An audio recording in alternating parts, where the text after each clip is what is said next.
Synopsis. My name is Tang Yu, a transmigrator from Earth. I thought I died taking down Arasaka with Rogue and Johnny, but I woke up in 2076. A second chance in Night City. The chaos isn't over yet. Time for round 2. Chapter 1. Is it finally burnt to ashes? My head hurts so much. Tang Yu clutched his forehead, struggling to open his eyes again. Just a moment ago, he was at the epicenter of a nuclear blast. He found that all the brutal fighting and killing around him had been swallowed up and disappeared by an extremely blinding white light. Air, sound, vision, everything came to a halt. That bastard Johnny. Not bad at all. After all, it was the nuclear bomb that successfully blew up Arasaka Tower. Huh. Tang Yu sensed something wasn't quite right. He quickly spread his hands in front of his eyes and repeatedly checked his palms and the backs of his hands. The ballistic coprocessing unit and smart link that had been installed were nowhere to be seen. Instead, he had a pair of ordinary, clean palms. He hurriedly unbuttoned the cuffs of his shirt, rolling up both sleeves. The legendary mantis blades would no longer pop out of his arms at will. He looked around him with slight confusion. Somehow, he found himself sitting in a business sedan cruising along a highway. Soon, Tang Yu looked up. On the electronic screen of the front seat, he saw a symbol that he could never forget. A line extended upward with 3 branches. At the top of each branch, there were 3 circular blocks. Arasaka. Seeing this symbol jolted Tang Yu awake. He quickly looked out of the car window. The vehicle was cruising steadily on an overpass. Not far on either side were various high-rises. Countless neon projections and advertisement billboards clung to them. He could even see vehicles floating and weaving between the buildings. Ethereal and hazy. Familiar yet foreign. Such a bustling scene of Night City existed only in the depths of his memory. Because he had once joined forces with Yorinobu Arasaka. They detained Hanako, his main competitor for the company's inheritance. And in the end, helped Yorinobu seize ultimate control of Arasaka Corporation. With Saburo's death, they launched the 4th corporate war. In one night, major capital companies like Militech and Kong Tao were all dragged into the quagmire of war. A century warfare had turned much of Night City to ashes. However, even as Night City lay in ruins, the Arasaka Tower still stood unscathed. Saburo, returning through a digital soul, together with Hanako, regained control of the Arasaka Corporation. As the only surviving son of Saburo, Yorinobu became the vessel for Saburo's return to the world. Therefore, Tang Yu had to regroup legends like Johnny Silverhand and Rogue once more.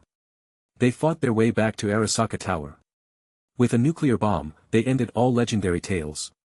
Thinking of everything that had happened. His comrades who had fought courageously side by side. All were ultimately buried in the ashes of Night City. Truly. It was difficult to come to terms with. Taking a deep breath to compose himself, Tang Yu straightened his cuffs. He retrieved a portable communicator from an inner pocket and placed it over his left eye. The portable communicator resembled a combination of a monocell eyepiece and earpiece. It was a prototype communication device produced by Arasaka.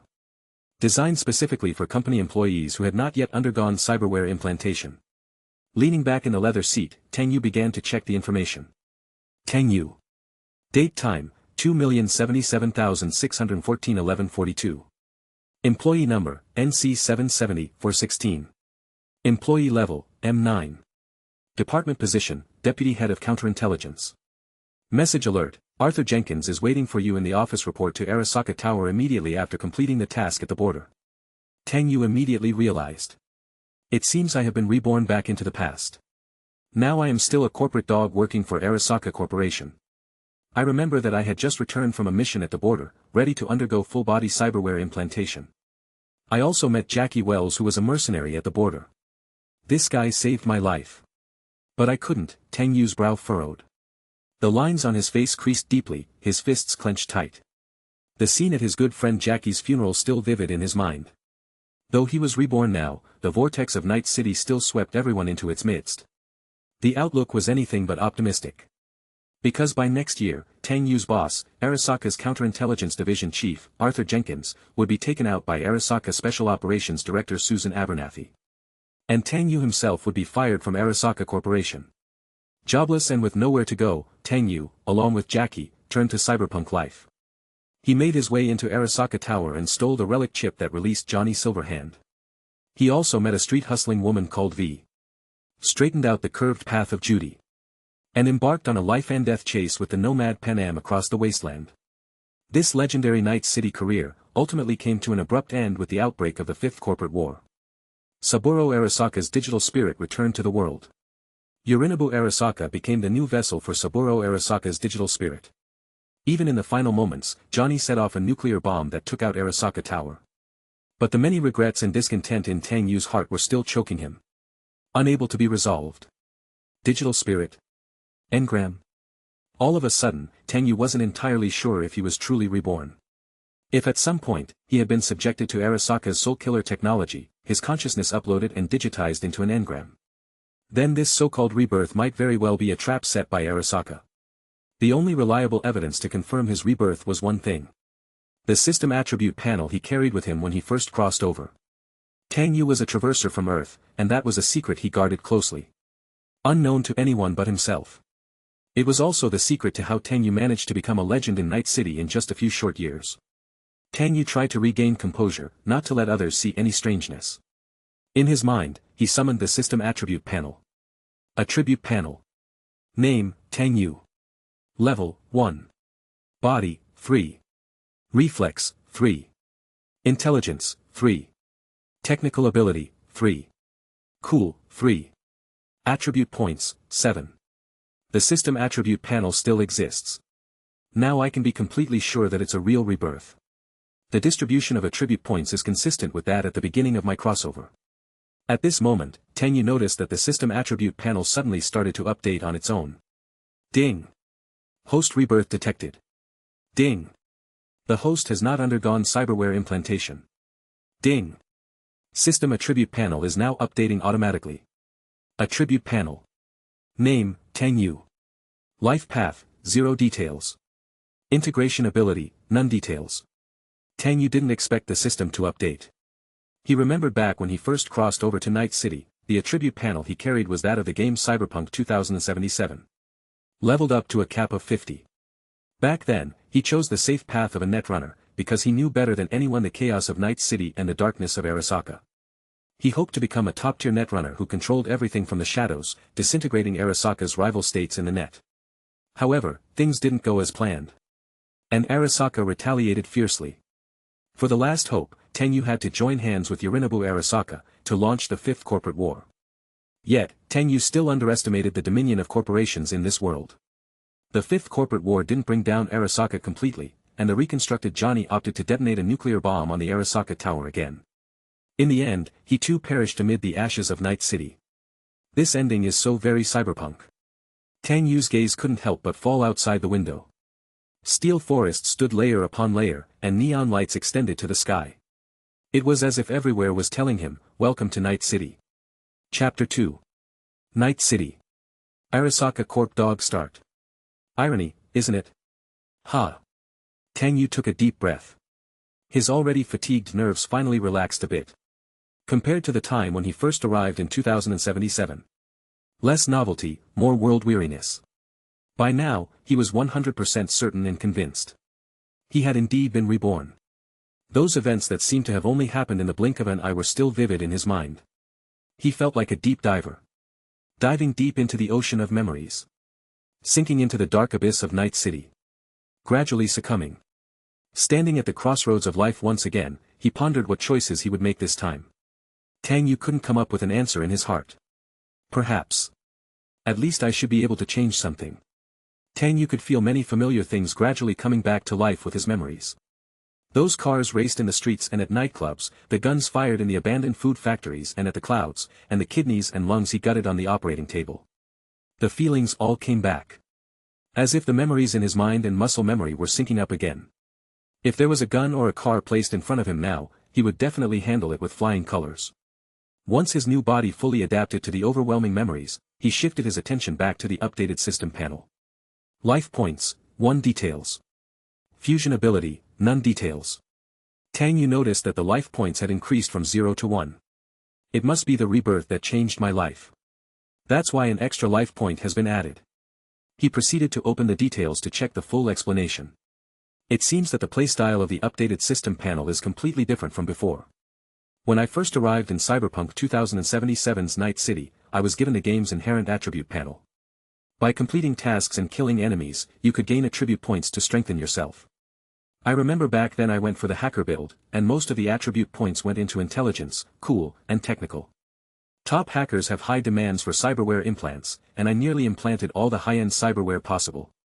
My cyberization level was approaching 80%. If it weren't for my strong cool attribute to withstand it, I'd really be worried about becoming a cyberpsycho. Heh. I used to say Johnny was crazy.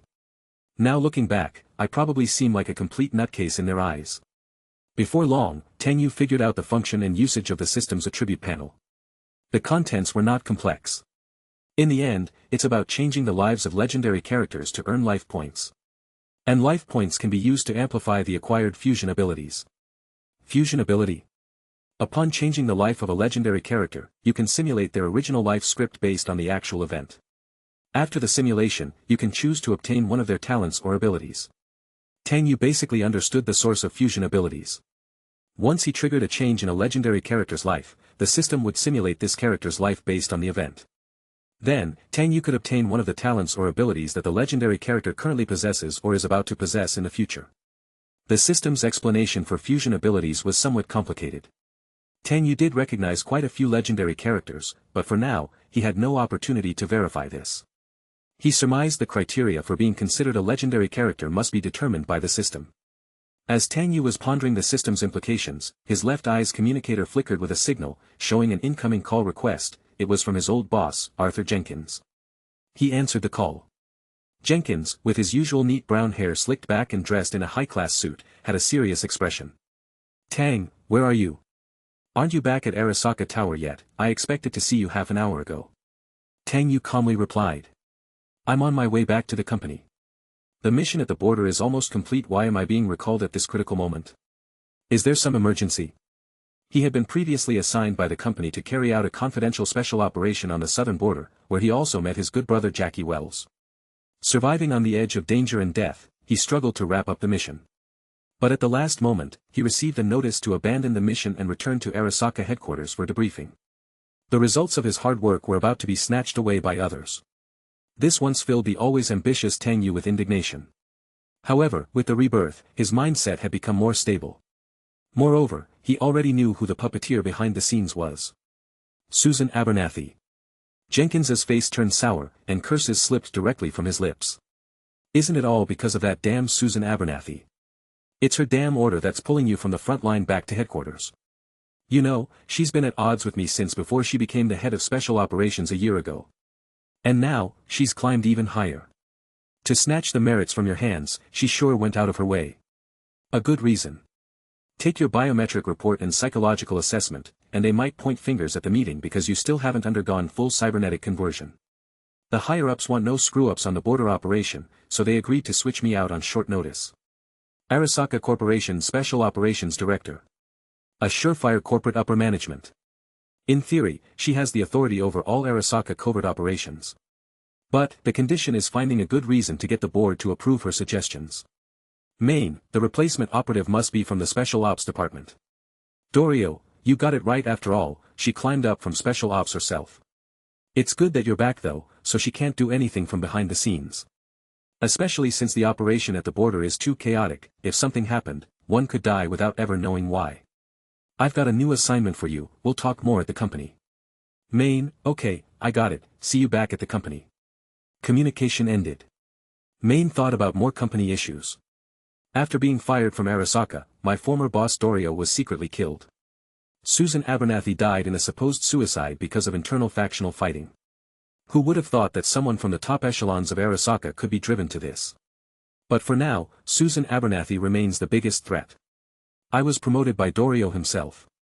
If Abernathy wants to strike at Dorio, she will definitely come after me.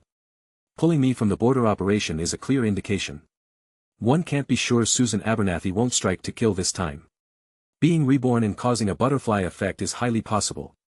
Judging the current situation based on past life experience will only make me complacent. Suddenly, Main's eyes caught something in the rearview mirror. A pink SUV was rapidly approaching from behind. As the vehicle drew closer, the logo of the Animals gang was clearly visible on its hood. On the expressway of the elevated highway, there was only his company's black business sedan and another beat-up old car. The target was clear. Maine took his eyes off the mirror and inhaled a breath of the familiar air. The familiar scent of gunpowder. This damned and enchanting Night City. Chapter 3. Night City is a city that chases dreams. Gloria Martinez is no exception. Her dream was for her son to graduate from Arasaka Academy and then join the Arasaka Corporation, eventually reaching the pinnacle of Arasaka. She always believed that this path was the brightest future.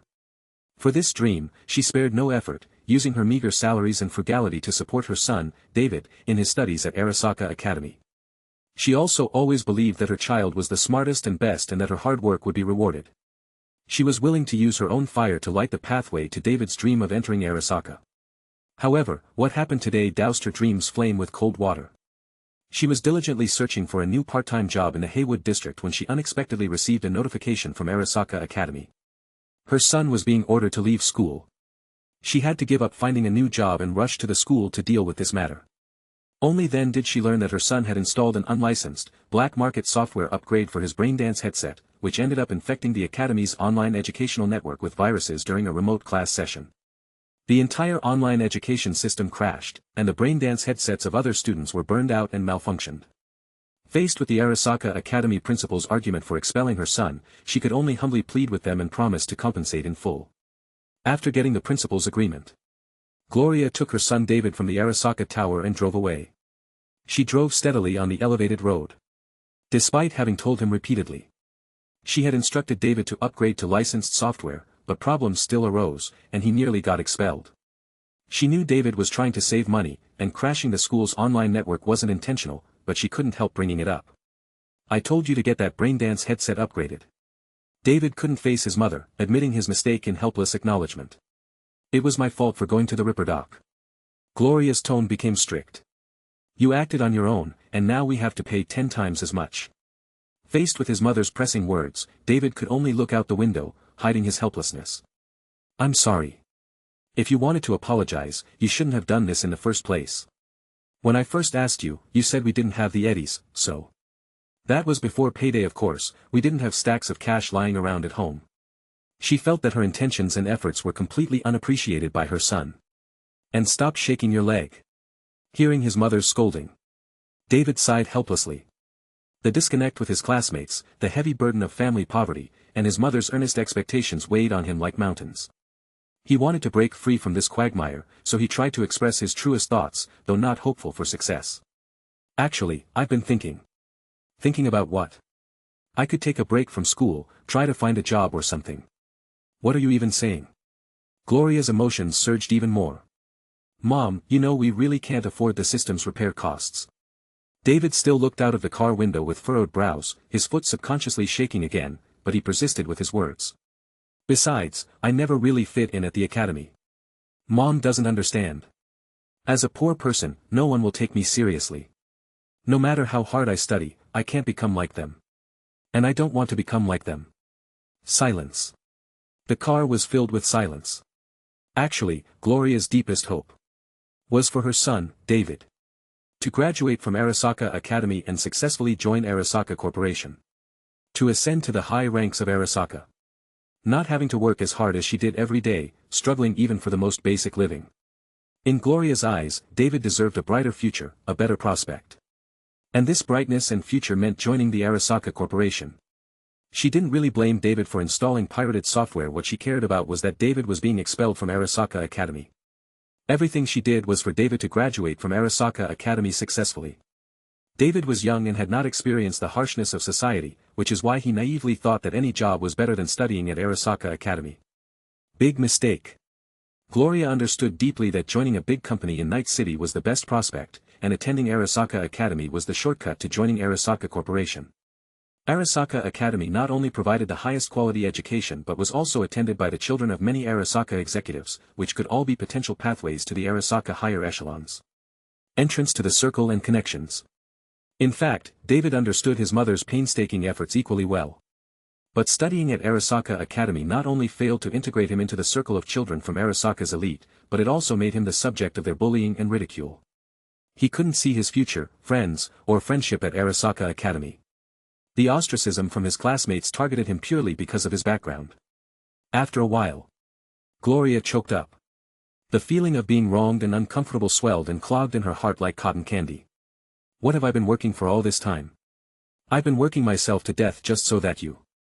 But now. What do you think I've been doing all this time? Gloria was nearly crying, all the earlier blame and dissatisfaction now turned into tears. David couldn't help but turn to look, and when he saw his mother's eyes shimmering with tears, he was startled. His mother, always so strong and independent, was crying. This was the first time he had seen his mother cry. You're so smart and talented. That's why I've worked so hard to earn money and nurture you. If you don't want to go to school anymore, what am I supposed to do? Gloria was driving, tears streaming down her cheeks. She wasn't sad for herself, but for David, born at the bottom, unaware of how dark his future could be. She didn't want David to do the same lowly jobs as herself, or even take risks doing illegal things. David didn't know how to comfort his mother and could only capitulate again. I shouldn't have said that. I'm sorry, don't cry.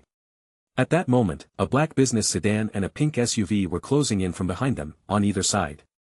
The two in the car were completely unaware of the looming danger.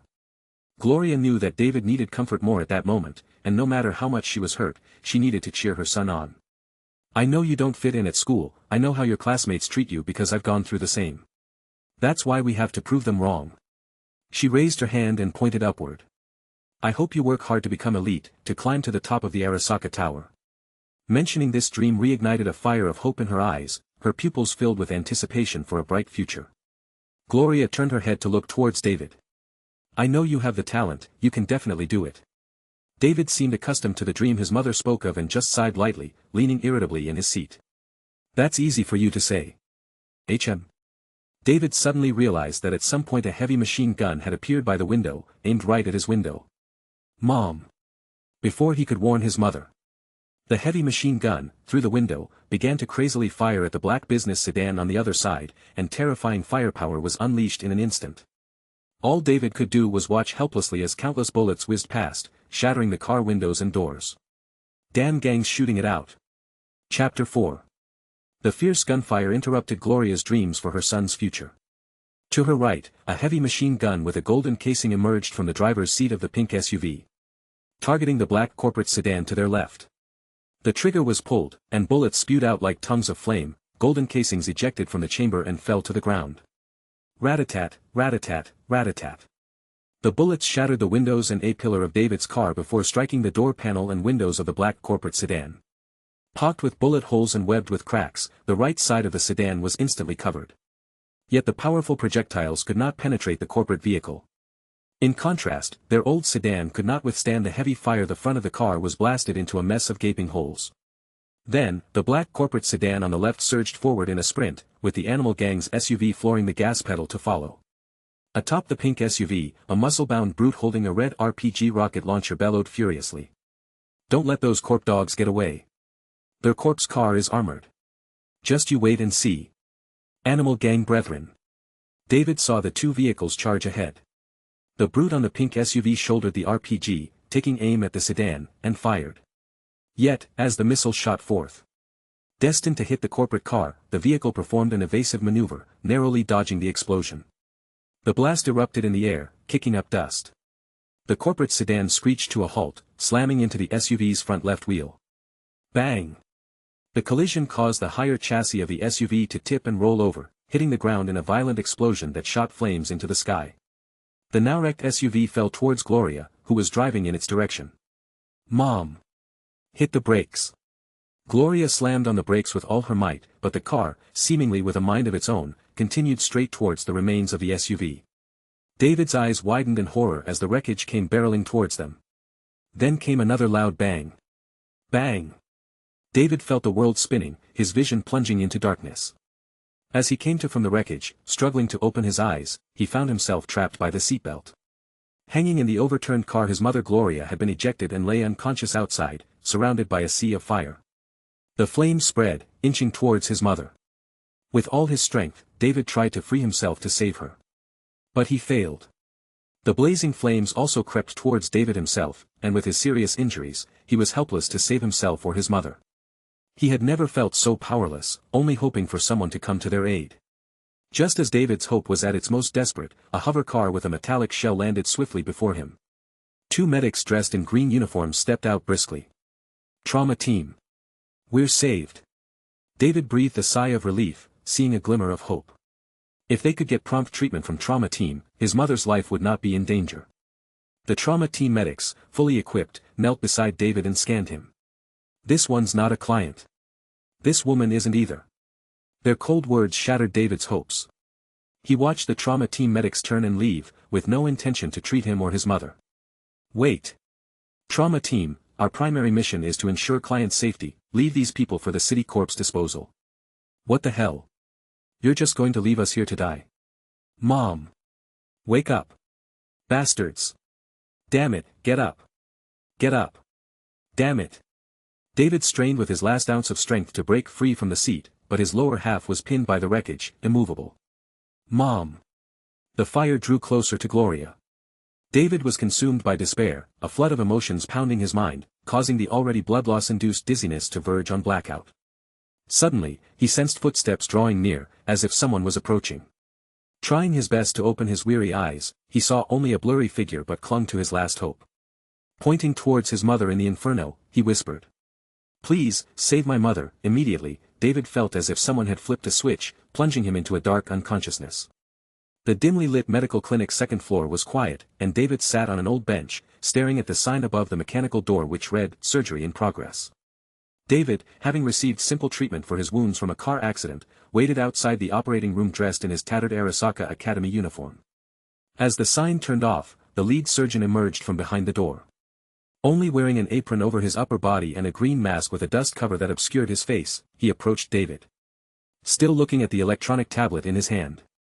With thick arms slipping through the long sleeves, he continued to tap the screen incessantly, apparently calculating the cost of the surgery.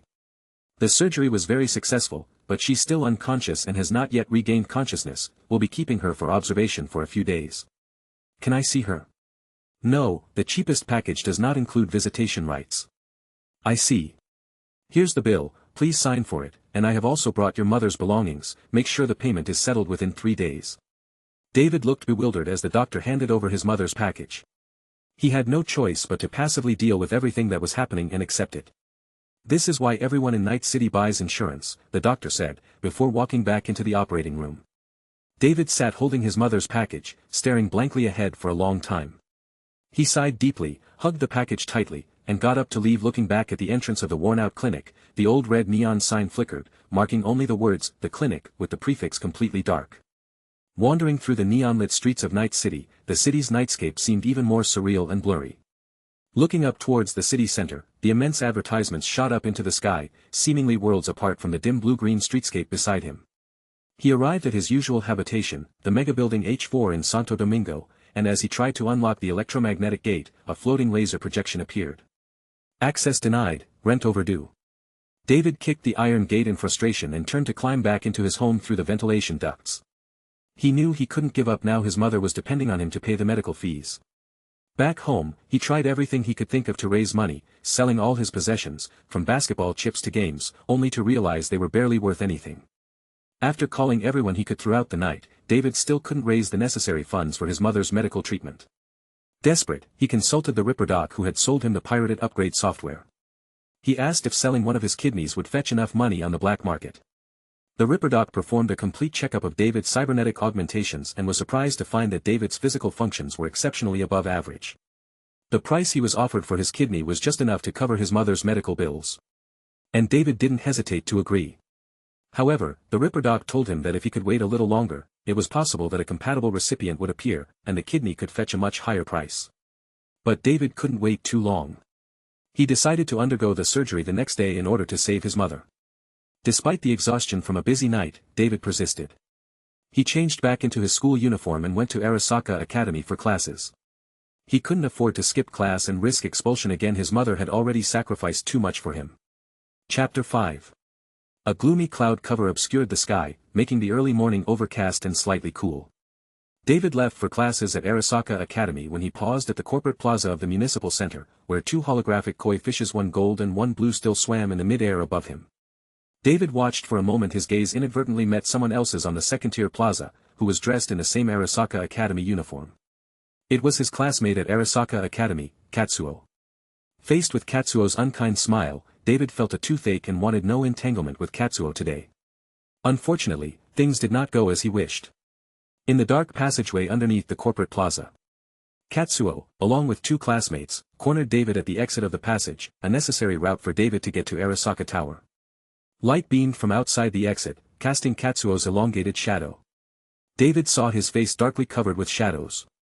With his hand casually slipped into his pocket, Katsuo said in a domineering tone, "Drop out already, David Martinez, recognize your situation." "What situation? You keep causing trouble for the class. If this is about what happened yesterday." "It's not just yesterday." Katsuo interrupted David, then continued contemptuously. "I'm not targeting you because you're poor, I'm quite open-minded. After all, it's not your fault you were born into a poor family, and there's no rule that poor people can't attend Arasaka Academy as long as they can afford the tuition." Katsuo's tone grew colder, "But what I can't forgive is another matter. Do you know what it is?" David did not want any entanglements with Katsuo and avoided friction from the beginning. Shifting his gaze to the side, he said coldly, "Sorry, I didn't understand a word coming out of your mouth." Katsuo immediately pointed at David and shouted, "That's it." Katsuo loathed David and targeted him because his face was filled with defiance and a nonconformist attitude, always tinged with stubbornness. "Just drop out and disappear. You don't belong here, freak."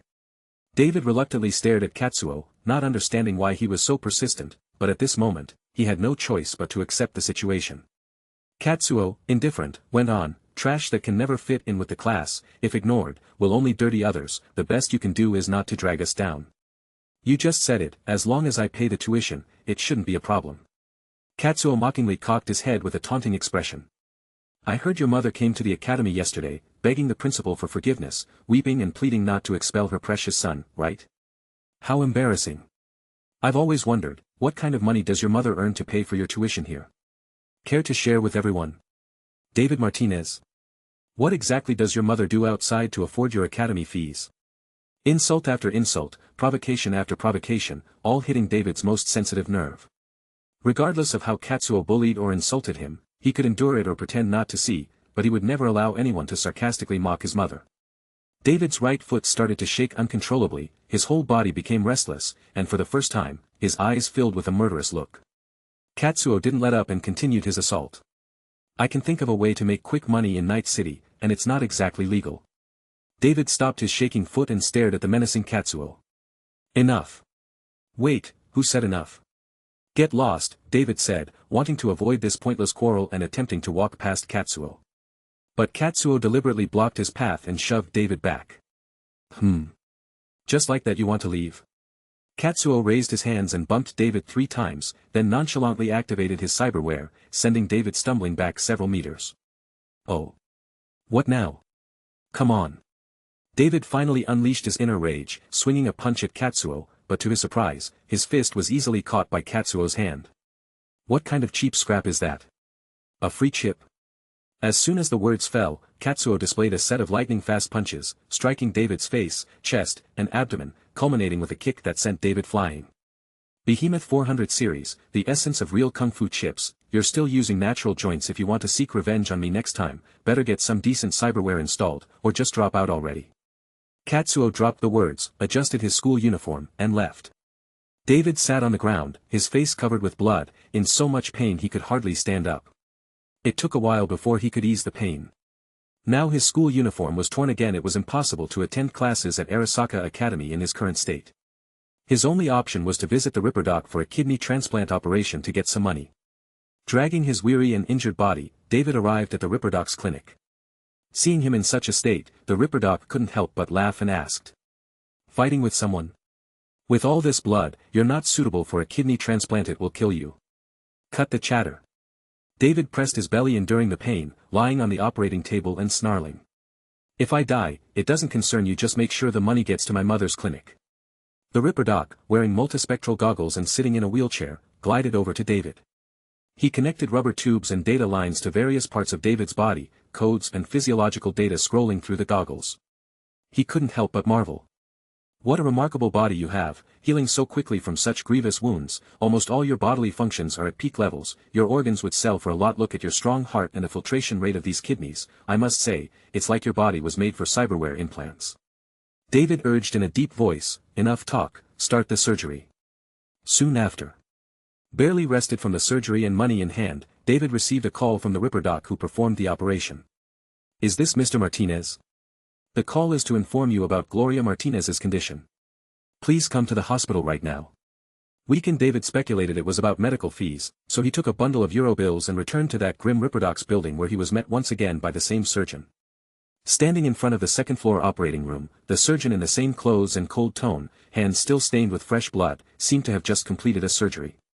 "She was stable this morning, but her vitals suddenly plummeted, and she has passed away. Considering the cheap package chosen and her prior weakness before the accident, perhaps due to overwork, here are the funeral arrangements we can provide." David became increasingly confused as he listened, feeling his eyelids begin to close involuntarily as if he was being submerged into the icy depths of the sea. On the brink of being devoured by the dark terror of the ocean floor. He was too weary to struggle, merely stretching out his hands, trying to grasp at something. "Mom!" His consciousness faded away. Falling into darkness. Ugh! A sudden headache jolted David awake, and a fierce beam of light shone directly into his eyes, causing his pupils to contract involuntarily. When the intense white light dissipated, David rubbed his eyes, trying to make out the scene in front of him. "David!" A voice, all too familiar, reached him. "Huh?" David looked intently and saw his mother, with her red hair tied back in a ponytail, sitting beside the hospital bed, anxiously soothing his forehead. "Mom!" "David, you're finally awake." Gloria was almost in tears, clinging tightly to David's hands, pressing them to her forehead to feel their warmth. David seemed not to have fully grasped what was happening yet, murmuring in confusion.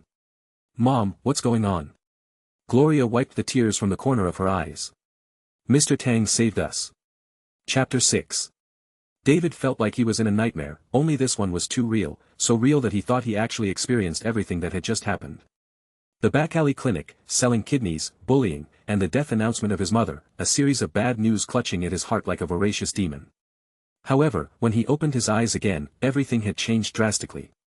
The clean and bright hospital room and his gentle and considerate mother were like the most beautiful but fragile soap bubbles imaginable. David could hardly believe it and reached out carefully to touch his mother's tear-stained cheeks, afraid that he might burst the seemingly illusory bubble. But the solid touch told him it was all true, his mother was back, she really came back. Gloria knew that the reason she and her son had survived the car accident and could reunite safely was all thanks to Tang Yu's rescue. "We are now at the Trauma Team Medical Center. The medical staff told me that Mr. Tang has arranged for us to recuperate here. It was probably on that highway, the target of the animal's attack at the time." So, spurred by Gloria's reminder, David almost joltingly recalled the scenario. At that time, he was trapped in the burning wreck of a car, and in the fading consciousness of impending unconsciousness, he sensed someone approaching. That shadow-like figure must have been Mr. Tang. At this moment, Tang Yu was on his way to the company, having just ended the life simulation for David. The life simulation, for David, definitely felt like the experience of 2 days. For Tang Yu, it was just a brief moment, and judging from the outcome, the life simulation was effective for David. Just before the car accident, Tang Yu had noticed the animal's pursuit. He intended to speed up to shake off the chase, but he had not anticipated a fierce attack launched by the animals as they overtook his vehicle. Tang Yu decided to counterattack immediately. He quickly moved to the driver's seat and switched from autopilot to manual mode. Hands that had driven bumper cars countless times instantly regained their keenness for driving. With unparalleled driving skills, he dodged RPG projectiles and even flipped the animal's pursuing off-road vehicle, easily neutralizing the gang members after him. Afterward, Tang Yu got out of the car to inspect the accident scene and found a woman lying on the ground surrounded by a firestorm, and a boy gasping for breath trapped inside the car, discovering that changing the boy's life could earn life points as a reward. David Martinez Simulate Do Not Simulate. Tang Yu thought the name sounded vaguely familiar, as if he had seen it on a drink menu at Afterlife, never imagining that this little boy would become a legendary figure in the future. This meant David Martinez's life would diverge towards 2 utterly different paths at this moment, and which path it takes would be decided by himself. Legends shouldn't vanish like this. Kid. Let me take a look at your legendary future. As a platinum member of the trauma team, Tang Yu paid on the spot for the mother and son's emergency fees and requested the trauma team to rescue David from inside the car, then lifted the red-haired woman from the inferno, sending both to the trauma team's flying medical vehicle. After ensuring the mother and son were taken care of, Tang Yu continued to head to the company. To ensure safety against further plots and attacks along his route, Tang Yu called a Delamain cab to continue towards the company. Inside the Delamain cab, Tang Yu initiated the first life simulation for David, who was in a coma. He made his selection on the system panel. Simulation target, David Martinez. Simulation, after the car accident. Simulation tip, life simulation is based on known people and events related to the subject's life. Please treat simulation results with caution. This tip means that simulating David's life is based on the conditions and status quo that are already known, with things that are not yet encountered or understood not being part of the simulation. This means the more elements there are, the more accurate the simulation will be. In old age, your social circle is fixed, your capabilities and occupation are fixed, your cognition and thinking are fixed, your class and status are fixed, then the ultimate future is self-evident. At least for David now, if there is no life-changing turnaround, his future life should be exactly the same as the simulated life. As Tang Yu confirmed the start of the simulation, David, still in a coma, embarked on a new journey of life, and Tang Yu watched all the darkness David went through in the simulation. David spent what felt like 2 days in a life simulation, while for Tang Yu, it was merely a few minutes. He really is a stubborn young man. With that kind of spirit, it's only a matter of time before he becomes a legendary figure. After the simulation ended, the related rewards from the simulated life were credited. Life points, free. Fusion ability, unyielding common. Got 2 extra life points, along with the innate talent for unyielding toughness. Unyielding means an enhancement of the stamina and tolerance across the whole body. In the life simulation, David certainly showed exceptional talent in physical endurance. Tang Yu invested 1 life point into the physical talent of unyielding toughness. Life points, 2. Fusion ability, unyielding fine. Instantly, Tang Yu felt his entire body filled with a strange life force. The physical and mental fatigue seemed lessened significantly. He couldn't specify the change, but he could feel his endurance had improved, and the actual effects would have to be tested later. Tang Yu took the Delamain cab to the city center company plaza, adjusted his suit a bit, put on his portable communicator, then got out of the cab and headed straight into Arasaka Tower, where he went through employee identification and scanning. Employee name, Tang Yu. Employee number, NC770-416. Employee level, M9. Department position, Deputy Director of the Counterintelligence Department. After confirming that his identity information was correct, the Arasaka security quickly bowed to Tang Yu. Tang Yu bypassed the lobby and headed straight to the main elevator, where numerous elegantly dressed men and women greeted him along the way. Hey Tang, haven't seen you for a while, were you out on a mission? Long time no see, Tang, how have you been? Are you free to play golf this weekend? I've just purchased a new villa in North Oak with a large chunk of the lawn. Tang, why ignore me when you're back?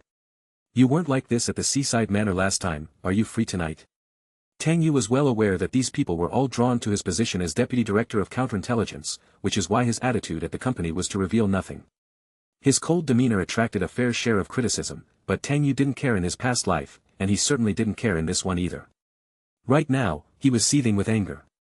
The company's internal strife had obviously crossed the line.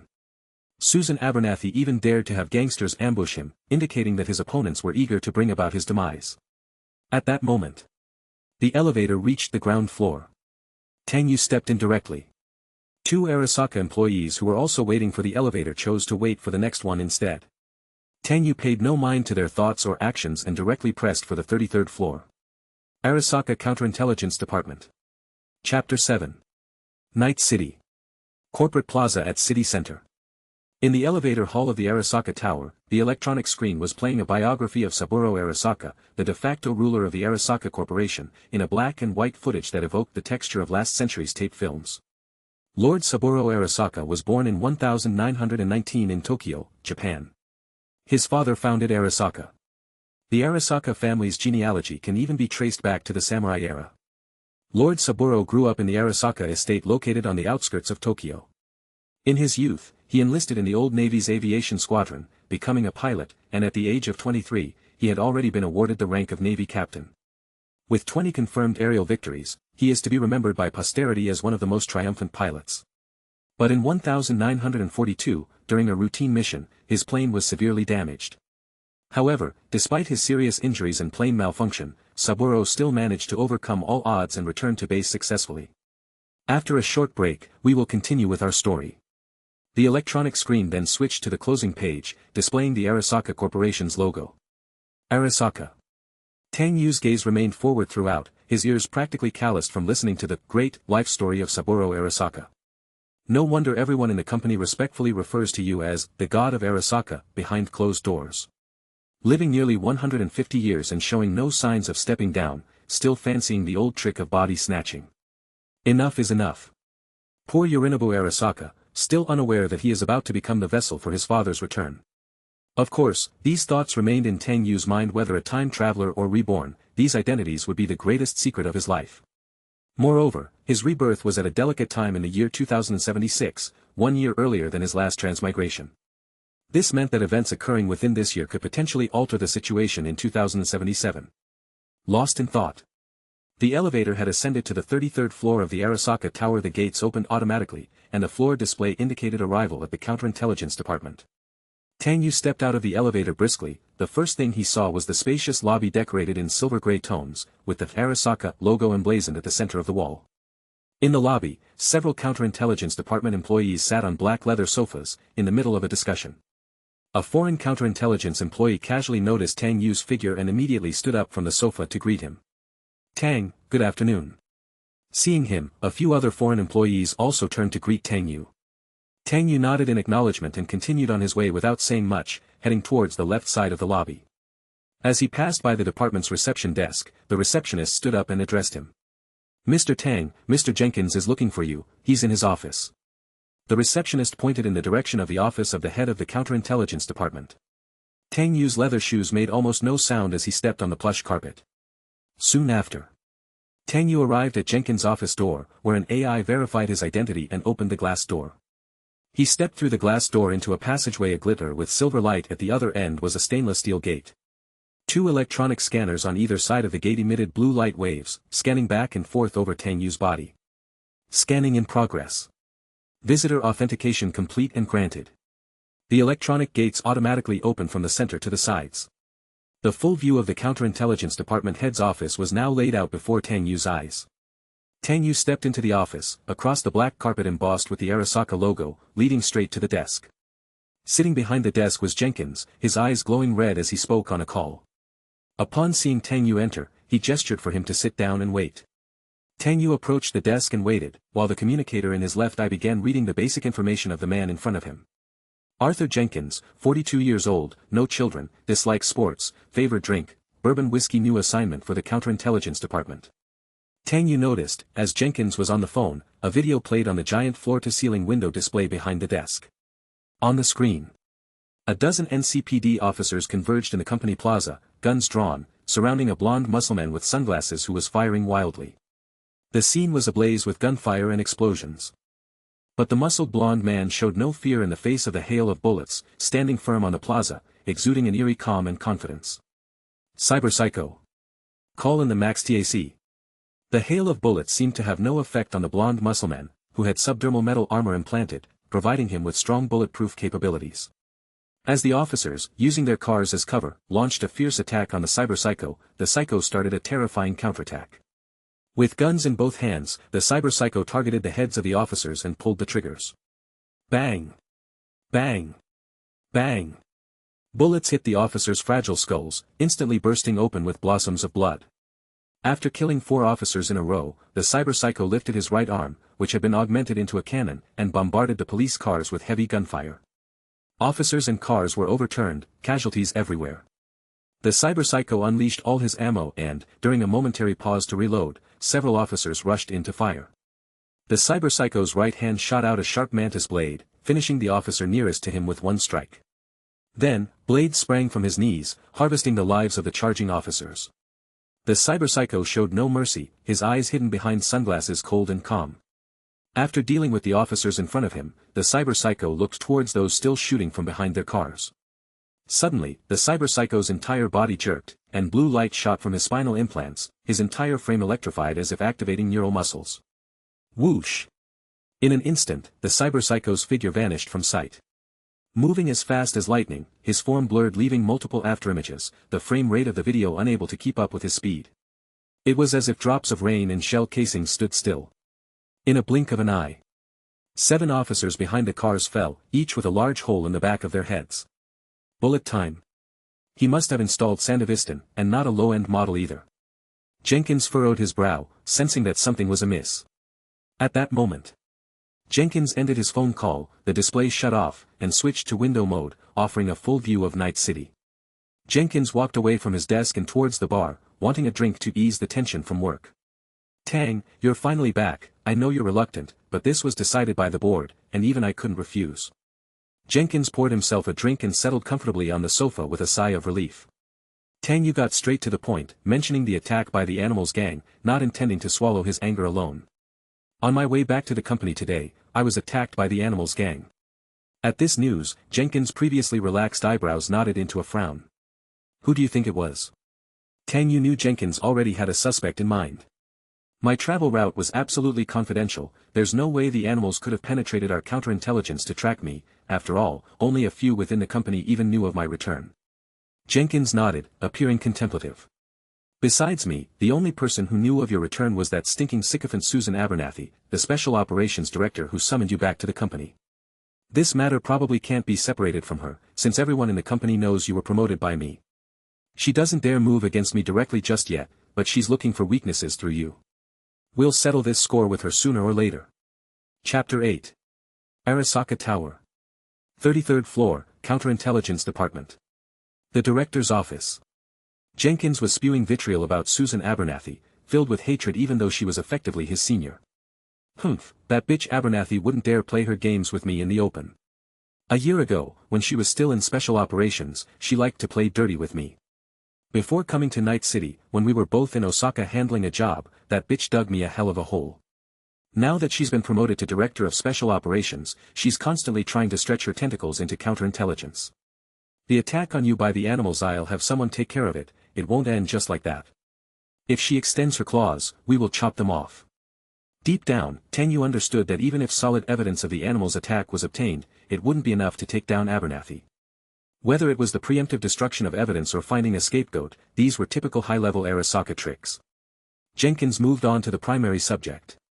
Now that you're back, there's a task I want to assign to you. You saw it just now, didn't you? The Cyberpsycho attacked the NCPD officers. This happened the night before you returned, right at the plaza beneath Arasaka Tower.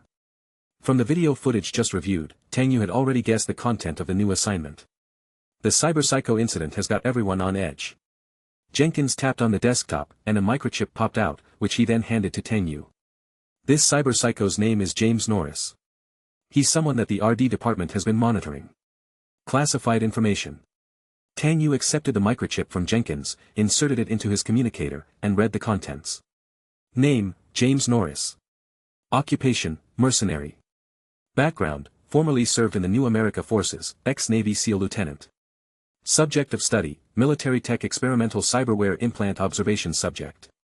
Current hypothesis suggests the illness stems from the inability to withstand intense cyberware implants to the nervous system.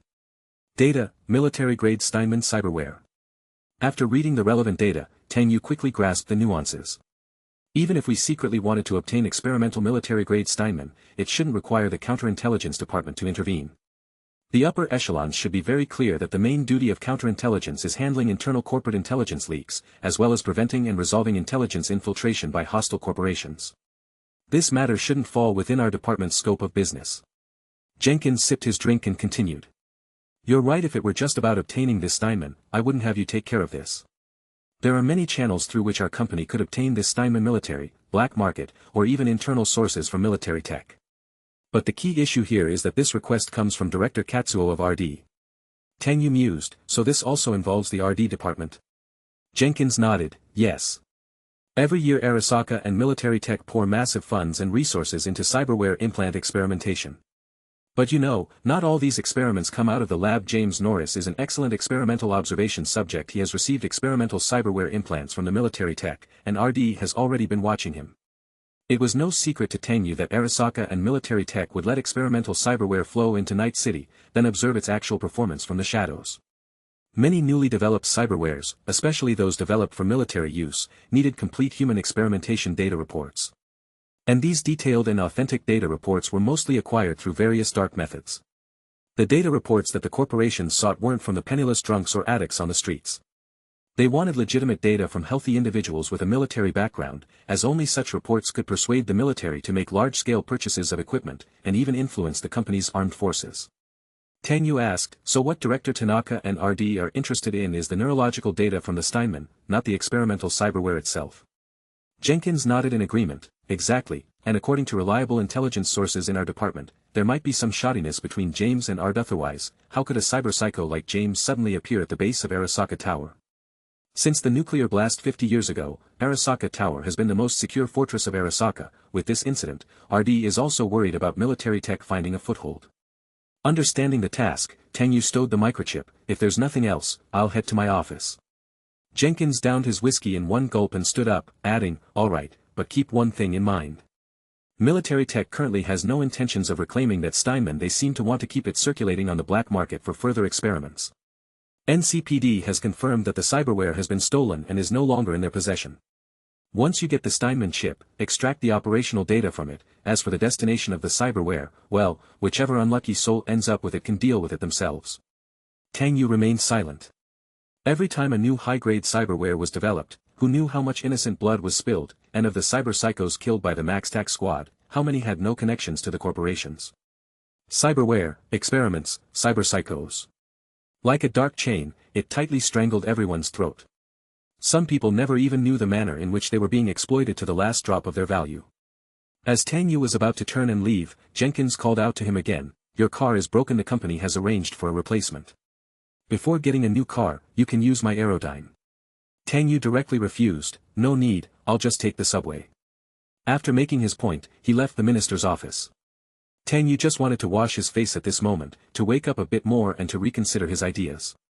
Standing in front of the washbasin mirror, Tang Yu turned on the tap and fiercely splashed his face with water several times, then took out a dry paper towel to wipe off the water on his face and hands.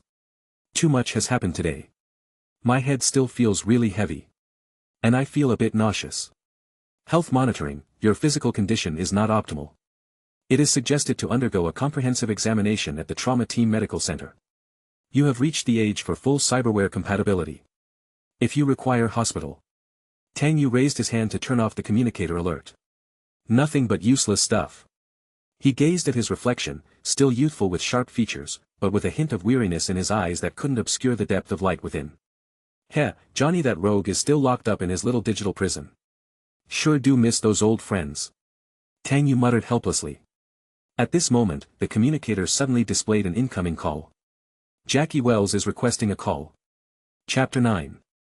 Tang Yu was relieving his frustrations in the restroom when he unexpectedly received a call from Jackie. He composed himself before answering. Hey, Tang, how's it going at the border? Did you finish the mission? The greeting from his old friend allowed Tang Yu to let out some of his pent-up emotions, even managing to crack a lame joke. Not great, got called back suddenly. The mission at the border got axed too. You might not believe it, but I got my peaches stolen by a damn Kisatsu. What? You're back in Night City. But what's this about the mission being cancelled all of a sudden? You almost lost your life over it. I know, right?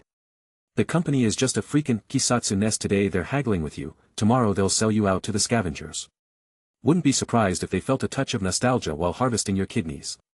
Look at this kidney once worked with me, we're so connected. Jackie, trying to console him, said, you'll work yourself to death at this rate, but really, what happened? Tang Yu noticed someone else enter the restroom. After washing his hands, he stayed in front of the mirror, fussing with his hair without leaving. He shooed the newcomer away without hesitation and continued his conversation with Jackie. I need to find something and I thought you might have some info. Jackie, what are you looking for?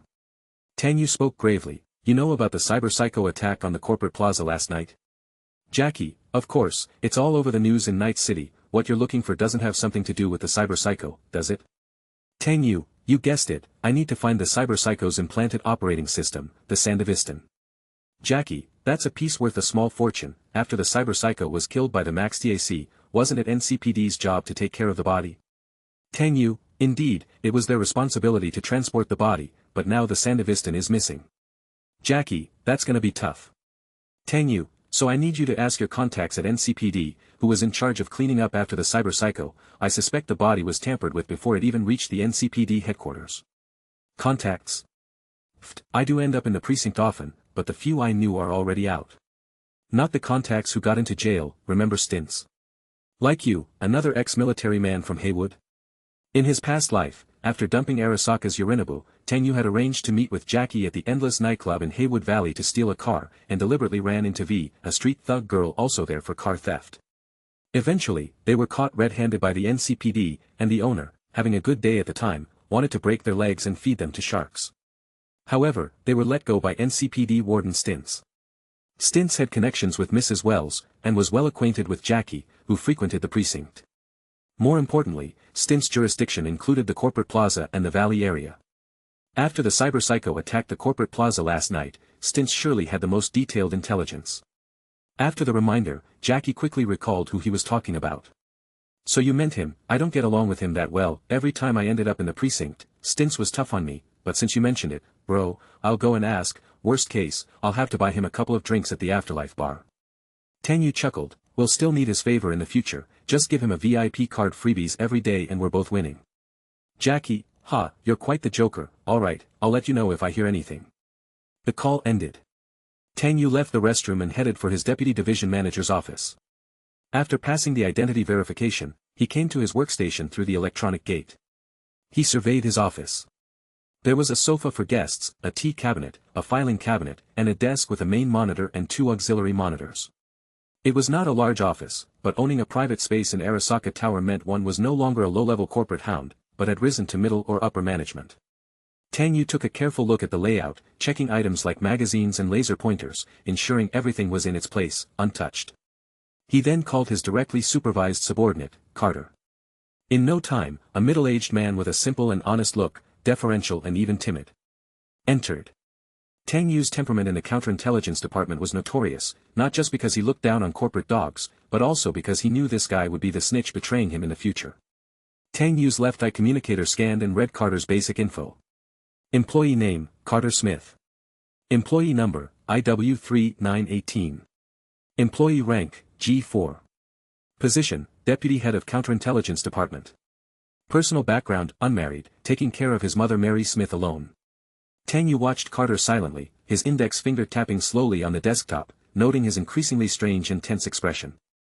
Tang Yu was contemplating whether Carter had secretly defected to Susan Abernathy. After all, the position of Special Operations Director was very persuasive, especially to spineless corporate dogs. If Carter had already defected, then Tang Yu would have to take advantage of this Jianggan to trap Chow Chow. Tang Yu casually asked, "Report on your recent work." As his superior, he had plenty of ways to deal with Carter. Carter immediately tensed up, tried to speak, but ended up stuttering without a word, eventually deflating like a balloon that had just been inflated and then instantaneously collapsed. As Carter hung his head, Tang Yu asked with interest, "I heard you've had some private dealings with people from the Special Operations Unit recently. What, thinking of jumping ship?" The casual question terrified Carter into hastily apologizing and explaining. No, there are just some old acquaintances in the Special Operations Unit, just private contact that doesn't involve work."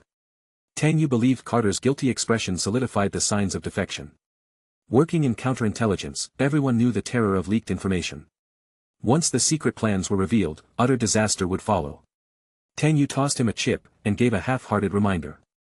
"There are no walls that are completely free of ears, right now. Immediately check the black market for me, see if the contents of this chip are being traded. I want results within half an hour." Carter promptly picked up the chip, cleaned it, and nodded in agreement. Tang Yu waved his hand to signal him to leave the office, then opened his computer to pull up the intel on yesterday's Cyberpsycho incident. He didn't really expect Carter to find anything, it was just a test to gauge Carter's involvement with Abernathy and to lay a trap for Susan Abernathy to fall into. Who are friends and who are enemies, I'm very clear on that. Chapter 10. Arasaka Tower. Floor 33, Counterintelligence Division Office Area. Carter returned to his workstation uneasily with the chip in hand. After booting up his computer, he inserted the chip to read the mission data regarding the Cyberloony James. Finally, the symbol options in his cybernetic eye stopped at the copy interface. Copy. YN. Carter hesitated, and the thought of his superior's recent interrogation made him grow increasingly anxious, not knowing the true purpose behind it. Could I have been discovered? He plunged into severe self-doubt, his mind scouring for any trace of when he might have slipped up. I just got back from out of town, there's no way they could know about my situation. If there really was any evidence, they would have kicked me out of Arasaka by now. But there's sure to be a whiff of suspicion, he can't think that the Animal Gang attack was an intel leak from me. If that's the case, then no matter how much they investigate, they won't find anything, and I'd be safe. It's just too bad he didn't die in that attack, or else I still might have had a chance to climb higher. Seemingly with resolved determination, Carter chose to copy. His cybernetic eye recorded all the information and then he took out a new chip and inserted it into his next neural socket. He wouldn't even use the net to pass any message, coming from the Counterintelligence department. The public net is saturated with corporate surveillance and network watchdogs. After copying the data, Carter immediately stood up and walked out. Meanwhile, Tang Yu was sitting at his office station, browsing mission-related graphics, text, and video intelligence, and making his own inferences. The experimental military-grade Stanfield implant wouldn't be understood by many, and even if it made its way to the black market, it might be sold as a standard model, as unauthorized military tech poses a high risk. Often, those who purchase such implants are desperados with nothing to lose. If the NCPD didn't take the cyberware for themselves, and the military tech department had no intention of claiming it back, then there's only one possibility: it had been intercepted by someone else.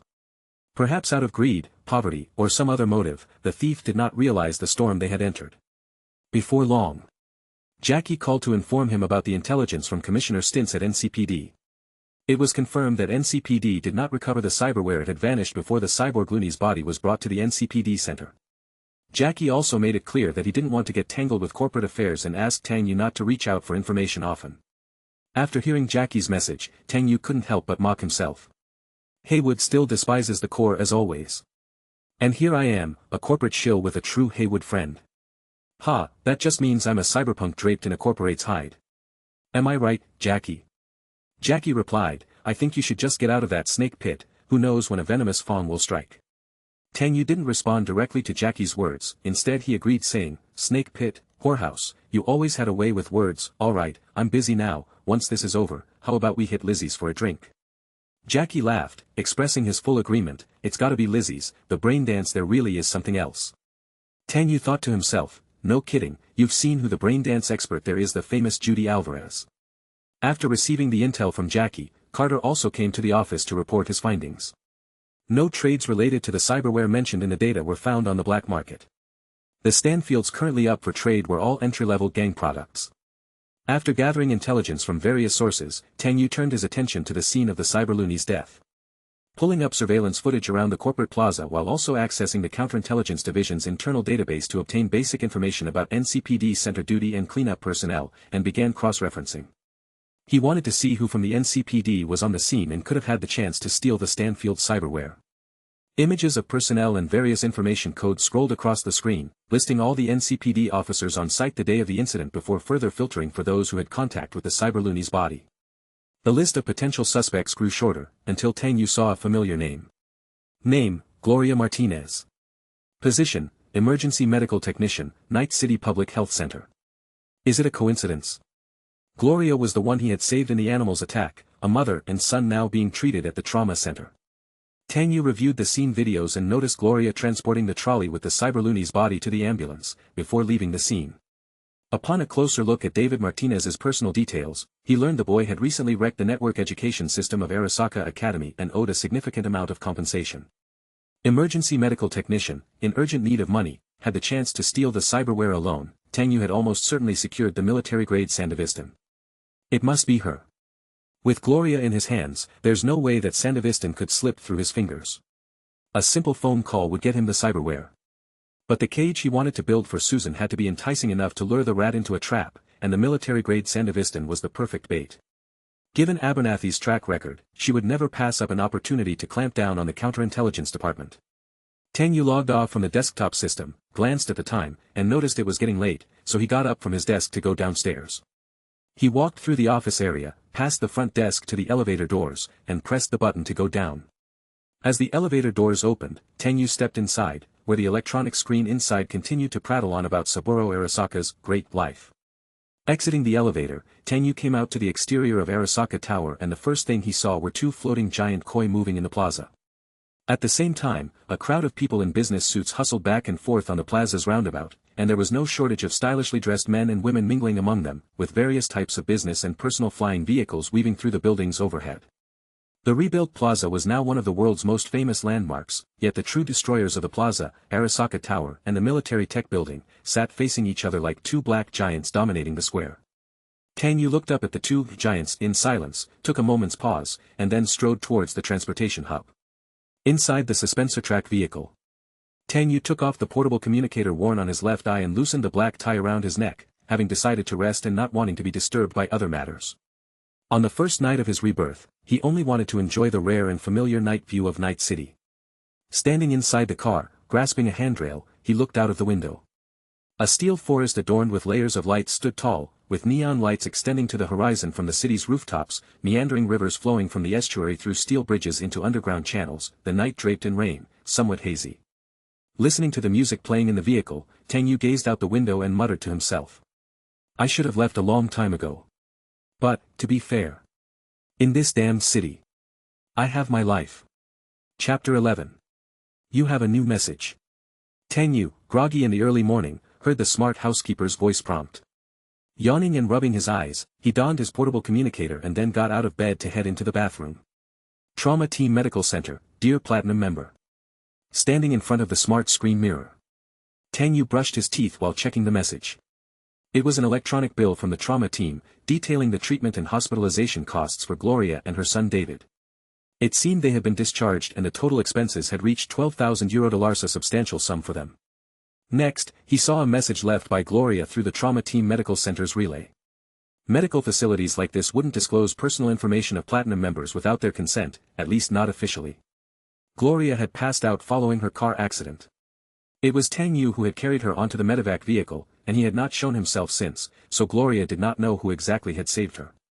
She only knew that someone from Arasaka had rescued them. So her message of thanks could only be conveyed through the trauma team. Dear sir, hello, I am Gloria. I'm truly grateful for your help. My son David and I have both been discharged, and I've prepared the costs of hospital treatment as well as a thank you fee. Please add my personal number, so we can arrange a meeting to express my gratitude and repayment. Gloria Martinez ID. Tang Yu speculated, she has the money now, probably from selling that cyberware. I wonder if the deal went through. But Tang Yu was unconcerned about whether the ware had been sold, confident that eventually, it would end up in his hands no matter who it was sold to. Additionally, he didn't need to pay out of his own pocket for Gloria and David's treatment costs. Reimbursement through Arasaka with an electronic bill and evidence would suffice with a simple trip to finance. Using his Arasaka Counterintel Division authority, Tang Yu accessed Gloria's personal financial transactions through Arasaka's internal financial network. The finance department and Netwatch had collaborated to create a system that could monitor nearly all Night City transactions within individual or small business electronic accounts. Only management level M and above had the special authority to retrieve such information.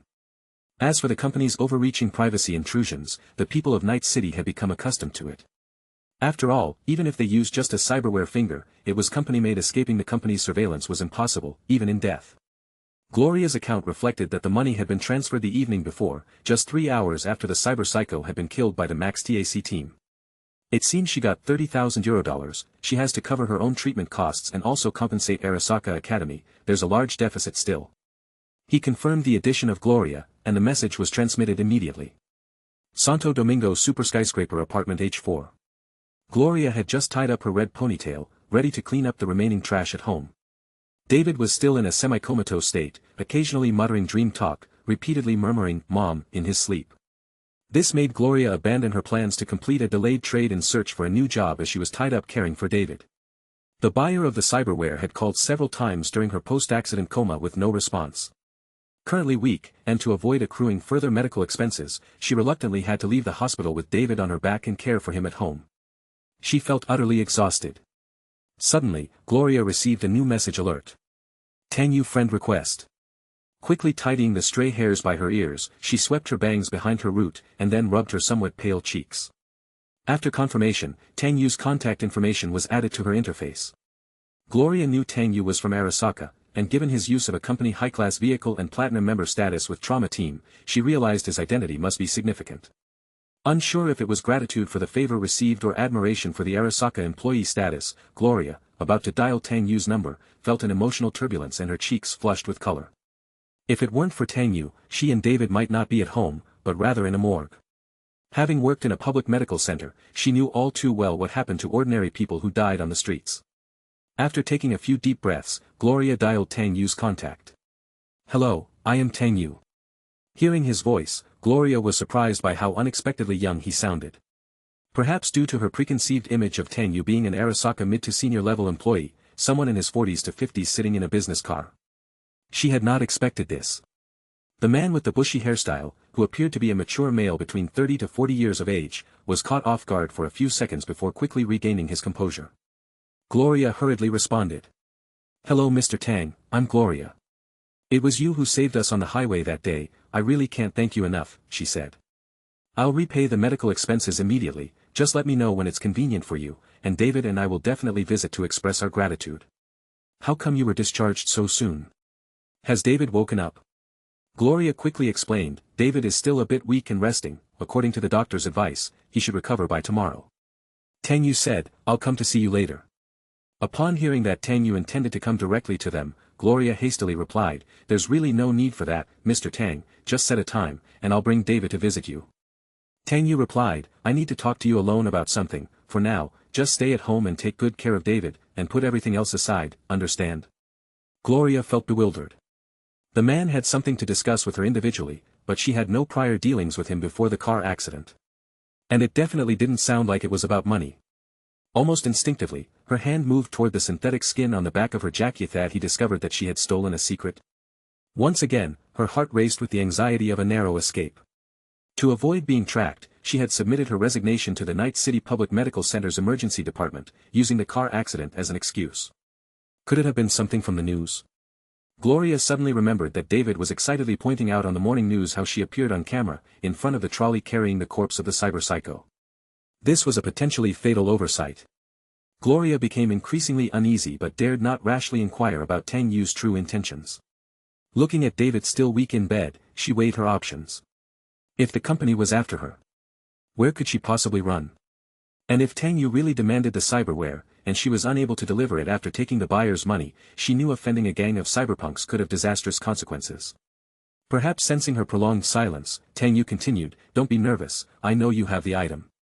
Gloria's heart skipped a beat with his words. This was her deepest secret, which even David was unaware of. Tang Yu went on, "But what I want is not the cyberware, I'm interested in making a deal with you, the real bastards after that piece are sniffing around outside, just stay at home, like I told you." Despite Tang Yu's words, Gloria's anxiety didn't subside, and she could only reply, "I understand, Mr. Tang." After hanging up the phone, Gloria took off the cyberware from her back and placed it on the table. It no longer seemed necessary to keep hiding it. Whether she handed it over to Tang Yu or the buyer, she felt like her outcome would be grim either way. All she hoped now was that this affair wouldn't implicate David. Chapter 12. The pale golden rays of the rising sun shimmered across the city skyline. Tang Yu, clad in a crisp suit, was riding a hover train on his way to the Santo Domingo Valley district. The carriage was not crowded, but he still chose a seat near the door for the convenience of gazing out at the scenery. At the same time, he was remotely handling some of Arasaka's daily affairs through a portable communicator. Suddenly, Arthur Jenkins, the deputy director of Arasaka's Counterintelligence division, called him. Tang Yu surmised that Jenkins was probably inquiring about the search for a certain cybernetic body, and the urgency suggested there might be new intelligence.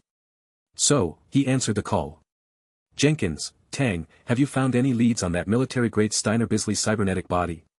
Tang Yu, caught off guard, denied, "Still investigating, I used some informants to gather basic information, and so far, no one's trading this model on the black market or through public channels." "Jenkins, any clues from the body of that cyberpsycho?" Tang Yu, "The cybernetics on the corpse were taken before it arrived at NCPD, since it's not up for trade on the black market, it's likely going through a middleman, I'll have my informants keep digging." Jenkins, "Well, you need to hurry, there's word that the Special Operations Division has already gone through our RD head, Tanaka, wanting to take over the job. God knows why that smug bastard suddenly wants in on this." Inside, Tang Yu sneered. Carter had obviously leaked the information to Susan Abernathy. Departments making requests for tasks to senior management and the decisions on distributions to various branches wasn't a process shrouded in secrecy. Counterintelligence and special operations often worked on many of the same tasks, with cooperation generally outweighing the competition. However, due to conflicts between the heads of these two divisions, the competition had intensified.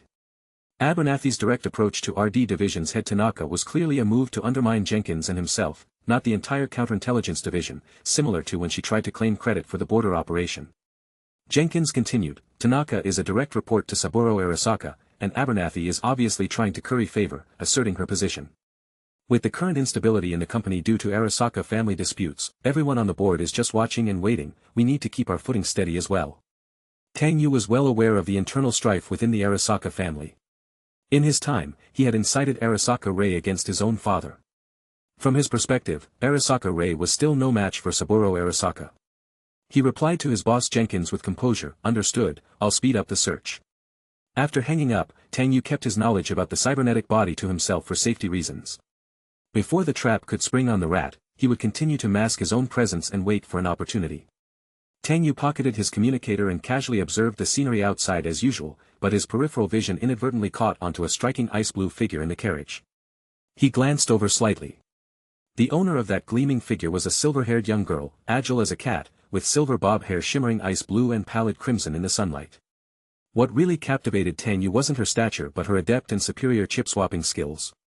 In his past life, as a habitual criminal, he routinely engaged in similar activities with Jackie and a girl named V, yet someone of her skill level was incredibly rare. The silver-haired girl weaved through the carriage, selecting her targets, effortlessly stealing their neural socket chips from their necks. The passengers whose chips had been stolen were barely aware, indicating her proficiency as a netrunner. Tang Yu had no intention of interfering with her petty thievery, as long as she didn't attempt to steal from him. His body had not undergone any cybernetic enhancements. All the tech he used was prototype wearable equipment, much more expensive than most communication chips or cybernetic bodies available on the market. Tang Yu noticed the silver-haired girl's targets were usually office workers dressed up in suits like him, even recognizing some as Arasaka employees, clearly signifying a purpose behind her actions. A hacker of no small skill, clearly experienced. Seems to be a cyberpunk with a grudge against the core. After a brief observation, Tang Yu withdrew his attention. To a cyberpunk bold enough to take on the corporations, Tang Yu felt nothing but sympathy, despite currently wearing the skin of a corporate lapdog. He still needed this guise for other purposes. Suddenly, Tang Yu keenly sensed a pair of dexterous fingers slip into his pocket and snatch the chip from his communicator. Anticipating this, Tang Yu swiveled to his right, catching the silver-haired girl's slender wrist in a swift motion. A burglar caught red-handed. Just as she pocketed the chip, intending to leave unnoticed, she found her hand firmly gripped. She frowned and turned around, her shocked gaze colliding with his for the first time. Only then did Tang Yu get a clear view of the silver-haired girl's features. Delicate facial tattoos, neon hues on her eyes and lips, and red line decor that gave her an aura of mystery and defiance. Quickly, the girl realized her predicament, and with a blend of indignation and embarrassment at her failure, she tried to break free, but Tang Yu's grip did not allow it. With calmness in his eyes, Tang Yu said, "You know this wasn't a good choice." The silver-haired girl defiantly retorted, "What do you want?" At that moment, Tang Yu noticed that the suit-wearing passengers who had their chips stolen had alerted train security. The station authorities always took the concerns of corporate employees seriously, especially when those employees belonged to Arasaka. The silver-haired girl's successful heists had not gone unnoticed by the security personnel in uniform. They started heading toward Tang Yu, hands gripping the holsters at their waists. At least 6 security guards were closing in, along with several corporate employees. The girl also noted the situation. According to her original plan, she should have already left by using the commotion at the train stop. Caught as she was, fleeing wasn't an option unless she was willing to fight back. The next stop was approaching fast, and the situation grew tense. The fate of the silver-haired girl now lay in Tang Yu's hands. He could let her escape or hand her over to the train security. He knew a cyberpunk like this girl must carry deep-seated secrets that had driven her to oppose the corporations. The hover train glided through towering buildings, the carriage briefly plunged into darkness before being lit again. Amid the interplay of light and shadow, her silvery white hair took on the changing hues of ice blue and light pink, creating a neon-like illusory haze. Ding dong, the train has reached the station. Next stop heading towards. The metallic gates of the train slid open automatically. Yet the silver-haired girl's wrist remained firmly grasped. The two kept their gazes locked tight on each other, indulging in one final moment of hesitation. Chapter 13. Ding dong, the train has arrived at the station. The next destination is. Tang Yu noticed the open train gates and then glanced at the silver-haired girl in front of him, her cold gaze containing a hint of embarrassed anger. If he chose to continue holding on to the silver-haired girl, he would no doubt end up surrounded by transit security and targeted by Arasaka Corporation employees. The clock ticked away, second by second. The silver-haired girl clenched her fists tightly, stubbornly silent. It was clear that even though she'd been caught, she had no intention of begging Tang Yu for mercy. Finally. Just as the train gates were about to close, Tang Yu grasped her wrist and, with a swift motion, pushed her out of the train doors. The silver-haired girl turned back immediately after being pushed out, stunned as she looked at Tang Yu inside the carriage, disbelief filling her eyes. He actually let her go. As she looked on in question, the train doors slowly closed. The two transit security guards who wanted to pursue her rushed to the doors, trying to break out before the gates closed, but it was obviously too late. They were trapped inside the carriage. The silver-haired girl, touching her somewhat sore wrist, saw Tang Yu surrounded by several security staff, apparently being questioned.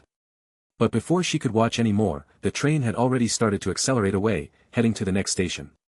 The breeze generated by the train brushed through her silver hair as the girl lifted her hand to look at the marks on her wrist, seemingly deep in thought. Then she opened her hand, revealing a black storage chip in her right palm. After a moment of shock, she closed her hand again, lifted her head, and watched the direction in which the train had departed, laughing at herself in self-derision. Inside the carriage, Tang Yu was now surrounded by security personnel, along with several passengers in business suits. He knew he looked like a corporate employee, but his attire bore no Arasaka insignia. He disliked, even hated, flaunting his Arasaka employee status and had refused to do so when Jenkins loaned him the Aerodyne. If it wasn't for necessity, he would have long since ceased being a corporate minion. Tang Yu, who had no cybernetic modifications and a youthful appearance, could easily be mistaken for an overworked junior employee from some minor corporation, tirelessly climbing the corporate ladder. Compared to the relatively calm security staff, the employees whose chips had been stolen immediately became demanding upon seeing Tang Yu. "He's definitely suspicious, letting that person go just now, they could be in on it together. You need to arrest him and question him. And our chips were stolen just now. That thief must have taken them, we can't let this matter slide." "Right. Grab him, and if needed, take him to NCPD and make him confess his association with that thief." The outrage of the corporate passengers grew, the Arasaka insignia on their badges displaying their corporate status. Although many people in Night City looked down on corporate lackeys, when it came to status and power, the lackeys indeed had the upper hand, especially those from Arasaka. Tang Yu thought to himself. It hadn't been long since his return, but it seemed his notorious reputation in Arasaka Corporation had been forgotten by many. Since joining the Counterintelligence division, he had dealt with multiple corporate espionage cases, sending many Arasaka employees to their doom. In theory, Tang Yu could suspect and initiate an investigation against any Arasaka employee, which was the frightening aspect of the power he wielded. Especially after becoming the deputy director of counterintelligence, many in the company greeted him with smiles, regardless of whether they were genuine or filled with ulterior motives, but at least publicly, nobody dared offend him. Making those corporate lackeys fear and dread him was the best image for himself. And now, these lackeys, having forgotten the pain once the scar healed, needed a harsh lesson. Seeing the young Tang Yu alone on the train, the security team leader stepped forward and asked routinely. "Please present your ID." Since Tang Yu did not have cybernetic implants, his identity information couldn't be scanned directly, and his personal information as the deputy director of counterintelligence was strictly confidential to outsiders. Without proper authority or means, it was difficult to obtain. Tang Yu glanced at the few aggressive corporate passengers behind him and responded calmly. According to Article 132 of the Night City Civic Code, without legitimate cause or concrete evidence, it is illegal to arbitrarily inspect residents' personal information. Digital scans that invade personal information constitute an infraction of privacy and are illegal. I trust as transit security staff, you wouldn't be unaware of this. The security team leader was clearly stumped by Tang Yu's question, as his cybernetic eye rapidly brought up the relevant articles, confirming that Tang Yu was correct. Although in Night City, everyone trampled legal clauses into mud, treating street rules as the basic guidelines of life, the statutes still held sway on the surface. Perhaps useless during a street fight, but now, they served their purpose well. The security team leader tried to find a good reason. "Sir, we mean no offense. Just now, that female passenger was suspected of theft, and as we were about to investigate, you let her go. Now we need an explanation of your actions, and if you do not cooperate with our law enforcement, we will have to take compulsory measures to verify your identity. I hope you understand." One of the corporate passengers interjected. "Why bother with all this talk? Just take him in for questioning. He's definitely hiding something." Tang Yu put his portable communicator back on, his gaze passing over the security staff and looking towards the Arasaka employee who had just spoken.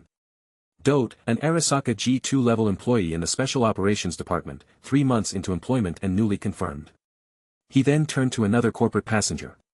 Lyrian, an Arasaka G3 level employee, from the Department of Crisis PR Division, 1 year and 4 months into your career at Arasaka. The suited men, upon hearing Tang Yu reciting their names one by one, froze, their faces turning ashen. Their company's hiring data could only have been accessed through a hacker intrusion or known to internal company employees. Now, with no signs of network intrusion detected through their cyberware, the clear grasp of personal details signified only one thing. The person facing them was from Arasaka, and held a not insignificant position. Not just the company employees were left dumbstruck on the spot, even the service security staff were clueless about what was unfolding. It was evident that this young man was not as simple as he seemed. Lyrian, who led the group of suited passengers, felt his calves trembling. His previously aggressive demeanor had vanished, leaving him only able to timidly ask. "Are you, a colleague from HR?" Lyrian still couldn't fathom that Tang Yu was his superior, clearly younger than him, at most a newbie who had joined the company at the same time. If he were an HR colleague, knowing some personal details would make sense. This was the only comforting explanation he could cling to. Tang Yu wirelessly transmitted his ID information to the service security personnel and the Arasaka employees through the communicator in his left eye. In an instant, new Arasaka hires like Lyrian were shocked. The code radiating a yellow halo left them petrified in place, and the information displayed in their cyber eyes baffled them completely. Tossed by waves of shock in their minds, they even began to stammer when they tried to speak. The Deputy Director of Counterintelligence. Chapter 14. Inside the train car. When Tang Yu truly revealed his identity information, Lyrian and others were immediately ashen-faced. How could they have imagined that a high-ranking M-level executive of Arasaka Corporation, the Deputy Director of Counterintelligence, would be riding a public train? In their minds, corporate executives travel either by luxury car service or with a float car. Moreover, he appeared so young and was never seen in the company before, possibly indicating a deeper background. They dared not contemplate further, with nothing in their hearts but shock and regret. The hierarchy within Arasaka Corporation is strict, and rank nearly determines everything. Lyrian knew that they had offended a high-ranking member of the Counterintelligence Division and that their investigation could lead to their disappearance from Night City. Arasaka is ruthlessly harsh with its enemies and even more so with its own staff. Tang Yu looked at them coldly. "Do you have any further questions?" The head of security service promptly showed deep apologies and quickly took the other security members away from the scene. Lyrian and his people, realizing the seriousness of the situation, stood there in worried shock, unsure whether to stay or go. Tang Yu had no interest in picking fights with these low-level corporate dogs. "I have recorded your information. I don't want to see you once again in Arasaka Tower." With that said, the station announcement for Santo Domingo River Valley came on. After dropping the words, Tang Yu turned and left the train. Lyrian and the rest were left sitting helplessly on the ground, at a loss for what to do. Those words had effectively sentenced them to death. Their only way out was to leave Arasaka Corporation. Tang Yu walked out of the station and into the streets of Santo Domingo, where the lively scenes were strikingly different from the bustling order of the civic center. Passing by the old power plant on the street, he saw simple-clothed pedestrians smoking, reading newspapers. Some with hangovers vomiting by the railings, some lying on the curbstone with braindance headsets lost in a degenerate world. A few steps more, and he would bump into a quarreling couple on the street, drawing guns and threatening each other. In Santo Domingo River Valley, everyone lived in distress but also with abandon. On the contrary, Tang Yu, in his retro black suit, tailored to fit, stood out with distinguished bearing, contrasting sharply with the surrounding chaos, even attracting attention from hoodlums on the streets. In fact, Tang Yu initially had no intention to interfere with the behavior of the cyberpunk girl, but when he actually caught her, the system issued a prompt. Lucy Note 1 Simulate Not Simulate. Upon capturing the girl, he pondered over her identity. That the system offered the simulation option meant that her future was no ordinary one. She had definitely made her mark in Night City. A silver-haired girl had the guts to steal a chip from an Arasaka employee, a cyberpunk netrunner whose age was disproportionate to her skills. From the method of her theft, she evidently knew Arasaka employees Ice Note 2 very well and even used Arasaka's hacking techniques. Tang Yu had been one of the top hackers in Night City in his past life, without equal, although he had not undergone cybernetic enhancements now, his experience and judgment remained impeccable.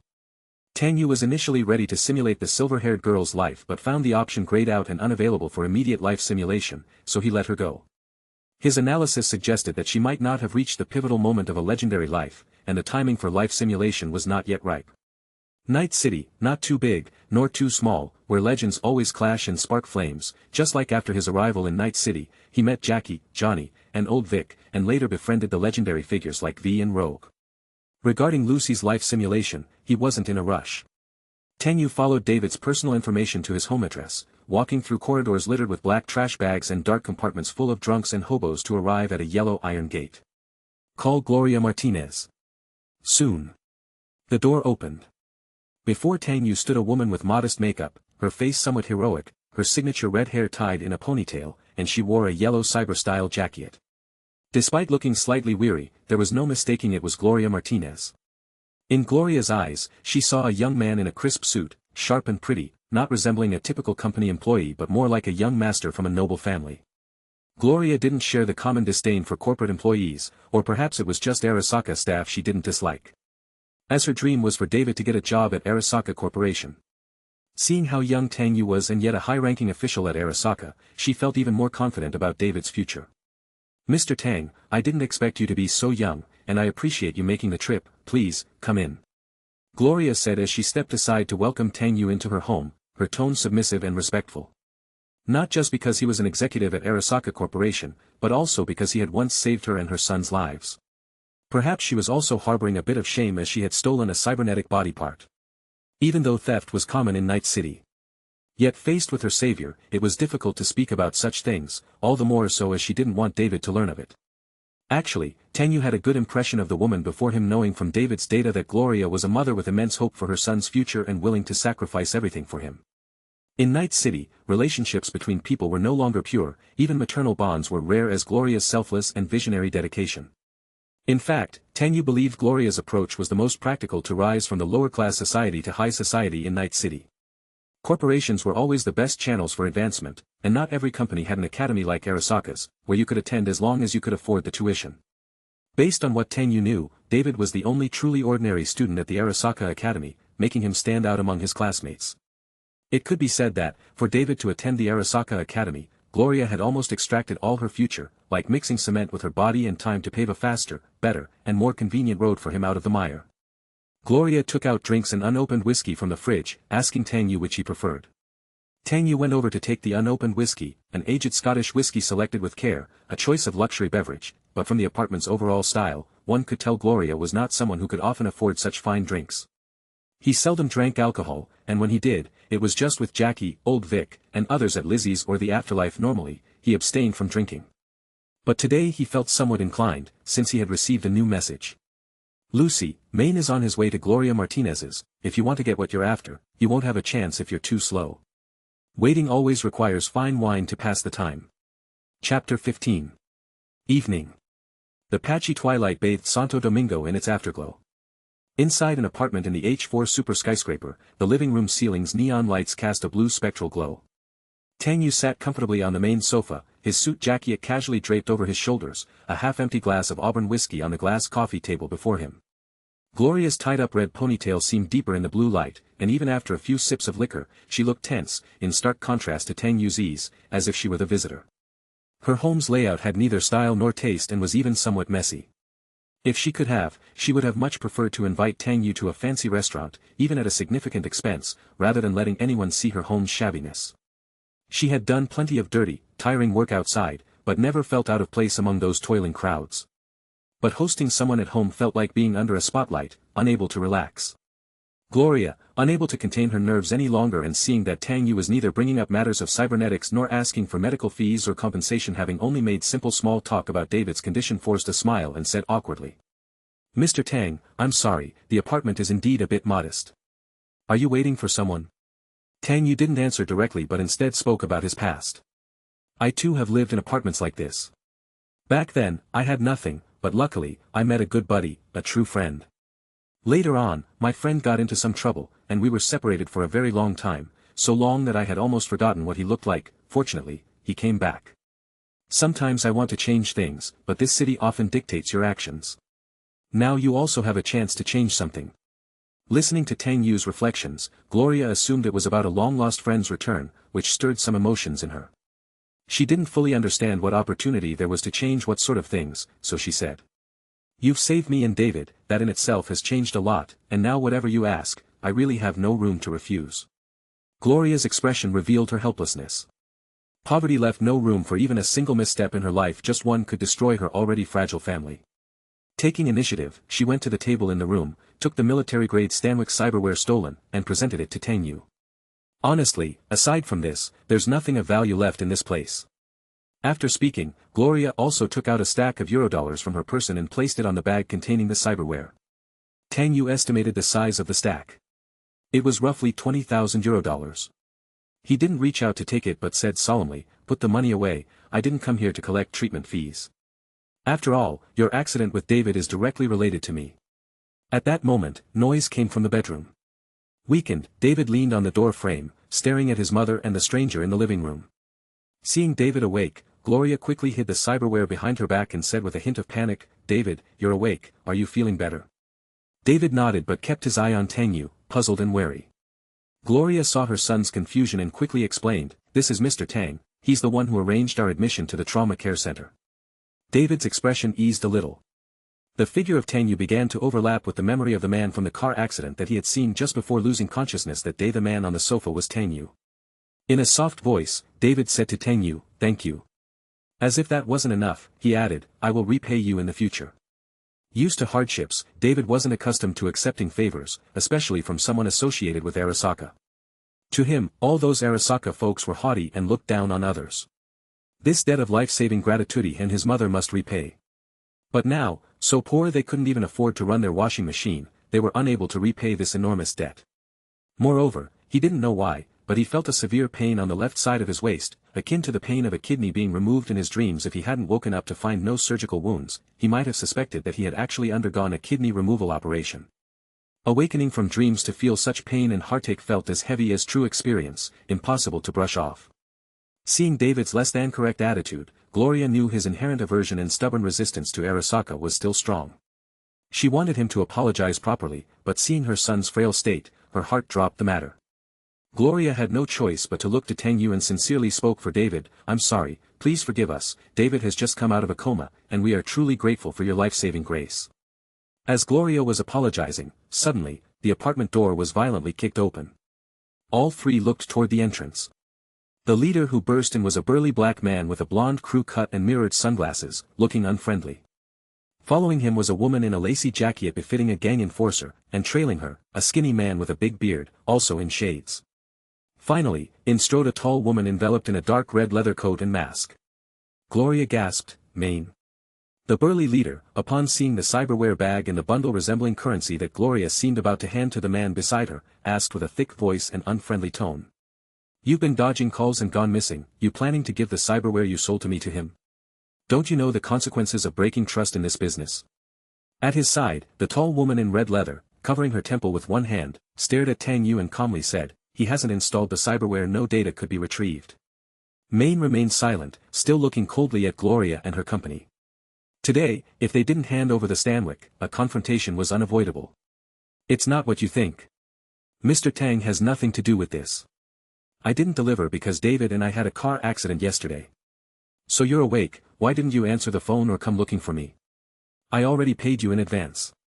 He had trusted Gloria enough to transfer $30,000 into her account ahead of the deal, only for her to vanish on the day of delivery, making him feel betrayed and deceived. Faced with Maine's questioning, Gloria struggled to explain, not wanting not to deliver the item but because Tang Yu hadn't agreed and she couldn't return the money to Maine because she really needed it now. With David witnessing all this, she truly didn't know how to clear the matter.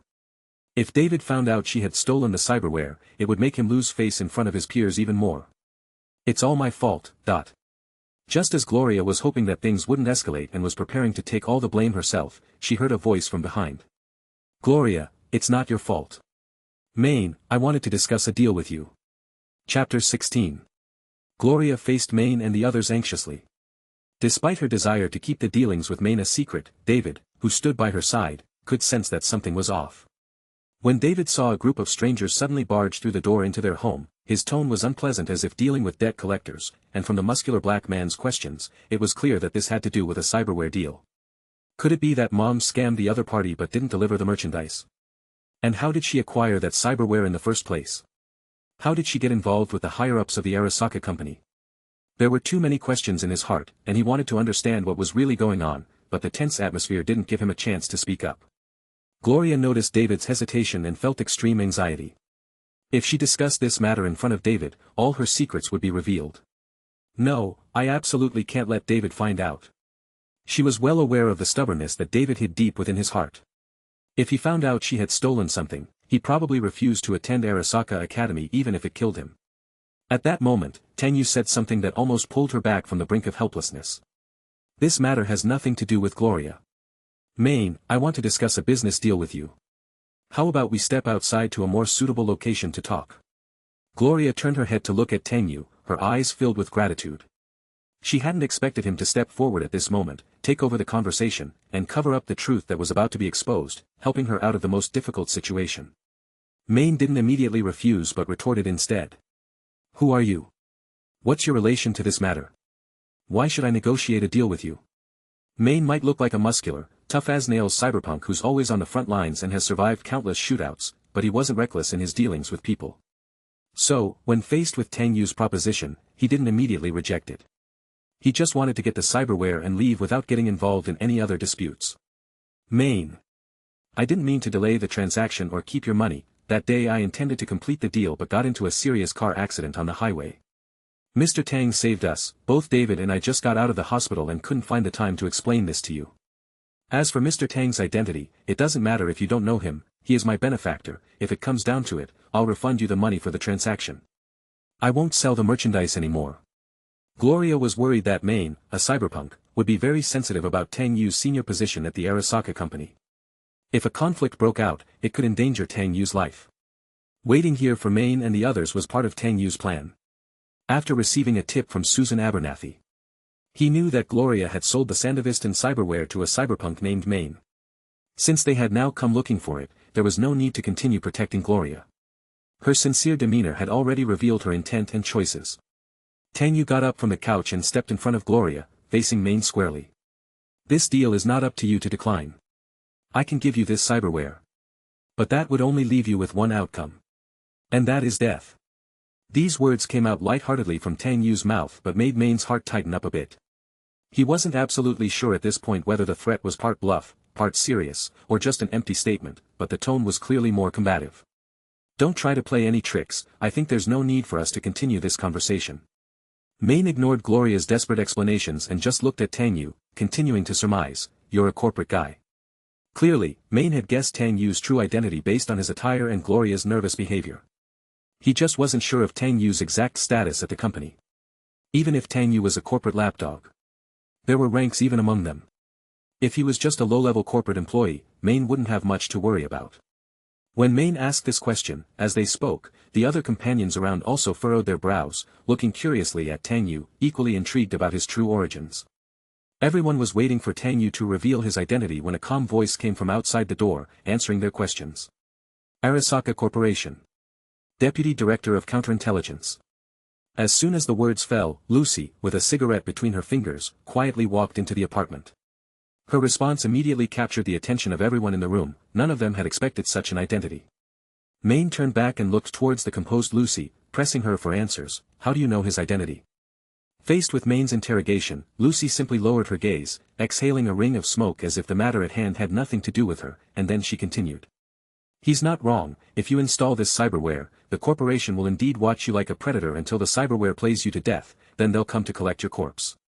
A woman in a red leather coat and tall stature, wearing a mask, asked sternly, what does this have to do with the corporation? Lucy lifted her eyes that shone like neon, looking expressionless, directly at Tang Yu in front of her. I don't think you want to discuss this matter here any longer, do you, Mr. Tang? When Tang Yu saw Lucy reveal his true identity, he already knew that she must have read the contents of the chip, which was about a conversation he had with his boss, James. The content she knew was limited, as he regularly changed his storage chips, and generally, the contents wouldn't last more than 48 hours. Tang Yu then put on his suit jacket and walked towards the broken door, passing Maine, he said indifferently. Don't just stand there, grab your things. At this moment, Gloria picked up on Tang Yu's hint. After a moment of thought, she handed the bag she was holding to Maine, which contained the military-grade Stanislav. Maine took the bag, not expecting to get the cyberware in such a way. Being a reasonable man, now that the item was in his hands, he had no reason to cause more trouble in someone else's apartment, his rough voice carrying a touch of embarrassment. I didn't expect you'd been in an accident, it was my fault for kicking in your door. I'll compensate you for the repairs, sorry. He then transferred €2,000 to the other party, which was more than enough to fix the door and pay for a month's rent in the apartment. But Gloria wasn't concerned about the door. Instead, she handed a stack of Eurodollar bills to Maine too, saying, take the money for this transaction back with you, please don't trouble Mr. Tang, you're still short 10,000, I'll transfer it to your account later. Gloria's gesture made Maine feel somewhat abashed. It was obvious she was repaying Tang Yu for saving her life. The woman preferred to deplete her own funds rather than burden someone else. An action Maine actually admired deep down. He had decided to advance the payment for the transaction based on his trust in Gloria's credibility and character. After accepting the money, Maine nodded in agreement and then turned to the nervously fidgeting bearded man beside him, saying, "Pilar, you're the one who blew the apartment door open, you'll be responsible for fixing it, or you can forget about that golden hand cyberware." Pilar immediately became unhappy, flustered, and defensively said, "Maine, it was clearly you who told me to blow it open, I said we should knock on the door but you didn't listen, and now you want to pin this on me, I'll remember this debt." Chapter 17. Tang Yu and Maine, along with others, left Gloria's apartment. Pilar, who was left behind by Maine, started tampering with the apartment's door while talking to herself. For someone familiar with the manufacturing of various weapons and equipment, fixing a door is hardly a challenge. I should be able to handle this within 3 minutes. See, it's already fixed. Pilar stood outside, frantically assembling the apartment door, and in the blink of an eye, slipped away. The door didn't hold for even 2 seconds before it collapsed to the ground with a loud thud, echoing Pilar's voice in the dark corridor. "Sorry, I just didn't have the right tools, if you still want to charge for repairs, remember to find Rebecca." Gloria, looking at the messy apartment, touched her forehead with a light frown, somewhat helplessly. David, who had been standing by the bedroom door, suddenly asked, "They're gone, is the trouble resolved?" Only then did Gloria turn her attention to David, who had just woken up from his faint. She walked over to help him back to bed to rest, and then forced a weak smile. "It's fine, the trouble is taken care of, you rest up, I'll ask for another day off from the academy tomorrow." David, looking at his mother's somewhat haggard face, remembered the mornings she would collapse on the couch from exhaustion, remembered her begging the principal for his tuition in a demeaning manner, remembered the first time she cried because he didn't want to go to school. Ever since he had that vivid dream, he felt as if he had changed. He had always thought that it was his mother who forced him to attend Arasaka Academy, who forced him to climb the ranks at Arasaka Tower, who forced him to adopt her dreams as his own. But in reality, it was poverty and hardship pressing down on him, his own weakness and helplessness. And his mother just wanted him to have a bright future. If anyone had such selfless dreams, it was her. Having realized a lot, David softly said, "Mom, I'm alright, I'll go to Arasaka Academy tomorrow." Hearing that David was willing to go to Arasaka Academy, Gloria's heart warmed, and she gently covered him with the blanket. "Yeah, rest well." After speaking, Gloria left the bedroom. Tears unbidden from the corners of her eyes. She raised her head, attempting to take deep breaths to ease her sadness and emotion. She wished more than anyone for David to have a carefree and wonderful youth, seeing his spirit worn down and the harsh realities made her suffer internally more than anyone else could. She murmured to herself, "David, perhaps only when you truly reach the top floor of the Arasaka Tower, will you be free to chase your own dreams." Gloria felt that there might be a survivor's bias when she saw Tang Yu, not much older than David, already at a senior management position within the Arasaka Corporation. She believed David could do it, just like Tang Yu, and become an elite within the company. Mr. Tang's favor must be repaid no matter what, his future truly knows no bounds. Gloria clenched her fist, her dream far from extinguished. "If you're only here to talk business, then I'll take my leave." The tall woman clad in a red leather coat crossed her arms in front of her and spoke to Maine as she walked away. Maine's thick voice carried a hint of apology. Kiwi, you head back first, I can handle the rest of the dealings myself." He had thought that this visit would culminate in a major battle, so he deliberately called upon the team's hacker Kiwi. However, it turned out that Tang Yu was an unmodified normal person, leaving no room for hacking and cyber infiltration to be of any use. The hacker Kiwi nodded, her gaze shifting to Tang Yu and then to Lucy, who was smoking on her own. She seemed to be pondering something, and finally, she turned and walked away from the crowd. "Call me for the next job." Maine responded solemnly, "Kiwi, don't worry, you won't miss out." "Lucy, what's your plan? Are you with us?" Tang Yu, who had been leading the way on foot, suddenly stopped and spoke in a deep voice. "I still have a score to settle with her." Lucy stared cautiously at Tang Yu's back, pursing her lips without making a sound. Tang Yu continued, "Don't worry, this matter has nothing to do with Arasaka, it's better for you to know less if you don't want to get involved in what comes next." Under the shadows cast by the streetlights, Lucy's expression was unreadable as she gazed evenly at Tang Yu through the neon glow. "Do you think I still have a choice?" Lucy knew that from the moment she had taken the chip from the compartment, she was implicated.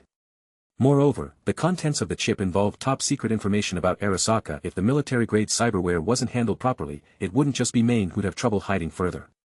Tang Yu turned to face Maine and the others, trying his best to appear sincere as he spoke in a rather kind tone. I believe everyone should have a chance to change their life. I remember the fixers always like to say that everything in Night City can be negotiated. I may work for Arasaka, but I don't like their forceful tactics. So, it's your choice whether to talk with me or take the cyberware and leave. You can decide for yourselves. Tang Yu was aware that they had no real option to refuse, but it was important to at least present the illusion of choice, reminding him of an ancient proverb from his hometown. Win the battle without a fight.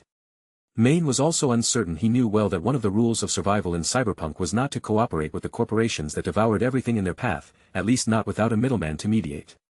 This was supposed to be a simple transaction. Gloria would steal the cyberware, and Maine would just pay for it. Private to private, no one else involved.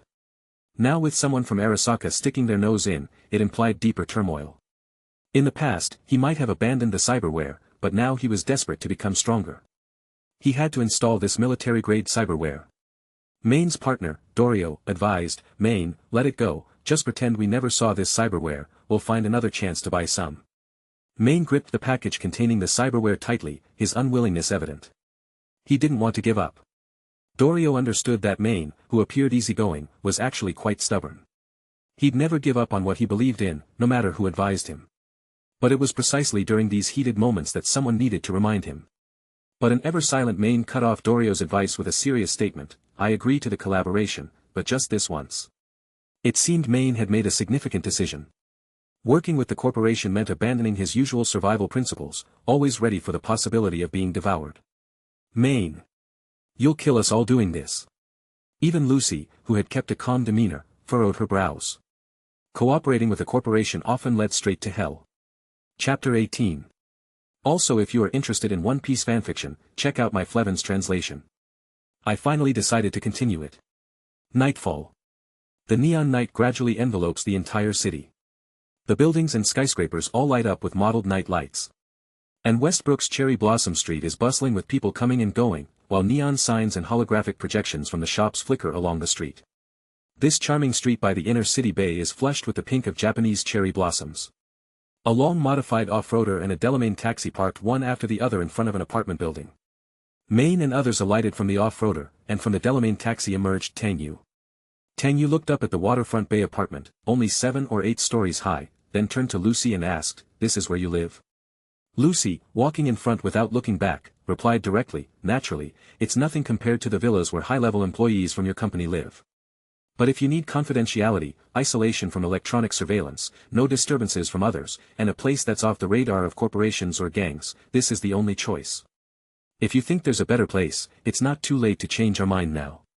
Pilar added from the side, "Lucy is our team's tech hacker, her security measures have always been strict and reliable, discussing our collaboration at her place is the best option." Tang Yu suddenly felt that their prejudices against him were indeed deep. But he could understand wearing the skin of a corporate dog was bound to be despised. But he could see the lighter side, at least this was more friendly than when he and Johnny used to curse the Arasaka family daily. He didn't say much else and followed Lucy's steps into the apartment building, beginning to climb the stairs. The stairwell was filled with a dark aqua hue, and the ceiling's incandescent lights were old and flickered slightly when lit. It wasn't until the group ascended to the top floor and saw an electronic gate on the left side of the corridor that Lucy went over to swipe it open. Tang Yu followed her inside and saw that the apartment was not very large, a common suite design, similar to the apartments Gloria rented. The living room divided into a bathroom and toilet, with a connected bedroom. The hall housed a simple leather sofa set and a glass coffee table, basic living furnishings. The shower curtain in the bathroom was half covered, revealing a bathtub full of not fully melted ice. The glass coffee table in the living room stood empty, with just a lonely ashtray on it. Other valuable items in the house were the hacker chair and computer desk that network hackers must have. The most prominent feature was the living room's large panoramic glass window, through which one could take in the sea view of Night City.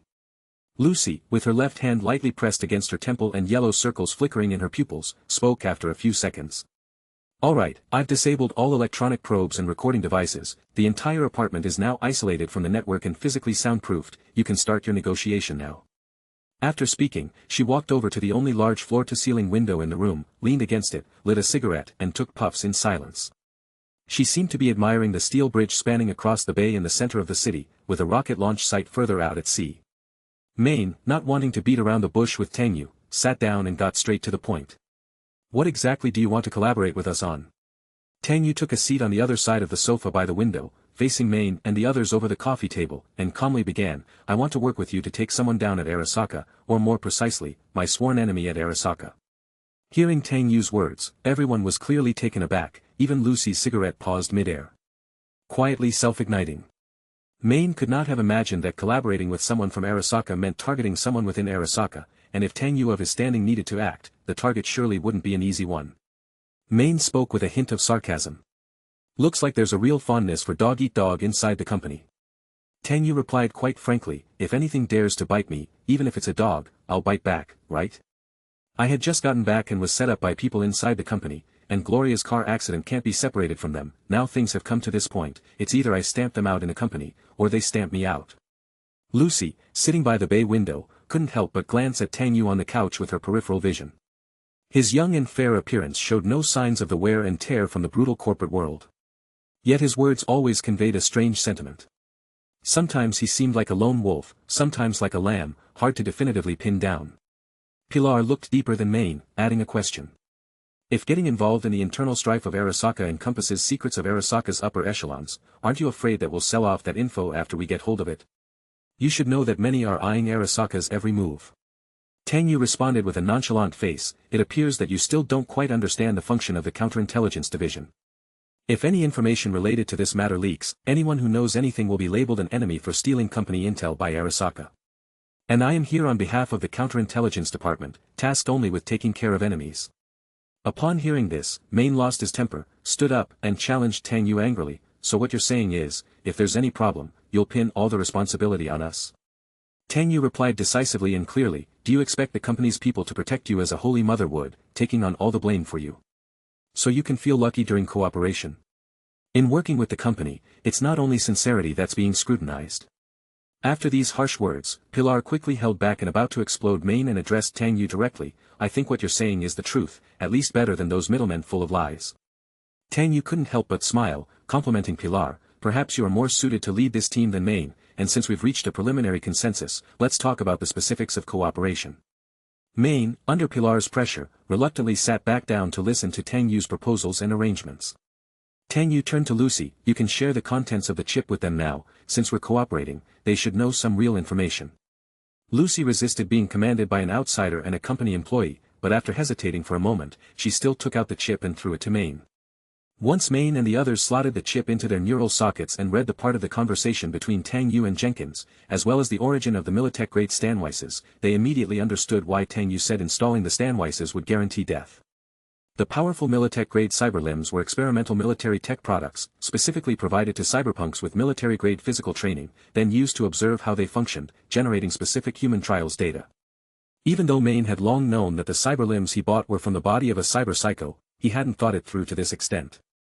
If installed, one might become an unwitting guinea pig for military tech, and even in death, one's body would be sent to a lab for dissection and research, as if suddenly turning to see a blood-red viper lurking in the dark, baring its sharp fangs, ready to pounce. Main shuddered at the thought. Chapter 19. Check out my other translations too. One Piece and Marvel. Tang Yu remained calm and collected, waiting quietly for Main and the others to finish reading the contents of the chip. After acquainting himself with the details, Main truly realized the dangerous nature of this collaboration. The mission involved not only a conflict between high-level executives within Arasaka but also a struggle between Arasaka and military technology. Although Main didn't know what Tang Yu had experienced within the company, it was clear that this was a deadly serious affair. Main had lost his earlier temper and finally decided to have a serious talk with Tang Yu. Even if he wanted to back out now, it was too late. Knowledge of the information often means being involved, and the key point was that this was a matter of life and death at a high level. Main had been doing cyberpunk jobs for so long that he was used to being the middleman who gets paid to do the work without questioning the rights and wrongs behind the mission, being the most pure-hearted worker. Sometimes he would even complain about the middlemen not telling him the background of the missions, leading to various unexpected situations during the operations. But today's conversation was about such a big deal, and he felt a great pressure on his shoulders.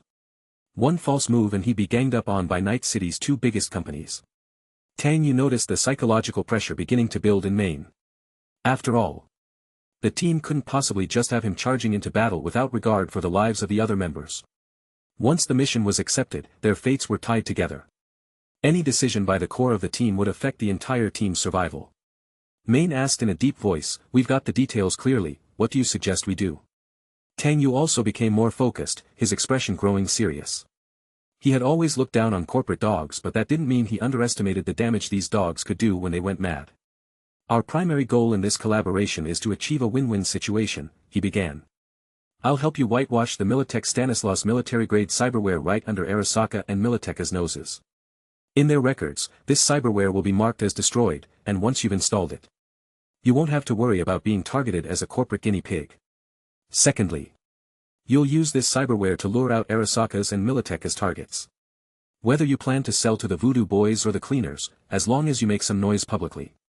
The corporate types will swarm like sharks smelling blood. After that, you just need to take the goods to the trade. The rest doesn't concern you. Main was still somewhat puzzled and asked, what if a firefight breaks out? Tang Yu stared into Main's eyes and said softly, take out your toughest gear and give those corporate dogs a taste of your strength. The company usually conducts these kinds of operations in secret and won't make it public, he continued. Even if a few agents die, it would just be chalked up as mission failure, the NCPD wouldn't get involved. But remember this, after today we have no further contact until this collaboration is over. I've said all I need to say, Tang Yu concluded. Let's see if you guys agree or disagree. After hearing Tang Yu's plan, both Main and Dorio seemed to implicitly agree without objections, and Pilar, who had been silent by the window the whole time, knew she had no choice but to get involved in this triangular showdown. With the matter discussed and no objections raised, Main clenched his hefty fists, stood up, and said, since we've settled this, we'll follow this plan. Main, always complete the tasks I take on, I hope you'll keep your word. Tang Yu also stood up, buttoning the top button of his suit with a slight smile and said, pleasure doing business with you. Once this is all over, I'll introduce you to a reliable ripperdoc for the installation. I believe you won't refuse once you hear his name. Also, remember to pay back Gloria for the money. After all, this cybernetic limb was a deal she made with you. Main grunted in affirmation, though he was visibly displeased. After the dangerous job, it was as if he had worked for nothing. His team had risked their lives with little compensation, and he was left to pay out of his own pocket. Despite his moodiness, he was too eager to have the cybernetic limb installed. After concluding their business, Main left the apartment with Dorio in tow. As Tang Yu was also getting up to leave the apartment, he heard Lucy's indifferent voice raise a question. What about the account you mentioned? How do you want to settle it? Standing at the open gate of the apartment, Tang Yu stopped to reply. You stole my chip, but you gave me a tip in advance, and then you facilitated this collaboration, we're even now, as far as the company is concerned. Lucy still stared out the window. As far as I know, the company folk aren't so easily dismissed, she said. She suspected that Tang Yu had realized she specifically targeted Arasaka to steal the chip. Such an act clearly demonstrated hostility towards Arasaka, and a high-ranking Arasaka employee wouldn't let it slide so easily. Tang Yu, with a touch of resignation, said, I'm not like them, at least I have my own ideas. Rather than being a true corporate dog, the company may be square, but stealing is still offensive. Lucy suddenly let out a soft laugh. Heh, if you hadn't been keeping an eye on me in the train compartment, I might have gone unnoticed. Stealing that chip from you wasn't too much, was it? Tang Yu suddenly remembered that he had indeed been the one to first notice her, not expecting this detail to be turned against him. The silver-haired girl was nonchalant, her gaze indifferent as she continued. You really are different from others in the company. I stole your chip because your conversation touched upon that cybernetic limb, and Main has been looking for such cyberware, unexpectedly, your identity. Tang Yu turned to look at the girl sitting on the bay window, playfully taking over the conversation. Who would have thought that a corporate executive would ride the public hover train? From your reaction back then, it seemed like a new experience for you. Lucy turned her head to face Tang Yu, her gaze cautious and cold. Do you know why I think you're different from the other corporate dogs? Tang Yu gestured that he was all ears. Lucy's neon childish eyes stared straight at Tang Yu as she slowly said, you are more dangerous, more lethal. Silence fell between them for a moment. Tang Yu wasn't sure how he'd given her this impression, feeling more and more like a corporate villain since his rebirth. You're too comfortable in the company, manipulating people and controlling situations. Everyone else is just a pawn in your eyes. With your background from a powerful family, you started at the pinnacle of life, and at a young age, you took an executive position at Arasaka. Obviously, you've never experienced what it's like to fall into hell. You might despise the company, even fight against it, but you can't leave it. The company has given you all your power and that lofty status, isn't that right, Mr. Tang? Hearing Lucy's view of him, Tang Yu sarcastically conceded, then I'll take it as a compliment, at least I'm doing something right. Not wanting to dwell on the subject, Tang Yu had no intention of shedding his corporate skin just yet, nor did he have the patience to explain himself to someone he just met, especially to someone with a strong animosity towards Arasaka. At least once in his life, he had been clear about love and hate, living a life of passion and vengeance. Chapter 20. Check out my other translations too. One Piece and Marvel. Westbrook. Sakura Street Bayview Apartment, Floor 6. Tang Yu was about to leave when he was stopped by Lucy's sincere evaluation. At the door. It wasn't that he was unwilling to learn more about the legendary life of the silver-haired girl before him, but she seemed to have a strong innate aversion and wariness towards Arasaka. Even if she were eligible for the legendary life simulation, Tang Yu currently wasn't able to activate a gray simulation button, so he concluded that the timing wasn't ripe and fate was not yet in place. Another reason why Tang Yu was so persistent in teaming up with Main's crew was that he also found a gray option for life simulation in Main, which implied that Main's future could possibly be legendary too, perhaps even fulfilling his destined legendary life before Tang Yu's own rebirth. Thinking about the fate of the legendary life, Tang Yu couldn't help but mutter. Who was it in my past life that said, legends are all buried in the ground? Lucy noticed Tang Yu seemed to have murmured something, not hearing it clearly, she frowned slightly and asked. What about the grave? Tang Yu did not want to discuss this heavy topic and casually deflected it with anything that came to mind. Luckily, he caught sight of the conspicuous old poster on the wall. The poster depicted an astronaut, pointing ahead with an impassioned expression as if to announce loudly. Embrace your new life. And at the center of the poster was a rocket soaring into the sky, ending with a marketing slogan. Trip to the moon for only €250,000. It was clearly an advertisement poster, and under normal circumstances, no one would hang such a thing in their home, especially not in such a prominent position. It's nothing, I mean what you said is right, Arasaka is just a rotten graveyard, following them only leads to a bad end. As he said this, Tang Yu couldn't help but recall the time when he and his sister V climbed the Arasaka Tower. Hacking their way from the first to the 133rd floor until their blades were dulled. Back then, the Arasaka Tower did indeed resemble an upright grave marker or tombstone. Lucy clearly sensed that Tang Yu's heart wasn't in the conversation and turned her face away, no longer looking at him as if she felt it pointless to discuss such things with a corporate drone. What's up with that tacky poster on the wall? No sooner had she spoken than Lucy's previously calm gaze faded away, and she put out the cigarette butt in the ashtray with a cold tone. Do you have a problem with it? Tang Yu couldn't deny it and looked at the marketing poster of the moon on the wall. I have no comment on personal preferences, but it just reminded me of a few songs about the moon, you probably haven't heard them, like, Talking to the Moon, Note 1 inch. Lucy withdrew her cold gaze and turned her head towards the window, murmuring. Talking to the moon. I haven't heard of it. Seeing that she was still giving half-hearted responses, Tang Yu simply shrugged his shoulders to avoid making himself look silly. He whistled a tune about the moon as he nonchalantly left with his hands in his pockets.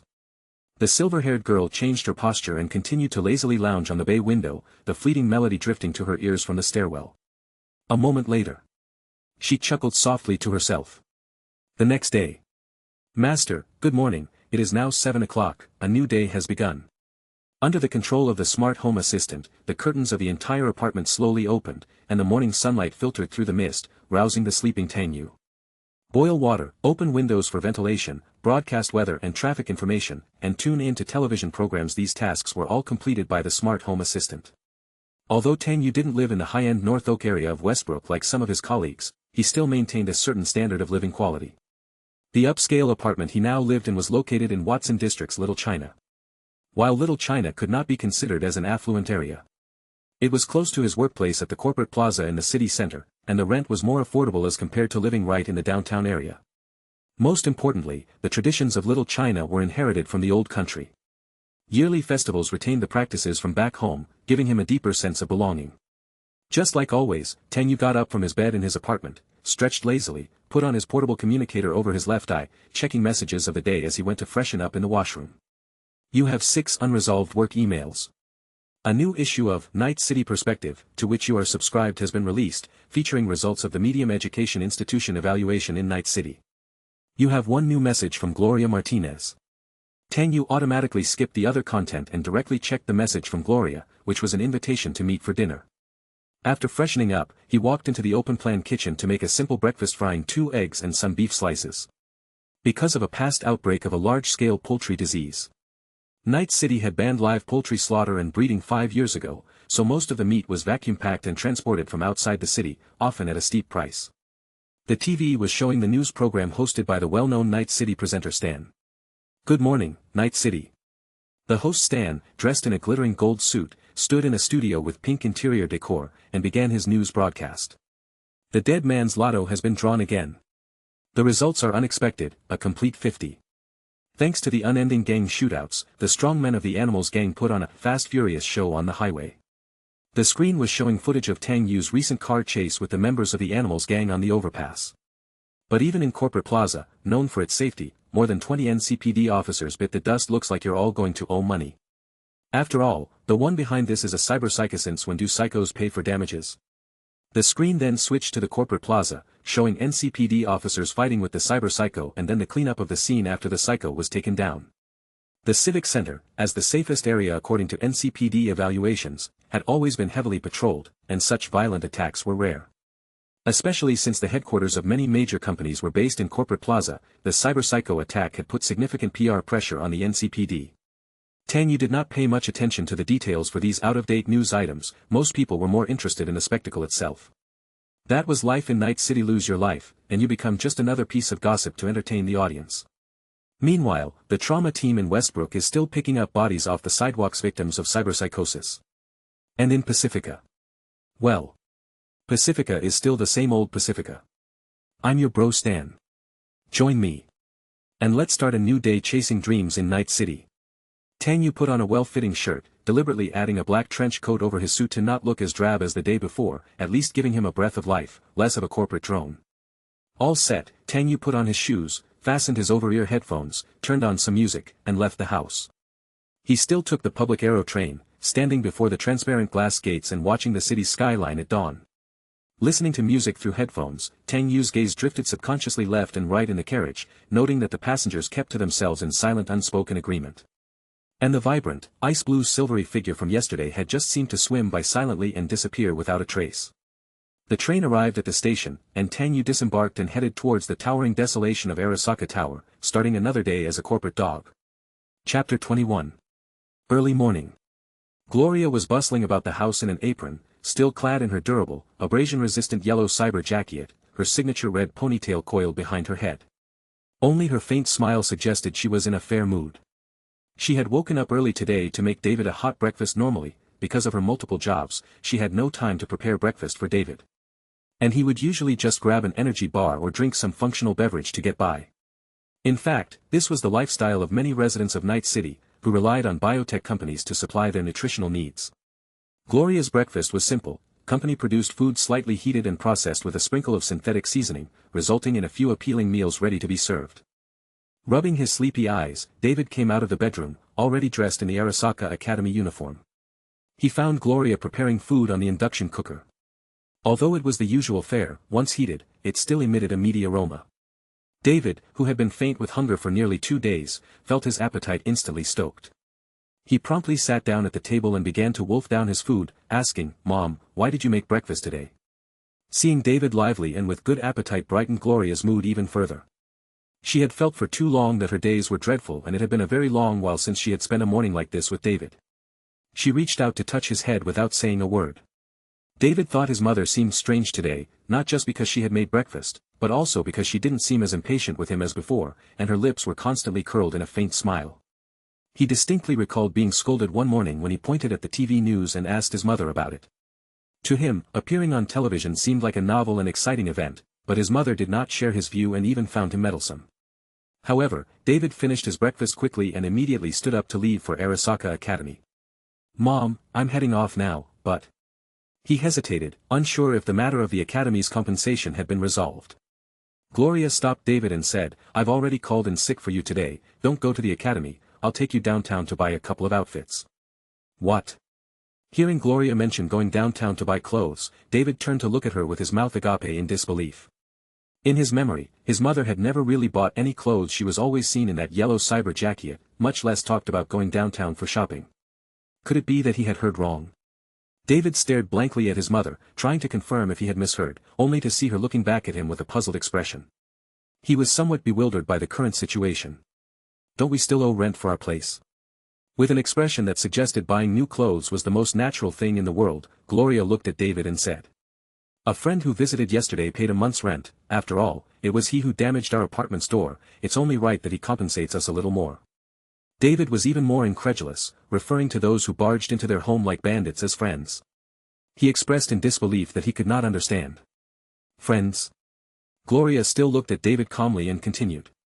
Yeah, last night was just a small misunderstanding. I've already called the property manager to fix the door, plus, Mr. Tang and the others had quite a successful deal. This time, I made a good sum. After Maine and Dorio concluded their discussion last night, the money was immediately transferred to Gloria's account, completing the transaction as previously agreed. David was exasperated even at 17, he could tell that last night's group of cyberpunks was not to be trifled with. Yet Gloria still treated him like a child, which left him somewhat deflated as he said. Alright, no school today, but why did you suddenly want to buy clothes? Gloria said almost without hesitation, because today we are going to visit a very important person formally. David guessed immediately without even blinking, Mr. Tang. Even though he knew that Tang Yu was a high-level executive at Arasaka, he was genuinely grateful from the bottom of his heart, considering he had helped his mother and himself during their most desperate time. It was just hard to express it that straightforwardly. Gloria looked at him with a, "You are indeed smart" expression, nodded in praise, and said. David, you are becoming more and more thoughtful. We should try to be as formal as possible for this meeting, so it's obviously not okay to wear what we have on now. We need to buy something nicer to make a good impression, don't you think? She tugged at the corner of her yellow cyber jacket, a garment issued to her for her job at the public medical clinic, which was suitable for daily wear but entirely inappropriate for a formal occasion. David sighed in resignation. Jinggyuj. This was a high-end men's luxury clothing store located next to the company square in the downtown commercial district. It served clientele ranging from successful professionals to the second generation of rich families, offering ready-made clothes, bespoke tailoring, and personalized fitting services. When Gloria brought David to the entrance of Jinggyuj, his expression became even more dramatic. Despite attending Arasaka Academy, he rarely visited the city center because it catered to Night City's wealthy and unnecessary strain on his wallet. David looked up and saw the store's name above the door, adorned with Jinguji and a string of Japanese characters. Mom, are you sure we should buy clothes here? Gloria sensed that David might have been too accustomed to thriftiness and responded with an encouraging tone. As long as we have money to buy clothes, there's nothing stopping us from going in, and even if we don't buy, window shopping doesn't hurt. Besides, you'll be joining Arasaka Tower in the future and will be a regular here, so consider this an early introduction. So Gloria pushed David through the glass doors and into the Jinggyuj luxury clothing store. At the reception, they saw a dark-skinned attendant wearing a high-quality embossed single-breasted suit with an impeccable fit. A black silk pocket square pinned with a golden brooch, radiating an air of opulence. Gloria whispered to David, "See, even the employees are dressed so elegantly."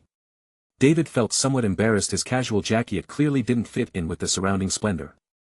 However, Gloria was sociable and struck up a conversation with the attendant, gesturing about the kind of suit she wanted to buy and the sizing.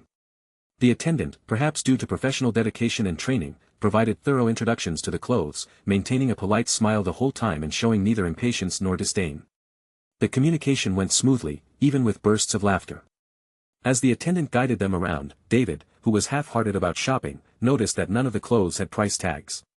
He casually pointed to a suit he thought looked the best and asked, "Excuse me, how much is this piece of clothing?" The attendant immediately turned around to assist David. "Good day, sir, you have great taste. This checkered suit jacket is priced at €12,000, and as it's one of our recommended items in store. There's no discount available, however, it might be a bit large for you. If I may suggest, you should try." David was at a loss for words. He didn't hear anything after the €12,000. On the other hand, Gloria, after seeing the checkered suit jacket, decisively said, "David, you really do have a good eye. Let's pick this one." Chapter 22. Night City. Corporate Plaza, Arasaka Tower. Tang Yu, who was on the morning shift, had just verified his identity information and was about to enter the main gate when he unexpectedly saw a line of corporate vehicles pull up to the temporary parking spot in front of the door. After the black armored limousine at the head of the convoy came to a stop, secretaries and bodyguards immediately scrambled to open the doors. A middle-aged woman dressed in a standard Arasaka corporate suit stepped out, her powerful and efficient aura immediately becoming apparent. The employees who had been heading towards Arasaka Tower also stopped and stepped aside to make way, silently watching the middle-aged woman. The scene attracted a lot of attention. Tang Yu couldn't help but laugh and say to himself, "Looks like today is my lucky day." The middle-aged woman, who headed for the main entrance as if no one else was around, was none other than Susan Abernathy, the Special Operations Director of Arasaka. Tang Yu deliberately slowed his pace, crossing the lobby to the public elevators. The main area of Arasaka Tower's lobby had 3 main elevators. Although there were also individual or paired elevators in slightly off-center locations, company executives usually only took the main elevators, in keeping with the corporate culture of status and identity. Tang Yu stepped forward 2 paces to wait in front of the main area public elevator, along with 8 or 9 other Arasaka employees who similarly awaited, ceasing their quiet conversation when they saw him. Since it was the peak of the morning rush, the elevators were busy. About half a minute later, the echo of high heels tapping on the floor came from behind Tang Yu, along with the noise of a crowd. 2 uniformed bodyguards sporting slick-back hairstyles jogged up to the elevator, donning sunglasses, and stood to the left and right of the middle elevator doors. The actions of the bodyguards made it clear to everyone waiting for the elevator to make room because they knew that anyone affiliated with Arasaka corporate security was certainly part of the executive level. And no one wanted to catch the attention of their superiors over something as trivial as waiting for an elevator. The crowd dispersed, yet Tang Yu remained immovable at the center elevator door, treating the bulky bodyguards like air and continuing to wait for the elevator to descend.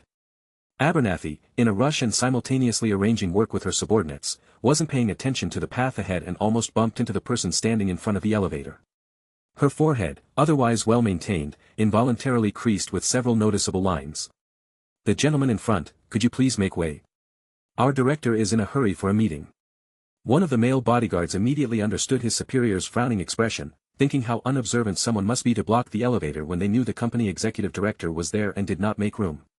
Tang Yu didn't even bother to look back at the situation behind him, dismissively responding, "Does the company have a rule that I must give up my place waiting for the elevator?"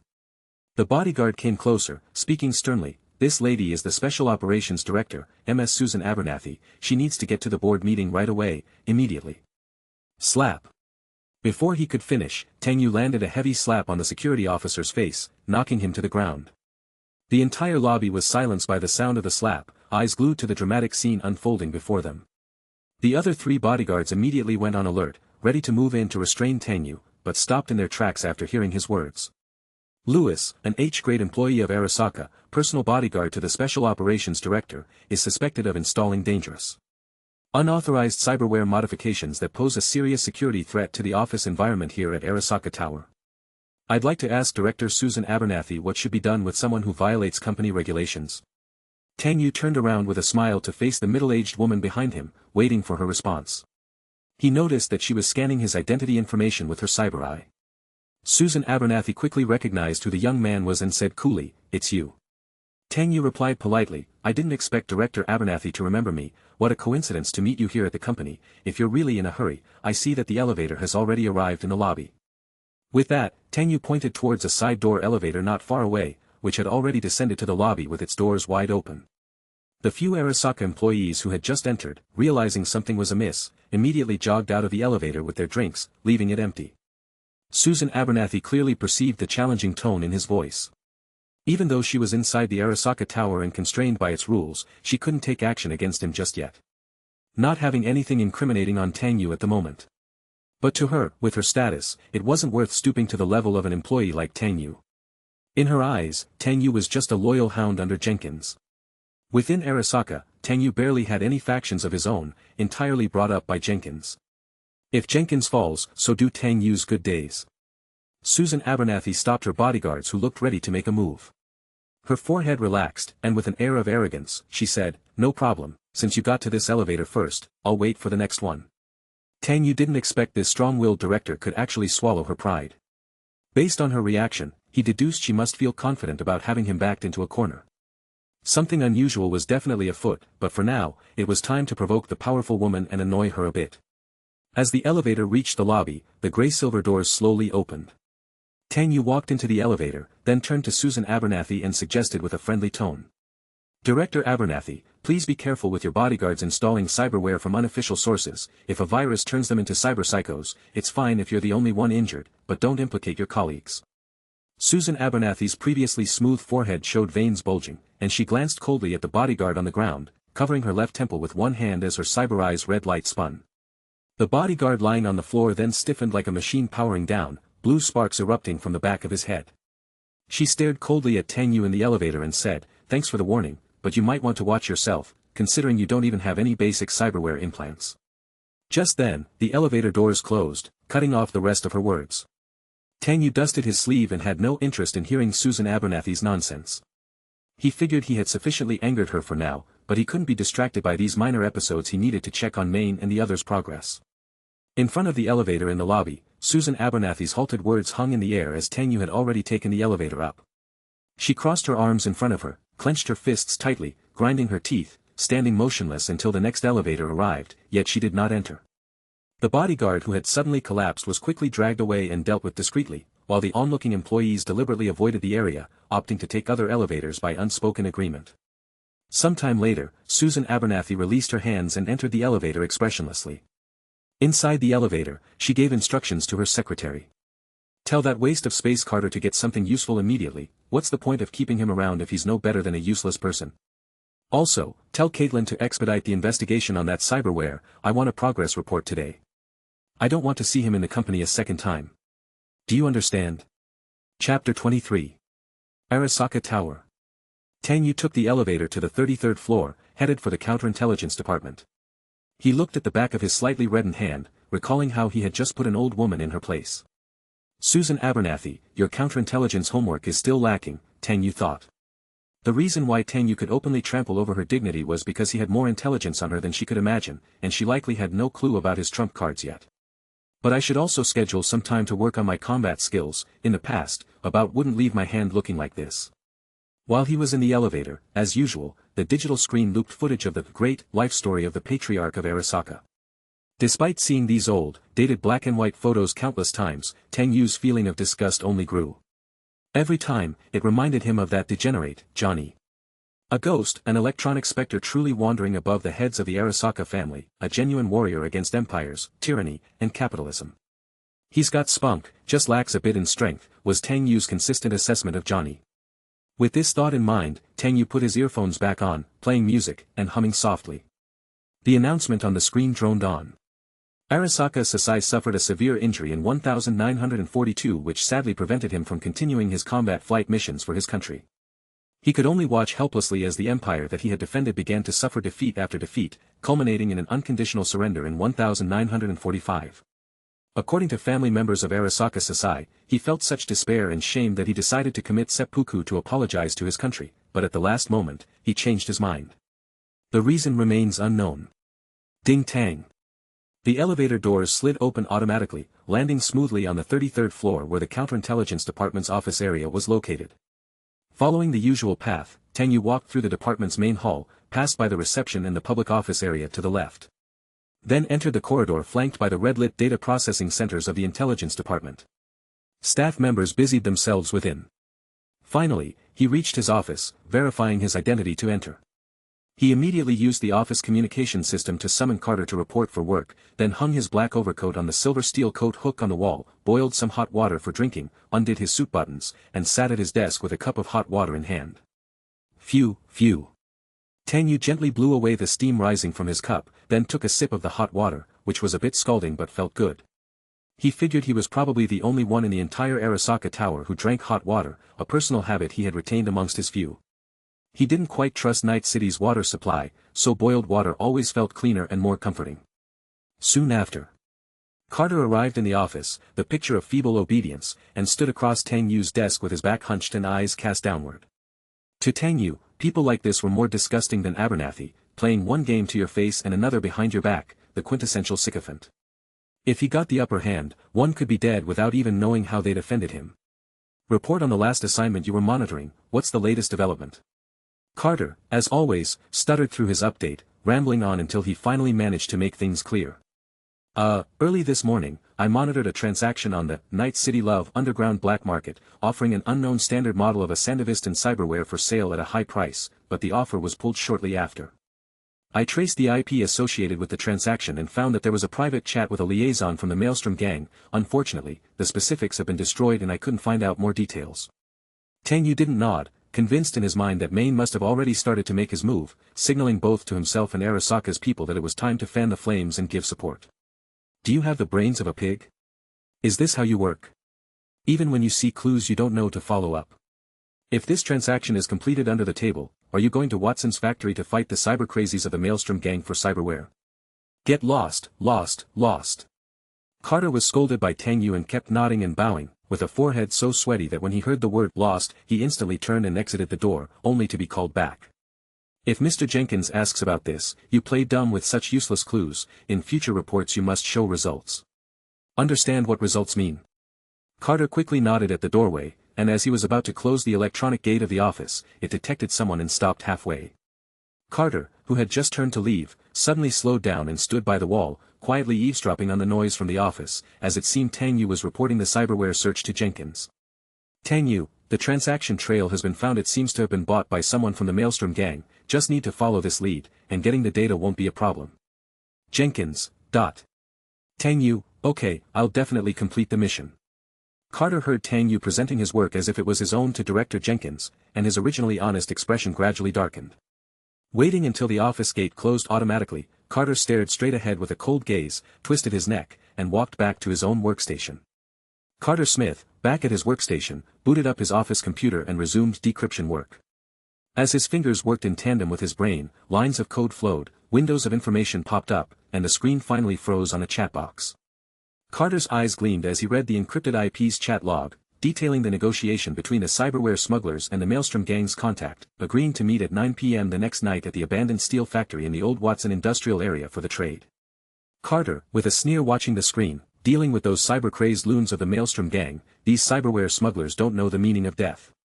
With this intel, the probability of being promoted to a H-level department head is pretty high.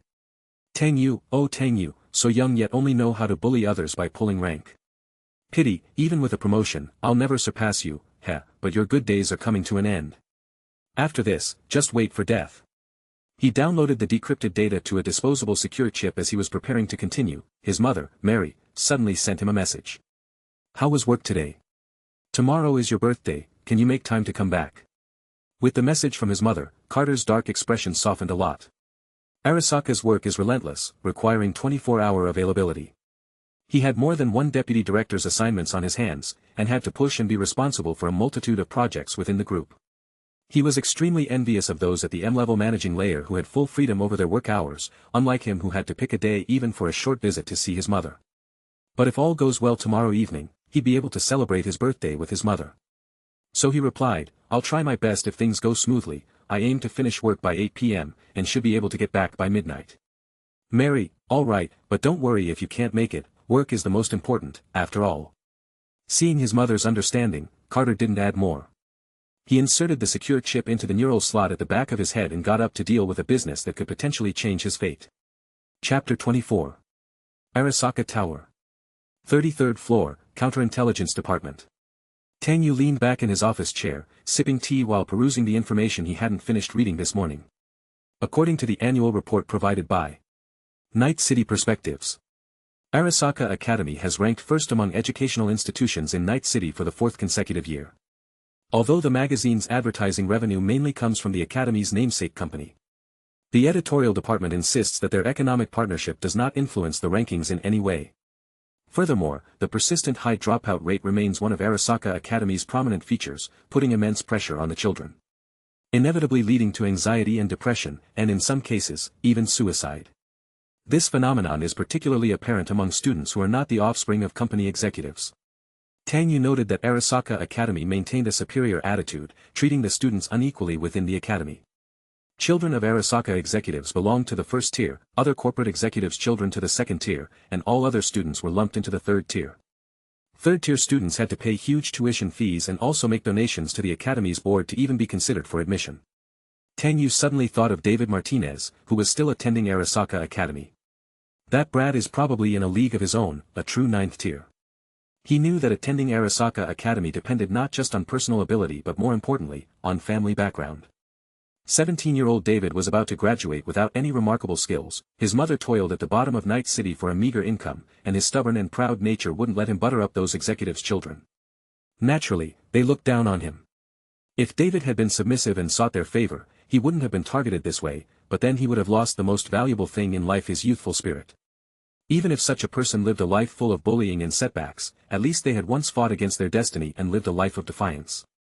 Tang Yu pulled up David's report card to see that his written exam scores in all subjects were not bad, but his scores in integrated practical skills were low, which he guessed had to do with David's dire equipment. To survive in Arasaka Academy like this is somewhat interesting. Tang Yu not only saw David's actual plight at the academy in his simulated life but also how he was badly bullied by the children of company executives like Katsuo, forced into selling a kidney to save his mother, and enduring hardship at Arasaka Academy for the sake of his mother's wishes.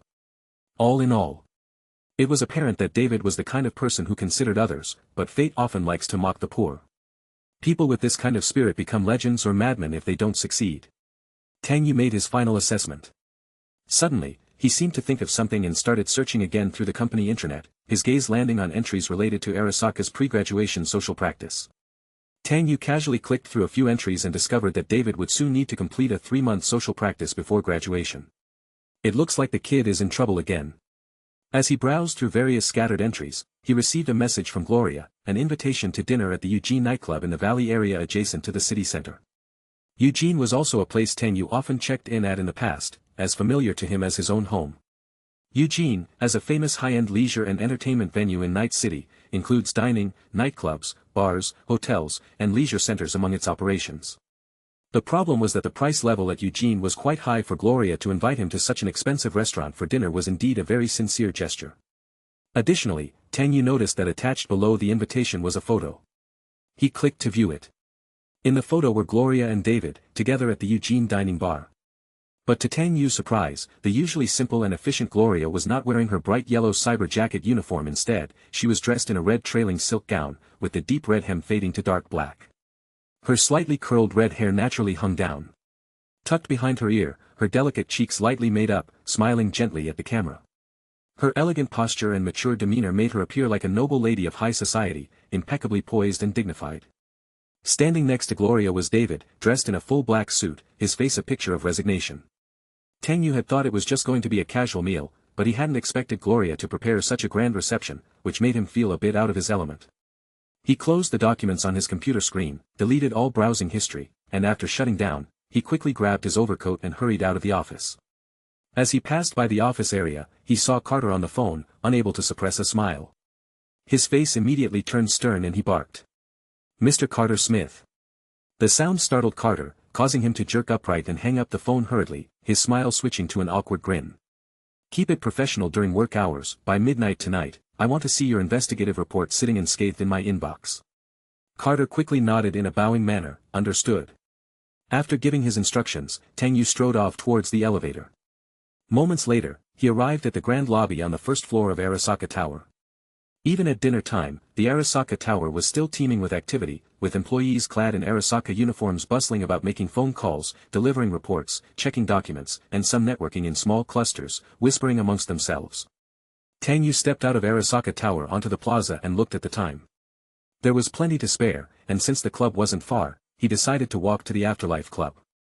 The Haywood district neighboring the city center could be reached in less than 20 minutes on foot from the plaza, heading south. The landscape and demographics of Haywood were starkly different from the rest of Night City. A vivid contrast of wealth and squalor existed side by side. The affluent northern part of Haywood not only boasted top-tier green spaces like Harmony Plaza but also housed important institutions like the City Hall and NCPD headquarters, establishing it as an absolute power hub of Night City with high-end venues like the Afterlife Club and Embers gathering to form the central business district. However, the situation was less optimistic in the southern part, filled with slums and gang skirmishes. It was a territory contested by the Valentinos and the 6th Street gangs, with beer being a bestseller throughout Haywood, and entertainment options like basketball courts, pool halls, shooting ranges, arcades, dance halls, and boxing gyms were almost always packed. Jackie, Tang Yu's good brother, was a native of southern Haywood, and people from there were mostly known for their loyalty and sense of brotherhood. However, due to the intense development in the valley area, most of the original Haywood residents had been relocated to live in the southern areas of Vista del Rey and the Glen. Walking through the busiest commercial streets of Night City, Tang Yu saw the well-dressed passers-by, their expensive cyberware glittering under the blue neon lights, and he couldn't help but muse. No wonder the sweepers loved to lurk in the shadows of the valley area, quietly admiring the passers-by. After all, these are walking riches. Soon enough, Tang Yu arrived at the entrance of the Afterlife Club. He entered the revolving glass doors of the club where a host welcomed and guided him after he mentioned Gloria's name. He was then led by the host through the elevator to the floor above. As Tang Yu entered the upscale dining area of the Afterlife Club, his gaze landed on the red-haired beauty in a red dress near the piano by the floor-to-ceiling windows, her chin propped up in contemplation of the evening view outside, with David in his black suit beside her. Tang Yu handed his overcoat to a staff member, then ordered 2 Emerald City cocktails and 1 juice drink, while allowing the staffer to set up tipless payments through his electronic account. All set, Tang Yu straightened his suit jacket and walked over to where the lady in red was stationed. Chapter 25. Good evening, the beautiful Ms. Gloria. And to you too, David Martinez. I hope you don't mind my being a bit late. Tang Yu approached their table with a smile, greeting the mother and son pair warmly. He had a soft spot for Gloria and David. After all, his principle for making friends was never about wealth or status. Besides, David was destined to become a legend, and there would be plenty of interactions in the future. Tang Yu noticed that the life simulation options for David had turned gray, indicating that after the last pivotal moment in his life had been simulated, it was time to wait for a new story to unfold. Lost in thought while staring out the window, Gloria was pulled back to the present by the greeting. She looked slightly surprised before realizing it was Tang Yu who had arrived. She promptly stood up, holding the hem of her red dress with both hands and nodded with a smile. Mr. Tang, you're here, not late at all. We also have just arrived not long after securing the reservation. Please, take a seat. David followed suit, also standing up to quietly greet Tang Yu. Mr. Tang, hello. The 3 of them took their seats again.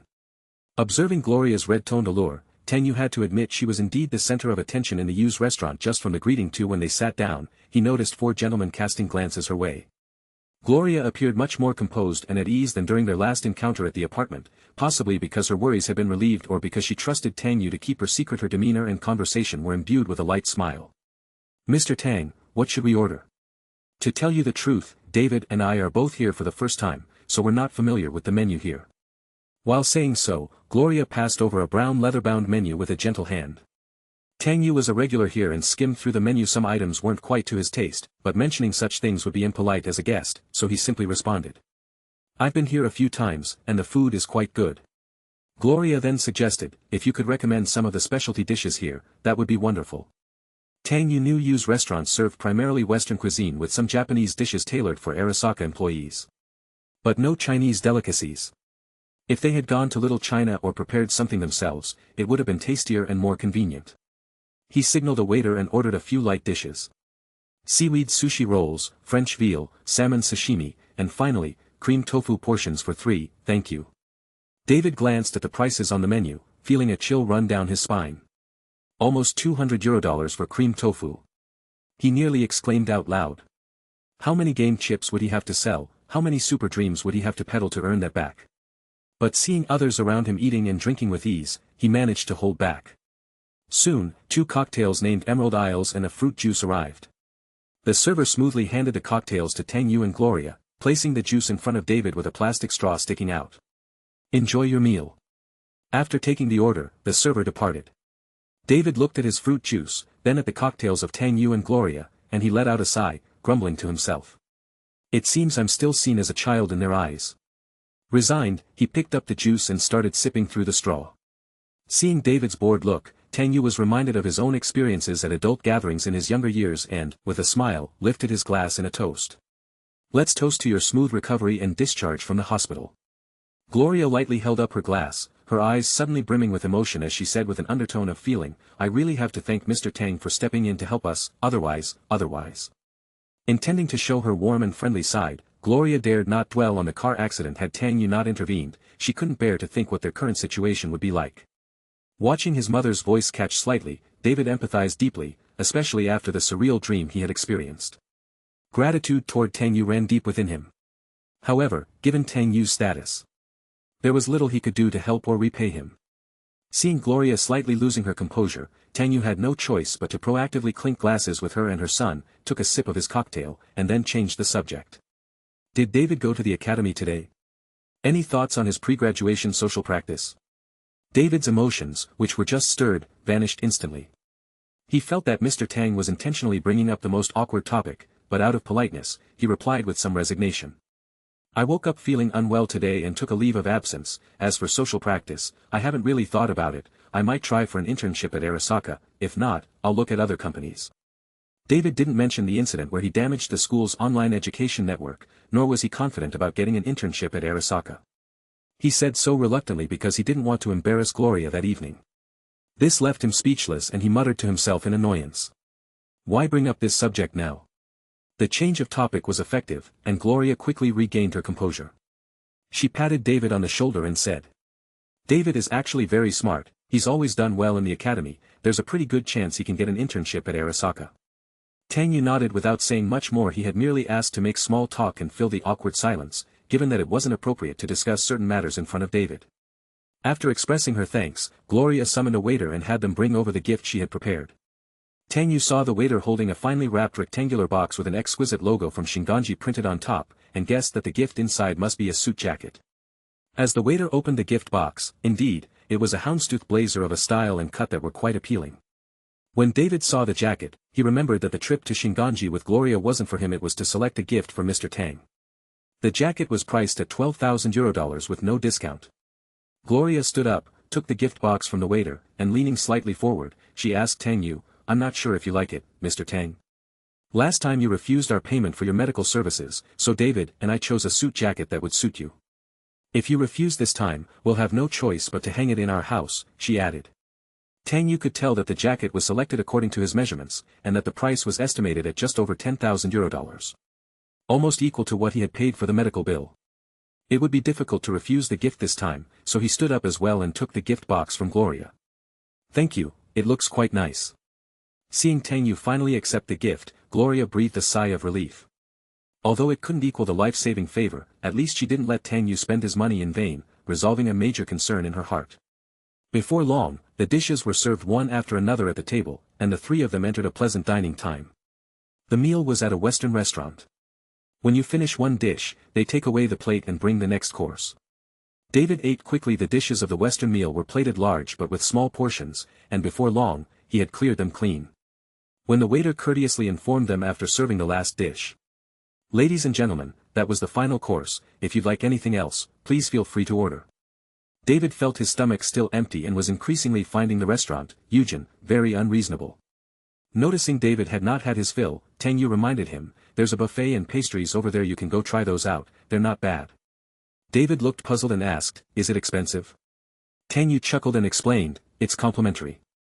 Without another word, David stood up and headed straight for the buffet, silently swearing to himself that he wouldn't leave until he had eaten his money's worth. With David gone, Tang Yu was now left alone with Gloria in her red dress. There seemed to be a tacit understanding between them as they looked at each other. After a moment's hesitation, Gloria heard Tang Yu say, now that David's not here, there's something I'd like to discuss with you in private. Chapter 26. Night City. In the North Oaks sector of Westbrook, Stone Mountain. This area hosts a high-end residential district funded and constructed under the leadership of Arasaka, where the majority of Arasaka's senior executives, even if not always residing here, have property holdings. North Oak draws the highest concentration of high-income groups in Night City, with its comfortable green environment and spacious standalone villas, attracting many investors, tycoons, senior managers, and star musicians to purchase real estate. Atop Stone Mountain, in a Japanese-style estate, a black Arasaka company limousine is parked, with the driver-cum-bodyguard Maxim standing by the car door, his expression resigned. Maxim checks the time. It's already 7 in the evening. He has missed the entry time for the boxing match he booked but can only suppress his irritation as he waits for his boss to leave. Today is the day Maxim's boss and his only son have their weekly dinner together. The father and son seldom meet due to work and school, so they set aside time each week to eat out and catch up.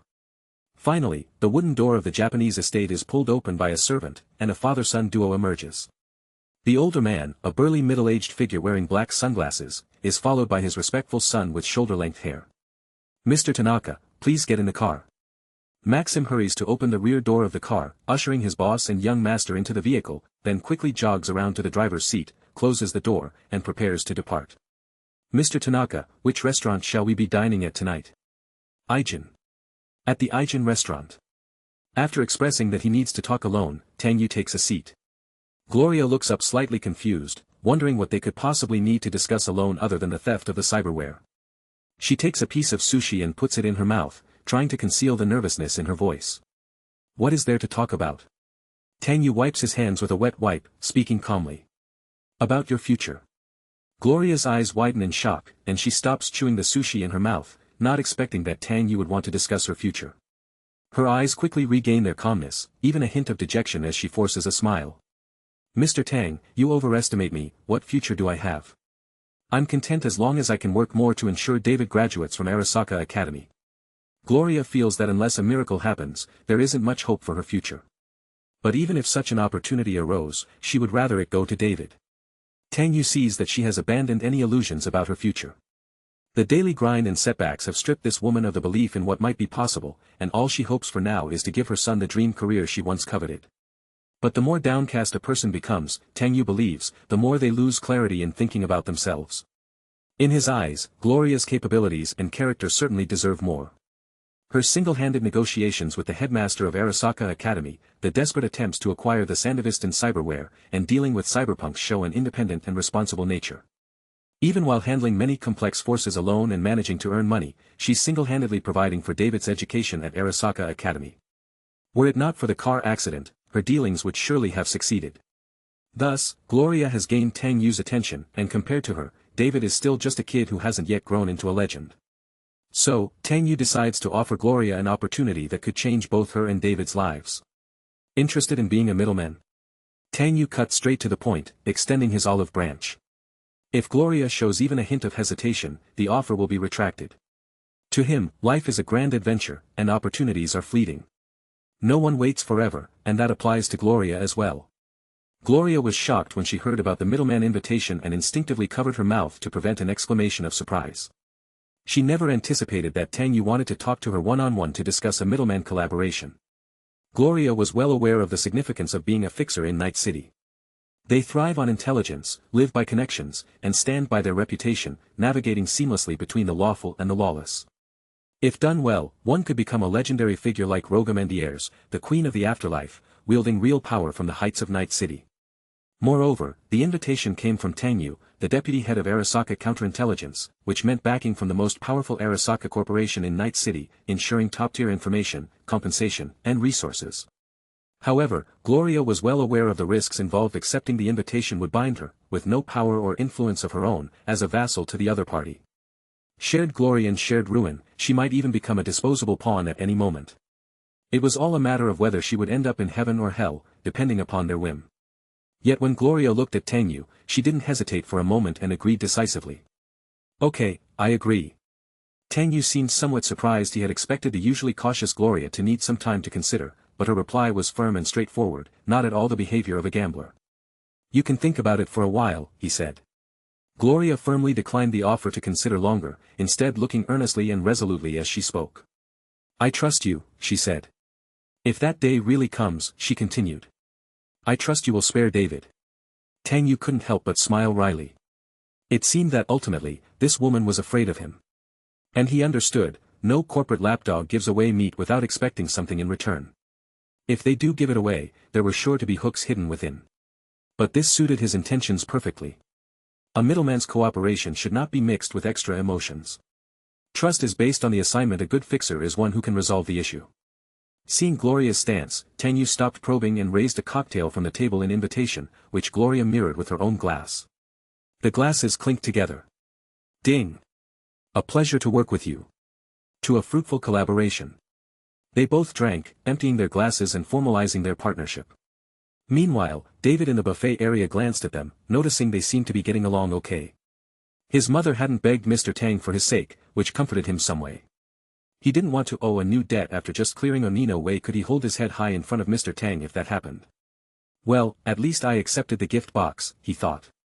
As David was pondering how to face Tang Yu, his benefactor, his eyes inadvertently caught a very familiar figure entering the restaurant. The figure, upon entering, looked around and almost immediately locked eyes on David at the buffet area. Their looks of surprise clashed in an instant. Katsuo. David Martinez. Neither expected to see the other there, thus their looks were full of astonishment. Katsuo placed his hands in his pockets, his surprise turning into a joyful surprise, and a smile gradually appeared as he waved at David. The middle-aged, burly man next to him noticed his son's gesture and followed his greeting gaze. It was a boy about the same age as Katsuo, sitting in the buffet area with a plate, staring back in bewilderment. The man had no recollection of the boy. Is he your classmate from the academy? Tanaka, wearing his aviator sunglasses with a deep tone, asked. Katsuo, beaming with excitement, replied to his father, yeah, we're really good friends at the academy. Chapter 27. In the Haywood Valley area. At the endless nightclub and dining area. David saw Katsuo greeting him with a smile and immediately sensed the malice behind it. After going through a 2-day dream that felt as real as life, David's wariness and hatred towards Katsuo had peaked. Back at the academy, his approach towards Katsuo was to avoid and endure as much as possible. No matter how much humiliation was thrown his way, he would not fight back or even utter an extra word.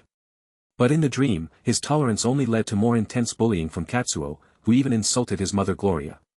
Even though David was fully aware it was just a dream, the anger and hatred in his heart only grew. Because he knew that Katsuo was capable of such inhumane acts in reality, treating him like garbage on the street, unjustly slander his family, and ultimately being beaten and expelled despite his forbearance. Now fully aware of the dirty nature of Arasaka Academy, David no longer harbored any shred of pity for Katsuo.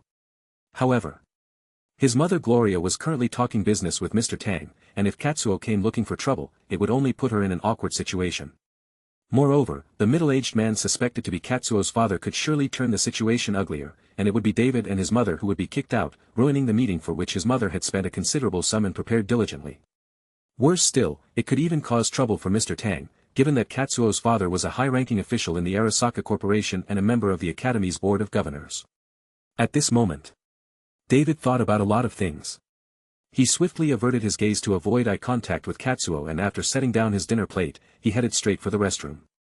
To avoid conflict and not to disrupt his mother's dinner, David had to find an opportunity to hide away in the bathroom. As long as Katsuo couldn't see him, it was fine. David's indifference as he turned and left caught Katsuo off guard, erasing the smile from his face.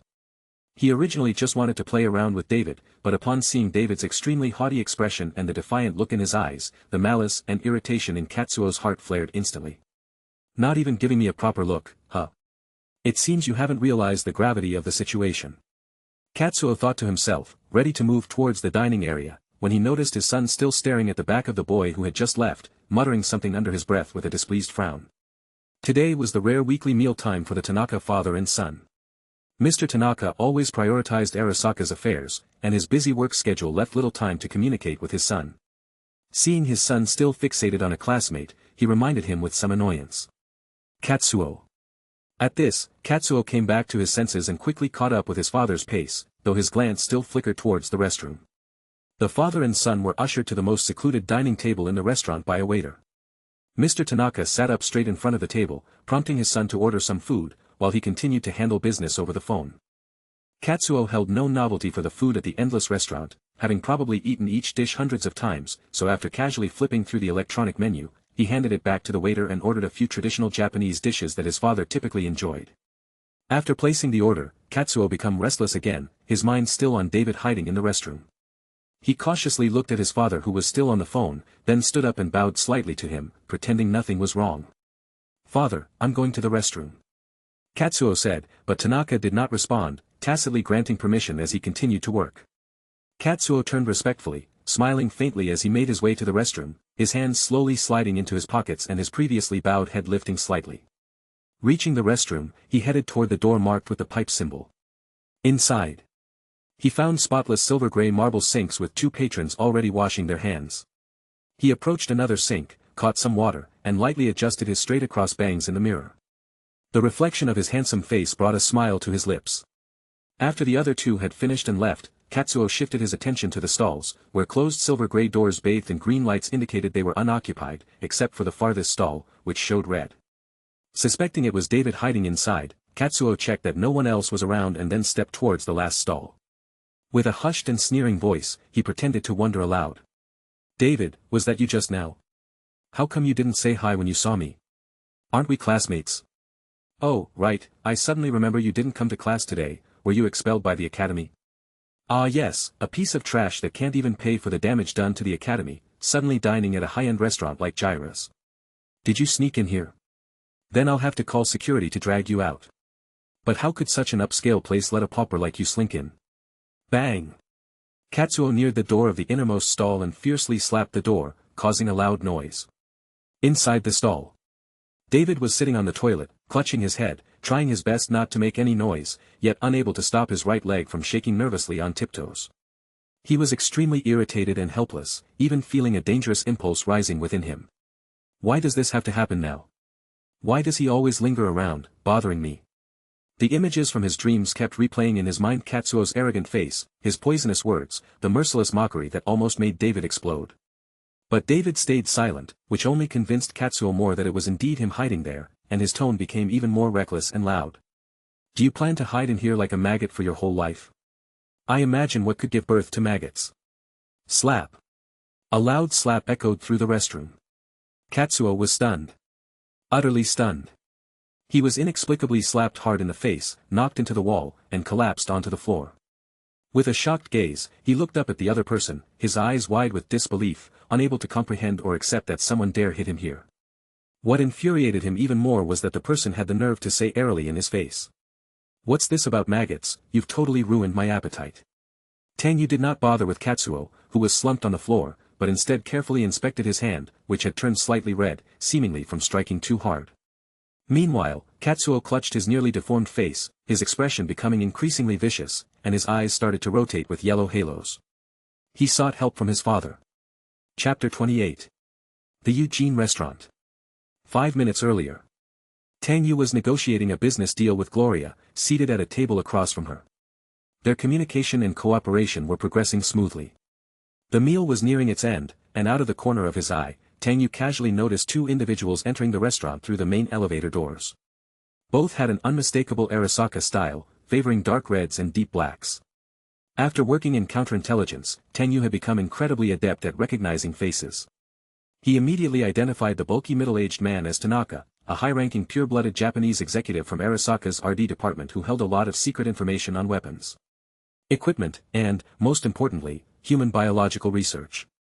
The military-grade Stainavist human operation data that they needed to acquire was an assignment request issued by the RD department, which, after approval at the higher-level meeting, was assigned to Arthur Jenkins. Gloria, with her back to the entrance, was unaware of Tang Yu's observation and continued to discuss matters quietly and politely.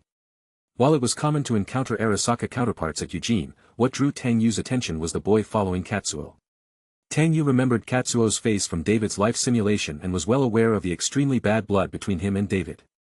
Sure enough. As soon as Katsuo entered the restaurant, his eyes met David's in a surprising and almost instinctual clash. Both their reactions were of astonishment. Tang Yu inwardly winced on behalf of David. Running into Katsuo just by stepping out. And always at the worst possible times. David's life is truly filled with dark humor.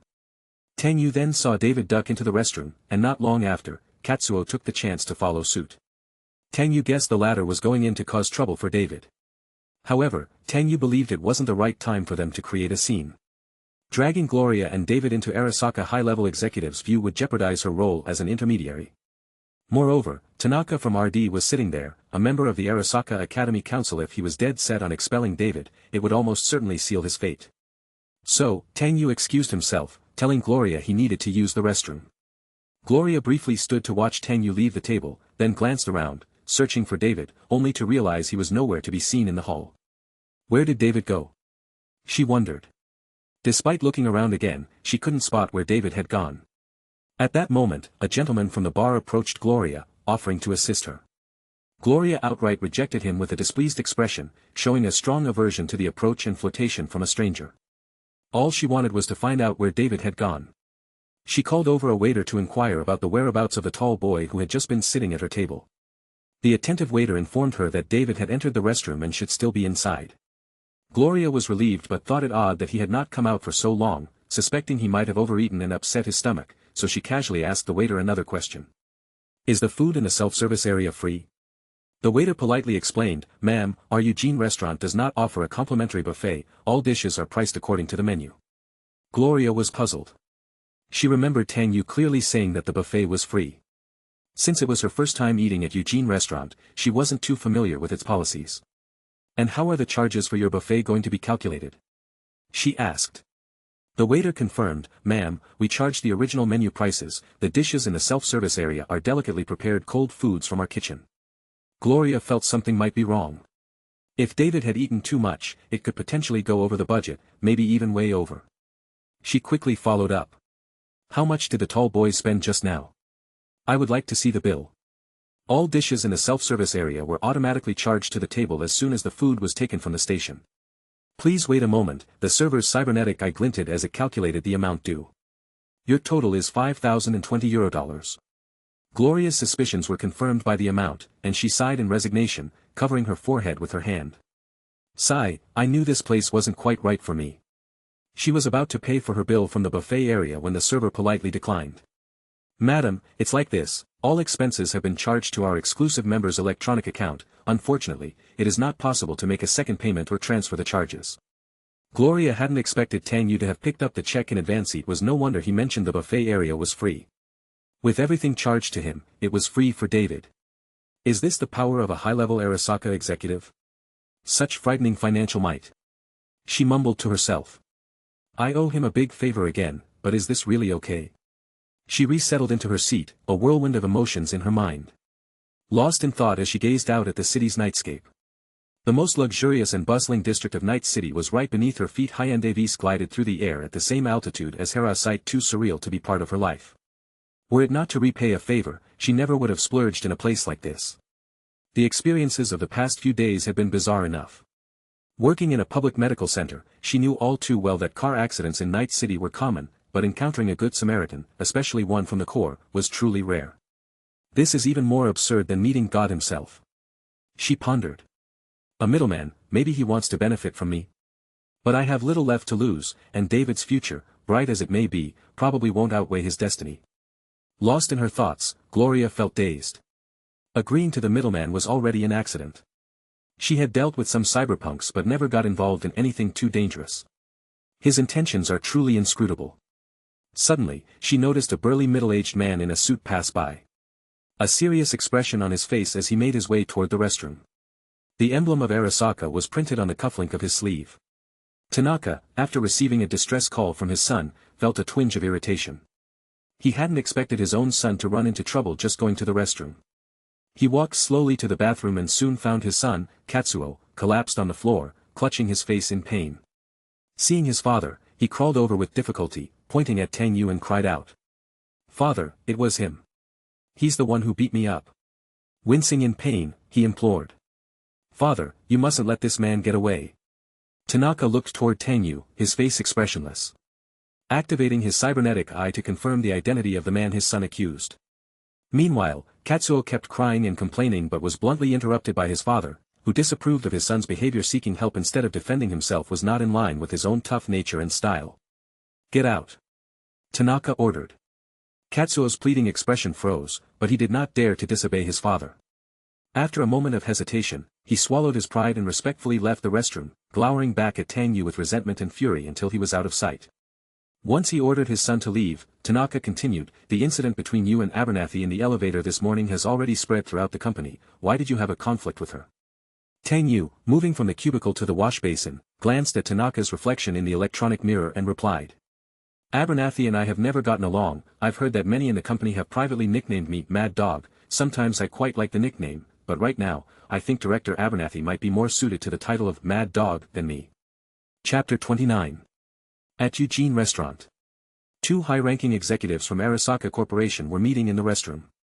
Several customers who were about to enter the restroom recognized Tanaka's identity, sensed that something was off, and promptly left.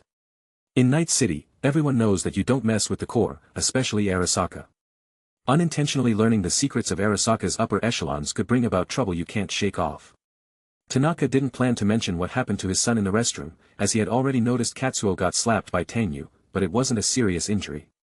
What he was more concerned with was the data he was after, the operational data of a cyberware body.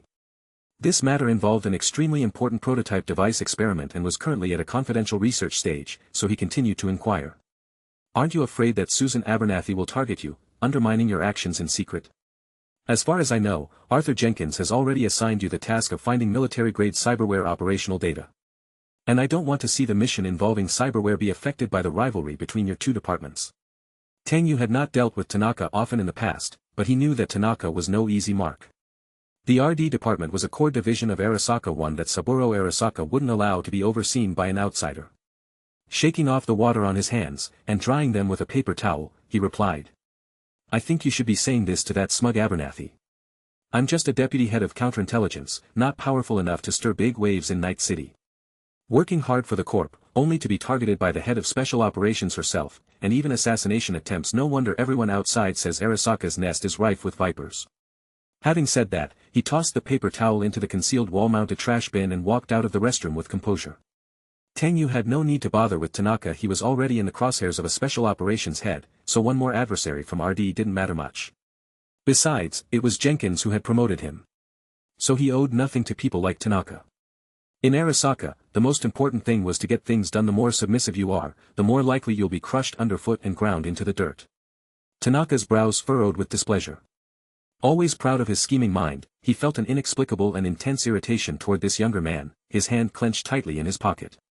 After a moment of silence, Tanaka chose to stride out of the restroom, leaving Eugene restaurant with the slapped Katsuo, their table's dishes still steaming.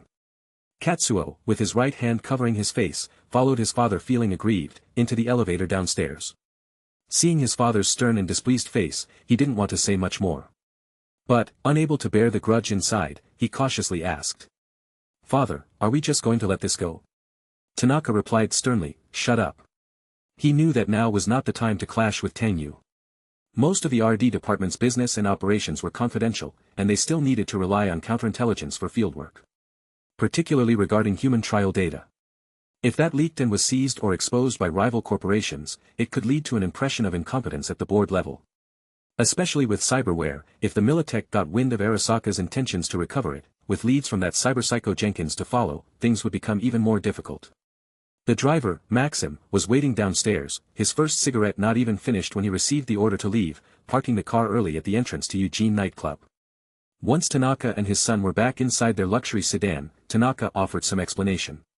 "He's the deputy head of the counterintelligence department." Katsuo was suddenly dumbfounded. He could never have anticipated being slapped in the restroom by someone, let alone a senior executive of the Arasaka Corporation. It then dawned on him why his father had advised him to leave first. This grudge was probably impossible to avenge. Tanaka, clutching his darkened face, said nothing else, knowing he could not take revenge against a high-ranking company executive like Tang Yu. Instead, he directed all the humiliation and hatred he felt toward David, muttering to himself. "David, you're totally dead this time. If it weren't for you, how could I have offended the company's higher-ups, and why would I have been slapped? You really are bad luck. Letting you drop out of school was really letting you off easy. You shouldn't have just dropped out. I should have crushed you like an ant at the academy even more." David, sitting on the toilet, noticed it had become much quieter outside. He faintly heard the conversation between Tang Yu and Tanaka, involving human experimentation and cyberware or something like that, secrets of the Arasaka High Command that made him feel more repelled and disgusted by Arasaka.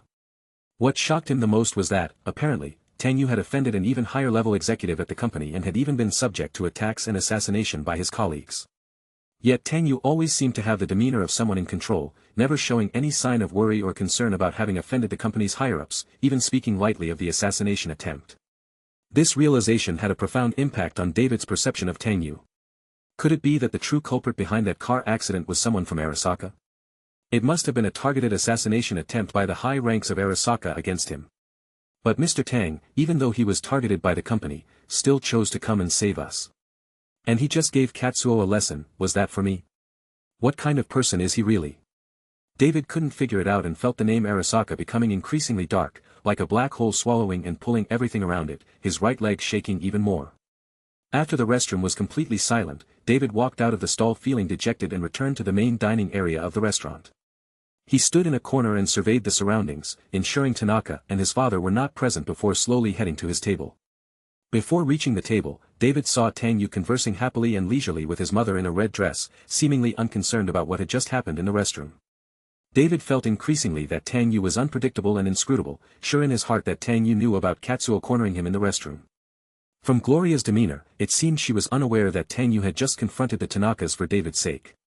David slapped his face, trying to stop his mind from wandering into speculation, then returned to his seat.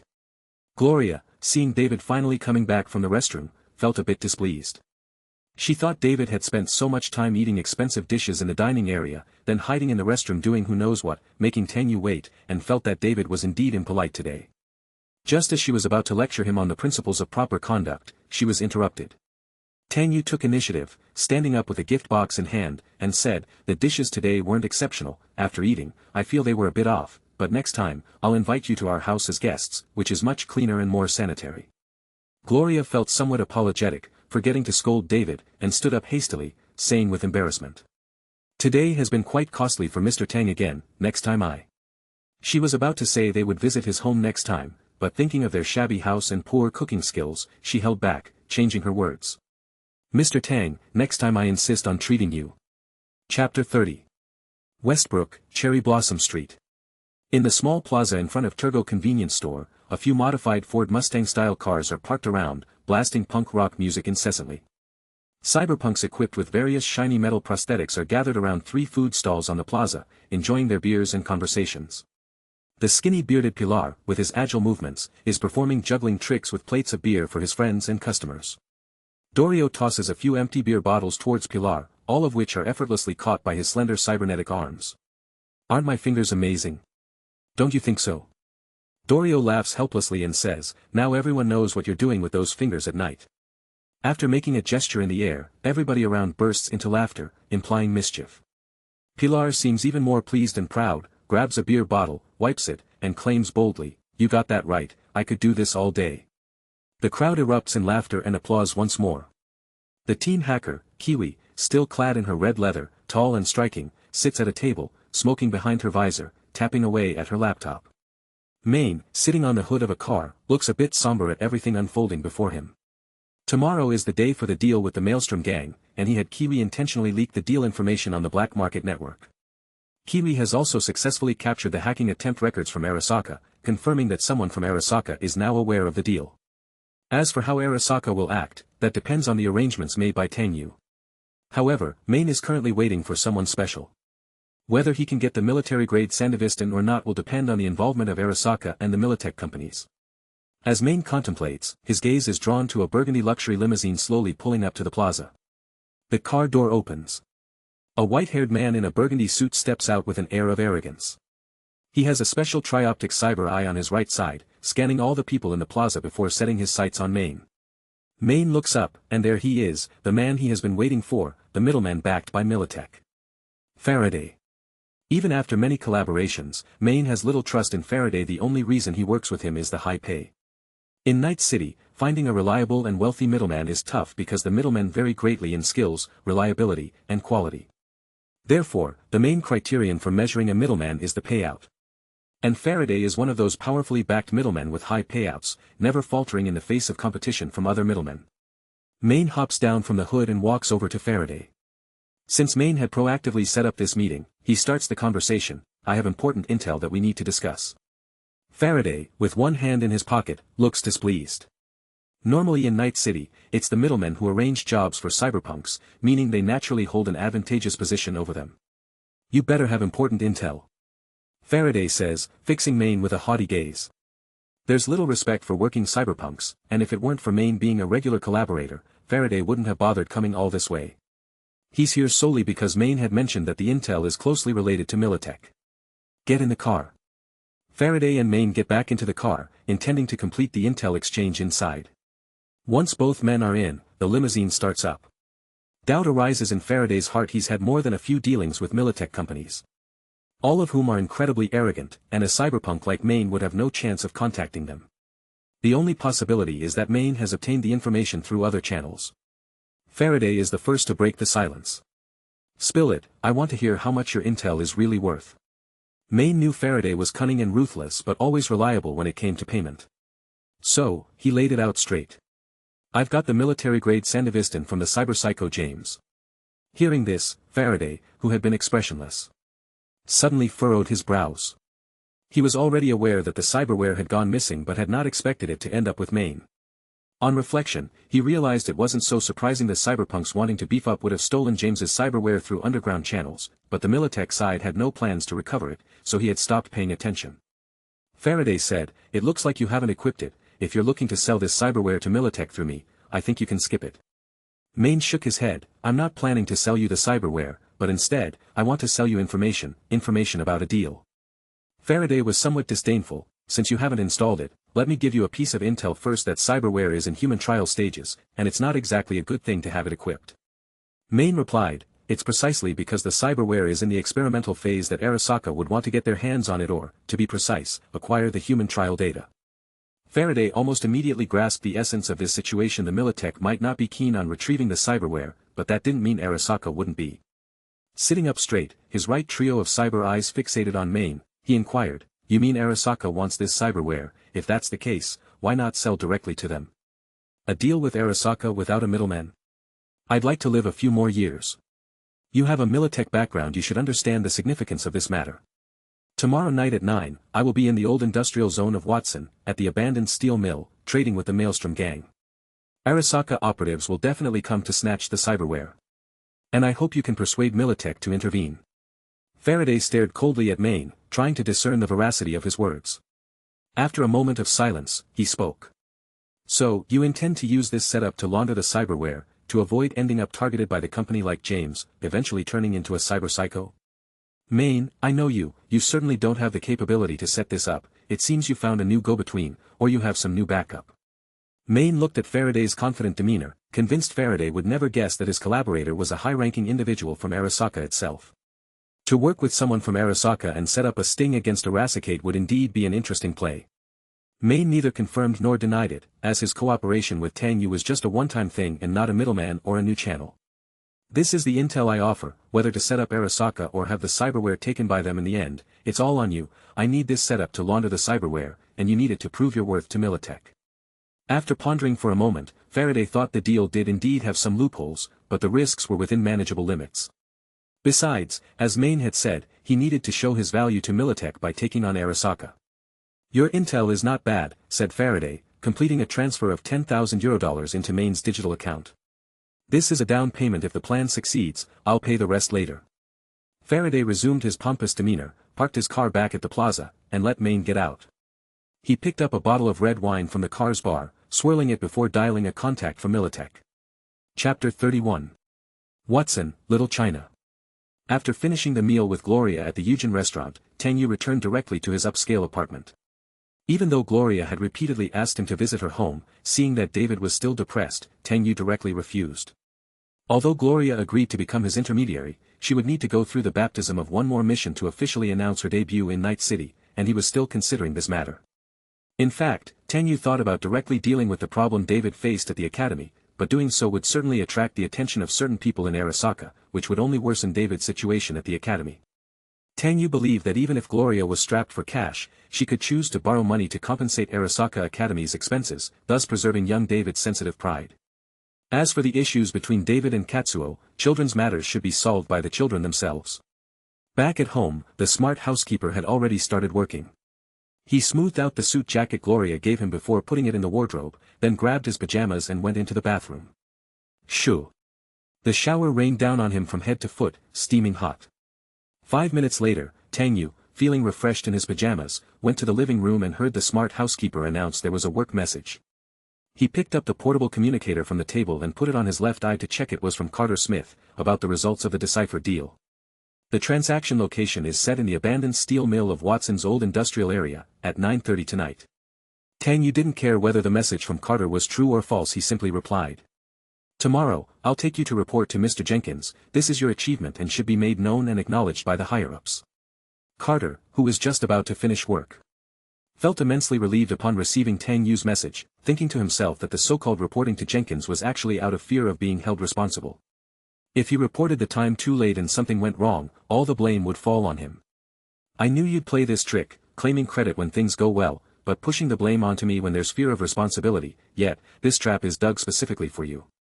He had already made arrangements with the liaison of the Special Operations Division. If they couldn't take down Maelstrom Gang's deal within half an hour, then the Counterintelligence Department would step in. With the capabilities of the Special Operations Division agents, it would take them no more than 5 minutes to handle that group of disorganized cyberpunks, and if worse came to worst, they could simply outbid them. Carter, received, thank you, Director. Without waiting for Carter's reply, Tang Yu had already taken off the portable communicator and had his smart assistant block Carter Smith.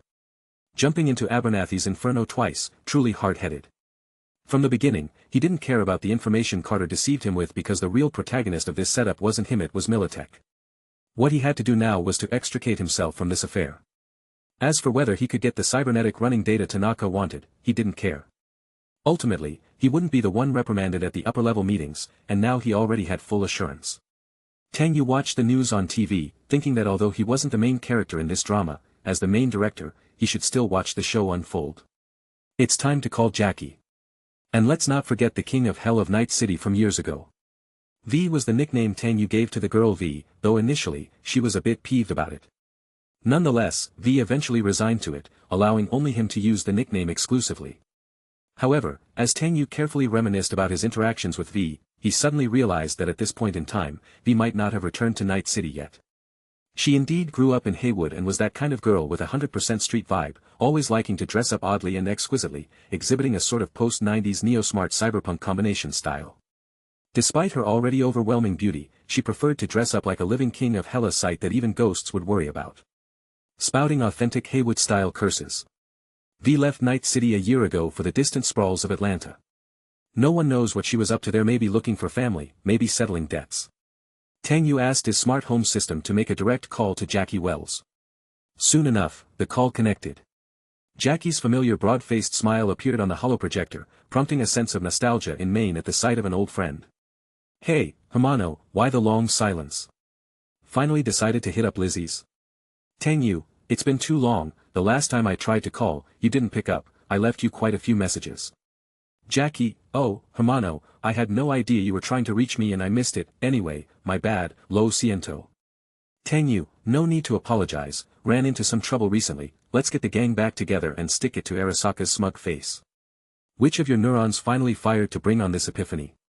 Arasaka's nothing but a snake pit, you're spot on coming to me when there's trouble, Haywood doesn't back down from corpo dogs and oops, no offense, bro.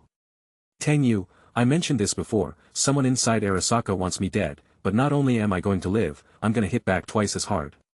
Then we gotta give that smug face a nice surprise, when and where. I'll round up the crew and get the hardware ready. Tang Yu, let's meet up first thing tomorrow, I'll fill you in on the job and location then, also, could you look for a friend for me, see if she's back in town.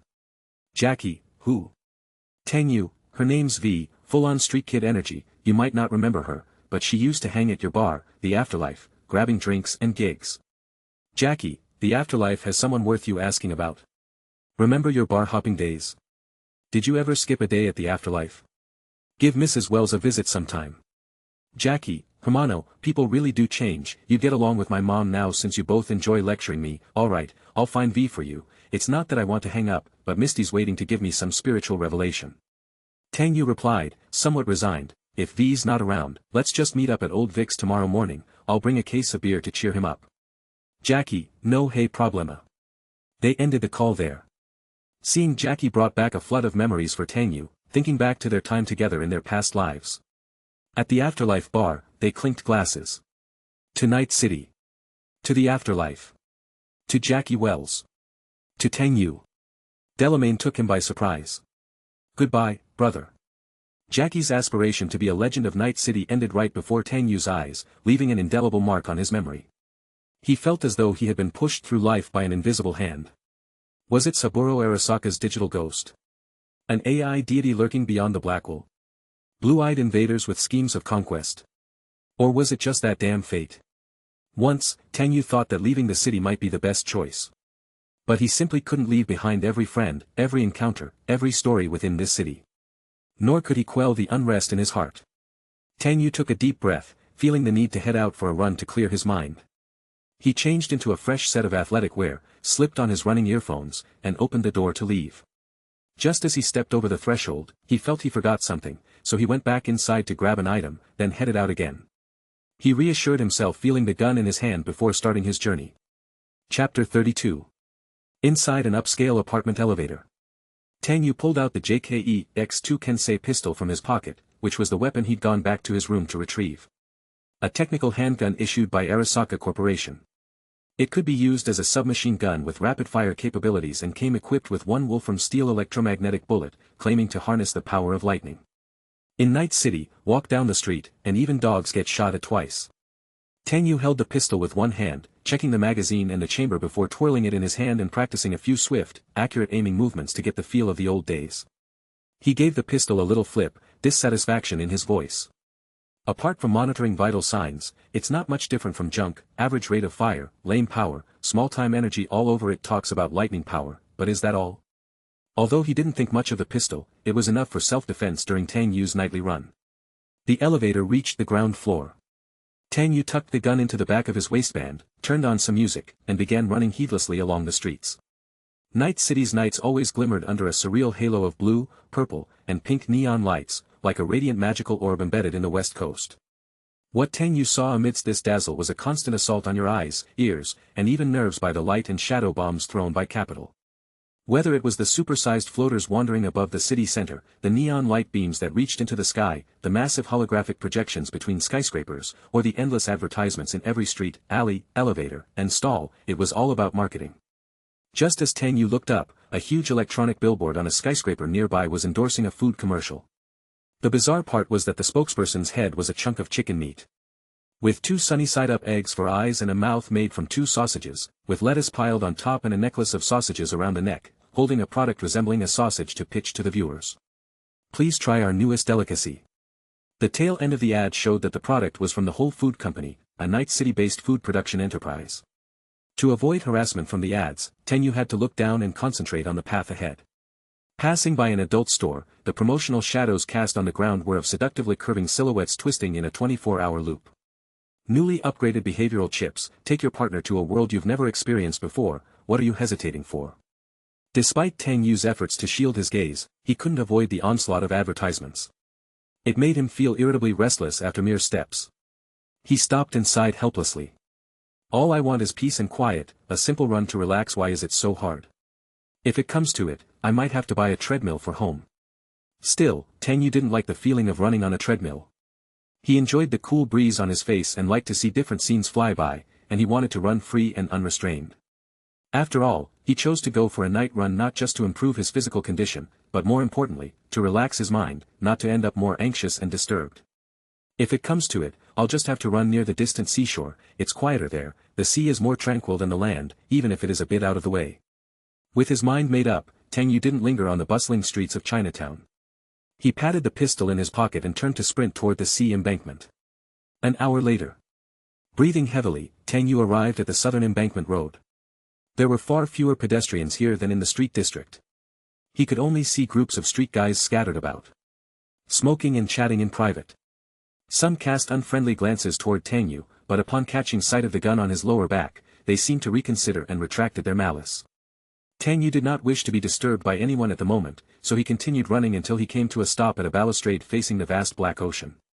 There were no more wanderers around, and before him stretched the endless sea dotted with merchant ships, backed by a city aglow with neon lights. The only flaw in this picturesque scene for Tang Yu was the haphazard pile of trash like plastic silicone solar panels beside the beach embankment. Thankfully, the cool, salty sea breeze wrapped around his nose, sparing him from any strange odors. Removing his earphones, Tang Yu stood by the railing of the embankment, gazing into the distance and listening to the waves lap against the shore, finally easing the pent-up frustration in his chest. The run was tiring, but he unexpectedly discovered his stamina was quite exceptional. Even without the enhancement of cybernetic limbs, he was able to run such a lengthy distance quickly. While not as supernatural as what could be achieved with cybernetic enhancements, it was clear that his innate talent had played a role, and he had only spent a small amount of his life points on it. Tang Yu believed that stamina wasn't the most crucial skill he currently needed, so he had only invested a little into it experimentally. He was more excited about simulating Main's life. The burly man would certainly have a more formidable combat talent to emulate. Thus, Tang Yu saved 2 points, constantly monitoring Main's team's plight to intervene at the right moment, just as he had altered David's fate, ready to change Main's destiny. However, Tang Yu realized through this run that the talent for stamina was indeed widely applicable. It formed the foundation for nearly all high-intensity combat. If you can't last the time it takes to smoke a cigarette, you might as well wash up and get ready for the grave. He didn't want to be a 5-second hero. His optimism led him to uncontrollably raise his arms high, spreading his fingers wide as he bellowed to the heavens. Night City, your emperor has returned. In that moment, Tang Yu couldn't care less about his surroundings. Not even a nuclear blast could suppress his inner wildness. He was proud, passionate, fearless. Blame it on this damned city. It had Johnny's life, V's life, Jackie's life, the lives of all cyberpunks. And his own legendary tale. Tang Yu's exaggerated shout was quickly swept away by the sea breeze, dissipating into the distance. At this time, at the southernmost end of the sea embankment on the pier, someone had been drawn by this shout and turned their head in the direction of the voice. Is it you? Lucy, wearing a white hoodie, leant against the railing, casually holding a half-smoked cigarette between her fingers. Following the sound, she was surprised to find Tang Yu. A hint of wariness flickered through her indifferent eyes. She hadn't expected to see him here at this time, in such a place, doing something so illogical and nonsensical. From his actions, it seemed he was unaware of others around, and certainly not targeting her specifically. The Emperor has returned. Hearing Tang Yu's almost childishly ridiculous cries and metaphors, she couldn't help but connect it to the previous impression of him as a high-level corporate executive with a grasp of power, only to find the two images entirely incongruent. Lucy wasn't sure why Tang Yu would be at the embankment at this time, doing something so devoid of logic and reason. But as she watched him turn to leave, still holding a gun while running, she couldn't help but let out a little laugh, her defenses momentarily broken. "Are you Mr. Tang from Arasaka, or are you just being yourself?" Lucy snuffed out the cigarette in her hand, extinguishing the last trace of light around her and blending entirely into the night, but her neon blue eyes still tracked the direction he left in. Chapter 33. Early morning. Tang Yu had already arrived at his former boss Arthur Jenkins' office, followed closely by his subordinate, Carter Smith. Jenkins, impeccably dressed in a high-end suit, exuded the authority and presence of a corporate executive, as he sat in a leather chair, managing affairs and handling calls. Tang Yu sat opposite him at the electronic work table, while Carter stood by, waiting for his superior's instructions. Jenkins, with a smile, dealt with a request on the phone. All right, I'm aware of the matter, and I'll take care of it cleanly. No problem, let's schedule time to play golf this weekend." Once he hung up, Jenkins' smile quickly faded. "Such calls, asking me to clean up messes, I get hundreds a day." Tang Yu, uninterested and not wanting to pry into his superior's private affairs, maintained a professional silence. After venting briefly, Jenkins refocused and inquired about the cybernetic issue with concern. "You mentioned last night there's been new development with that cyberware, what's the plan for this evening?" Tang Yu responded truthfully to Jenkins. "I've had Carter on it, he knows more about this than I do, it might be best if Carter explains it to you." Jenkins looked up at Carter and then leaned back in his chair, nodding slightly for him to proceed. Carter, a deputy department head ranked G4, seldom had the opportunity to report directly to an M10 like Jenkins. Surrounded by the opulence and the overwhelming scale of Jenkins' office, Carter's nervousness seemed to amplify, threatening to swallow him whole. The pressure he felt was a true representation of the oppression Arasaka's senior management can exert on its lower-level employees. Carter swallowed hard, stuttering and stumbling through his discoveries, his head bowed, unable to make eye contact throughout the briefing. Jenkins listened without interruption, his brow furrowing deeper, resting his chin on one hand while slowly tapping his fingertip. In a state of extreme tension, Carter finally reached the end. "2V finished my report, that should be the gist of it." Jenkins, visibly irritated, waved his hand signaling that Carter could leave the office. However, Carter, who had been looking down the whole time, missed the gesture completely and remained rooted to the spot, wondering if there were any flaws in his report. Tang Yu prompted, "Carter Smith, you can go back to work now." Relieved, Carter turned on his heel and swiftly exited the oppressive office. Jenkins spoke with an edge of anger, "Can't even speak clearly, I wonder how many in the Counterintelligence department are actually functional. That damn Susan Abernathy proposed a new deputy head for us at the board meeting, and I rejected it on the spot." Tang Yu was somewhat surprised he hadn't expected Abernathy to make her move so quickly. If Jenkins found out that Carter was secretly colluding with that damn brat, he might just explode. Besides Carter, there were quite a few in the Counterintelligence department who had ties with the Special Operations department, primarily due to the frequent collaboration on various missions and the interactions between their staff. Ironically, Susan Abernathy had ascended to a directorial position within Arasaka as if on a rocket, and her husband was a senior executive at Zetatech. Zetatech was renowned for its formidable RD capabilities, which happened to be an area where Arasaka was weak, resulting in various technological partnerships between the two corporations. From any perspective, Jenkins was simply no match for Susan Abernathy's might. He was figuratively under her heel. Jenkins could only struggle, relying on his own prowess, until the day he became utterly disposable to Arasaka and would be deemed redundant, meriting elimination. Tang Yu realized the gravity of the situation and began to speak earnestly. "Then she definitely won't give up the position of Vice Director as a point of attack, there's indeed a vacancy for Vice Director in the Counterintelligence department." Jenkins agreed with Tang Yu's statement, "But I don't have anyone on hand to fill the position right now, so this mission cannot fail, otherwise, that wretched woman will definitely bring it up at the board meeting." Tang Yu thought to himself that regardless of whether this affair was successful or not, Susan Abernathy probably wouldn't let it slide easily. After all, once a mad dog gets a bite, it's unlikely to let go without tearing off some flesh. But since that had not happened yet, Tang Yu got straight to the point. "Regarding the Sandivistan, I already have accurate intelligence, but the key issue isn't this, it's our department." Jenkins stared intently at Tang Yu and asked in a heavy tone, "Are you suggesting there's a mole in our department?" Tang Yu nodded. Ah, I see, it's Carter from earlier, isn't it?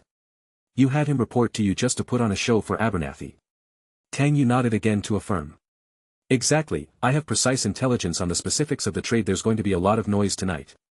The Special Operations Division will certainly take action, but I can't fully disclose this to you right now. Upon hearing Tang Yu's assurance, Jenkins's expression finally relaxed, and he nodded slightly in understanding.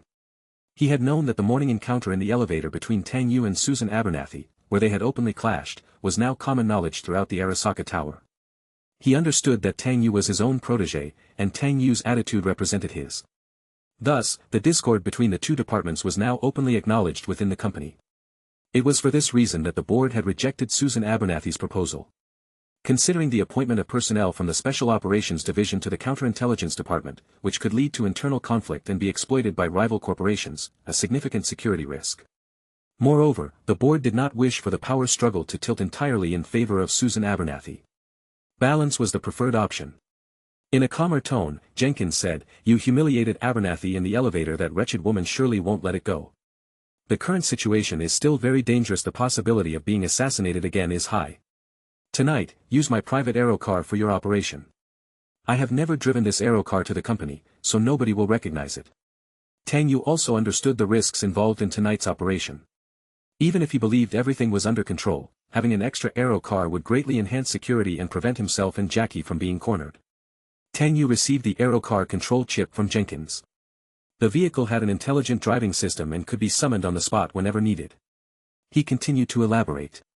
To avoid raising Abernathy's suspicions, I suggest we let Carter take a squad from the department for this operation. I'll arrange for reliable informants and helpers that are unaffiliated with the company to seal their final escape route. Jenkins promptly agreed with Tang Yu's plan and arrangements, always confident in his capabilities and methods. Proceed as planned, and call immediately in case of any special situations. I'll also prepare a backup Arasaka elite squad to cover you and prevent ambushes. The Arasaka elite squad was unquestionably among the top forces of Arasaka, with the best equipped and top quality personnel. Jenkins deployed this squad by pulling personal strings, involving at least the highest executive management level. With this security, Tang Yu considered the final shortcoming in his plan addressed. What remained was to wait for the drama to unfold. Chapter 34. After his conversation with Jenkins, Tang Yu returned to his office and summoned Carter Smith. In no time, Carter arrived at the office in a hurry. Tang Yu was tidying up as he instructed Carter. "Mr. Jenkins has decided to take action on the Maelstrom Gang's deal tonight. I believe they won't have too many people on hand for the private trade, given that they don't know the true origin of the Sandevistan artifact. Deploy the Counterintelligence Special Ops Squad to handle it. If necessary, purchase it at a higher price on the spot. In any case, we must secure the cyberware. I have other matters to attend to today. Report to me as soon as there's any progress tonight." Carter acknowledged Tang Yu's instructions and left the office. Tang Yu finished packing up and left the office, ready to meet with Jackie to discuss the evening's plans. He stepped out of Arasaka Tower and called Jackie. They agreed to meet at Misty's Esoterica, with Victor's Ripperdoc clinic located in the basement behind. Misty was a girl who grew up with Jackie on a street in Haywood, where they played together since childhood. Misty ventured out for a while after growing up but eventually chose to return to Night City's Haywood and opened a shop specializing in spiritual guidance for those troubled in mind. The two had held a soft spot for each other early on. However, when Jackie was younger and still emotionally naive, he had pursued other relationships, leaving good girls like Misty in the friend zone. Now, back to being single, Jackie finally appreciated Misty's tenderness and kindness, starting to awkwardly court her with his still naive approaches. He would seek destiny readings with Misty, or psychological counseling, chat with her casually even when he didn't need to, avoiding broaching more substantive matters. Tang Yu inserted his aerocar's chip into his portable communicator to summon his vehicle, first confirming the aerocar's parking location, then activating its autopilot. A luxurious high-end aerocar smoothly started from a residence in North Oak and flew towards the company plaza. Flying the aerocar above Night City helped avoid traffic congestion, but there were certain speed restrictions. Given the distance from North Oak to downtown, while waiting for his vehicle, Tang Yu decided to grab some good beer. He entered a nearby megamall, picked up 2 packs of dark beer, specifically choosing a brand that was brewed from natural grains, not the biotech-produced genetically modified ones. This particular dark beer had a rich taste and wasn't too heady, just the way Victor liked it while watching boxing matches or performing cyberware modifications and implants. Carrying the beer, Tang Yu exited the megamall and saw his aerocar waiting at the platform nearby. He approached, and the sensor doors automatically lifted, revealing the lavish leather and gilded interior. He got into the aero car with the beer and started the flight program. The aerocar's doors slowly closed, the engine ignited, and the 4 exhaust ports emitted blue flames as the vehicle steadily ascended, the landscape outside the window rising, reaching the height of towering skyscrapers. After entering the address into the car's smart assistant, the aerocar set off in Jackie's direction. The in-car smart assistant routinely asked, "Hello, would you like me to provide any services such as beverages, music, or news?" Tang Yu turned off the smart assistant service, which was mainly set up according to Jenkins's personal preferences. He suspected that aside from the news, none of the tastes in drinks or styles of music would align with his own. He didn't think he had much in common with a nearly 50-year-old wealthy bachelor like Jenkins, except for the fact that they both worked for Arasaka. But he admitted that Arthur Jenkins was indeed one of the most eligible bachelors in Night City, and he could certainly marry if he wanted to. As for why his diamond bachelor boss remained single until now, Tang Yu was unclear whether the reason was a matter of orientation or capability. Moreover, orientation wasn't an issue in Night City, which had embraced the freedom of love. Tang Yu sat in the supple leather seats of the aero car, the heavy mix of perfume scents making him slightly uncomfortable. It seems this is indeed a private aero car. In just a short while, the Aerodyne arrived at the little China district of Watson, slowly descending onto the rooftop terrace of a building known as the Afterlife. Jackie was already waiting on the balcony, spotting a luxurious Aerodyne shimmering with metallic black. He guessed that it must be Tang Yu coming. Taking advantage of the opening car door, Jackie greeted with a hearty laugh. "Oh, Hermano brother, is this new toy yours? With this beast, how many of Night City's chicest girls are going to fall for you? Do I need an Aerodyne to show off? I think it's you who's fascinated by this big guy, hurry up, grab the beers." Jackie didn't mind the banter, entered the Aerodyne to pick up the beer, and began talking while walking with Tang Yu. "I'm sorry, I've tried to find out, but V hasn't come back. My mom and the Padres said that she went to Atlanta over a year ago." Tang Yu nodded, "Alright, we'll work together again in the future, she's no small fry." Jackie indicated that he was eagerly watching out for that opportunity. "Victor has mentioned you a few times, he said he's got something good prepared for you." Tang Yu assumed Vic had some full cyberware conversion in store for him. After getting out of the Aerodyne and closing the door, he followed Jackie, replying. "Victor always has that caring big brother vibe, but I'm not planning on getting the base cyberware conversion just yet. I'll wait, it's not time yet." "Why the sudden change? Before, you were too busy with work and running around without the time, now that you finally have a moment." Tang Yu pushed Jackie's broad shoulder to continue down the stairs without elaborating further. "It's nothing, all those are minor issues, the company has been wanting to get it done for me, but I'm worried they'll implant something dirty in me. Let Victor keep the goods for me, if I need them later, it's not too late." Jackie didn't pry further, sensing that Tang Yu always held fast when it came to corporate matters. Even if Arasaka wasn't suitable for him, he still advised. "You've given too much to that company. It's not worth it, you should soar like a free eagle, not be trapped in a cage, fighting with those toxins every day." Jackie paused, perhaps feeling like he had hurt Tang Yu. After all, Tang Yu valued his job dearly and had almost paid with his life for it several times. "Tang Yu, I know where your heart is, those corporate dogs aren't worthy of being your friends, if you can't stand it anymore, don't force yourself, any street in Haywood would welcome you, that will be our chance to make a name for ourselves." Hearing Jackie's words, Tang Yu realized that this Haywood guy truly had a noble heart, just like when they were naive, putting loyalty above all else and venturing into the world a mix of foolishness and endearment. "Alright, Jackie, stop with the gloom, I've barely been in this position for a few days and you're already hoping I get out. At least let me enjoy being a corporate dog for a bit, haha." Jackie laughed along with him. Passing by Misty's shop on the ground floor, Tang Yu made a point to greet her and book a tarot reading session. Misty, wearing a blue dress as calm and serene as ever, smiled and agreed. Tang Yu and Jackie continued towards the backyard, passing by the staircase. Tang Yu crouched down to pet a cat named Beerus, curled up in the corner. Beerus squinted at Tang Yu, purring contentedly. Eventually, they followed Jackie down to the basement, entering Victor's Ripperdoc clinic, the same as Tang Yu remembered. Victor remained at his workbench, holding a large tablet and watching the same boxing match as though it held his youth and his dreams. The familiar faces and the familiar setting made Tang Yu think to himself. "It's good to be back. Victor." Chapter 35. "Good to see you, Vic. Still as tough as ever." Vic listened to the familiar greeting from outside the door and turned his head to see the visitor, only to realize that Tang Yu had entered sometime through the iron grate door. Vic, wearing dark sunglasses, still conveyed surprise through his deep, magnetic voice. "Good to see you too, Tang Yu. Jackie said you've been back for a while now. How did it go with the last attack by the animals?" You didn't get hurt, did you? Tang Yu, with a smile, explained, of course not, here I am, hale and hearty, and I've brought you a couple of packs of original craft stout. Can't watch a boxing match without a beer. Jackie put the beers down and held 3 bottles in his hand as he walked over, seeing the boxing match playing on the electronic screen, and remarked, Vic, you've watched this match hundreds of times, how can you still be so engrossed? Tang Yu knew the reason Vic kept rewatching this boxing match was because his favorite boxer had lost in an absolute upset. Vic had always been trying to figure out why the match was lost, but after countless views, he still couldn't make sense of it. To this phenomenon, Tang Yu had only one explanation: Vic's favorite boxer had thrown the fight, which was something Vic deeply despised and could never accept.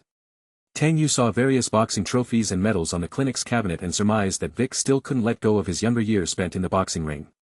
Were it not for the darkness and filth in the boxing industry, with Vic's talent, he would definitely have been a legendary boxer. Now, with insight into the darker side of boxing, Vic still couldn't untangle the knots in his own heart. Vic looked at Tang Yu and Jackie and asked, why are you two here today together? Is there some trouble at the company, some issue that came up? Handing over the beers to Tang Yu and Vic, Jackie shrugged and said, Vic, you guessed it right, the night he got back to Night City, he got a welcome party from the animals with bullets and RPGs, and now within Arasaka, the infighting and assassinations happen so openly they don't even bother to cover it up. Seeing as things have gotten this serious, why do you still refuse to get cyberware enhancements? After all, in an emergency, you can't always be so lucky as last time. Facing the care from Vic and Jackie, Tang Yu opened a bottle of beer and said with a hint of helplessness, I still have my reservations, you know, once I start with the enhancements at Arasaka, there's no going back, and if one day I were to be kicked out, those so-called high-end cybernetics would become ticking time bombs on me. For anyone with cyberware enhancements at Arasaka, these would include high-end cybernetics provided under the guise of company benefits. In truth, these cybernetics also became a way to control the employees indirectly. Although it was not severe to the point of being lethal if one left the company, having the usage rights of these cybernetics revoked could potentially lead to paralysis or cyberpsychosis. After Tang Yu parted ways with Arasaka, they revoked his rights to all high-end cybernetics and even installed a virus in his brain. Thanks to Vic's superior skills, the systems and cyberware were cleansed thoroughly. Afterwards, with attribute points allocation and a body full of high-intensity cyberware, Tang Yu became a top-tier hacker and understood even more the shortcomings of electronic cyberization. At that time, his body was full of top-tier cyberware and electronic plugins, allowing him almost unrestricted remote access to anyone who had been cybernetically enhanced. And in Night City, it wasn't just him who could do such a thing, there were also powerful AIs lurking outside the black walls of cyberspace. During the attack on the Arasaka Tower, there was such a terrifying, godlike AI that assisted, and with a simple hacking protocol, brought down Arasaka's near-orbit satellites. From all aspects considered, Tang Yu had not yet reached the point where cyberware implants were essential. Rather, he should focus more on how to change the course of his legendary life to gain more talents and life points. He now saw the same life simulation option on the old Ripper dock that only he could see, still grayed out and unlaunchable. Maybe old Vic was a legendary boxer after all. Let's have a drink, Tang Yu suggested proactively. The trio each snapped open their bottle caps and raised their bottles, clinking them together in midair. Here's to our legendary boxer. To Victor. Tang Yu downed his drink in one go. Jackie tilted the bottle upside down and guzzled it down. For a boy who grew up in Haywood, this amount of alcohol was nothing. Victor, hearing Tang Yu bring this up, seemed to have opened up an old chest, spilling out memories preserved for who knows how many years, and also took a hearty swig. Burp. Jackie belched loudly after finishing his drink. Victor laughed and said, you two, one from the streets, the other from the corp, honestly hard to imagine how you came together. Jackie pondered before explaining, it just shows he's got the spirit of Haywood in his bones, that's the key to becoming a legend, right? You know. Victor is the only one in all of Night City who's truly content. Victor became somewhat sentimental and said, when you reach a certain age, you let go of all illusions, and life gets a lot easier, but you guys aren't at that age yet, it's time to show them what you're capable of. I've also prepared something special for you, I'm sure you'll find it useful. Victor slid back in his roller chair and pulled out a long black box from a drawer, handing it to Tang Yu. Tang Yu opened the box to find a pair of black-framed, metal-supported glasses inside. He could see that old Vic had put a lot of effort into these smart cyber glasses. The electronic component circuitry and frame design were integrated so well, blending lifestyle with a techie, mechanical aesthetic. It was irresistible. Tang Yu was surprised. He had thought that old Vic had prepared some sort of cyberware implant for him, as he received many fine things from Vic in his past life and had forgotten to repay him. Victor laughed heartily and said, Jackie told me you had no plans for cyberware, you've always been someone with your own ideas, so I didn't say much and prepared these smart interactive glasses for you instead. Just like what you see, they're based on Shichiro optics, but have been redesigned with optimized foundations and added new modules. It'll be enough for your current needs, try them on and see for yourself. Tang Yu couldn't wait to remove the portable communicator from his left eye and put on the new smart glasses. After putting them on, Tang Yu felt a faint current near his temples, with data streams directly projected onto his corneas. More convenient and discreet than a communicator, and importantly, much more stylish. Victor, have you named it? Something like this treasure can't go without a name. Victor, honestly, I haven't thought about it, but if you make me choose a name, the first thing that comes to mind is boxing, but it seems to be missing something as its name. How about Dragon Fist? What do you think? Victor stroked his chin and pondered over the name. Dragon Fist. Then he replied affirmatively, Dragon Fist, that's a good name, as long as you like it. Tang Yu didn't bother with formalities and put the glasses back on, saying, thanks, old Vic. Chapter 36. Watson's Little China. Vic's Ripperdoc Clinic. Under Vic's guidance, Tang Yu quickly scanned and logged his personal biometric info while also logging into the company's identity verification system, initiating the use of his Dragon Fist smart glasses. Tang Yu. Date and time, 2,076,616 1532. Employee number, NC770 416. Message alert, you have 13 unread work emails. Biometric monitoring reminds you of your psychological counseling this week. Vital signs, the Trauma Team Medical Center reminds you that you are due for full-body cyberware implant adaptation. The Dragon Fist glasses are equipped with scanning, brain-computer interfacing, external camera jammers, and even some functionalities for remote hacking. Vic, with his rich, magnetic, smoky voice, added, I even left a backdoor in Dragon Fist, peeked into the NCPD's personal records database, can't say I'm unfamiliar with a few punks, it's nice to know they've got some skills. Victor, has the company been in touch with you again lately? Your skill is so real, you could at least be a tech RD director. Vic returned to his desk and glanced at the boxing match on his screen, saying with a hint of resignation. It's all the same, at least the company has learned to keep a distance now, nowadays everyone's sporting the most flashy implants on the street, they don't care much about actual performance anymore. Hearing that Vic's work and life were going well, Tang Yu felt that Vic lived with a certain steady happiness. Victor, how much did these glasses cost you? Tell me straight, I'm not short on money now. Vic, unbothered, watched the boxing match and replied, altogether, the cyberware and electronic components I took apart came to about €60,000. Hearing the price, even Jackie was shocked.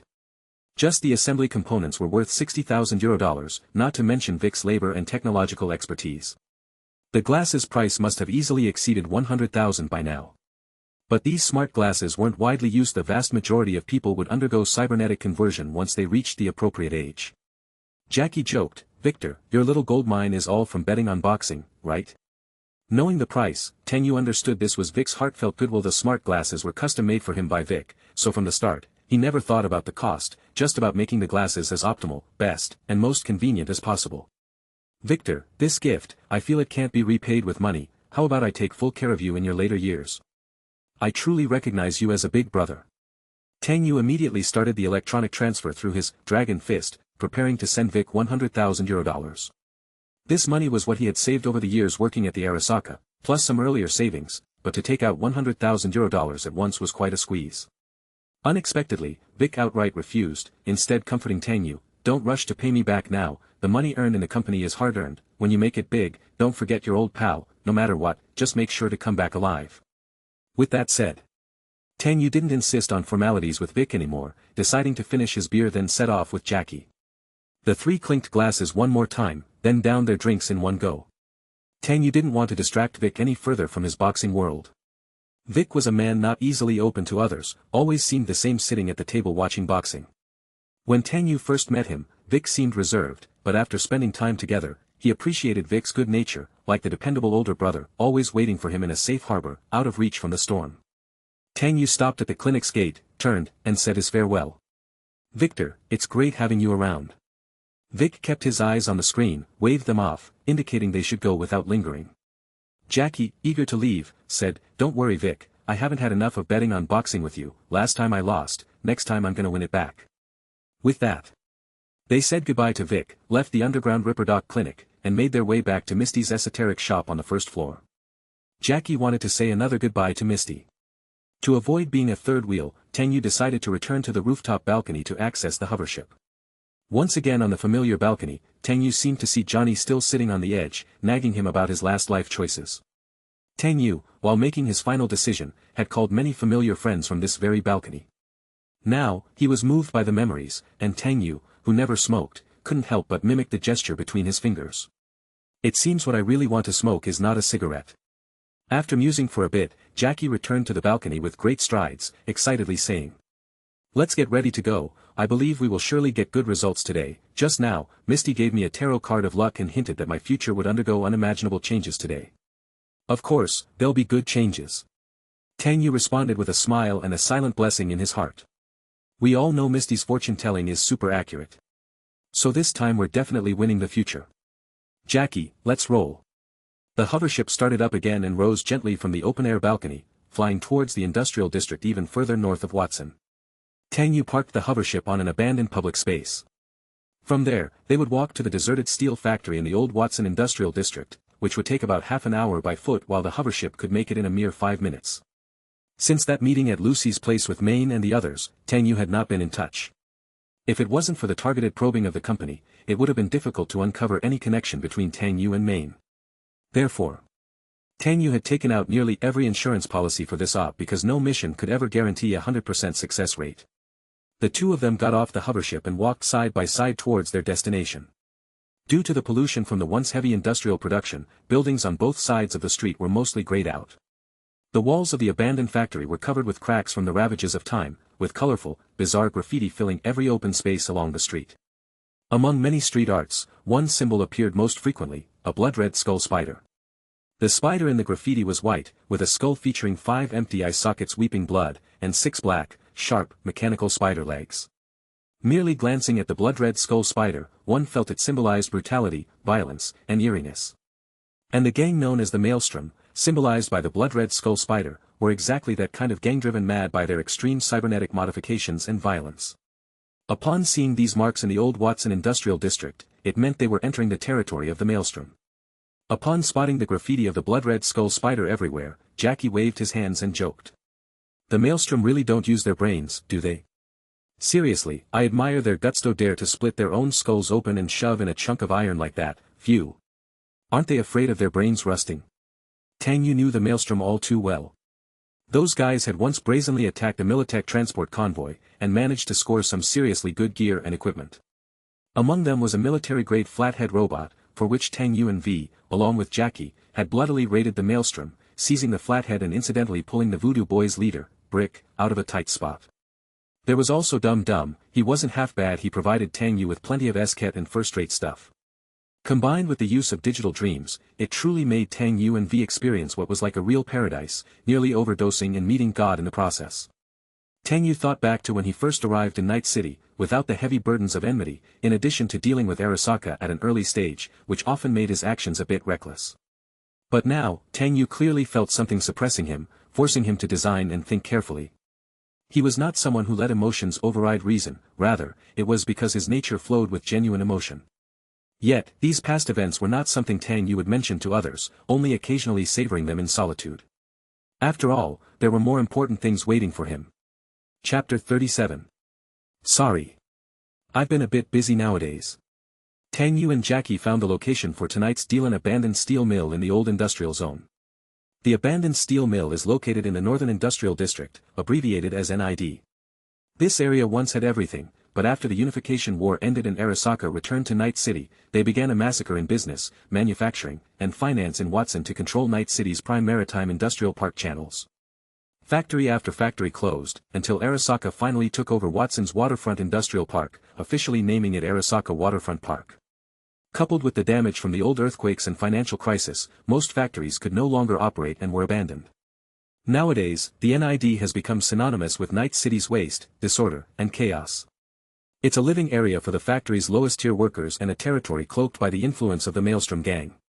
The NCPD rates the threat level in the northern part of Watson as extremely dangerous.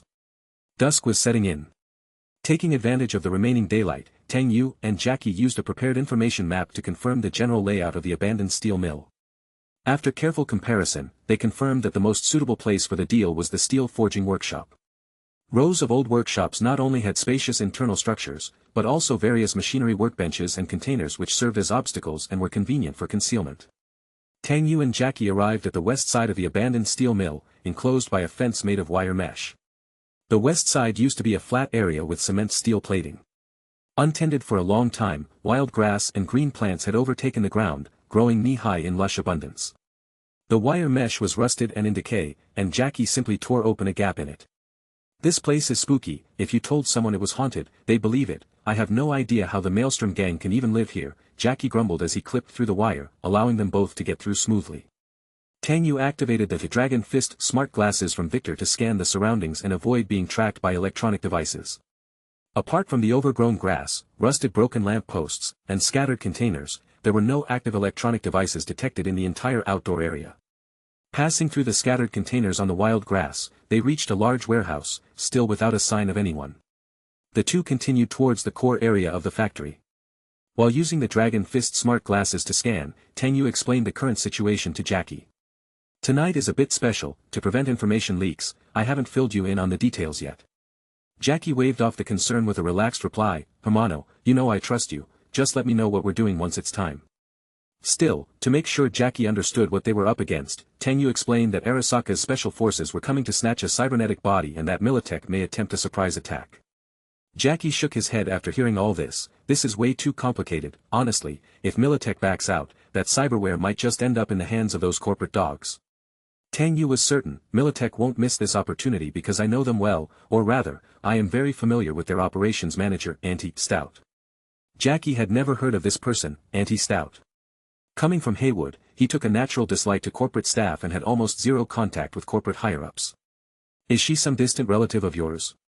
"No, if I had that kind of backing, would I be working for Arasaka?" Tang Yu's Anti-Stout was a nickname for Meredith Stout, the head of Militech's special operations. Back in the day, she had recruited Tang Yu to deal with the Maelstrom gang regarding an attack on a Militech convoy. At that time, Tang Yu, V, and Jackie, the three cyberpunks as broke as could be, had thoroughly shaken down Meredith for a good deal. They swept through the Maelstrom gang and earned her respectable appreciation. Afterward, Tang Yu had several dealings with Meredith, and the two became quite familiar with each other. "I finally got a decent pistol from Meredith, but I rarely used it and nearly forgot its details. I think Aunt Stout's playstyle is a bit wild. I truly can't keep up with her pace, and in the end, I had no choice but to cut ties with her." What I didn't expect was for Meredith to get promoted afterward, becoming the director of Militech and political affairs, frequently appearing in Night City's major news, enjoying unparalleled limelight. The key is, Meredith is very effective in execution, she likes to handle things personally, and her attitude towards Arasaka is extremely tough. So, I figured, as long as Maine follows my advice and passes the intelligence through the right channels to Militech, Meredith will definitely not waste such an opportunity once she hears of it. After all, she and Susan Abernathy have been real archenemies up to now. We walked through the warehouse area and entered the core production workshop zone, where rows of workshops sat, but only one was the gathering place for the Maelstrom gang members. The influence of the Maelstrom spreads widely across Watson, with members mostly operating in small teams. Some have more than 30 people, while others might just consist of 5 or 6. I estimate that the Maelstrom members participating in this deal won't exceed 10. They only gather in large numbers for big operations. A military-grade Sandevistan isn't that significant to them. Jackie and I found a secluded corner and activated the thermal scanning function of the Dragon Fist to progressively check the workshops. Through the thermal information relayed by the lenses, my vision went dark, and soon I detected human-shaped thermal figures moving in the middle workshop. I counted 6 people. After turning off the scanning, I said to Jackie, "They're in that middle workshop, 6 of them Maelstrom." Jackie meticulously checked his trusty old tool, a kinetic pistol made by Militech, called the Lexington pistol. In Night City, it's nicknamed Justice and Glory. The moniker isn't about the gun's power, rather, every street kid or cyberpunk starting out in Night City begins with it. Because every regular NCPD cop has one to repress street punks. Everybody who's been on the streets has been hit by its bullets or has seen it in action. Due to lack of secure storage, plenty of Lexingtons end up in the market, getting into gang fights. The death toll in Night City from this gun remains high. Plus, its compact size makes it easy to conceal in a pocket for self-defense. Back when I started as a cyberpunk, I began with one too. Seeing Jackie's Lexington brought back memories. So I pulled out my own JKE X2 Kensei pistol and offered it to Jackie. Why don't you try this? Jackie glanced at the Kensei in my hand with a nonchalant look. The gun's good, but I'm better off with what I know. I didn't beat around the bush with him, I just shoved the Kensei into his hands, took back the Lexington, and expertly checked its condition. After a few aiming and shooting gestures, I found the old feelings with the gun still intact. Even without a trajectory coprocessor to assist with aiming, guns you fired never feel wrong. Apart from some worn paint, it's well maintained. Why the hell have you kept this old gun for so long? Jackie's expression turned a bit strange when he heard this. You're really starting to sound like my old lady, like someone who's been there. But his eyes cherished the Lexington. I'm sentimental, that's why my mom always asks me why I keep so much old stuff in the warehouse. I'll let you in on a secret, I even have the belt my dad used to whip me with still. Hearing this, I fell silent. That was the belt Misty showed me in Jackie's warehouse during his funeral, the belt telling the tale of Jackie's abusive drunk of a father. I handed the budget pistol back to Jackie and said earnestly, cherish the present more, this time, we're gonna make sure everything with you and Misty goes smoothly. Jackie. Chapter 38. Sorry. I've been a bit busy nowadays. Night had fallen. The northern part of Watson District was engulfed by large patches of darkness. Only a sparse number of public, outdated streetlights cast squares of light onto the ground at intervals of a few meters. Occasionally a streetlight fizzled with electric sparks as the light flickered on and off, leaving the alleys on either side of the street plunged into pitch darkness.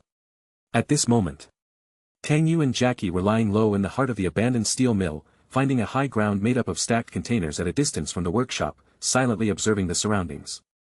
The reason they didn't get too close was to avoid being detected by drones after all. The purpose of this mission was mostly to work as observers and look for the right opportunity to act. The two men sat quietly on the container, waiting. Tang Yu noticed that in the central workshop, 6 members of the Maelstrom gang had seen 2 of their number leave at dusk for some other matter. The remaining 4 showed no new activity, each enjoying clouds of smoke and heavy metal music in the workshop, blissfully unconcerned about the upcoming deal with Maine. Soon. 9 o'clock arrived. This was the time Maine and the others had agreed to make the trade. Tang Yu looked on with a frown. Although he couldn't see very clearly, he could make out a group of people entering the factory, slowly approaching the workshop gates. Soon after, the Maelstrom gang members in the workshop opened the automated retrofit gates. The Maelstrom gang had made minor modifications to their base in the workshop, using it not just for meetings and entertainment, but it also had considerable defensive capabilities. They typically chose one place in the factory for focused modifications while other areas were more or less neglected. But the real heart of the Maelstrom gang was only one place. The All Foods Processing Plant. As the base for the Maelstrom gang, the All Foods Processing Plant underwent extensive labor and resource investment for renovation and rebuilding, not only with water and power fully in place but also various armored turret station, practically a military base. The location of this trade with Maine was one of the many Maelstrom gang outposts in Watson, not very large. As the new group of people approached under the workshop lights, Tang Yu immediately recognized their looks and identities. It was indeed Maine's team. Leading the group was the bulky figure of Maine, carrying a safe that presumably contained the goods for the trade. Walking beside him were the long-limbed tech madman Pilar with his bushy beard and the formidable Dorio. Standing at the back, as usual, was the tall figure of Kiwi, looking indifferently at everything. What particularly caught Tang Yu's attention was a new member in the team that he hadn't seen before. She stood next to Pilar, chewing gum and blowing bubbles, seemingly a bit impatient. Her light green hair was tied back in twin ponytails with a black scrunchie, and her outfit consisted of a black high-collared punk sweatshirt and tight shorts, gripping dual-plated green custom pistols, crossed behind her head. After a second look, Maine's team had 5 members, with the silver-haired girl Lucy not among them. Tang Yu guessed that she might be acting as an external support hacker, remotely assisting Maine's team, while Kiwi would likely be responsible for dealing with the Maelstrom gang cybermod infiltrations. But given Lucy's performance on the train, she might not want to confront Arasaka's operatives directly. Lucy and Arasaka probably shared some secret, and this secret was likely concerning persecution and escape. Regarding Arasaka's dirty deeds, there was almost no one more knowledgeable than Tang Yu. Experiments on humans such as the Cyberpsycho James were just the tip of the iceberg of Arasaka's vast and dark empire. For now, even without Lucy's direct participation, Maine's team's lineup was clearly enough to handle the 4 people from the Maelstrom gang. Even if an Arasaka Special Ops team arrived, they might not be their match. Having crawled out from under piles of bodies, Maine's team, both in individual strength and teamwork, was a formidable force. Given the Maelstrom gang's brainless and insane nature, it was impossible for them to simply pay for the goods on their turf without a hitch. These cyberpsychos all suffered from varying degrees of cyberpsychosis, and their actions often defied logic.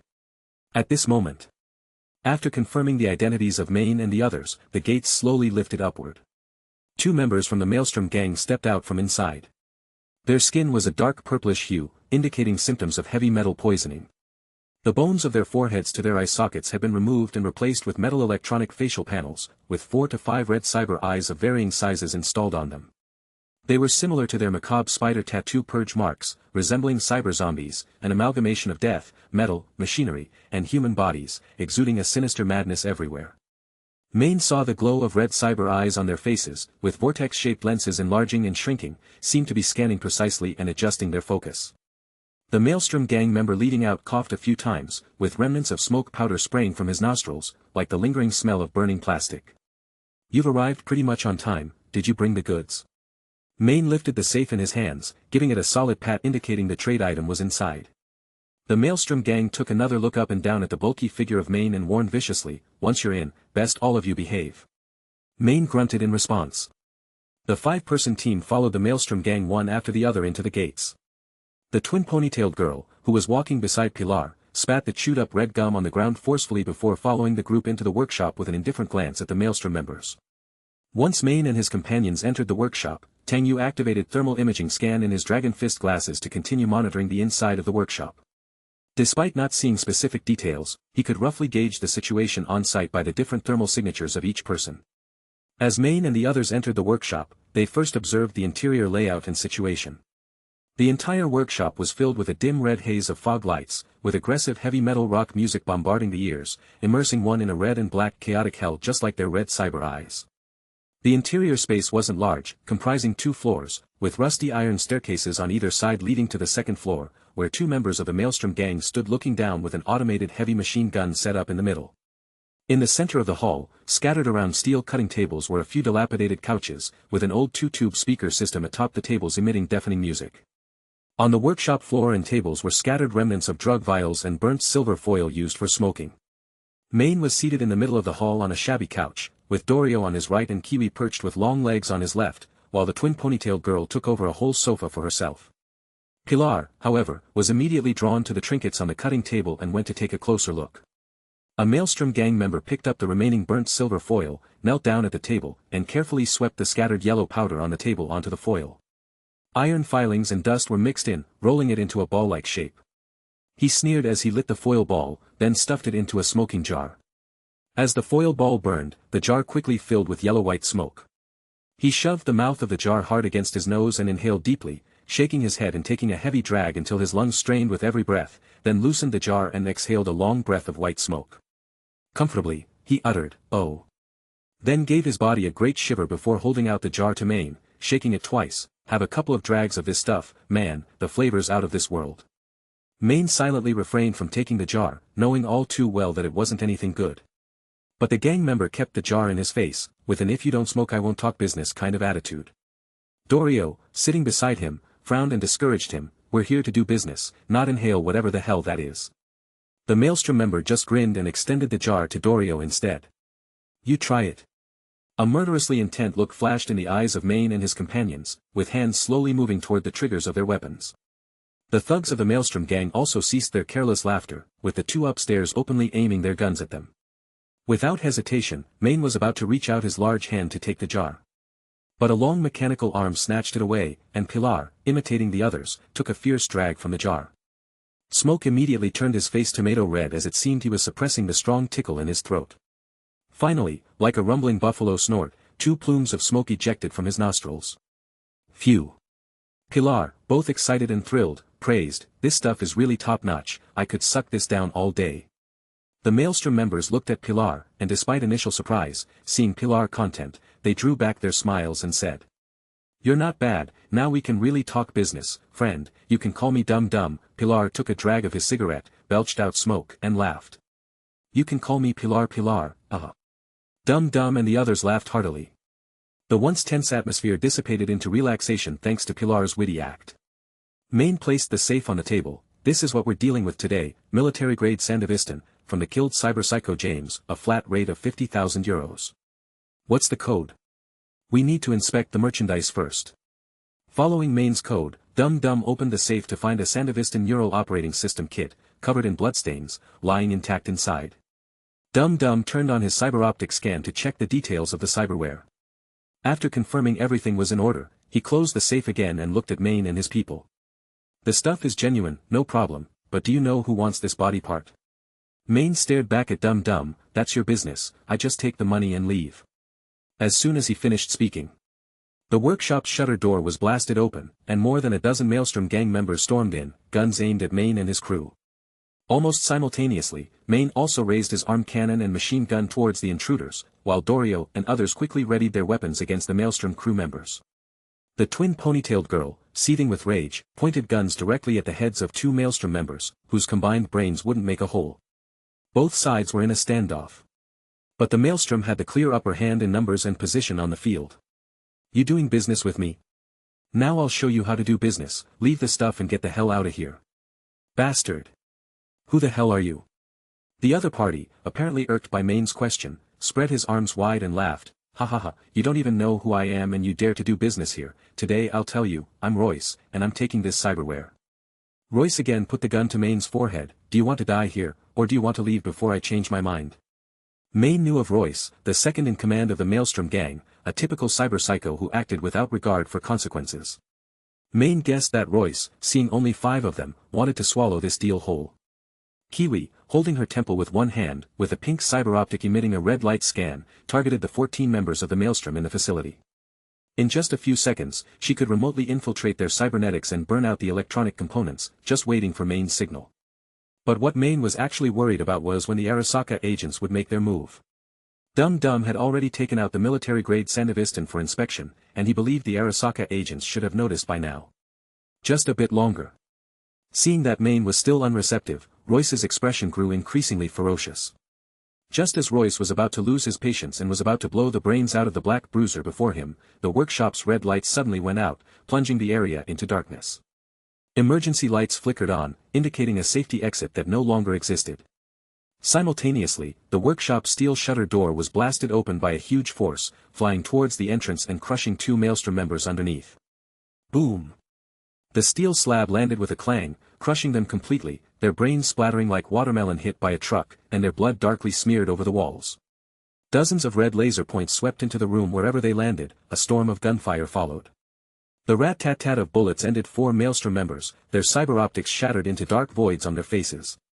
Caught off guard by the sudden attack, the rest of the Maelstrom members were shocked, scrambling to see what was happening outside the shutter. Royce immediately realized what was happening and cursed loudly. Fuck, it's their doing, kill them all. Royce thought the explosion was Main's doing and was about to fire on Main and the others. But Main, who was already prepared, had charged up his gorilla arms and, seizing the moment Royce turned to shout orders, struck out with a heavy punch towards Royce's lifted gun barrel. At the same time, Royce did not hesitate to pull the trigger.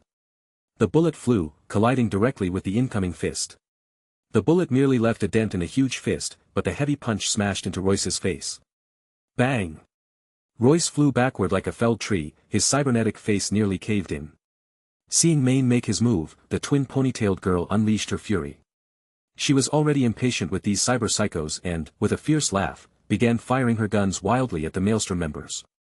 Kiwi, sitting on a couch, lifted her legs high and somersaulted backward to take cover behind it, preparing for a cyber intrusion. Above, on the second-floor gallery, 2 Maelstrom members raining down machine gun fire below. Triggering their automatic machine gun setup, the firepower pinned Main and his team, forcing them to seek cover. In the midst of the firefight, Dum Dum grabbed the safe with the military-grade Sandevistan and made a run for it. He couldn't control the current situation and was focused on getting the goods out. Dust filled the workshop, and the darkness obscured vision, allowing Dum Dum to make it to a secret passageway and escape through it. He headed towards an overgrown open lot, abandoned for years, with no electronic surveillance to track his escape. The overwhelming firepower made it difficult for Main's team to retaliate. Even the enraged twin ponytailed girl was scooped up by Main and ducked behind a cutting table, sparks flying as bullets struck. However, she seemed fearless and aimed her gun to return fire, only to be held firmly by the shoulder. Then, the assault team outside began to enter the workshop, their precise gunfire quickly taking down the remaining Maelstrom members.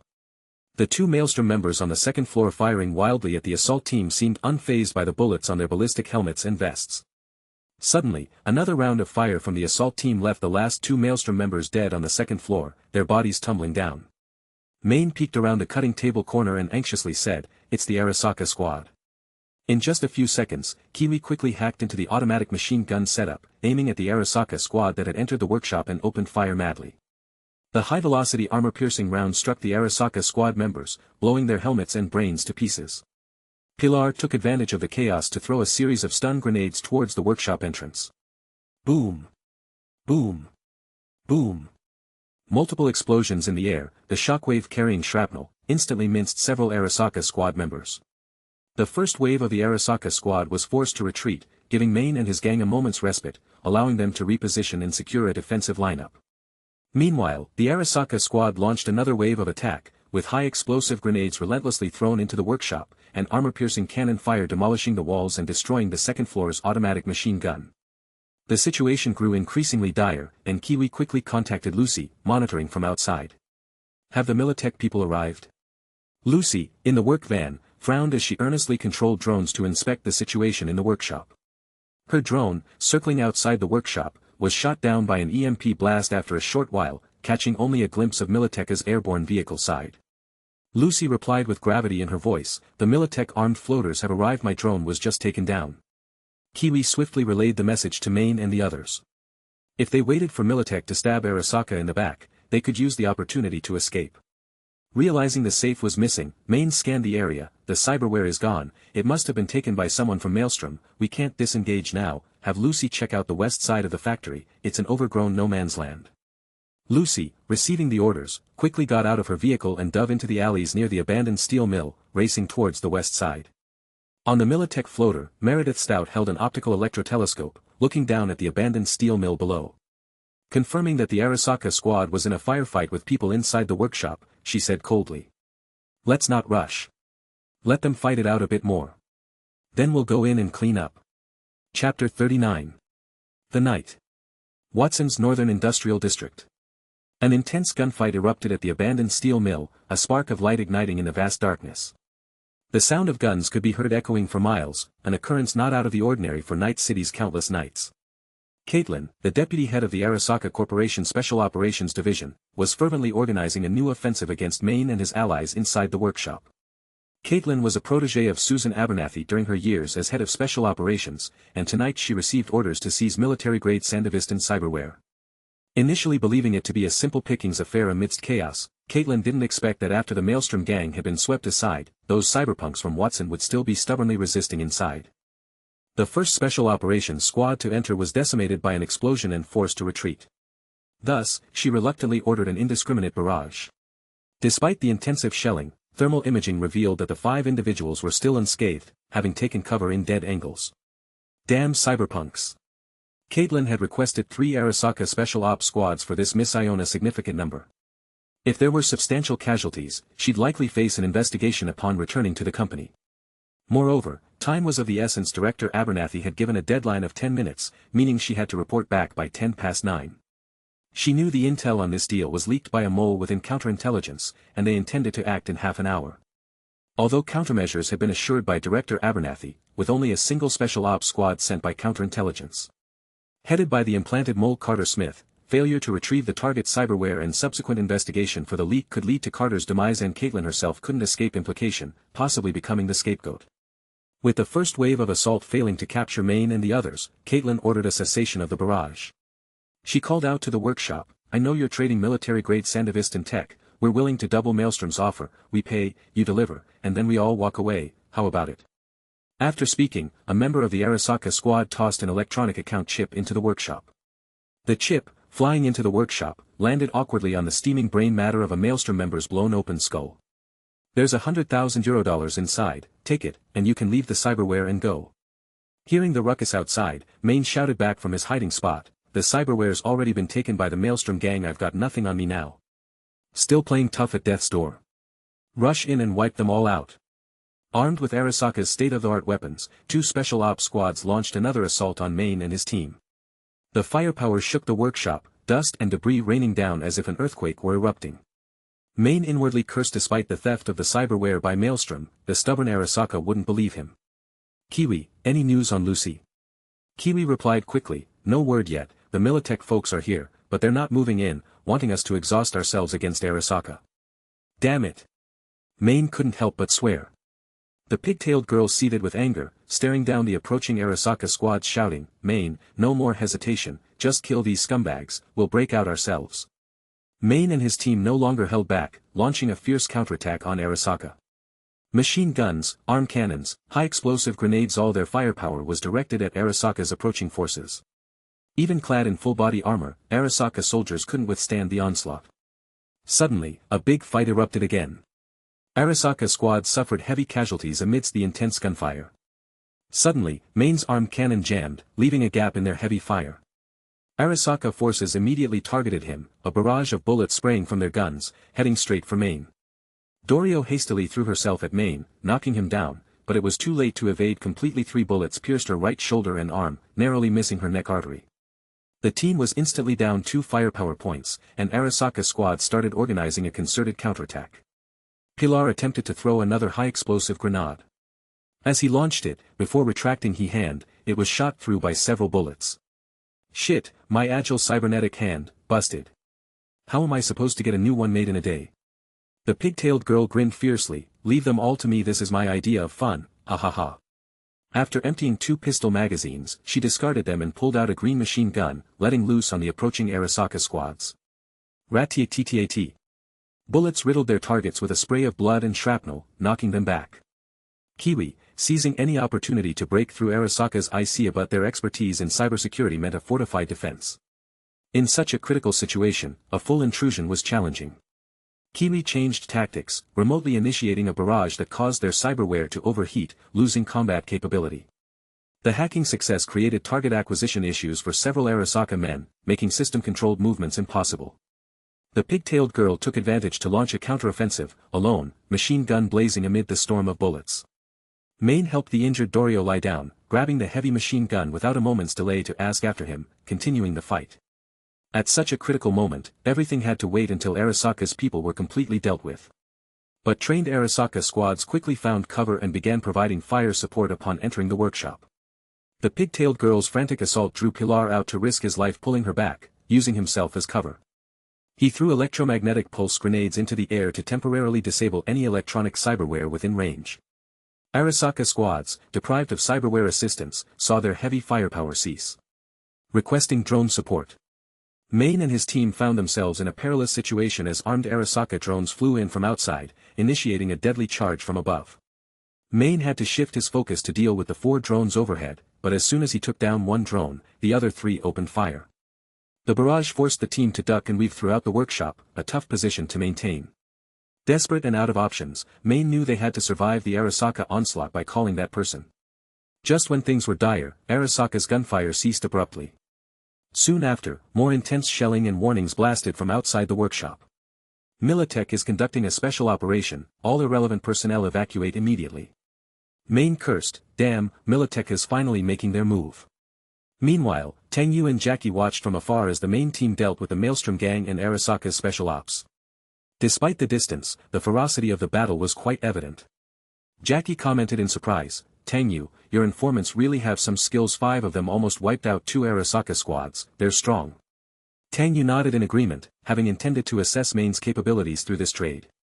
It seemed that Main indeed had the potential to become legendary. To become a legend in Night City, one must pass the test of Arasaka, proving their courage to face down corporations. Though such actions might seem reckless, they are an essential part of the legendary path. Suddenly, Tang Yu noticed a figure dashing towards them, recognized it was a Maelstrom gang member through scanning. Pointing to Dum Dum, who had escaped through a secret passage, Jackie stated, Tang Yu, look, there's one that got away, holding something, could that be the traded item? Tang Yu smiled, that guy's a small-time Maelstrom leader, Dum Dum, a fool who's never seen the world outside the slum. Without hesitation, Tang Yu and Jackie quickly descended in leaps from a container, landing squarely on Dum Dum's inevitable escape route. Dum Dum, long time no see. Dum Dum was too preoccupied with checking for pursuers to notice 2 figures suddenly blocking his path. He held the safe with one hand and aimed his gun at the 2 with the other, his red cybernetic eye glinting faintly. Who are you? You know I'm dumb from the maelstrom and you're still in my way. Tang Yu had known this guy before and knew he was a coward who acted tough on the outside but was soft on the inside. When it really came down to a fight, he'd scurry away faster than anyone. Put the safe down and at least you'll keep your head in one piece. Seeing that Tang Yu's gun was an Arasaka cannon, Dum asked darkly, "You're with Arasaka, ambushing me here?" As Dum hesitated, shuffling and pathetic footsteps came from behind. Royce. Dum turned to find Royce, his body half-wrecked and face half-caved in. Royce had taken a serious hit. His vision was wavy like ripples in a pond, and he seemed to see 3 figures blocking his path. Just as he raised his gun to shoot, he recognized Dum's voice and instead pointed the gun threateningly a bit closer toward Jackie. "Get out of my way." Bang!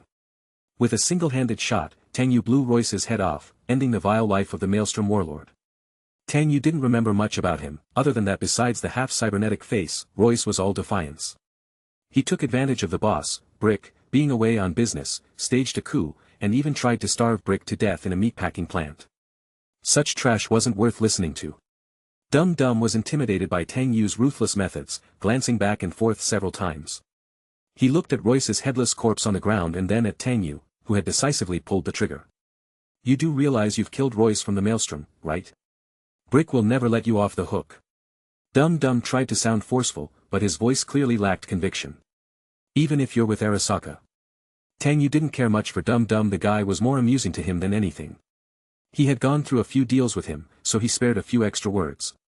"Drop the goods and tell your boss Brick this, it was that old thief Royce who broke the rules first. Brick couldn't keep him in line anyway, Arasaka just did him a favor by cleaning up the internal threat." Jackie saw that the gun in Dum's hand had lowered, but the man still stood frozen. He walked up, snatched the safe from his hands, and gave him a fierce kick. "Get lost, and make sure you pass on the message, you hear me?" Dum stumbled back a few steps from Jackie's kick, then scrambled away in panic. Watching Dum from Maelstrom disappear without a trace, Jackie picked up the safe and noticed it had a combination lock. "Bro, there's a padlock, not sure if that cyberware's in there, should we just shoot it open?" Tang Yu thought Jackie's idea was good, simple and brutal. He was about to agree when he heard a chill voice behind him. "The code is 1003. Jackie immediately turned the gun aimed at the safe toward the newcomer. Tang Yu looked over to find a familiar face, the silver-haired netrunner thief, Pilar from Team Main, with their own dark secrets of the cyberpunk world. Lucy. In the cold moonlight. Her silver hair gleamed with iridescent colors of ice blue and soft pink. Her blue and purple neon eyes appeared as forbidding as a secluded pond, signaling, "Keep out," to strangers. But the sweat on her forehead and her heavy breathing indicated she had rushed here in a hurry to intercept the safe. To her surprise, the safe was already in Jackie's hands. Tang Yu, recognizing Lucy, had Jackie lower his gun. "She's a friend." Lucy, seeing Tang Yu's recognition, spoke quickly with some urgency. "Main's team is surrounded by Militech people." With Militech entering the fray, the final piece of the puzzle was falling into place. Tang Yu was just about to wrap things up. "Jackie, give her the safe, we're gonna have a little talk with the Militech folks." Despite Jackie not knowing who the newcomer was, he still tossed the safe to her. He trusted anyone Tang Yu trusted. Lucy caught the safe, her eyes flickered with a hint of surprise, seemingly shocked that Tang Yu would so readily hand the safe over and agree to save Main and the others. She tightened her grip on the golden monofilament wire. In her view, nobody in the corporation didn't stab each other in the back, which was why cyberpunks needed a middleman. Even though she knew the real sponsors behind the scenes were still the corporations, she had to pretend ignorance, focus on completing the tasks, and try not to deal directly with the company heads. Current developments seemed to favor Tang Yu. Militech's corporate opponents were in disarray, the cyberware safe was in his hands, and the data from the Cyberpsycho Janes was within reach. With a simple thought, Tang Yu could eliminate everyone involved, including herself.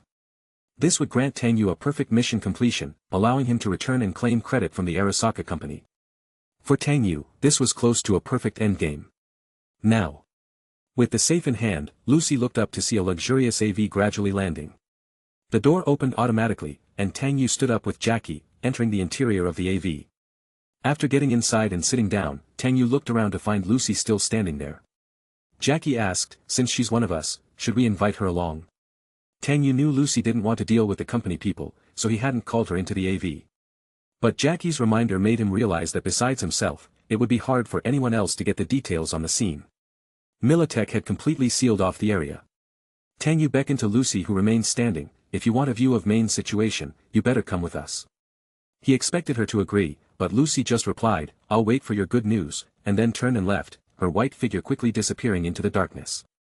Jackie, seeing how cautious the person mentioned by Tang Yu was, shrugged, seems like she's very wary of you, probably thinks there are no good people in the company. Without your identity from Arasaka Company today, peaceful resolution would be difficult. Tang Yu simply ordered the onboard AI to close the doors and then took off towards the abandoned factory workshop. Everybody has a past, and in Night City, who you trust or don't is a personal choice, said Jackie, laughing. Hamano, I trust you 100, but are you telling me we're going in this luxurious AV to snatch people from Militech? Isn't that underestimating their armor a bit? We'll probably get blasted to the skies with one hit. Who said it's just the two of us? I've got a security detail. Out of curiosity, Jackie peered through the AV's left window and saw an Arasaka armed AV keeping pace with them. Looking to the right, there was another Arasaka Avenue. His eyes sparkled with excitement. Hamano, I used to hate corporations, but now to have one as my bodyguard feels kinda cool, you know. Tang Yu was unfazed. In the corporation, as long as you have power and influence, even Atom Smasher would answer your beck and call, let alone these Arasaka elite squads. The forces at Tang Yu's disposal, a couple of Arasaka armed AVs and a complete Arasaka elite squad, had the potential to start a small war. As the final trump card, this elite squad was enough to keep a situation under control. Working against Militech, not fighting a war with Meredith Stout was his intent. He was sure she would acquiesce for the sake of old times. The extent of the situation was telling. Jenkins had some real clout to lend such power to Tang Yu. Without this external force, it would have been just him and Jackie, unguarded against Militech. Now, backed by armed might, his stance was firmer. Tang Yu thought it over until he was powerful enough on his own. Playing the company loyalist was a card well worth using. As the AVs neared their destination, Tang Yu could see below that Meredith Stout and Militech had taken control and decimated the Arasaka strike team. Maine's team was in grave danger. Chapter 40. Caitlin, the deputy director of the Arasaka Special Operations Division, could no longer consider the consequences of a full-force assault. No matter how many casualties they suffered today, they had to capture Maine and others and retrieve the military-grade Sean Weston prosthetic back to report and complete the task. Otherwise, she could not withstand the wrath of Director Susan Abernathy. Someone had to take the primary responsibility for this matter, and Caitlin knew that person was likely to be her. But as long as Director Abernathy was willing to keep her protected, there was still a chance for her to survive at Arasaka Corporation. So, in Caitlin's view, the death of the Arasaka Special Forces was not really a concern. At worst it could be chalked up to her own command error. But if Director Abernathy were disappointed, that would be the end of her career at Arasaka. Caitlin couldn't imagine the consequences of that. Everything she had, including her lifestyle, advanced cyberware, and more, were given by Arasaka Corporation. If she were fired, she would lose everything, and it was better to risk it all one more time. Determined, Caitlin did not hold back any longer. After ordering the Arasaka Special Forces to charge, she dispatched all the drones and heavy artillery, unleashing the final ferocious oppression on Maine and his team in the riddled workshop. None of you will leave here alive today, even if I have to bomb this factory into rubble. Maine and the others didn't know the secret passage used by the Maelstrom gang to escape. It was easy to be targeted in the sparse cover outside, so they could only struggle in the workshop against the Arasaka Special Forces. Just as Maine and his team were helplessly trapped, the situation on the field changed drastically, and the Arasaka Special Forces attacking them rushed to evacuate from the workshop. But before they could respond, they were already taken down by gunfire from another source. Kiwi hurriedly scanned the situation outside. Militech forces have acted. They initiated an attack from outside, and all the armed members of the Arasaka Special Forces have been killed. Upon hearing that Militech had taken action, Maine and his team were finally saved from Arasaka's grip. There must have been a deal with Faraday and Militech, Maine said, helping Dorio up and speaking to the others. Let's evacuate quickly. The gang from the Maelstrom gang has stolen the prosthetic. We'll deal with that later. The team moved without hesitation. Meanwhile, outside the workshop, 2 Militech armored hovercrafts launched a fierce bombardment from the skies, and 5 armored vehicles belonging to Arasaka Corporation were instantly blown up. The massive explosion turned the field upside down. Caitlin, who failed to notice the situation in time, was flung by the blast and fell to the ground. Struggling to raise her bruised face, she was met with a pistol already held to her forehead. Caitlin's eyes widened in shock, completely failing to anticipate being attacked by Militech forces at this time. The whole affair had been conducted in secret, and according to the intelligence she had, Militech had no intention of reclaiming the prosthetic. Why then had they suddenly appeared here? Moreover, Flouting the unspoken rules agreed upon by both corporations, they abstained from using firepower openly against each other in urban areas. Since the Fourth Corporate War, both Militech and Arasaka had suffered differently. But both companies had a ceasefire agreement on paper. And despite their powers gradually recovering and a new round of fierce conflict beginning, they had maintained a rule of verbal spar over physical confrontation to avoid direct armed conflict. Yet today, Militech's forces blatantly abandoned that rule, striking Arasaka's special forces with heavy firepower. If this news became public, it could likely serve as a pretext for the two sides to clash openly, or even spark an all-out war. What shocked Caitlin even more was that Meredith Stout, the person in charge of this Militech operation, was the head of Militech's Special Operations Division. Caitlin saw Meredith approaching slowly, her golden hair hanging down her back, dressed in a leather tactical suit with the signature Militech tactical gloves on her crossed arms, exuding an icy demeanor.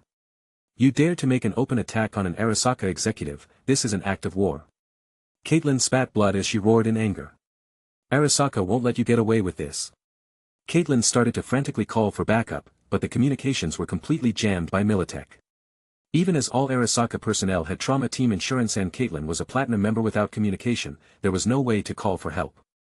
Meredith gestured for her subordinates to spare Caitlin's life for the moment and hunt down the remaining members of the Arasaka Special Forces instead.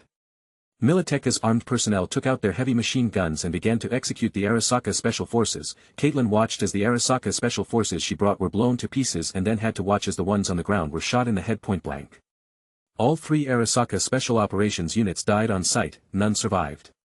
Caitlin's anger turned into helplessness. She knew she was finished. The death of all three Arasaka forces required a board report and judgment. She could guess the outcome. You can't kill me. I'm the deputy director of the Arasaka Special Operations Division, part of the senior management. If I die, you won't escape the consequences. Who said we were the ones who killed you? The real killers were those cyberpunks, weren't they? Don't worry, I'll soon avenge you and your Arasaka colleagues. Caitlin's eyes bulged, her cybernetic irises filled with blood due to emotional stress. She knew she couldn't escape, but she still wanted to live, even if it meant leaving Arasaka and Night City. Director Meredith, I beg you, please let me live, I promise I'll never speak of today's matters. Caitlin struggled, crawling on the ground, trying to grasp Meredith's leg, begging to be spared.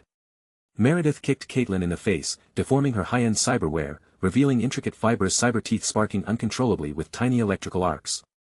Do you think I'd trust you, trash? Arasaka never utters a single truth. You should have anticipated this working under Arasaka. You wanted the prosthetic data for Tanaka's RD, didn't you? Don't think we don't know what Arasaka is plotting. That stinking bitch Abernathy hiding behind the scenes won't come out, otherwise, she would be the next to die. Meredith's excessive pride as the head of Militech's Special Operations Division, someone influential over Night City, shone through. Under normal circumstances, she wouldn't have the opportunity to lay hands on an Arasaka executive like Caitlin, but today it was Arasaka that had brought trouble on itself. As far as Meredith was concerned, even someone as formidable as Faraday was nothing more than a corporate dog. Let alone people like Maine who were not related to her and were part of Night City's underbelly. They were expendable in the eyes of the company. In this world, there was never a shortage of grunts. Thus, Meredith turned her attention to Maine and his team, still hidden in the workshop, and instructed her subordinates to shout out to them. People inside, immediately drop your weapons and surrender. Drop your weapons and surrender. Militech is conducting a special operation, the site is completely secured, failure to heed this warning will result in being shot on sight. Meredith was confident in the forces she brought. They were more than capable of dealing with 5 defiant cyberpunks. Moreover, the hovercraft had the workshop and surrounding factory completely under surveillance. Maine and his team had zero chance of escape. Inside the workshop, Maine and his team, having gathered together, were considering negotiating with Faraday to spare them.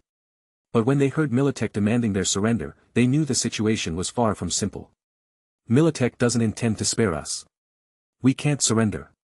Kiwi frowned, her tone from beneath her mask no longer as calm as usual. Yes, Militech's intention is to wipe us all out to cover their tracks. Surrendering now is suicide. Then we fight them to the end. No one is afraid of them. Those treacherous bastards. Maine stayed silent, knowing full well that his team was already wounded and low on ammo without the means to fight another battle with the well-equipped Militech forces. But laying down their weapons was certainly a death sentence. Damn, I have no choice but to turn to him. Kiwi quickly realized what he meant. Are you talking about that guy from Arasaka? Maine nodded. Yes, he was the one who orchestrated this situation, but he has yet to make a move. There isn't a second person who can contend with Militech except him. Those Arasaka assholes are worse than trash, expecting him to help. I might as well charge out and fight them myself. Kiwi spoke with a grave tone. How about trying to contact Faraday? After all, he knows people in Militech, and this intel was also passed to Militech through him. Maine gave a wry smile of helplessness. I've already called him, signals can't get out now, I can't even contact Lucy. Hearing this bad news, Kiwi also cursed fiercely. Shit. Exhausted, Maine said, this mess started because of me. I'll go talk to the Militech, and if negotiation fails, at least I'll buy you some time. Everyone was shocked. By the sound of it, Maine intended to single-handedly confront the Militech forces to buy time for the rest to escape. Maine didn't wait for them to dissuade him and continued, I know you don't want me to go on a suicide mission, but the situation is such that I owe you all, and as the leader, it's my responsibility to ensure you survive. Pilar, go blast through the back wall and make us an exit, I'll hold off the Militech guys. Maine, I'm coming with you, I'm not afraid of those Militech goons. You're not allowed to die here. Pilar, wielding her damaged cybernetic arm, said, Maine, you're our leader, you can't die here, let me do this, I can blow them to smithereens all day. Just remember to avenge me, Dorio could hardly bear the thought, as she would never consent to Maine going to his death alone. Already without companions in Night City, they gathered in warmth through mutual support. Without Maine, Dorio felt no attachment to Night City or this world. Maine. I'm with you. Maine, moved by Dorio's and the Pilar siblings' expression of solidarity, felt all the more sorry for them. However, it was Kiwi who remained calm, observing the situation to find a way to break through the lockdown and send out a distress signal. She believed that if they could just get in touch with Lucy, they could reach Mr. Tang from Arasaka, and perhaps still find a chance for survival. Damn it! Kiwi clenched her forehead with one hand, as her cybernetic eyes spun wildly trying to breach the Militech's communication blackout. But the blackout stemmed from a jammer on an armed aerostat, which would have to be destroyed to be effective. Now. Even if everyone disagreed with Maine's plan, the military forces seemed to be running out of patience. Maine's eyes regained their resolve, and he spoke with unprecedented solemnity, thank you all, really, but this place cannot become Main Squad's gravesite. I'm the leader, and this time you must all listen to me. I witnessed Sasha taking on that mission, falling from the biotech building with my own eyes. I don't want to see such a thing happen to any member of Main Squad again. Otherwise, what's the meaning of having this cybernetic body? As he spoke, Maine's arm cannon malfunctioned and ejected automatically. He pushed it back into place with a punch, slightly smiling despite his frustration, even though it's a bit faulty, this old thing has never failed me at a crucial moment. Pilar, get ready to blow up the wall. Kiwi, remember to help Dorio get out. Rebecca, if someone follows, don't look back. Don't worry, I'll hold them all off. If you still remember me as your leader, come and sit in Turgo's convenience store plaza when you're free. With that said, Maine didn't heed the protests and moved towards the workshop door under the gaze of his team's grief and helplessness. His large silhouette looked so lonely and heavy in the dark. In the end, Maine chose to exchange his life for his teammates' chance to escape. Even though he knew it was a hard gamble, he was willing to let go and take the risk. Dorio clenched her jaw, her rational mind telling her this was the best decision and way out, but she truly couldn't stand letting Maine face the threat of Militech alone. Kiwi stopped Dorio, who impulsively wanted to rush to help, and calmly advised, Dorio, we can't let Maine's sacrifices be in vain. Even Pilar stayed silent, devoid of any mood for jokes. Rebecca, the twin-tailed girl, stared hard at Maine's retreating figure, too agitated to say a word.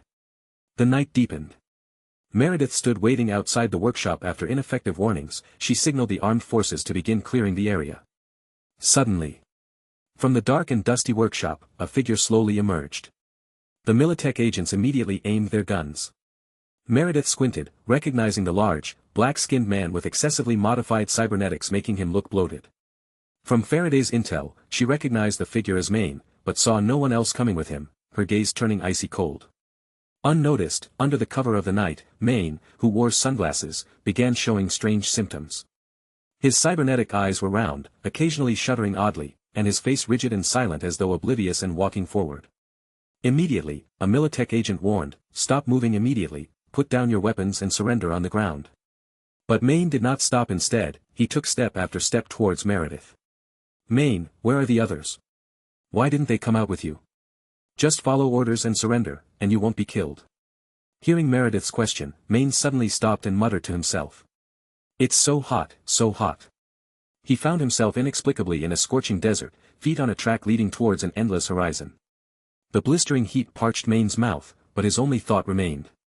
Forward, forward, keep moving, never give up.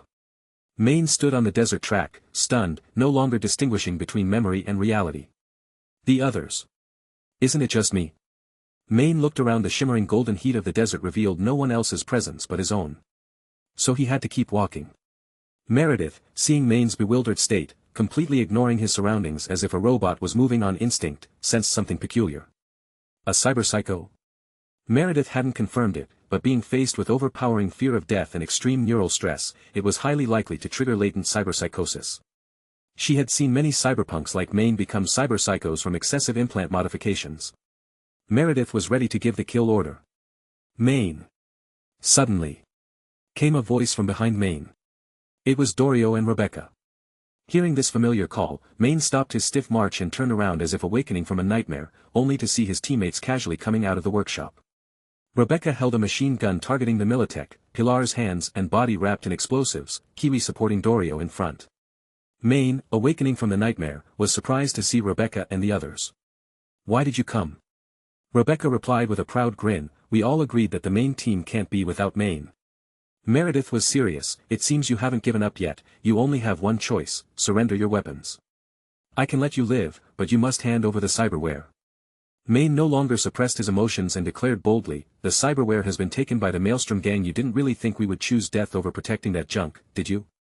Meredith's expression soured, don't choose death. Stop the babbling, old lady. Even if we had the cyberware we wouldn't give it to you.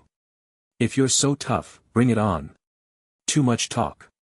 Enraged, Meredith was ready to order an attack, when suddenly the sky above surged with an oppressive heat. A massive red square laser grid descended from above. Within the laser field, all firearms were magnetically pulled away, and electronic devices started to malfunction. Military tech operatives saw their firearms ripped from their grasp, flying towards the aerostat above. The red laser grid projected floating text aligned with the broadcast warning. Arasaka executing special operation, please lay down your weapons immediately, or you will be regarded as hostile towards Arasaka and will be promptly neutralized. Chapter 41. Watson's Northern Industrial District.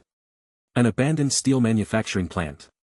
As a massive red square-shaped laser grid descended, the arms of the Militech personnel were forcibly stripped from their hands and sucked into the sky. The Militech people looked up only to find two black armed aerodynes overhead, projecting the red laser grids. The side of the aerodynes bore the classic white triple circle insignia of Arasaka. It's the magnetic field of the Arasaka armed aerodynes. Someone quickly recognized the armed vehicles above them. Meredith frowned as she looked up at the sky. She hadn't expected Arasaka troops to come for support at this time. Are we heading for a fierce battle today? Meredith had no wish to escalate the fight with Arasaka. Her aim was to annihilate the Arasaka force led by Caitlin, then pin the blame on Main and his people, take the cyberware, and leave, fulfilling all her objectives. But now, with the arrival of this unexpected Arasaka force, things were getting out of hand, making things difficult to manage. Moreover, the Arasaka armed aerodynes that arrived for support were not something Caitlin's operative team could compare with. When Meredith saw the magnetic field, she almost immediately deduced that this new group of Arasaka troops was the elite squad of Arasaka. Known as the strongest security unit of Arasaka, this elite squad was responsible for guarding the Arasaka Tower and the top echelons of the company, far superior to the operative teams sent on external missions. This meant that the Arasaka High Command might have noticed the situation on the ground, which would be quite rare for them to send their elite squad on a mission. Meredith couldn't predict Arasaka's next move, so she decided to keep a low profile and stay adaptive. Caitlin, the Arasaka deputy director who had been knocked down, saw the armed aerodyne suddenly appearing overhead as a lifeline for a drowning person. She struggled to her feet, desperately waving her hands trying to catch the attention of the aerodynes above her, attempting to articulate clearly, but her broken facial cyberware made it difficult for her to speak. Help, 9-9, bright. Although Caitlin couldn't voice words clearly, she saw a glimmer of hope and was visibly excited and thrilled. From her years of working in special operations, she recognized that the armed aerodynes were from the Arasaka elite squad, undoubtedly sent by the company's top-level executives. It was even highly probable that the corporate higher-ups had arrived on site, and the only one who would be privy to this information and could be present was Director Susan Abernathy. If among those luxury private aerodynes sat Director Abernathy, then Meredith from Militech would not dare to make any rash decisions. This might just save Caitlin from disaster. With this thought, Caitlin frantically got up, running under the hovering aerodyne, waving her arms wildly, her disjointed jaw cyberware emitting a whirring mechanical sound. 9. Home. Meredith didn't stop Caitlin's desperate cries for help. If Arasaka's higher-ups had really come to rescue Caitlin, Meredith couldn't possibly kill an Arasaka deputy director in their presence. At worst, she could let Caitlin go, but the tricky part was dealing with the already killed Arasaka operatives. Upon seeing the Arasaka armed aerodynes disarming the Militech, Caitlin coldly turned towards Meredith and said, "Your end is set." Meredith paid no attention to Caitlin's taunt, her gaze fixed intently on the trio of aerodynes overhead. She witnessed 2 Arasaka armed aerodynes, accompanied by a luxurious private aerodyne. Is Susan Abernathy really sitting inside that damn hover limo? Meredith was indeed uncertain. Only she could mobilize an elite Arasaka squad for an escort mission related to this matter, and her subordinates were still here. Caitlin on the ground began to tremble with excitement as she saw the luxury private hover limo slowly begin to descend. Tears even welled up in her eyes. Caitlin had never imagined that Director Abernathy would personally come to the rescue in a moment of crisis. After this, I'll be utterly devoted to Director Abernathy, even if it means becoming a, Caitlin's inner monologue was cut short. The 2 Arasaka armed hover vehicles continued to broadcast warnings overhead. Arasaka Counterintelligence executing a special mission, non-essential personnel must clear the area immediately. Caitlin was suddenly confused. Counterintelligence? Weren't they scheduled to commence their operation at 9:30? And the person in charge, Carter Smith, surely couldn't mobilize an elite Arasaka squad. Who could it be?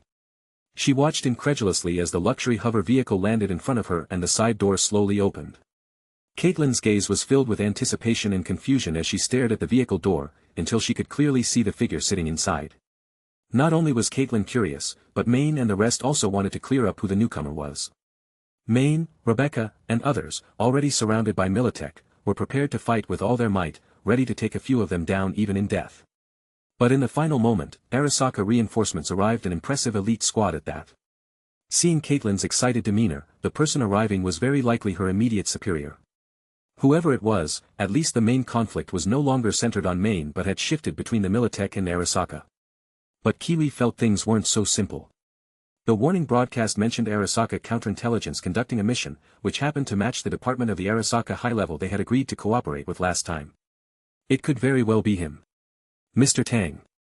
Kiwi kept her guess to herself, instead instructing Rebecca and Pilar to lower their weapons first. Don't be rash, it's a dog-eat-dog scene now. Maine agreed with Kiwi's view and also lowered her armed cannon to wait and see how things would unfold. With everyone's puzzled and attentive gaze, the hover vehicle docked steadily, and the enormous black door automatically swung open. There sat Tang Yu on a red, plush leather sofa, wearing dragon fist, black-rimmed glasses, smiling at everything outside the car. Whether it was Caitlin, who was closest, or Meredith, who was frowning, or the Militech soldiers present, as well as Maine and others who were surrounded. Tang Yu rose from his seat in the hover car and stepped out, walking to the center of the area and surveying everyone. The wings of the 2 hovering Arasaka armed vehicles opened, and 2 fully armed members of the elite Arasaka squad leaped down from each vehicle. The Arasaka elite squad members wore charged tactical suits and held electromagnetic pulse rifles, with blue currents flickering on the gun and suits. 4 elite Arasaka squad members stood on either side of Tang Yu, ensuring his safety. The display of the elite Arasaka squad escorting him made Tang Yu's presence commanding. The entire area fell into an eerie silence. Everyone looked towards Tang Yu, seemingly waiting for his next move. Chapter 42. As Tang Yu slowly stepped out of the aerodyne, all eyes in the venue focused on him. 4 Arasaka elite squad members stood guard by his side, accompanied by 2 Arasaka armed aerodynes providing air support.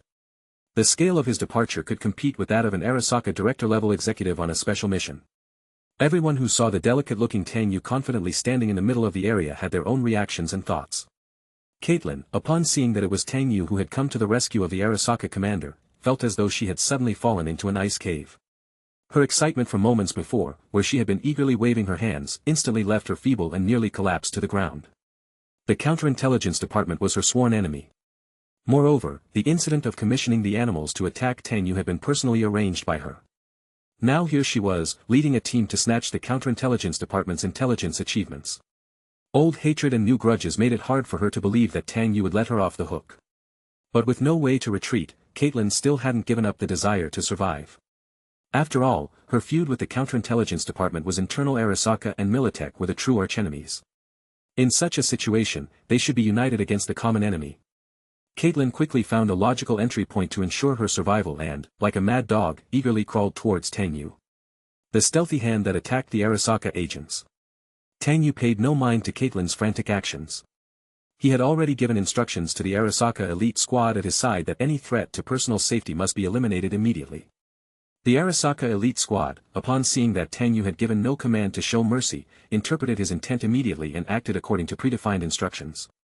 One of the elite security guards raised the heavy gun in his hand and aimed at the crazily approaching Caitlin, with the gun's chamber gradually powering up. Blue electric sparks compressed into a ball within the gun barrel, gathering around a dark metal bullet. ZZZ. Boom. A charged electromagnetic pulse projectile shot out, fully loaded with energy. Caitlin, who hadn't crawled far, had her eyes wide open in disbelief, staring at the blue arc of the bullet reflected in her young pupils. Crack. Caitlin, standing still, was hit on the spot by the railgun. The massive electrical energy surged chaotically through her body, destroying all of her cybernetics and electronic components. Unable to withstand the high-energy pressure, her body subsequently exploded into a bloody mess. Red and black blood and flesh splattered in all directions, staining the Militech's armed personnel around her, with most of the remains scattered on the ground, emitting wisps of burnt smoke. The already silent scene was now so quiet you could hear a pin drop. No one had anticipated that an Arasaka executive who had come to provide support would instantly kill one of their own. His methods were both ruthless and decisive. Kiwi, seeing that it was Tang Yu who had stepped out of the car, felt her hanging heart drop by half. But as she saw Tang Yu order the elimination of Caitlin without hesitation, her heart, which had just settled, rose once again. Damn, another cruel bastard. Kiwi knew that things were likely to turn out very badly, as the people from Arasaka were almost certainly not going to engage Militech in combat for their sakes. From a broader perspective, Arasaka and Militech were already allies. Not only Kiwi's expression turned solemn, Main and Dorio also felt an increased heaviness. The support that had arrived was indeed Tang Yu. But now they were uncertain whether Tang Yu would save them. The chances were slim. This meant they might still die here. Only instead of dying at Militech's hands, they might end up dying at the hands of the Arasaka elite squad. Rebecca glared at Tang Yu with hatred, spitting and grinding her teeth as she cursed, just another corporate dog. An invisible oppression and despair enveloped them. Now, the five of them were like meat on a platter, waiting for who would be the one to take the final cut. Elsewhere.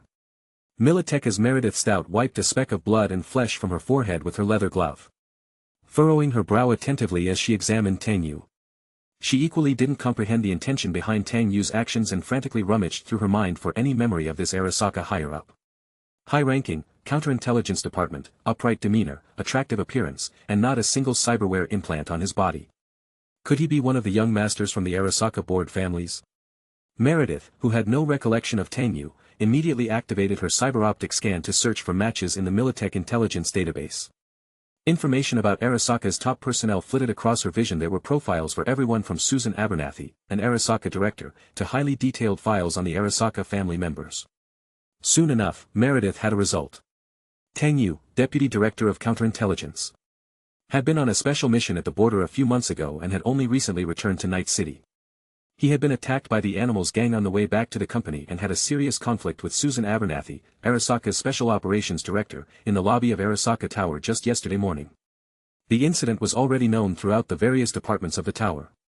Meredith Stout quickly digested the information and formed her conclusion. She deduced that Tang Yu had shot Caitlin dead because the Counterintelligence and Special Operations departments were staunch adversaries. It was very likely that Caitlin's operation was about stealing intelligence from Counterintelligence. Tang Yu was also after the military-grade Sandevistan cyberware. But saving Caitlin was surely not part of his plan. Arasaka's Special Operations Department had a divergence and conflict with the Counterintelligence Department over this matter, leading them to arrive at the scene at different times. As long as there was a common interest, negotiations were possible. Although Caitlin was also a deputy director, it was clear that Tang Yu was far superior in both power and connections. Arriving at the scene with the strongest troops at the most opportune moment indicated meticulous preparation. Meredith Stout made a swift assessment of the situation and a decision. Mr. Yu, I didn't expect your counterintelligence department to get involved too. After handling the Caitlin issue, Tang Yu turned his attention to Meredith Stout. Ms. Meredith, head of Militech's Special Operations, it's no surprise to see you handling this matter personally. Meredith, somewhat taken aback, retorted, it seems you've done your homework on me, but truth be told, I do like to take matters into my own hands. Tang Yu nodded slightly in agreement, If that's the case, I'll ask you to personally take your men and leave the premises. From now on, this location is under Arasaka's control. Meredith knew this was Tang Yu issuing an eviction order. Having killed so many of Arasaka's people, the news getting out would not reflect well on her, her expression turning sour. What do you want? Tang Yu wore a questioning look, innocently responding, does Arasaka need to explain to Militech when cleaning house? The deputy director of Arasaka's Special Operations Department, Caitlin, leaked top-tier mission intelligence, colluded secretly with counterintelligence employees, and in her ambition to snatch the mission target, suffered a crippling defeat at the hands of the Maelstrom gang, paying with her life. Ms. Stout, surely you're not expecting a report from an Arasaka deputy director to the head of Militech's Special Operations, are you? Upon hearing what Tang Yu had said, not mentioning Militech's involvement, Meredith immediately understood his intent. Both parties sought a win-win solution. Chapter 43. Meredith was surprised to hear Tang Yu not mention Militech at all. She quickly realized that the situation was not developing in a bad direction. The real player in this game had now appeared, and even she was just a tool being utilized. However, she could accept the end result. Tang Yu used Militech to kill enemy forces within the company, while she used Tang Yu to cover up the ambush on Arasaka's higher-ups. When the dust settled, only the Valentinos had over a dozen gang members killed, and 3 Arasaka Special Action Squad teams along with the commander, Caitlin, perished. Only a win-win situation where the Valentinos and Arasaka were damaged was achieved. Meredith, seeing the young man in front of her to be so capable, relaxed her stern expression significantly and calmly ordered, regroup, today's Militech operation should be classified as top secret, any leak will result in immediate termination. To Meredith, termination meant more than just dismissal. It was the company's old method of tying people's hands and feet and sinking them to the bottom of a lake. To make them shut up for good. Under Meredith's command, the Militech armed personnel quickly started to assemble and line up in order. A short while later, all Militech soldiers returned to their units, drones were retrieved into the armored vehicles, and the signal blockade was simultaneously lifted. This meant that the trauma team would connect to the biological signals of the deceased Arasaka personnel at the site within 3 minutes. Caitlin was already shattered into pieces, and the other special duty team members with medical insurance would get trauma team assistance. But they couldn't escape their ultimate fate, to be sent to the city morgue, waiting for their families to identify them, while also being eligible for a compensation payout from Arasaka. After regrouping was complete, Meredith didn't immediately get into her AV and depart, instead turning her head to look towards Maine and the others. How do you want to deal with those 5 cyberpunks? Do you need me to take care of them for you? Knowing the young man before her to be a vicious fellow, she figured those few were also undoubtedly doomed. Tang Yu also looked towards Maine and the others. The sudden scrutiny made Maine and his companions tense up unconsciously. It was clear that the 2 corporate executives were discussing their life and death with such a light tone, as if they were discussing slaughtering pigs or sheep. This serious insult made the hot-tempered Rebecca want to pull out a gun and blast those 2 corporate dogs in the distance without a second thought. Pilar quickly grabbed her sister Rebecca's hands tightly, preventing her from making any impulsive choices she might regret. Rebecca struggled to break free, cursing vehemently, they don't take us seriously at all, in their eyes, we are just tools, beasts of burden, I'm going to make them taste rage. Seemingly noticing the commotion amongst Maine and the others, the Arasaka elite squad immediately protected Tang Yu by raising their electromagnetic pulse guns towards them. The blue arc of electricity crackling at the muzzle could turn someone into charred remains with one shot. Tang Yu declined Meredith's help with a hint of politeness, there's no need to trouble Ms. Meredith, I'll handle those cyberpunks, and I believe they will never reveal our secrets. Hearing Tang Yu's assurance, Meredith nodded in satisfaction and led her team onto the armored vehicle. The Militech armed AV started their engines and took responsibility for escorting. As she was leaving, Meredith rolled down the window and greeted Tang Yu, it was a pleasure working with you, I hope there's a next time, consider that Sandivistan a gift for our meeting. Tang Yu flashed her a smile as bright as the sun, internally scoffing, thanks, make sure to keep that fine gun of yours safe and sound, waiting for me to come get it. Having said that, Meredith Stout led her Militech elite squad to swiftly evacuate the area. As for that cyberware, Meredith didn't care about it at all. Experimental subjects like Cyberpsycho James were easy to come by in the ranks of the new American troops. Those new American soldiers, eager to survive on the battlefield, willingly fitted themselves with experimental products developed by the Militech divisions. Being experimental meant being cutting edge, meant being powerful, which could save their lives in combat. The prospect of turning into a cyberpsycho was, after all, a consideration only for those who made it back alive. Besides, there were many types of inhibitor available on the market that could effectively suppress the toxicity of metals in cyberware and neural erosion. What truly intrigued her was Tang Yu. His actions tonight had revealed that not everyone within Arasaka was in alignment. Seated comfortably in the vehicle, Meredith took off her blood-stained right glove and flexed her fingers. "Handsome fella, but your methods are cruel. It seems you're not loyal to Arasaka, but to power itself." "Power, perhaps I can offer you more." Tang Yu watched as Meredith and her Militech squad departed, only then finding time to check on Main and his crew. When he turned his attention back to Main and the others, he found themselves glaring at him, as if he had done some unspeakable evil that provoked universal indignation. Especially the twin-tailed lowly, Rebecca, whose bell-like eyes stared at him as though she wished she could devour him whole to relieve her anger. Tang Yu felt somewhat helpless. He'd stepped in at a critical moment to help, shouldn't he be receiving grateful thanks instead? However, Tang Yu didn't dwell on it, as long as everyone was alive, that was what mattered. Main and his crew looked battered and bruised. Dorio had been shot in the shoulder, Pilar's arm was mangled, only Kiwi and Rebecca were in a better state, though also injured and bloodied. Tang Yu ordered the Arasaka elite squad to leave the scene, as their escort mission was now over, and they could return to Arasaka Tower to report. Following Tang Yu's directions, 2 black Arasaka armored AVs landed, picked up the 4 members of the elite squad, and immediately set off back to Arasaka Tower. Tang Yu strolled nonchalantly towards Main and the others. Seeing Tang Yu approach, Rebecca wanted to raise her weapon at him, but was stopped by Main's hand.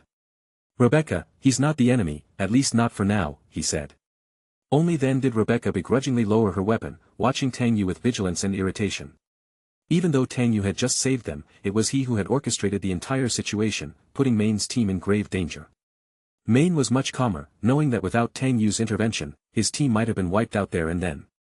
No matter how the situation was orchestrated before, Tang Yu had kept his end of the bargain and made a significant move, squaring off with the Militech for their sake.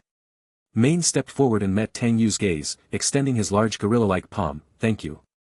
Tang Yu responded in kind, grasping that iron lump-like gorilla hand, "Think nothing of it." With that, the trap Tang Yu had laid for Susan Abernathy was effectively sprung. The next drama would naturally unfold with his former boss Jenkins performing at the board meeting. Even if it didn't kill Susan Abernathy, it was bound to cost her. Chapter 44. The Arasaka Tower. Susan Abernathy had just finished a meeting with the upper echelons and was taking the elevator back to her office as the executive director. "What's the progress on Caitlin's end? I instructed her to report the results before 9:10, why has there been no word?" The female secretary, with utmost care, reported, "Director. Caitlin hasn't responded with any updates from the field since she left for the mission. Furthermore, just now, the trauma team relayed a message informing us that there's been an anomaly in Caitlin's platinum member biometric signs. It's highly likely that something has happened to her." Susan Abernathy's brows furrowed, knowing that if Caitlin had any good news, she would not have delayed in communicating. After pondering for a moment, she said, "Looks like there's been a complication, immediately check the status of Carter Smith's operation for me." The secretary began to contact the person in charge of interfacing with Carter Smith in the Special Operations Department. After hearing the message, the secretary's face turned pale, sensing that the situation might be quite serious, and immediately reported to Director Abernathy. "Director, Carter Smith did not lead the team to the field himself. He only arranged a Counterintelligence Department Special Action Squad to collaborate with our mission. Carter himself has finished his workday and gone home. It's possible he's run off after hearing some news." Did the Special Action Team return to Arasaka Tower to debrief? Not at the moment. Abernathy fell silent, meticulously piecing together all the information she knew, quickly realizing that a storm was approaching. Caitlin's lack of communication indicated that the mission wasn't progressing smoothly. Carter Smith's fleeing could mean he is preparing to evade capture, fearing the leak and consequent blame. All signs pointed to a mission failure, and Caitlin might have even encountered some misfortune. Who would dare to brazenly attack an Arasaka Special Action Team? Abernathy's first thought was Militech, but she was not yet sure. One thing she was certain of, however, was that Arthur Jenkins must have had a hand in it. Her immediate priority was to ensure that this storm would not reach her. Might be Carter Smith has definitely fled," she said. "He is a ticking time bomb over our heads now. If captured by the Counterintelligence Department, think of the consequences yourself." Director Abernathy's implication was clear: if they did not eliminate Carter Smith, they would be the ones removed. The secretary immediately contacted the person in charge of special operations. "Dispatch all available special action agents to search for Carter Smith right away. If found, deal with him cleanly and report back to Director Abernathy throughout the night." After assigning their subordinates, the secretary then made a call to a contact in the animals. "We got a job for you. The target is Carter Smith, and his relevant data has been sent to you. He is likely at home to pick up his mother. Go to his house. Remember, whether it's a person or items, everything must be wiped out. Go now. The animal's boss said, sure, no problem. However, please make sure the payment is made first. It's not much, just €50,000 to ensure a clean job. The secretary's expression soured. €50,000 was not a trivial sum, especially since Carter Smith was not exactly a tough nut to crack. Indeed, the price was steep, but in light of the urgent situation, and it not being the time to haggle, they had to accept the extortion. The secretary transferred the €50,000 remotely. After receiving the payment, the animal's contact person promptly agreed to the action. It was only after all the arrangements had been made that the secretary could finally breathe a sigh of relief. A deputy director vanished without a trace while on a mission, and the fate of the 3 special task forces with them likely grim. Though the specifics at the scene remained unknown. The situation was grave, and any ensuing investigations could implicate Susan Abernathy's superior. The matter now required a thorough resolution. Yet without confirmation, her secretary dared not speculate. Director, we've yet to receive reliable information about the mission's failure. The area should be signal jammed. Having reached the director's office floor, Susan Abernathy stepped out of the elevator. They want to bring me down, but Jenkins is still too green. Just like how I dealt with him back then, I'll handle him the same way now. We underestimated Jenkins this time. No one else would set this trap for me. The secretary hastened to keep up. Suddenly, she received more news from the trauma team. It was bad. Suppressing her shock and pausing for a few seconds, her voice trembled as she spoke. Director Abernathy, the trauma team that arrived on the scene has confirmed the death of Caitlin. All 3 special operations squads that accompanied her are also confirmed. Kia, the cause of death is under investigation. Susan Abernathy stopped in her tracks, her composure not as steady as before, realizing the situation was more troublesome than imagined. A failed operation was not a significant issue, as no mission plan guaranteed success. But the death of a deputy director alongside all 3 special task forces was a major incident. It was tantamount to declaring war on Arasaka. Whoever it was. Once uncovered, they would face Arasaka's relentless retribution. Who would dare brazenly attack Arasaka's special units in Night City? Was it Militech? Given the gravity, Susan Abernathy couldn't blame Militech without solid evidence. Arasaka had no intention of waging an all-out war with Militech in Night City. Susan Abernathy had no time to consider distant matters. Her concern was who would be held responsible for the failure of the mission. If pursued rigorously, even her position as the director was at risk. Prepare all documents related to this operation quickly. I'm sending an operation report to the board members right now. If I'm slower than Jenkins, then the problem will truly be hard to manage. Susan Abernathy keenly sensed that if she didn't report to her superiors immediately, namely the vice president in charge, her faction would be at a disadvantage in the board meetings, leading to a downward spiral. She must garner the majority support and understanding from the board, to downplay the severity of the situation. Jenkins must not succeed. The priority now. First, she had to pin the bulk of the blame on Caitlin while assuming a minor responsibility for poor oversight, proposing a pay cut as punishment to quell the outrage. At least this way, her foundational support wouldn't be significantly affected. If Jenkins got ahead by exposing more evidence, suggesting a breach that could escalate to conspiracy and leaks, the president's fury would be enough to spell disaster, not to mention the board members would undoubtedly lean against the Counterintelligence department. Thus, Susan Abernathy immediately turned back, seizing the moment just after the superiors concluded their meeting, to urgently report in. Chapter 45. In Night City.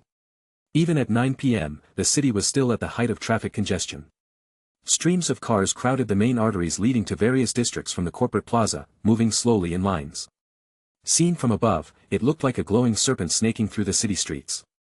Some were out for a night of fun, others were just getting off work, hurrying home. Carter Smith was driving home, squinting against the glare of headlights and growing frustrated by the traffic congestion. He couldn't help but lean on the horn. Beep. Beep. Beep. Suddenly. Corporate scum, full of bravado, huh? Keep honking that horn, and I'll believe you want to be run over, you mutt. Carter Smith was driving his personal vehicle, but for convenience, he often displayed a pass issued by Arasaka. Having the Arasaka pass usually spared one from a lot of trouble. For instance, passing through NCPD checkpoints was often smooth sailing. However, today this tactic was clearly ineffective. The street thugs didn't care about it, and seeing the corporate car seemed to anger them even more. So, Carter could only pretend not to see them, shaking his head in resignation.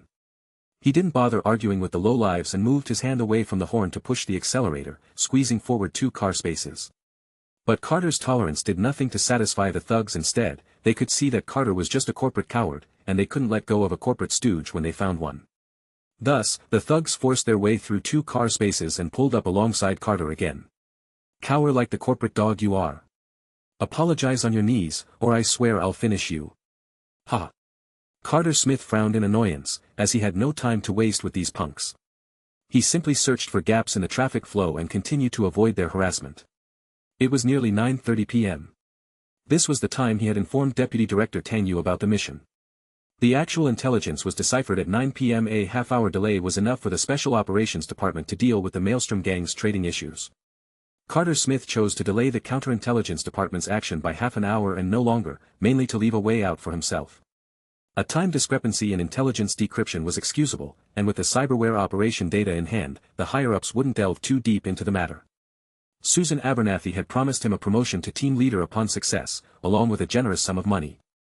At the moment, the key problem was the possibility that the mission had not been accomplished. There was no word from Caitlin. The failure of the Special Operations Department's mission must be considered since the promised reward should have been paid by now. A failure meant that the cyberware operation data couldn't be obtained, and if the higher-ups decided to investigate, the friction between the 2 departments would surface, and his leak of information to the Special Operations Department couldn't be hidden. Abernathy would certainly blame him, claiming his intelligence had led to the lack of coordination between departments, and even Caitlin wouldn't escape blame. So now, Carter could care less, choosing to flee directly from Arasaka Tower, even if it meant leaving Night City behind. For he knew that returning to the Arasaka Tower was a dead end. It was essential to stay as far away from Arasaka as possible. He was now driving back to pick up his mother. Intending to flee Night City with her before Susan Abernathy's cleanup operation began, to escape from Arasaka's watchful eyes. Suddenly, Carter received a call from his mother. Could something have happened to her? Unable to bear the thought of Arasaka's cruel methods, he quickly steadied his mind and answered the call. "Mom, are you all right?" On the other end, Mary's tone was calm, with a hint of anticipation. "I'm fine, I was preparing your birthday meal at home, since you hadn't come back so late and there was no news, I just wanted to ask how you are. Will you be able to come home tonight for your birthday?" Carter heard the caring words of his mother and realized that this call might be the last chance he had to talk to her. Although he knew what he should do and had a large sum of cash hidden on him enough to escape Night City with his mother and find a remote place to hide, he couldn't escape his deep-rooted fear of Arasaka. Having worked for Arasaka for many years, he knew all too well their bloody methods and formidable power. Even as he had a head start on his escape, he could feel Arasaka's reach slowly inching closer to him. When he was of value, Arasaka clung to him like a demon, sucking the soul's nutrients 24 hours a day.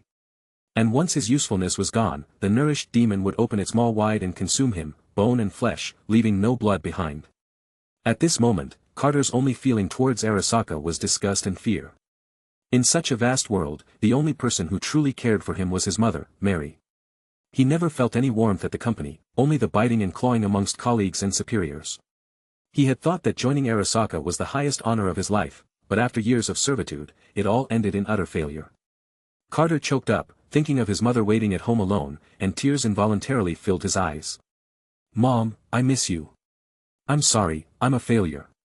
Mom, you must wait for me, don't open the door for anyone, okay?" On the phone, Mary didn't quite understand why talk so negatively on a birthday. Still, she comforted her son. "Carter, it's okay. Don't be discouraged by setbacks at the company. Are you working overtime and can't come back today? Mom will light a candle at home to celebrate for you, the company's affairs come first." Carter clenched his jaw, tears flowing uncontrollably. I'm fine over here. Damn this watch. Damn the company. Damn Arasaka. If it weren't for Susan Abernathy's temptation, he never would have taken this step. If it weren't for seeing the young and promising Tang Yu gain favor with Minister Arthur Jenkins, he wouldn't have become so insanely envious. If he hadn't chosen this path of no return, he could still have spent a peaceful birthday with his mother. Carter was filled with regret. Regret so deep it turned his insides blue, and his heart ached with pain. He wanted to say more, but the street gang he had sped past earlier caught up, ramming hard into the rear of his car. Bang! Carter's whole body shook. "Corporate dog, try and run again, eh? Get out and apologize to me, you hear? Watch it, or I'll break your 3 legs. Hearing the taunts behind him, Carter Smith's face grew increasingly grim, his once meek and compliant demeanor gone. Chapter 46. At the end of his tether, a person starts to feel like the whole world is against them. This thought hovered in Carter Smith's mind, refusing to dissipate, even after working for Arasaka Corporation for many years. He still couldn't shake the feeling of being ostracized to the brink of danger. The noise of the gangsters in the car behind. The dark hand of the corporation pressing down on him, and the spine that had never been able to straighten in his life. He gripped the steering wheel tightly in both hands, struggling to suppress the intense restlessness within him, telling himself over and over again that it would be okay if he could just endure a little longer. Unknowingly, Carter's eyes began to tremble eerily, gaping like the eyes of a dead fish. It was as if he suddenly rushed into a river on the brink of drying up. Becoming a salmon desperately trying to find its home ocean, yet blindly at a loss for direction. Anxiety, panic, and helplessness threatened to overwhelm him. Suddenly, he seemed to hear his mother Mary's gentle calling. A caring voice came from the other end of the phone. "Child, what happened? Aren't you at work at the company?" Carter woke from his daze, lifting his head slightly to see his own reflection in the rearview mirror, his forehead drenched in sweat. With a look of resolution, his expression turned from bewilderment to determination. He didn't have time to explain the situation, just told his mother to lock the doors at home and wait for his return, not to open the door for anyone. After hanging up the phone, Carter didn't hesitate. He slammed on the brakes, the tires screeching against the asphalt, leaving 2 long black marks. The vehicles following him couldn't swerve in time and crashed into the rear of Carter's car, causing a severe rollover. The gangster's car flipped over, dragging a trail of sparks as it hit the curb and came to a stop. Nearby vehicles quickly avoided the crash, and the traffic behind slammed on their brakes, causing an impassable jam. Carter turned the steering wheel and quickly parked the car in the middle of the road, determined to bid farewell to his past subservient self today. He stepped out of his car and walked straight towards the overturned vehicle. His high-end cybernetics fully activated, red lines glowing on his body. The honking from the vehicles trapped behind ceased when they saw someone from Arasaka approach, and the scene fell silent except for the beams of a few headlights. Although not a top executive like Tang Yu, Carter Smith was a middle management officer of Arasaka. His entire cybernetic body was not only outfitted with standard Arasaka gear but also upgraded with his own money for premium combat implants and a high-performance operating system chip. However, he had never shown anyone these upgrades. They were his hidden trump cards, not to be revealed until absolutely necessary. But today, he didn't hold back any longer.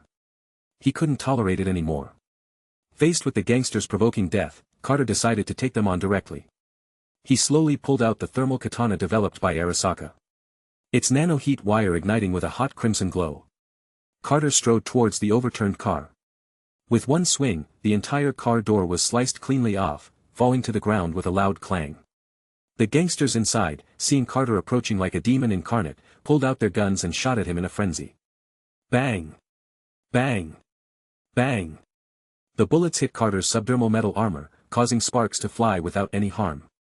Without hesitation, Carter thrust his thermal katana into the gangster's skull, the high heat instantly turning his brain to a smoking, melting mess. After dealing with the thug in the driver's seat, 3 more people, crawling and kneeling, squeezed out of the vehicle. Seeing Carter Smith kill their companion, some pulled out their mantis blades while others brandished guns, charging at him with furious shouts. Carter activated his neural control system and, with a slight bend in his knees to trigger the servomotor in his prosthetics, he charged forward in a swift stride. A flash of red light, and he'd reaped the heads of all 3. The heads tumbled to the ground, rolling off to the side of the road as the headless bodies stood for a moment before silently collapsing, their necks neatly seared by the thermal blade. Bystanders who witnessed the massacre by the Arasaka employee immediately cried out in alarm, activating their prosthetics or pulling out their phones to start recording. But before Carter could sheath his sword, he heard multiple drones hovering overhead issuing a warning. Arasaka Corporation Grade 4 employee, Deputy Head of Counterintelligence, Carter Smith. Drop your weapon immediately and return to Arasaka Tower for debriefing. Carter turned to see the Special Ops Team 5 squads had been deployed, swiftly surrounding him from every direction, leaving no room for escape. Knowing he had no way out, Carter chuckled coldly. I always knew I'd die at the hands of the company, just didn't expect it to come so soon, he said with a bitter laugh. His eye prosthetics whirled with yellow light circles in a final effort to plead with Susan Abernathy to spare his mother, Mary. Then he dialed his mother, Mary, again. Carter. Someone's knocking at the door. You told me to wait for you, I haven't opened it. They said they are your friends. Hearing his mother's plea for help, Carter's eyes bulged with rage, completely overtaken by explosive fury. They'd gone after his mother, Mary, after all. He gripped the thermal katana in his hands tightly, his entire body trembling, his gaze starting to quiver ominously. Mom, I'm sorry I failed you. There's a pistol in my room, please. Carter couldn't bring himself to say what needed to be said, knowing that being captured by the company would lead to an even more miserable end. Carter, I understand. A moment later. Bang! A gunshot rang out from the other end of the line. Carter lost all control, howling in agony towards the heavens. Ah! Tears helplessly streaked down his cheeks.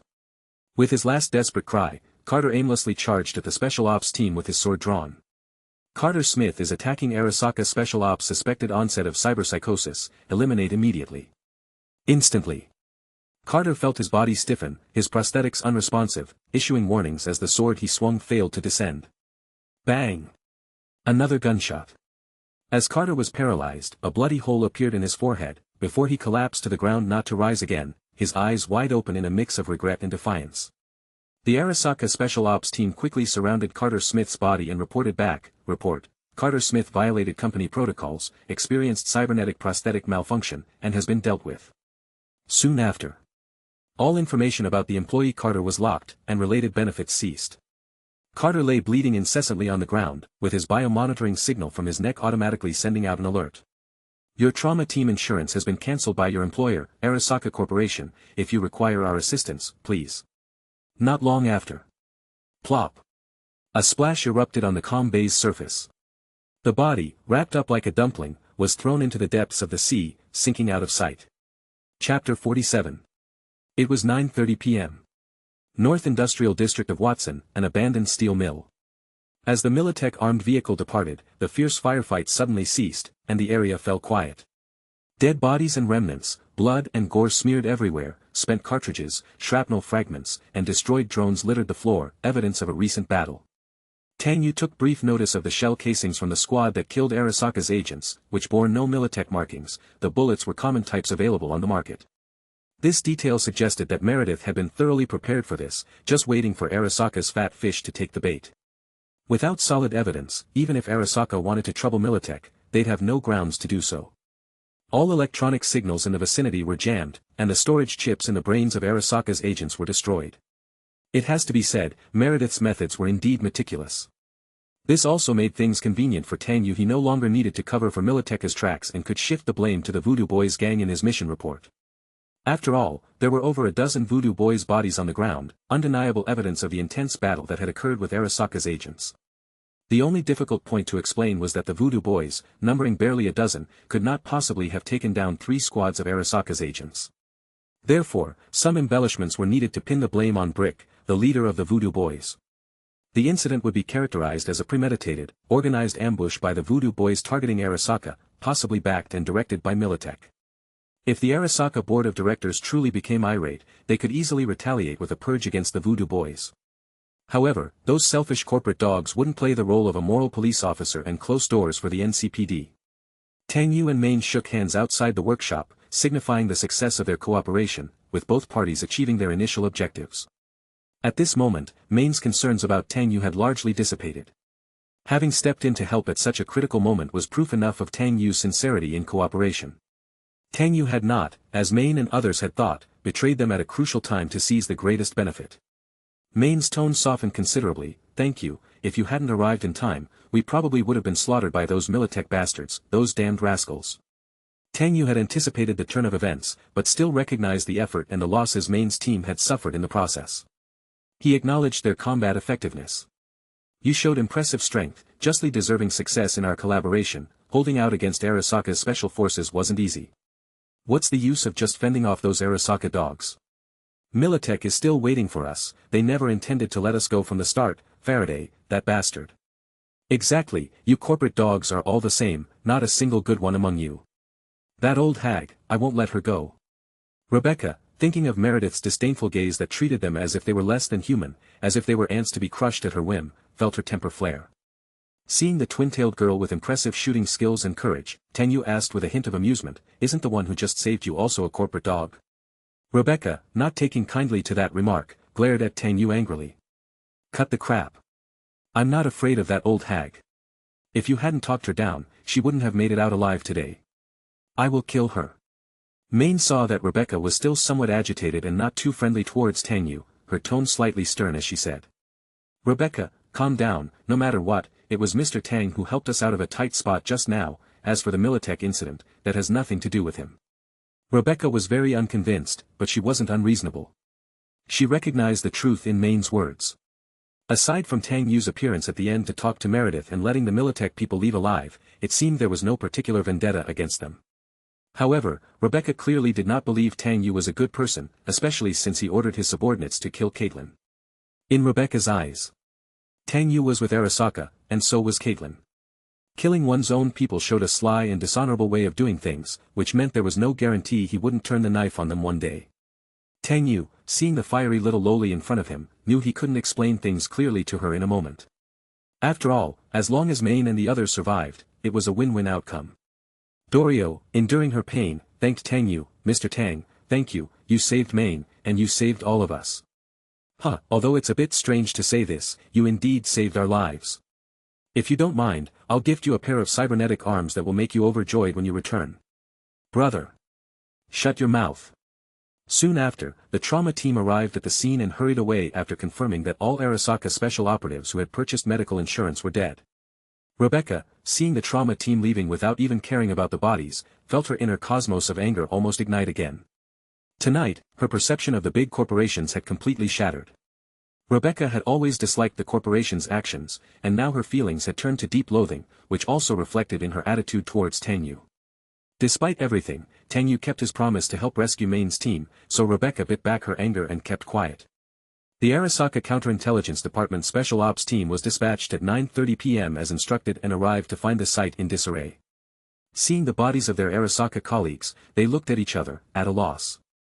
After receiving directions from their immediate superior, Tang Yu, they began cleaning up the scene as he requested. Once the identities of the bodies on site were confirmed and Arasaka's weapons and equipment were recovered, the Counterintelligence Special Ops team returned to Arasaka Tower to report. As for the bodies, they were left for the municipal authorities to pick up, who would store them at a morgue waiting for relatives to claim. Tang Yu did not see Carter Smith on the mission and guessed that he was already on the run, possibly even being pursued by Abernathy's men at that moment. He shook his head helplessly, sighing over Carter's self-sabotage. After all, having endured within Arasaka for so many years to gain a modest official title, he lost everything overnight, a truly ironic fate. Good advice falls on deaf ears. That was Tang Yu's final assessment of Carter Smith. Had Carter personally led the team today, Tang Yu would not only have spared him, but also would have protected him, giving Carter a chance to defend himself and to testify against Abernathy. But Tang Yu had no time to waste brain cells on a company dog hellbent on self-destruction. Since he had chosen this path, he had to be prepared to walk it, even if it led to an abyss. Chapter 48. Cyberpunk, Legendary Life. Tang Yu and Main's team collaboration was entering its final stages. According to the initial agreement, all that was left was for Main to install the military-grade Sandevistan. Tang Yu saw that Main and his team all had various degrees of injuries, and realizing that they couldn't continue discussing the cyberware implantation today, he started the hover car and said, "Let's call it a day, we'll talk about the cyberware implantation later." Main felt somewhat embarrassed and hesitated before speaking. "Mr. Tang, I'm sorry, but the case housing the military-grade Sandevistan was stolen by those bastards from the Maelstrom gang amidst the chaos. Because I figured that if we didn't bring the real deal, the Arasaka Special Ops wouldn't fall for it, and all this effort would have been wasted." Tang Yu was aware that they had to use the real thing as bait, given that Arasaka Special Ops had the means to monitor and check for the trade items. So after Dum Dum opened the case to confirm that there were no issues with the trade item, Arasaka Special Ops immediately raided the place, catching the Maelstrom gang off guard. Kiwi was also frowning heavily, seemingly unsatisfied with the outcome of the operation, and not only were they nearly killed, but the item wasn't secured either. Those crazy bastards of the Maelstrom gang. I'll kill them all and get our stuff back. Instead, it was Dorio, who was the most injured, that comforted them. "It's okay, let's just leave it with the Maelstrom gang for now, we can go and get it back when we have the chance." Pilar also chimed in with a grin. "Right, I haven't even had my fill of fun with them yet." Tang Yu watched them chatting energetically without even giving him a chance to interject, which was enough to illustrate the unity of Main's team. At least under Main's leadership, they were united. "The case is with me." Hearing the familiar voice, Main and the others looked towards it. From the darkness, a figure with an ice-blue glow emerged, slowly walking out holding the missing case. "Lucy." Main was very surprised. He had sent Lucy to intercept Dum Dum from the Maelstrom gang fleeing towards the west side of the factory and hadn't held much hope for her to succeed, but now that the case appeared in her hands, it meant that the interception was a success. Everyone's faces relaxed, at last, feeling that this life-and-death mission hadn't been in vain. Rebecca looked at Lucy in surprise and with a proud smile, praised her, "Not bad at all." Maine too struggled to show a victorious smile and said heartily, "Well done." Then, everyone raised their thumbs up toward Lucy. Lucy, hearing the praises but still appearing indifferent, took a few steps closer and tossed the case to Maine.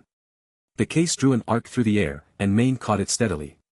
After briefly inspecting the case's exterior and pressing the unlock code, the military-grade Sandevistan was indeed intact inside. Before Maine could get too excited, he heard Lucy say calmly, "I didn't retrieve the case, Mr. Tang obtained it from the Maelstrom gang, the person who stole the case is dead, I just helped bring it here." At that time, Lucy, upon receiving the case thrown by Jackie I, only saw the headshot corpse of Royce on the ground and didn't see Dum Dum being released, mistaking the deceased Royce as the one who stole the case.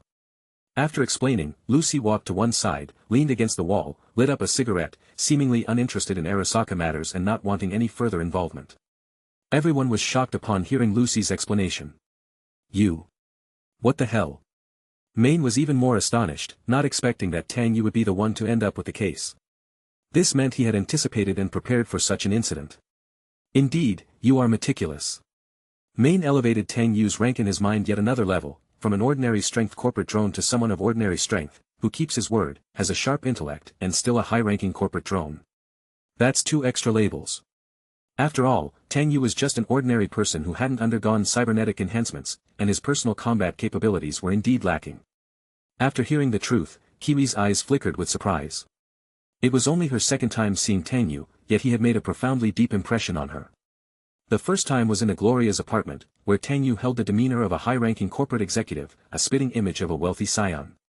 This time, however, whether it was the mad Maelstrom gang or the powerful Arasaka and Militech, they all seemed to be manipulated by him, as if he were a shadowy figure controlling the situation from behind the scenes. Even someone like Maine had become one of his pawns, with their lives hanging on his decision. Fortunately, in this game, they were not sacrificial pieces in Tang Yu's eyes. Had they been, they would have undoubtedly met their demise tonight. Kiwi had never looked down on Tang Yu for being an ordinary human. On the contrary, when surrounded by Militech, her first thought was to seek help from Tang Yu, not Faraday, the middleman representing the Militech. In her view, even though Faraday was a formidable middleman, he was just a lapdog of the Militech and had no qualification to discuss and negotiate with high-ranking officials like Meredith Stout. Tang Yu was different.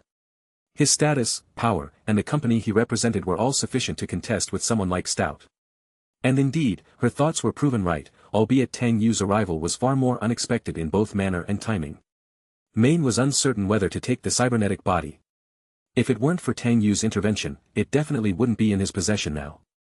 "Mr. Tang, I'll transfer $30,000 to you." "No, 50,000, Maine said, unable to think of anything other than offering money since he had nothing of value to trade with Tang Yu.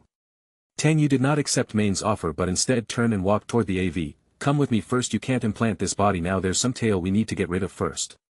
Maine looked at Tang Yu with uncertainty, then gazed down at the cybernetic body within the briefcase he was holding. After hesitating for a few seconds, he spoke to the others. "I'm going to go with Mr. Tang. Dorio, you should head to the Ripper Dock to get a diagnosis and treatment for stronger enhancements where you got hurt," Maine said. Dorio nodded. "I'll get Falco to take me there." Maine then looked at Kiwi, who was less injured, transferred $10,000 to her, and thanked her. "Kiwi, you too, take this money to get your injuries looked at first, I'll make up the rest of your compensation later." Kiwi, without any pretense, accepted the transfer and calmly watched Tang Yu enter the AV, then replied, "Understood, I'll take Dorio to the dock, take care of yourself." Maine was about to say something to Pilar when Pilar cheerfully said, "Maine, I don't need the pay, just give me that golden cybernetic hand, I only blew up one hand anyway." Maine grinned, laughed, and without a word, transferred $10,000 to Pilar as well. This operation was self-funded by Maine, and while it pained him financially, he had never shortchanged his team in terms of compensation. He still had to get a sum from Faraday. After all, Militech had nearly cost them their lives. Chapter 49. Maine was settling the payment with Kiwi, Pilar, and Rebecca for their most recent job. This routine activity was usually done after the mission, when everyone would gather in the small square in front of the Turgo convenience store to celebrate with drinks.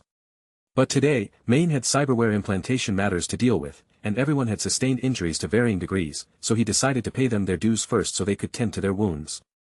Rebecca, seeing that Maine was going to handle things alone with Tang Yu, seemed wary of Tang Yu. She volunteered.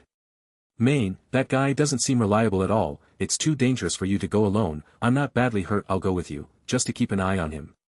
Maine confidently declined with a smile, no need, even if Mr. Tang wanted to do something, he wouldn't do it now, because I'm still of use to him, don't worry about it, Rebecca.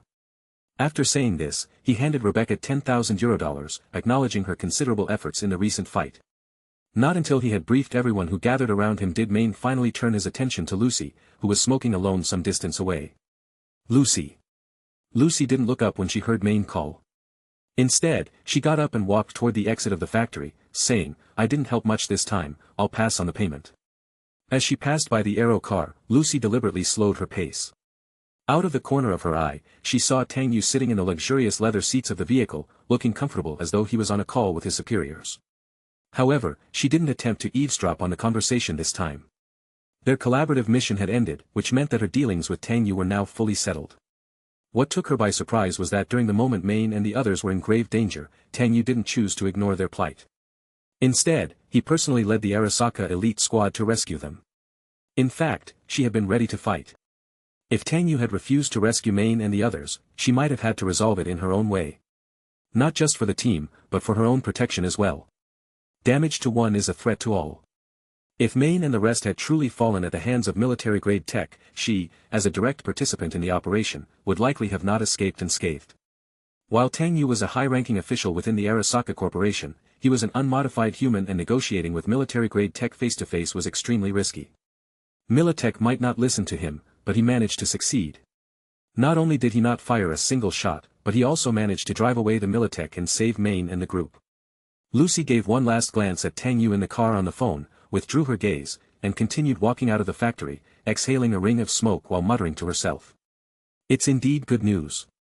At that moment, Tang Yu, who was on the phone in the car, was reporting the situation on the ground to Arthur Jenkins. Although he mentioned the presence of military-grade tech operatives, he deliberately omitted their aggressive actions, attributing them to the Maelstrom gang instead. Since the Arasaka elite squad was present at the scene, the fact that military-grade tech had made an appearance could not be concealed. When Tang Yu and the Arasaka elite squad arrived, the signals were already jammed, and the fierce battle had ended. As long as the Militech didn't admit to any engagement, Arasaka wouldn't have concrete evidence. He also attributed Caitlin's death to mission failure, claiming she was driven insane by Maelstrom and was killed on the spot in a fit of madness. After all, her body had been blown to bits, leaving nothing substantial to investigate. In the end, he concealed that they had intercepted the cyberware target from Dum Dum's team. And reported the rest of the events as they actually occurred in a summarized form. Jenkins was satisfied after listening to the call, and his tone was not as anxious as before. Instead, he seemed somewhat excited. Tang, you did great this time. You won't miss a penny of your attendance bonus, and I believe it will be a pleasant surprise for you. Our counterintelligence department has won a grand victory. Susan Abernathy must be mourning with a long face, busy trying to find the higher-ups to explain and shift the blame. That scoundrel Abernathy's behavior is all too familiar to me. When faced with problems or trouble, she always passes the responsibility onto others and certainly won't sacrifice even a feather of her own. Tang Yu added, although our department didn't suffer any losses this time.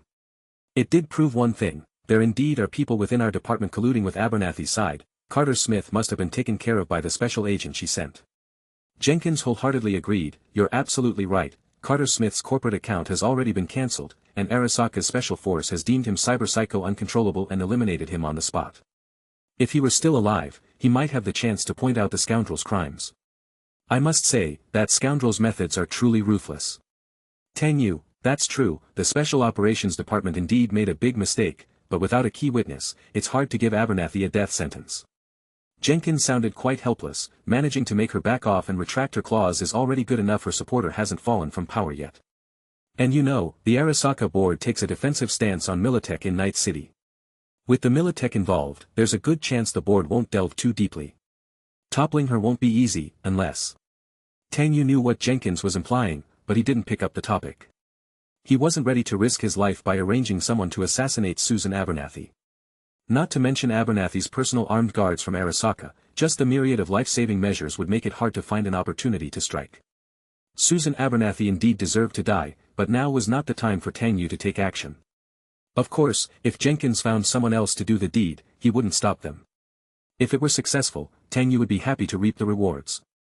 Now that such a big incident has happened, I believe there will be some drama to watch in tomorrow's senior meeting, at the very least at the executive level. Jenkins nodded and said, yes, even the CEO will find it hard to suppress this matter. It will surely come up for discussion at the board meeting. I'm quite curious to see how Director Abernathy will defend herself. The only regret is that the cyberware was taken away by the Maelstrom gang. If I had the cyberware, Tanaka's side would probably be even more dissatisfied with her. I can already imagine how the directors would evaluate her. They would at least comment that she's good for nothing but spoiling everything, hahaha. Hearing Jenkins' somewhat proud and hearty laughter, Tang Yu could feel how much he had been oppressed by Abernathy. During his absence from Arasaka Tower, it seemed that Jenkins had been ruthlessly scolded by Susan Abernathy. Knowing her furious temper, it must be unbearable to be looked down upon by her once she gained power. Seeing his old boss finally having a moment of joy, Tang Yu decided to give Jenkins another pleasant surprise. Mr. Jenkins, the cyberware may indeed have been stolen by the Maelstrom gang and not in our hands, but that doesn't mean we don't have the operational data of the cyberware. Jenkins. Chapter 50. Cyberpunk, Legendary Life. Jenkins never expected the operation to end in such a monumental victory. Not only had the Counterintelligence Department not lost a single agent, but they also managed to flush out an internal mole, Carter Smith. At the same time, Jenkins had taken the opportunity to thoroughly sabotage Susan Abernathy. The woman he despised most in his life, leaving her to face a significant setback. Jenkins's maneuvers had successfully highlighted Susan Abernathy's incompetence to the higher-ups, bolstering his own standing within the company. He felt content and elated, his happiness rooted in the adage that one's joy is often predicated on another's suffering, in this case, built on Susan Abernathy's distress. The only disappointment for Jenkins was the failure to secure the primary target, the experimental military-grade cyberware. This meant he wouldn't have much sway at the board meeting since the task had been assigned to the Counterintelligence Department. However, even if he faced criticism, the brunt of it would fall on Susan Abernathy, giving him ample reason to shift the blame onto the Special Operations Division. But when Tang Yu informed him that they had also obtained the operational data from the military-grade Sandevistan cyberware, Jenkins felt like Tang Yu was Santa Claus. Always bringing surprises. He was thankful for his keen judgment years ago in promoting Tang Yu against all objections. With these thoughts, Jenkins couldn't help but express his excitement to Tang Yu. Tang, you really deserve a big commendation for this. No reward would be too much. I must advocate for your rightful rewards at the board meeting. Since you've given me a surprise, I'll also arrange one for you, just wait for it. People's emotions don't often align, and Tang Yu merely offered a polite smile in response. Mr. Jenkins, I'll process the cyberware operational data and bring it to you tomorrow during work hours. Jenkins replied, good, be careful, the Arasaka elite squad has returned to Arasaka Tower for debriefing, be extra vigilant about Abernathy in the meantime.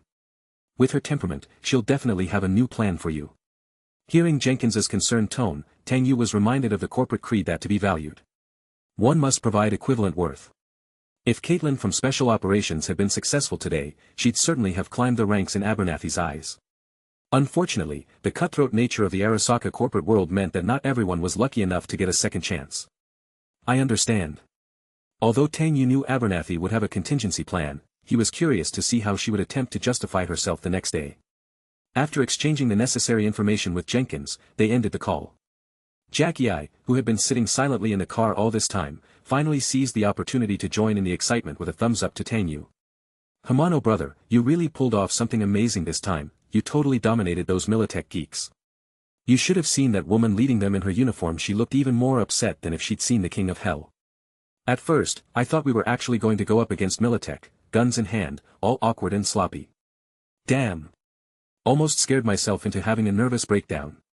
But seeing those Arasaka armored aerodynes escort us, I suddenly felt so bold. Seriously, dude, I got a taste of how the corporate executives strut out, not bad at all. Taking advantage of Jackie's lingering excitement, Tang Yu teased, if you had gone down to negotiate with Meredith just now, I bet they would have been even more shocked. My god. Since when did a kid from the Arasaka nobility show up in Haywood? Continuing, Jackie joked with a hint of resignation. With my bulky frame, I don't exactly look like someone born into corporate high society. Instead, it's you, who have the looks that chicas love, appearing every bit the part of the aristocratic air. Tang Yu laughed and enlightened Jackie with an example. Don't speak too soon, even in the Arasaka family there were some who turned to the streets. Arasaka's Yorinobu, that kid, he disappeared the night of his graduation party when he was 21. He vanished for 4 whole years, and in that time, he founded the street racing gang, Iron Dragons, constantly opposing his father Arasaka Saburo. Jackie I had heard something about this, but wasn't clear on what Yorinobu's motives were. So, Yorinobu did end up returning to take over Arasaka, didn't he? What was going on in his head at first? Why turn away from power, fame, and fortune? Tang Yu looked at Jackie I seriously and said, "It's not that simple." It said that Yorinobu did it all for his ambitions and ideals, wanting to put an end to Arasaka's evil reign. There's even street talk that Yorinobu idolized Johnny Silverhand, but could the truth be so easily uncovered by the world? Jackie I, seeing the gravity on Tang Yu's face, suspected there was a significant secret at play and held his breath as he anxiously asked, "So, what is the real truth?" Tang Yu, with a somewhat solemn expression, uttered 4 words. Arasaka Hanako. Seeing Jackie I completely stunned and seemingly unable to grasp the secrecy, he continued to explain. Arasaka Saburo, out of fear that the dirty world would taint his daughter Hanako's pure heart, kept her isolated and protected within the family estate from a young age. Wow, how did she pass all that time in her crystal cage? Origami. Crossword puzzles. Tang Yu went on, Hanako was only allowed to leave the estate once a month, and during those times, she sought every opportunity to see her older brother, Yorinobu. Later, through the net, Hanako learned of more of Arasaka's bloody sins, and thus she developed different feelings for her brother Yorinobu, who dared to openly defy the supreme authority of Arasaka. Jackie I, Jackie I felt uneasy hearing this. The content sounded like gossip, but Tang Yu's serious demeanor suggested otherwise. Mainly because, as a senior executive of Arasaka, Tang Yu would know family secrets far more reliable than common street rumors. It can't be. Are you saying there's a story of incest between the Arasaka siblings? Isn't that a bit too sensational? Tang Yu remained silent, neither confirming nor denying. Jackie I pressed on eagerly, "Bro, you have to tell me where you got this news from, is it accurate? Looks like I need to mull over this tonight, this is really some earth-shattering news." As Jackie I spoke, he unconsciously touched his racing heartbeat. Tang Yu, however, leaned back on the soft leather sofa, saying airily, "Of course, I read about it in The Unspoken Flower, The Secret Records of Hanako Arasaka. It was even promoted on the nightly talk show a couple of days ago. The author's got guts. The last person who wrote a biography about Hanako Arasaka ended up with 10 bullet holes in the back of his head and lying in a coffin." Jackie I. Chapter 51. How much of it is fabricated, Tang Yu couldn't say. After all, in those days Yorinobu never mentioned such matters to him. Regarding the depth of the Arasaka family's perversions, Tang Yu always shared the same view as Johnny. Johnny Silverhand would always say with a shrug, "Look at this expression, it's called not surprised at all." It even crossed his mind that a father could have plans for his son's body, and Hanako must have known about her father's intentions of digital reincarnation. To save her own life, she must have cared so much for her brother's well-being. If Yorinobu really died, the only reliable host left for Saburo Arasaka would be Hanako. Tang Yu kept his knowledge and speculations from a previous life to himself and never told anyone, including Jackie I. Some things are best understood alone. Speaking them only adds to the panic. As for the bone gossip between the Arasaka siblings, Tang Yu was merely joking with Jackie I. He didn't really discuss the family's secrets. But who can truly distinguish truth from falsehood? The Arasaka family would never hold a press conference to emphasize the absence of ethical scandals in their own ranks. As far as the residents of Night City are concerned, with their penchant for gossip, the truth is no longer significant. The story must be set this way. While Tang Yu and Jackie I were chatting, Maine, with heavy steps, approached the aerodyne door, holding a briefcase. "Mr. Tang, I'm all ready," Maine said. Tang Yu nodded to signify that he could get on the vehicle. Jackie I stood up, reached out, and pulled Maine onto the vehicle. "Friend, get on board, you impressed me just now, daring to take on the Arasaka Special Forces. Nice job." Maine finally sat in the aerodyne, his usual bold and generous demeanor somewhat restrained in front of Tang Yu, nothing like the brusqueness of their first meeting. Tang Yu knew Maine was the kind of burly man who appeared reckless but was a deeply loyal and righteous person, rare to find in Night City. Maine chose to stand alone against the threat, willing to exchange his life for his teammates' chance to escape. This alone sufficed to label him a legend. Legends can have many forms. You can be strong, have a big influence, or do spectacular deeds. But what is truly admirable is often the rare and precious loyalty and righteousness that people lack the most. With such values, people can band together for warmth and not feel alone. They stand against the cold mechanical world of cyber reality, resisting the abuse of technology, rampant materialism, and the numbness of sorrow. Jackie I didn't really know Maine but already respected his abilities and character and began introducing himself. "Back in Haywood, we share some heart-to-heart before doing business. It's a custom, or perhaps a courtesy." Jackie I. Wells. A native of Night City, with Haywood blood running through my veins. You've got spirit, friend, even if you lost everything today, you still have that, right? Maine heard the compliment in the words and felt a newfound liking for this forthright Haywood man. Maine. Mercenary. Crawled out of the dog hole that is Watson. Mr. Tang, where are we headed now? Are we going for a cyberware installation?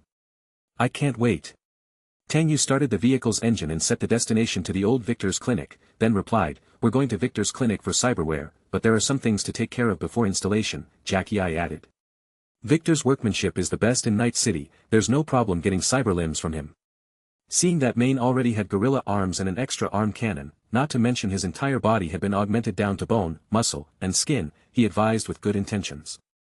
Maine, you've got enough combat enhancements installed, if you implant this military-grade Sandevistan, your body might not be able to take it. Maine laughed heartily, not minding one bit, for me, as long as it makes me stronger, I can handle any cyberware. Jackie I actually endorsed and admired his approach. That's right, in Night City, if you're not strong enough, even dogs will dare mess with you. Maine laughed loudly. Jackie I, curious, asked, since you're so tough and must be earning a lot, why don't you choose more advanced, systematic cyberware when you get implants? Maine replied somewhat helplessly, I've gotten used to these old pieces I've had for a long time, and I couldn't be bothered to replace them. Tang Yu discerned the subtext in Maine's words as cyberpunk starting from the bottom and working their way up does not have the means to systematically install high-end implants. It's often a case of installing whatever comes their way. Prioritizing becoming stronger without the luxury of choice. If their body can't handle the load and they have to remove their cyberware, they would probably die even faster in Night City without the strength to back them up. It's a one-way path that's difficult to turn back from once embarked on. But Tang Yu still warned Maine, Jackie I is right, the types and versions of the cyberware in your body are too chaotic, once you install the Sandevistan, even if you can truly fight with it, it's likely that you can't use it many times. Maine just laughed it off. Even if I can use it just once, it's worth it. Seeing Maine so determined, Tang Yu and Jackie I didn't want to push further. Everyone has their own hardships, like Jackie I not quite understanding why Tang Yu insists on not installing cyberware to quickly enhance his strength. But he still trusts in the other's choice. The group fell silent. The Aerodyne car sped towards Victor's cyberware clinic. Through the Aerodyne's window, Maine saw the night scene of Night City, with skyscrapers sparkling with neon lights. It was a rare opportunity for him to admire the night view of Night City from high above. After all, an Aerodyne costs millions of Eurodollars, not something he could earn just by taking on jobs. Although he made a decent amount from each job, his expenses were also substantial. Apart from paying his team, he had to maintain and update his cyberware after fights, and if necessary, install new combat enhancements. Moreover, he needed regular injections of inhibitors, a considerable expense as they effectively relieve the pain and degradation caused by the cyberware metal.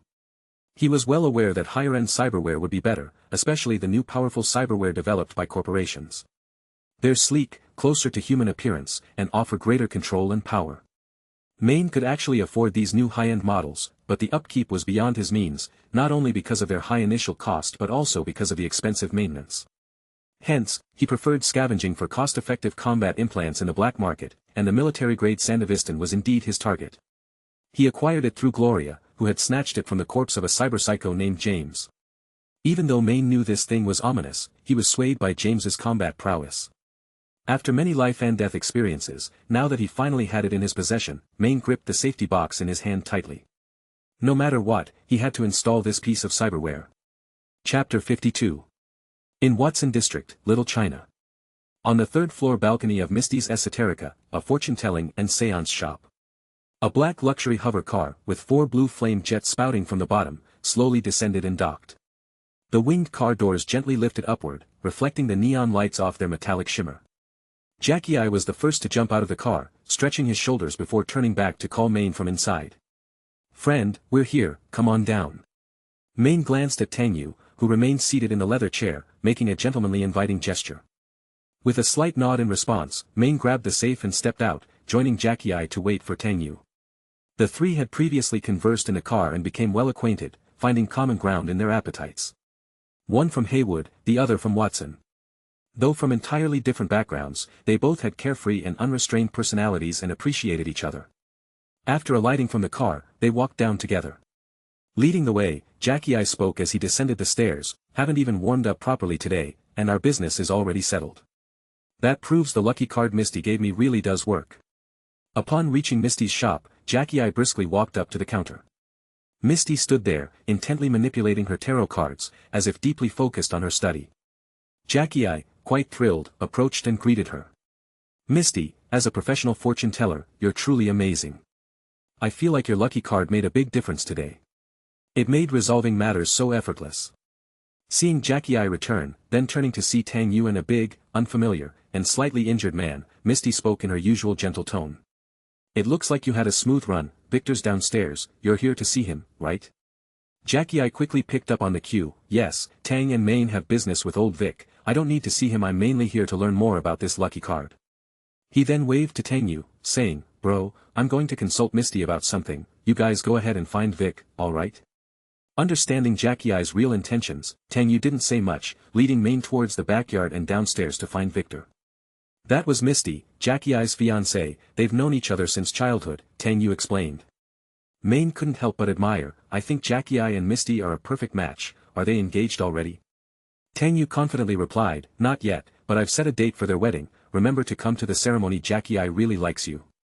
After a pause, Main nodded silently and followed Tang Yu into Victor's Ripperdoc clinic. Tang Yu opened the iron gate and saw Victor, as usual, dressed in a blue short-sleeved work shirt, sitting at his workbench, tinkering with an exoskeletal arm prosthesis, with a boxing match playing on the electronic screen.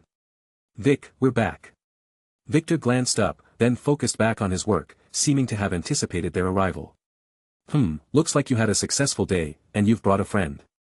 Tang Yu introduced Main. This is Main, a merc from Watson. He needs an implant operation for a Sandevistan.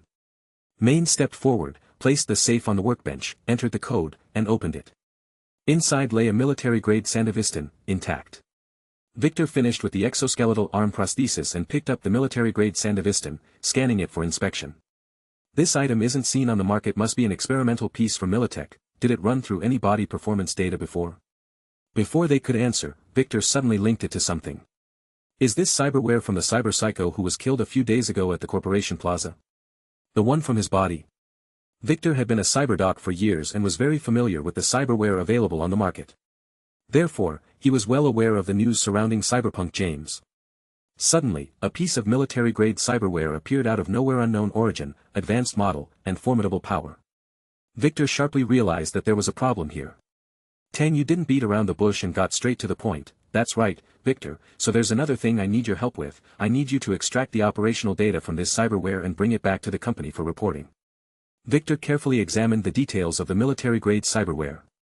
It's easy to extract the operational data, but this cyberware also harbors military-grade countermeasure technologies. If we want to install it while completely avoiding detection, we need to partially modify and adjust the operating program and electronic components.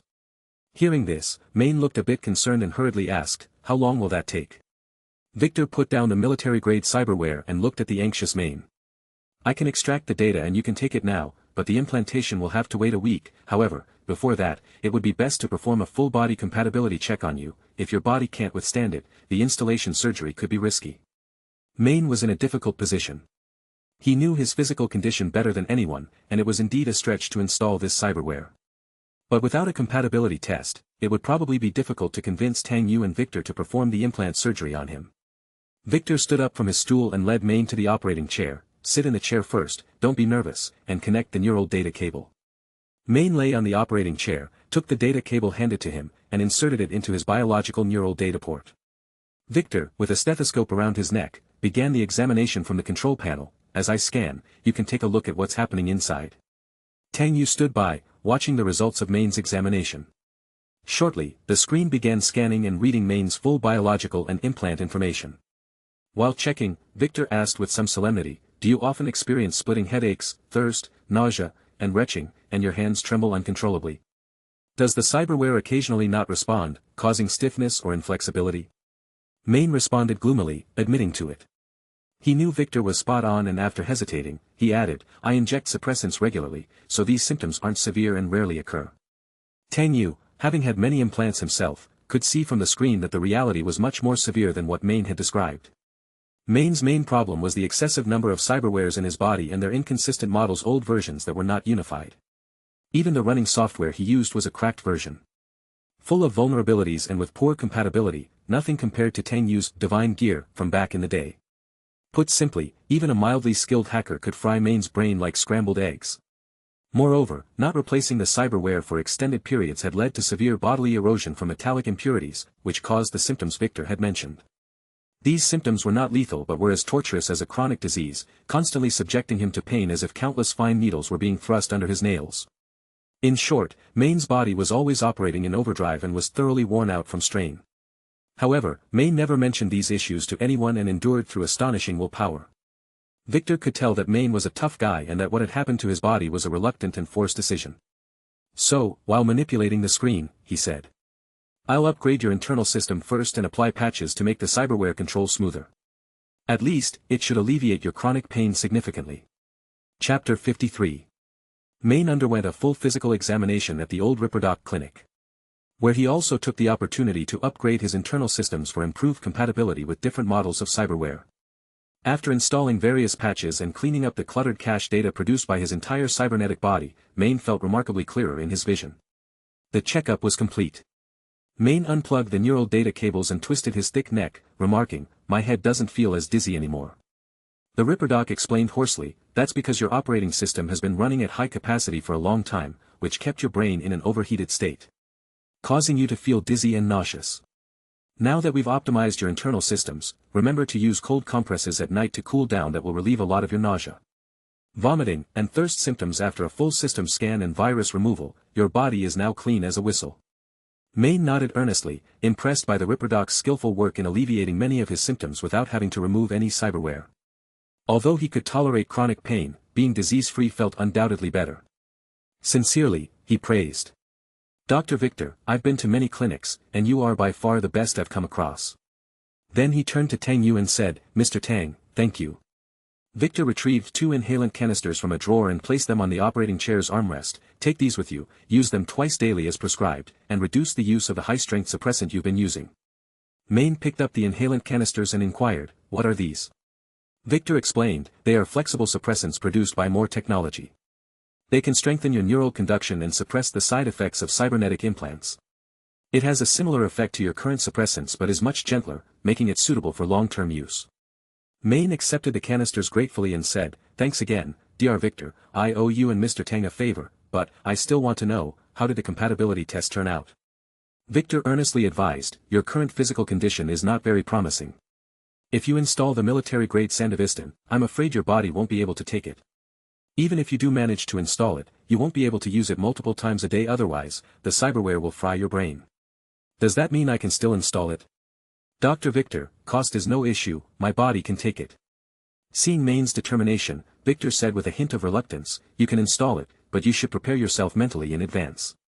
Main replied firmly, "I understand, a week from now for the installation, right?" Victor nodded, "Yes, once I've properly prepared the cyberware, we can proceed with the implant surgery." Relieved by Victor's consent to the surgery, Main finally felt at ease. "I can't thank you enough, Dr. Victor, how much do I owe you?" Victor stood up and returned to his desk, where he continued to fiddle with the military-grade cyberware. "We can discuss the cost after the surgery is a success. I suggest you go home and think it over some more." Aware that Victor wouldn't let anything slip by carelessly, Tang Yu said to Main, "Trust Victor, but like I always say, give it some more thought." Main, no longer as resistant to Tang Yu as before, laughed heartily and responded, "Thanks, I've thought it all through." Following Tang Yu, Main met Jackie and the old Ripperdoc. He discovered that Tang Yu, a high-ranking corporate executive, possessed such good friends. Birds of a feather flock together, and people are known by the company they keep. This suggests that Tang Yu might not be the schemer who bullies others by relying on his company's power, as previously thought. However, Tang Yu's murderous schemes and cruel methods are still fresh in memory, leaving Main somewhat uncertain, and he can only conclude one thing. If you can't trust Tang Yu, who comes from a corporate background, to be a friend, at least don't make him an enemy. Victor quickly extracted the human operational data from the military-grade Sandevistan and stored it in a small chip before handing it to Tang Yu. "Everything's in there." Tang Yu took the chip. "Thanks, Victor, I won't bother you anymore. I'll take you out for a drink at a boxing match some other day." Victor waved his hand. "All right, I've heard you, I'll wait for the good news." After saying goodbye to Victor, the two left the Ripperdoc clinic. By the roadside, Main took the initiative to thank Tang Yu again, as he disliked being in someone's debt. "Mr. Tang, you helped our main squad this time, I'll remember this favor." Tang Yu wasn't concerned about such trivialities, as their cooperation had been agreed upon in advance, and he was not one to break his word. It might be because he comes from a corporate background that makes even a slight show of keeping promises seem like a pleasant surprise. It's like the anecdote about the good person and the bad person. A good person who does good deeds every day, but is reviled and forever branded a hypocrite for one bad deed. A bad person who does evil deeds every day, but is praised and considered irreplaceable for one good act. Tang Yu glanced at the burly Maine beside him and said indifferently, "No need for thanks, I was just following through with our agreed cooperation, and besides, it was merely a mutual benefit." Maine was a bit surprised to hear this but quickly understood the message, responding, "Regardless, you saved us, I don't like owing others, if necessary, I can agree to work with you once more, free of charge." Tang Yu looked at the heavily adorned street dancers in front of a nearby shop, vying for customers with their allure. "Do you know why there are always people willing to do business with street dancers?" Maine remained silent, waiting for Tang Yu's explanation. Tang Yu spoke gravely, "Because it's a one-off deal, no one owes anything to anyone, free of moral and emotional burdens. I don't want to hear any rumors about tonight's events, or next time what awaits us might not be cooperation. Don't be naive to think that the Militech guys will let this slide, it's a long game, and only at the end will we see who plays it best." Tang Yu patted Maine's broad shoulder. "Come to Victor's next week for the cyberware implant surgery, and don't be late." With that, he turned and walked towards the fortune-telling shop behind him. Maine stood alone on the street corner, reflecting on the warning, before heading towards the other end of the street. Tang Yu returned to the fortune-telling shop and saw Jackie I lying in a chair, relaxing in deep meditation under Misty's guidance. Not wanting to disturb the private world of Jackie I and Misty, Tang Yu turned and walked towards his upscale apartment on his own. Although it was not early and deep into the night, Tang Yu still decided to head back sooner, then go for a run by the seawall to clear his mind. As for the luxurious private AV, it had already flown back automatically to his lavish residence in North Oak as instructed. Chapter 54. The next day dawned cool. David got up early, swiftly changed into his academy uniform, and as usual prepared to head to Arasaka Academy. In the living room, the holographic TV was broadcasting the Channel 54 morning news. Last night, a severe traffic accident occurred on the elevated highway in the Westbrook Valley area. According to on-site reports, the perpetrator was a counterintelligence employee of Arasaka Corporation named Carter Smith. Suspected to be a Cyberpsycho episode, he slaughtered 4 pedestrians with a thermal katana on the street and was dealt with by the Arasaka Special Services team on the spot. Currently, we are unable to make contact with Carter Smith. Following 2 consecutive attacks by cyberpsychos with ties to the company. Mom! There's been a cyberpsycho from Arasaka. From the Counterintelligence Department. Gloria, hearing David's shouts from the living room, walked out from the bedroom covering a yawn, her simple pajamas crinkled but clinging to her shapely figure. Perhaps it was due to the little alcohol she had drunk the night before, but it had been a long time since she had slept so deeply and so well. As for David's compensation, she had already gathered enough money. That night at the dinner with Tang Yu, it was only the clothes that cost a bit, with the item gifted to Tang Yu being the most expensive. As for her long-tailed red dress, it was rented, costing her less than €400 for the night. Not a lot, but it still hurt to spend. After receiving a small resignation subsidy from the public medical center and settling the pending sanitation bills, she managed to put together the compensation money. She had transferred it to the Academy's finance office yesterday. So David could go to school with peace of mind.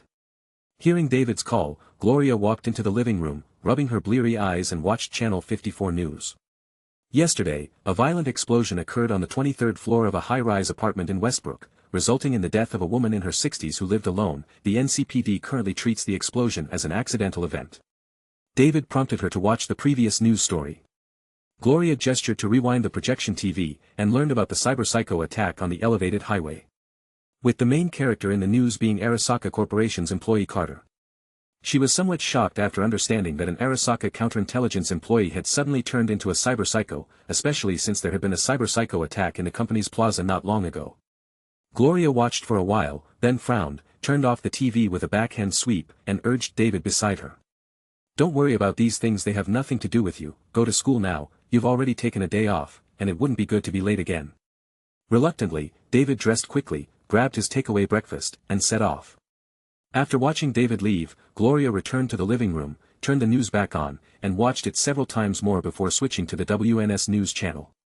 Sure enough, the same news was broadcasted, except WNS defined Carter Smith's transformation into a cyberpsycho as a result of privately installing advanced combat implants leading to neurological damage and loss of control. The reason he killed 4 people was that these individuals, as gang members, provoked Carter first. Gloria had too little information. Due to her previous job in emergency medical transportation, she was quite sensitive to sudden deaths. Moreover, the fact that Carter Smith was from the Counterintelligence department caught her attention. There might be a certain connection to Tang Yu. She pulled up Tang Yu's contact interface. Looking at the familiar name in the contact box, she hesitated to make the call. After pondering for a while, she decided against it. Since the dinner at Eugene's, Tang Yu hadn't contacted her again. Mr. Tang must be busy with the morning shift right now. Gloria wasn't sure if Tang Yu's invitation was still valid, but she felt uneasy about asking. All she could do was wait. She slumped on the sofa, with a vacant look in her eyes. Having held several jobs simultaneously in the past, she hadn't gone to work since the car accident. It's been a long time since I've had this much downtime. I feel somewhat uneasy. Never mind. I shouldn't rush to find a job just yet. It would be more awkward if I received an offer but didn't have the time after having agreed. After some contemplation, Gloria decided to go back to bed and catch up on sleep, yawning as she returned to her bedroom. At that moment, David, as usual, took the train and prepared to get off at the Company Square station. Following the crowd, he slowly approached the exit gate when his gaze suddenly shifted towards Tang Yu, dressed in a crisp suit, heading to the same exit. David instantly felt nervous, his demeanor becoming frantic. This was the first time he had encountered Tang Yu without Gloria by his side. For some reason, David always became inexplicably jittery upon seeing Tang Yu, the man who had once saved him. Perhaps it was because he didn't want to be indebted to Tang Yu, or maybe he felt inadequate in his presence, or it could be the latter knew too much about his secrets. Damn, why would a high-level executive from Arasaka be taking public transport? David didn't have time to think. He looked around quickly, wanting to switch to another exit to avoid him. Before he could escape, someone called out to him. David, you're up early for school. David stiffened and turned around with a forced smile. Good morning, Mr. Tang. Tang Yu saw David's lethargic appearance and thought maybe Katsuo Tanaka had been picking on him again. Are you having trouble getting along with your classmates at the academy? David, fearing that Tang Yu would bring up the incident in the restroom at Out of Juice, didn't want such an embarrassing experience mentioned openly. No, everything's good. My mother has already settled the compensation fee with the academy. Tang Yu nodded. They exited the transit station one after another and headed towards the same destination, Arasaka Tower. Seeing that David seemed disinterested, Tang Yu didn't pry further. Teenagers tend to be sensitive. However, after a while, David, who was hanging his head low, muttered, Mr. Tang, I saw on the news today that something happened to an employee in the Counterintelligence department. Tang Yu was already aware of Carter's situation. Yes, he worked under me for a while, but a single misstep in the company can be a fall into the abyss. Why, has this changed your view of the company? David looked up at Tang Yu, who continued to walk with confidence and asked with some concern, does this incident involve you? Tang Yu stopped, looked down at David, who wasn't very tall yet. He looked at David slightly askew and smiled, what if I told you that Carter Smith died because of me? David, stunned by Tang Yu's question, stood frozen, looking at his benign smile, his expression incredulous. This. Seeing David's dramatic reaction, Tang Yu burst into laughter, just kidding, he got himself killed, it's not much to do with me. Tang Yu shifted his gaze to the distance, Arasaka Tower standing like a towering black giant. David, this is Arasaka, the place you might join in the future, have you really thought it through? Tang Yu gave David a pat on the shoulder, then walked towards Arasaka Tower on his own. David was left standing there, somewhat disheveled by the wind. Chapter 55. Arasaka Tower. 33rd floor, Counterintelligence Department. Tang Yu was already sitting at his desk, leisurely pouring a cup of hot water as usual, quietly waiting. After last night's significant events, this morning's board meeting would surely involve discussions and decisions. However, the Arasaka Tower's board meeting in Night City is not the highest executive board of Arasaka headquarters but a division of the Arasaka board in the Americas. The American Division's board primarily deals with matters in the Americas, especially decisions related to New America and Militech. As expected, Arthur Jenkins called. Tang Yu answered, talking through his dragon fist smart glasses. This board meeting was crucial for Jenkins, and his tone was grave. Tang, the board meeting is about to start, come to my office. Tang Yu acknowledged and set down his teacup. After a quick tidy-up, he headed to Jenkins' office, carrying a chip with military-grade CNY stand biometric data.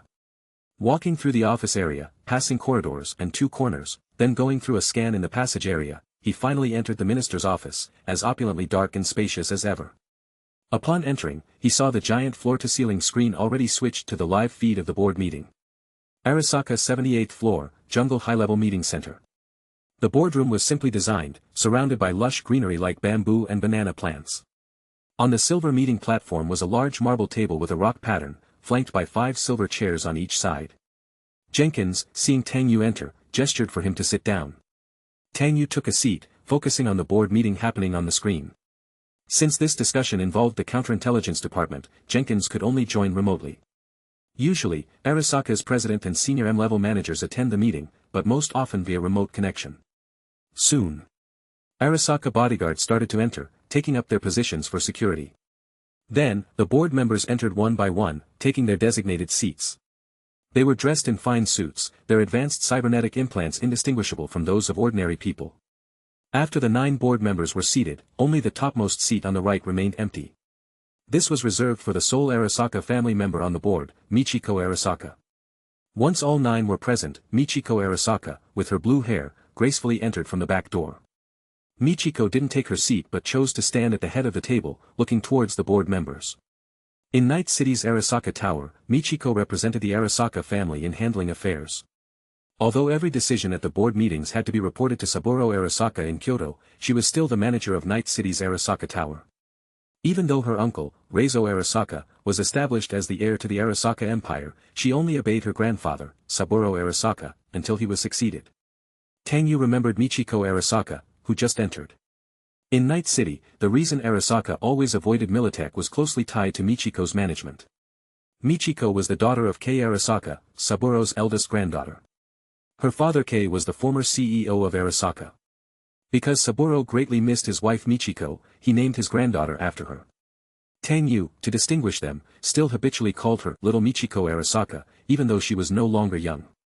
Unlike her grandmother, little Michiko didn't grow up under cherry blossoms but flourished under the glory of New America, a true New American. After graduating from college, little Michiko was mostly active in New America, rarely returning to Kyoto.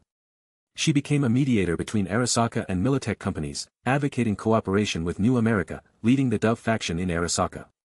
Thanks to her efforts, since 2070 when Arasaka announced its return to Night City, these two top giants have coexisted peacefully for 6 years.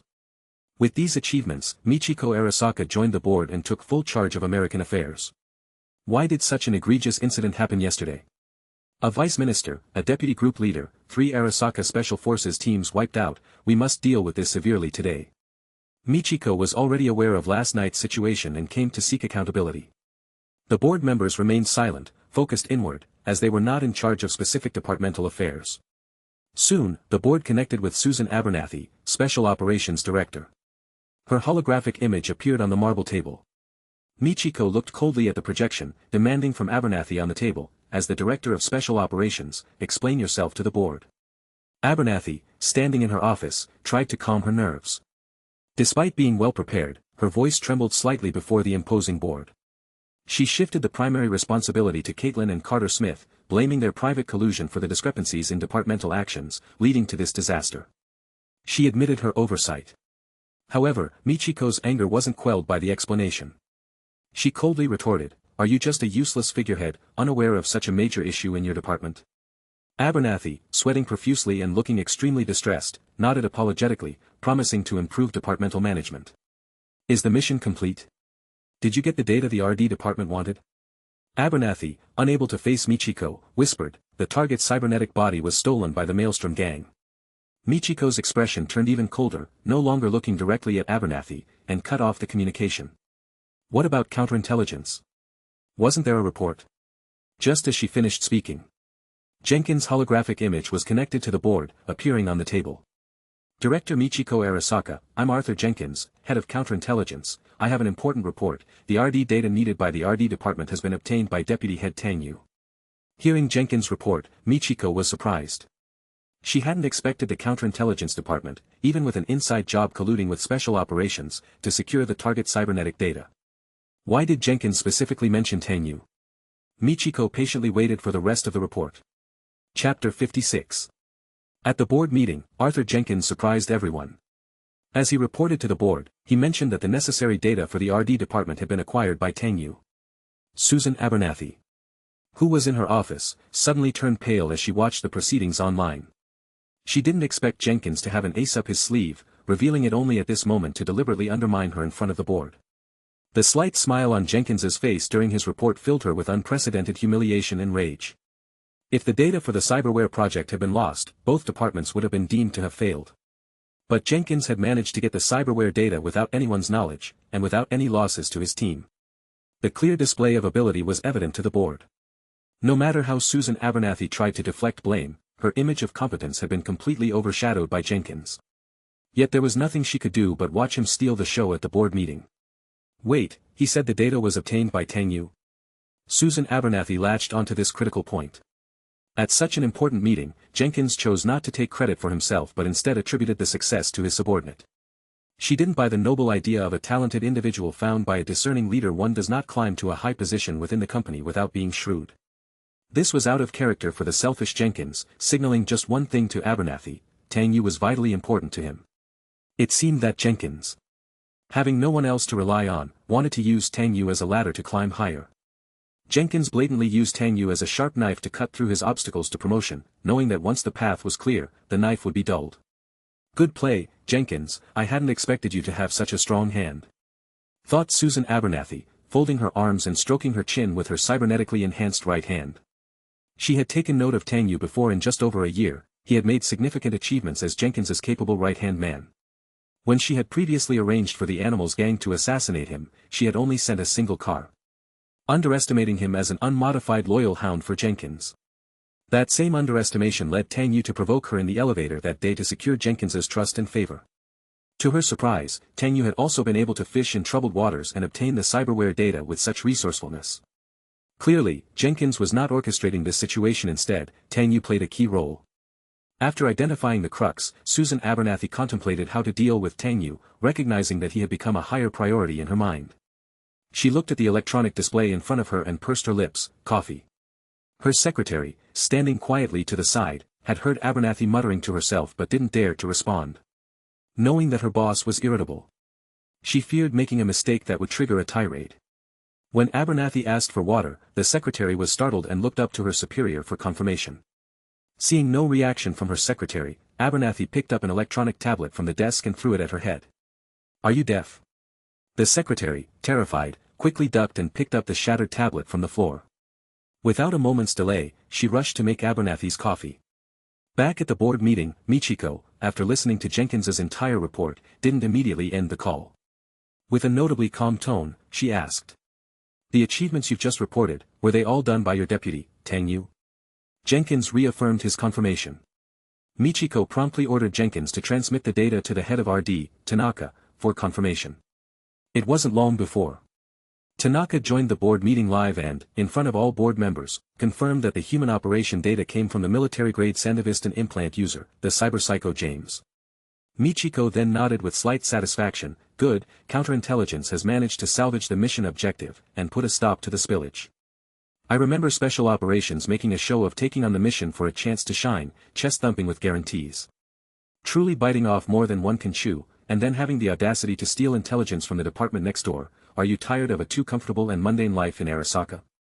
Michiko coldly surveyed the 9 board members, who chose to look straight ahead, offering no response. She knew that among these 9, each had their own agenda. Some board members, relying on being part of her grandfather Saburo Arasaka's faction, didn't take her seriously. Others were moles planted by her uncle Yorinobu Arasaka, constantly stirring up competition and hostility with Militech. There were rumors that Yorinobu Arasaka was poised to take over Arasaka Corporation, and was planning to establish a new headquarters in Night City. As for her aunt Hanako Arasaka, far away in the Arasaka residence in Kyoto, her power had yet to reach this place. However, Hanako Arasaka had always considered herself at the heart of the family's legitimacy. Acting under Saburo Arasaka's name, her influence in the Arasaka family was not to be underestimated. Thus, the purpose of this board meeting was to take the opportunity to remove dissidents and consolidate her own position in Night City. Even if Yorinobu Arasaka were to take charge one day, she intended to have the power to protect herself. As the meeting progressed to this point, Michiko no longer hid her intentions, declaring directly, Supervisor Susan Abernathy is accountable for the mishandling of this operation. She fails to control her subordinates and is therefore suspended from her post as head of special operations for 3 months, with a major demerit, a pay deduction for 24 months, and the entire special operations department will receive a salary deduction for 6 months. After Michiko's verdict, the board members looked at each other to gauge the situation and soon, some voiced their disagreement. A 3-month suspension is inappropriate with Militech bearing down on us. We cannot be without a director to take countermeasures.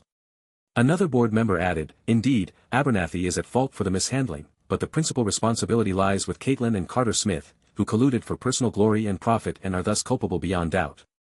This mission failure cannot be divorced from Militech's involvement, for the Tiger Claws to dare attack an Arasaka elite squad without Militech's instruction is laughable. Several board members nodded in agreement after hearing this.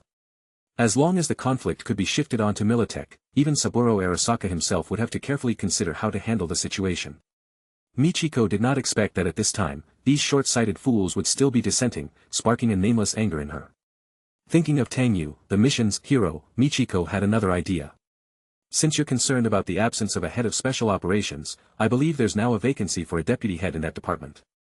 Let's assign the deputy head of counterintelligence, Tang Yu, to also serve as the deputy head of special operations. That sounds appropriate. No sooner had she finished speaking than the room fell into total silence. Chapter 57. At Arasaka Tower in Night City during a board meeting. Michiko suddenly proposed that Tang Yu be appointed as the deputy head of the Special Operations Division, leaving the people both inside and outside the conference room immensely surprised. It was unprecedented in the history of Arasaka for one person to hold 2 deputy head positions. As Susan Abernathy was about to take a sip of her coffee, she almost choked upon hearing this suggestion. She had been suspended for 3 months, but now Tang Yu was to serve as deputy head of 2 departments. The blatant favoritism could not have been more obvious. She immediately surmised Michiko's intentions, to suppress the opposition and curry favor with the Counterintelligence Department.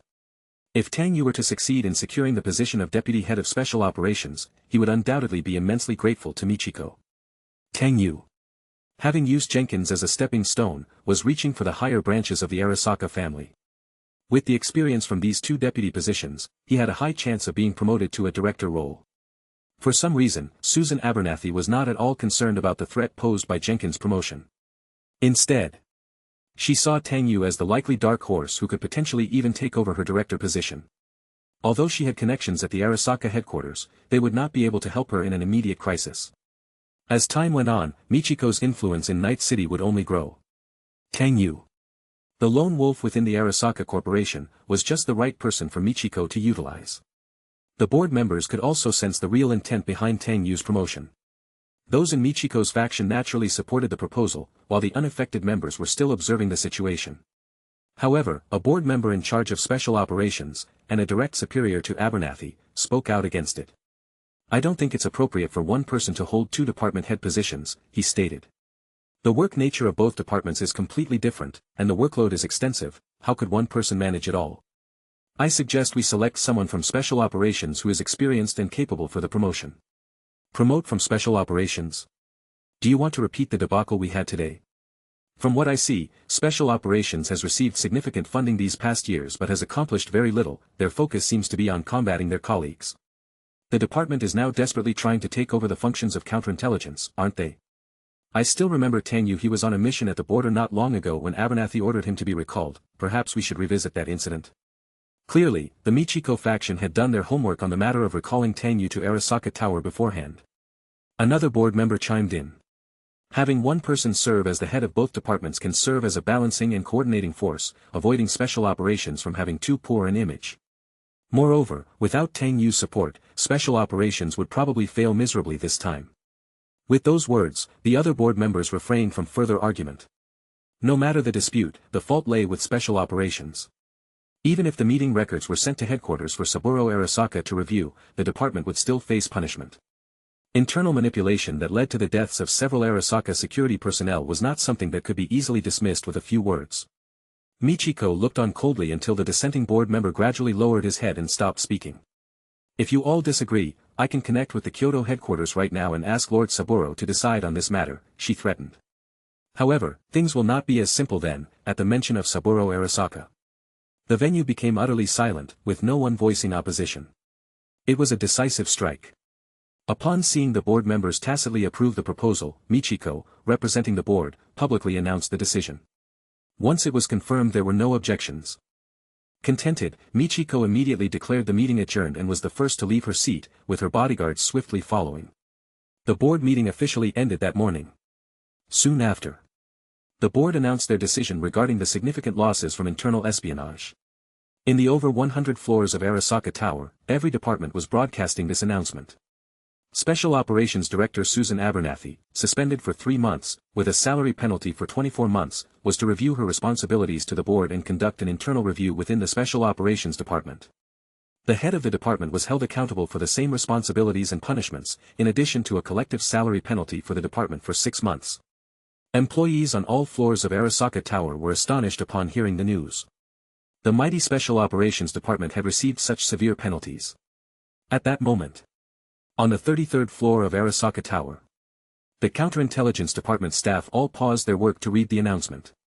An additional 6-month salary bonus was awarded for the year, with Department Head Arthur Jenkins commended for meritorious service, and Tang Yu appointed as the acting deputy head of the Special Operations Department. Tang Yu was sitting in Jenkins' office, watching the board meeting online throughout. He hadn't fully processed the news that he was now the acting deputy head of 2 departments. Even with his strategic mind, he didn't foresee Michiko making this move. Tang Yu maintained his composure, not letting the sudden promotion cloud his judgment. Jenkins disconnected from the live feed, turned to Tang Yu, and applauded heartily, laughing. "Bravo! This board meeting couldn't have gone better for my liking. Tang, you've certainly made an impression at the board meeting. Miss Michiko has a good impression of you. You should know, among the many executives in Arasaka Tower, only she bears the Arasaka name. Having caught her attention, your career has just opened up to many more possibilities." Tang Yu spread his hands with a hint of helplessness. "Miss Michiko has really put me on the hot seat." Seeing his serene demeanor and no signs of eagerness for the promotion, Jenkins was secretly pleased. "Let's not speak dishearteningly. How many people in the company wish to be in your hot seat? Do they have the ability? You are the only one in the entire Arasaka Tower who has been a deputy head of 2 important departments. The signal for promotion is very clear. Moreover, Miss Michiko is the one who nominated you. Whoever opposes you is opposing the Arasaka family. So don't worry too much. Even if the Special Operations Department tries to target you, they will have to tread lightly. Otherwise, if caught again, the consequences will be more severe than just a suspension." Jenkins walked to the liquor cabinet, took out 2 heavy-bottomed glasses, and poured his favorite whiskey seldomly done. The rich, aromatic scent of whiskey filled the room as he poured the brown-red liquid into the glasses, filling them 1/3. After a couple of sips of this premium, strong spirit, one's face tends to flush. "Come, sit here and let's talk." Jenkins gestured for Tang Yu to sit on the black leather sofa in the visitors' area. Tang Yu stood up, took the whiskey from Jenkins, and settled alone on the sofa. Jenkins took his glass and comfortably leaned back in his chair, crossing his legs and gently swinging his shoe, which gleamed brightly. Raising his glass, Jenkins started with a smile. "Tang, congratulations on being appointed the deputy head of the Special Operations Department. Making you the first person in Arasaka Corporation to hold 2 deputy head positions." They toasted to each other. The whiskey kicked in. Their throats burned. Jenkins laughed. And so did Tang Yu. Chapter 58. Arasaka Tower. Michiko had just finished a meeting and arrived at her private executive office via elevator. She had chosen a style for her office that starkly contrasted with her traditional Japanese heritage. The entire office was luxurious and imposing, with silver-gray metallic hues dominating the space, showcasing Neo-Americanism. As she walked towards her office, her 2 secretaries briefed her on her schedule for the day. Suddenly, she received a communication request from Kyoto. "Yorinobu Arasaka." Michiko gestured for her secretaries to wait outside and, after confirmation via a scan, entered her office alone. She walked straight to her smart desk and accepted Yorinobu Arasaka's call. A male hologram appeared on the desk, the silver-gray surface reflecting a subtle blue light. "Why did such a major incident occur in Night City? The Militech has gone too far, don't you think? Are you planning to just let this slide?" Seeing her uncle Yorinobu Arasaka calling so soon to question her, Michiko knew someone on the board must have tipped him off. As the rightful heir to the company, Yorinobu Arasaka had the authority and duty to inquire about major company affairs. However, she knew her uncle always created chaos and was very strong-willed about Militech. He had eagerly seized upon this mess to intensify issues with the Militech division. Although she was keen on easing the tensions between the 2 powerhouses, as a member of the Arasaka family, it was impossible to openly tolerate provocations from the Militech sector and had to react strategically. "Uncle, we have no evidence that directly implicates the Militech division," she explained.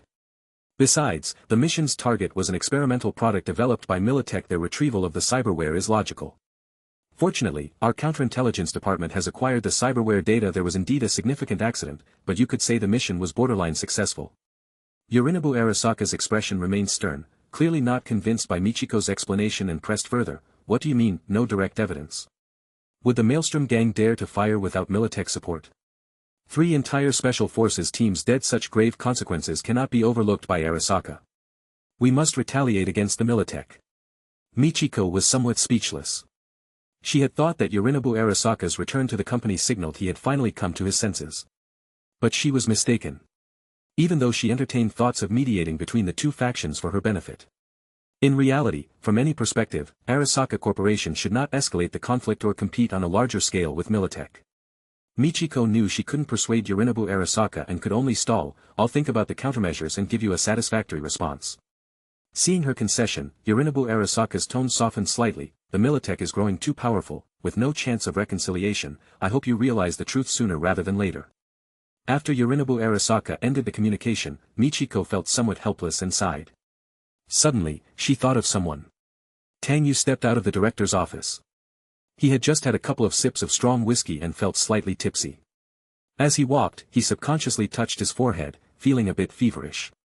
Passing through the office area, many of his counterintelligence department colleagues stood up from their desks, smiling at Tang Yu. It started with a blonde beauty, who flashed a faint smile and stood up to lead the applause.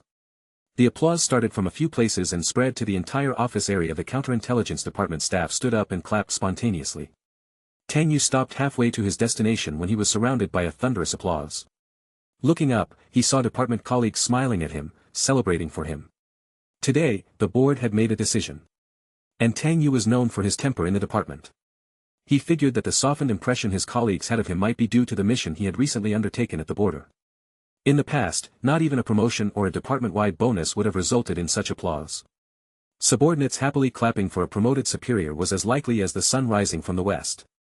In Night City, it wouldn't be surprising if company employees wished their direct superiors would be hit by a car the moment they stepped outside, die from a virus that affected their cyberware, or suffer a fatal rejection to their implants. Whether they were being hypocritical or trying to ingratiate themselves, Tang Yu didn't care. He simply raised his hand to signal everyone to get back to work.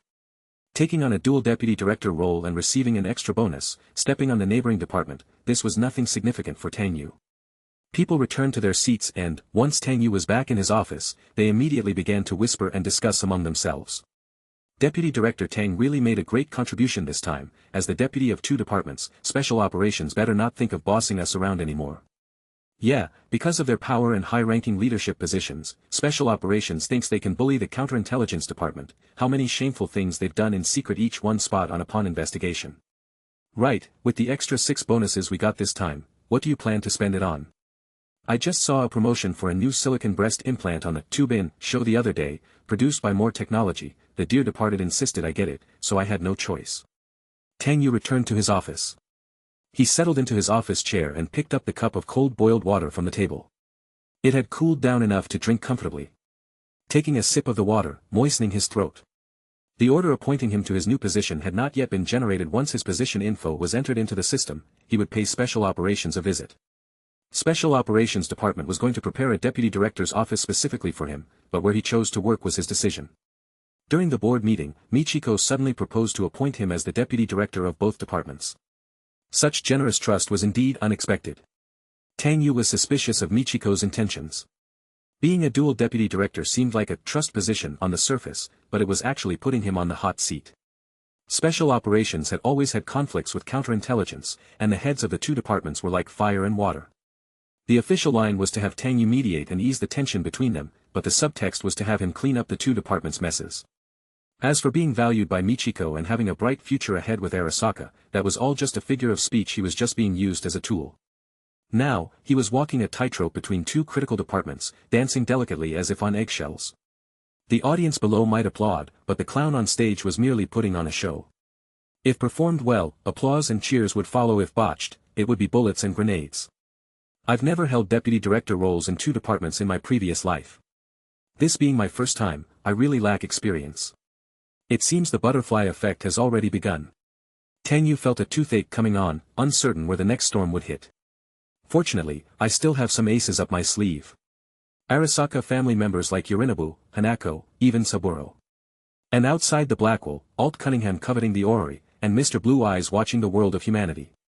Knowing their secrets means holding power, but in the end, borrowed power is unreliable. Who's manipulating whom still depends on how the game unfolds. As Tang Yu pondered, 2 Arasaka bodyguards outside requested a meeting. Chapter 59. Outside Tang Yu's office door, 2 Arasaka private bodyguards were requesting a meeting. They sported traditional samurai topknots and were dressed in Arasaka Security's black uniforms. With red cybernetic neck implants designed to enhance the neural blood vessel connections between brain and body. Their appearance drew much attention. Passing employees cast curious glances, scanning to discover their identities. Michiko's personal bodyguards. Interest among the onlookers grew stronger. The 20mm thick alloy gate slid open slowly. One of the Arasaka bodyguards stepped into the office while his partner continued to stand guard at the door. Tang Yu remained seated at his desk, holding a glass of cool water. The bodyguard walked up to the desk.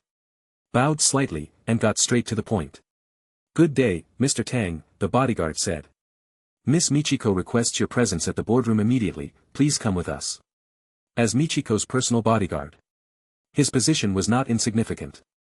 His presence to personally invite Tang Yu signified the importance Michiko placed on this meeting. Tang Yu was surprised by Michiko's quick action. The board meeting had just ended, and it was Michiko herself who had proposed the promotion. A simple private meeting could have been arranged with a phone call from a secretary. There was no need for such a grand gesture. To send 2 personal bodyguards to invite him publicly to her office made the intention to win him over all too obvious. Tang Yu had no prior dealings with Michiko and was certainly not a loyalist to the Dove faction of the Arasaka Corporation. Following this private meeting, regardless of Tang Yu's acceptance, he would be labeled as part of the Dove faction. Getting involved in the Arasaka family feud too early was not part of his plan. "Oh, Michiko, you do work fast," Tang Yu thought, feeling somewhat vexed by the situation, yet finding it inescapable. However, seeing the Arasaka bodyguard's posture gave him a somewhat amused perspective on the entrenched corporate dog culture, where direct demands were made without courtesies. "You may wait outside," Tang Yu said evenly. The Arasaka bodyguard hesitated for a moment, noticing Tang Yu still sitting with his glass of water, showing no intention of getting up. Annoyed, he reminded, "Please, Mr. Tang, do not keep Miss Michiko waiting." After speaking, he turned and left the office to wait outside. "Using Michiko to pressure me?" Tang Yu shook his head helplessly. He didn't think much of those who relied on others' power. He decided to linger in his office alone for a moment, given the abruptness of the invitation, needing time to contemplate. "I can't be the only one on the hot seat. I need someone else to share the spotlight," Tang Yu concluded. He decided to touch base with Jenkins first, planning to make his way there. Visiting Michiko directly, bypassing his superiors, would only solidify suspicions of his affiliation with the Dove faction, hard to dispel later on. By pushing Jenkins into the limelight, he could comfortably watch from the shadows. Workplace gossip traveled fast, and any scandalous rumor could catch Saburo's attention, which wouldn't be ideal. The alloy gate opened once again. Tang Yu headed straight for the director's office, ignoring the 2 Arasaka bodyguards at the entrance. Having clarified his thoughts, he decided to meet with Jenkins first. The 2 bodyguards hurriedly followed Tang Yu, noting his direction away from the communal elevator and Michiko's location. Their expressions turned anxious, and they quickened their pace. "Mr. Tang, Miss Michiko is still waiting for you in the office, please hurry over now." The 2 bodyguards bowed and flanked Tang Yu on either side, each extending a hand in a "please" gesture. Tang Yu, seeing the 2 deliberately surrounding him, urging him to meet with Michiko, stopped in his tracks and gave them a cold look. "What is it?" The 2 bodyguards also stopped, bowed, and continued to explain. "Miss Michiko is already waiting for you in the office, everything else should come afterward. Meeting with Miss Michiko is of utmost importance." Their manners were respectful, but they exuded the arrogance typical of the Arasaka contingent. Tang Yu was no longer polite, replying with an icy tone. "I need to discuss the briefing details with Mr. Jenkins, which is exactly what Miss Michiko is concerned about. Will the 2 of you go and explain it to her if she asks?" Caught off guard by the sudden question, the 2 bodyguards were speechless, looking at each other in bewilderment. They had only received instructions from Miss Michiko to invite Tang Yu to the office and had no idea about the specifics of the matter. If what Tang Yu said was true, indeed, they should communicate with the superiors before meeting Miss Michiko to avoid being clueless. The two Arasaka bodyguards were in a dilemma, standing still, unsure of what to do. If Tang Yu was late, they would be the ones scolded. If they forced Tang Yu to go now, and there were issues with the report, they would still be the ones scolded. The standoff between Tang Yu and the two Arasaka private bodyguards was noticed by all the Counterintelligence Department colleagues present. Everyone was curious, but no one dared to interject. Although they sat at their desks, their attention was fixed on Tang Yu from the corners of their eyes. This matter involved higher levels in Arasaka. One wrong word could lead to disaster. However, they keenly observed that Tang Yu seemed quite displeased with the behavior of the two bodyguards. So they whispered among themselves. That's Arasaka's director's personal bodyguards, and our deputy dares. Are you new to knowing the deputy chief's temperament? He even dares to offend the director openly. Still, those two bodyguards are overbearing, flaunting the director's authority here. Are they doing it on purpose? It seems the relationship between the deputy chief and that lady isn't what rumors say. That's right, if he were truly subservient, he probably would have hurried over already. Shoo, we can't spread rumors like that. At that moment, the two bodyguards stood still as if turned to stone. Tang Yu walked past them straight into Jenkins' office. Jenkins had a big smile on his face, on a call with someone else. When he saw Tang Yu come in, he had to excuse himself. Alright, that's it for now, I have some urgent matters here, I'll contact you later. Jenkins hurriedly ended the call and turned to Tang Yu with a smile, asking, did you bring me some good news? Tang Yu, seeing his unceasing smile, confirmed that Jenkins was indeed getting carried away. Having just crushed his greatest rival, he couldn't help feeling a strong sense of triumph. Tang Yu did not burst his bubble but honestly stated, Director Michiko just sent two personal bodyguards to my office to invite me to see her. I came to let you know, to see what this might be about. Jenkins stroked his chin, pondering. The board meeting has just ended, and the appointment orders haven't been issued yet. She's immediately inviting you to see her. Isn't she a bit too impatient? Jenkins looked at Tang Yu seriously. Tang Yu. Chapter 60. Time is of the essence. Tang Yu didn't sit down to talk. Now's not the time for jokes. Director Michiko is still upstairs waiting. I came ahead to give you a heads up, Jenkins said naturally, not seeing anything wrong with his remarks, and continued to analyze seriously. Everyone knows you were promoted by me, so winning you over is no different than winning me over. But the crux of the matter is that it's still not clear which way the wind is blowing. Getting on the boat too early could lead to capsizing. Tang Yu knew Jenkins was not bold enough to make a direct judgment. The implication was that it was too early to side with Michiko. Besides, Michiko's boat seemed pretty small, especially in comparison to the other two heirs of the Arasaka family. Her strength was clearly lesser. Even though little Michiko is now in charge of the Arasaka Tower in Night City with significant authority. Once Yorinobu Arasaka arrives in Night City, her scepter of power will inevitably be handed over. Left without oars, one can only drift with the waves and leave it to fate. The Arasaka family's internal strife virtually decides the company's future. Taking sides rashly before the dust settles on the power struggle is extremely foolish. Tang Yu understood Jenkins' little scheme. The Counterintelligence Department might be no match for the Special Action Team, but its advantage lay in its lack of clear factional allegiance. As long as they maintained neutrality, they could play to any wind and remain the last one standing victorious. But Tang Yu was acutely aware that if he didn't pick a side early, when the real storm hit, there'd be no coattails to grab onto. As expected, Yorinobu Arasaka's visit to Night City next year would officially mark the beginning of a major Arasaka father and son power struggle. During the Big Purge, various forces would seize the opportunity to eliminate dissenters. Abernathy would not miss the chance of the purge to take out Jenkins, the Counterintelligence Department's archenemy. Tang Yu's intent was not to discuss the situation with Jenkins but merely to go through the motions. Indeed, it's too early to buy a ticket and board the ship. I know what to say now. If there's nothing else, I'll go meet them. Tang Yu knew what Jenkins implied and was satisfied to see him nod approvingly. Go ahead and meet with the director, and if there's any new information, communicate it promptly. Oh, right. The surprise I prepared for you should arrive by tomorrow. There were some issues with the Night Corp. I've already confirmed it will be a little later. Night Corp. The more Tang Yu heard, the less reliable it sounded, but there were more pressing matters, so he headed straight for the public elevator. Soon. The elevator arrived. After exiting the elevator, Tang Yu underwent a full-body security scan supervised by two Arasaka private bodyguards, ensuring he carried no dangerous items. A uniformed female secretary approached to guide Tang Yu.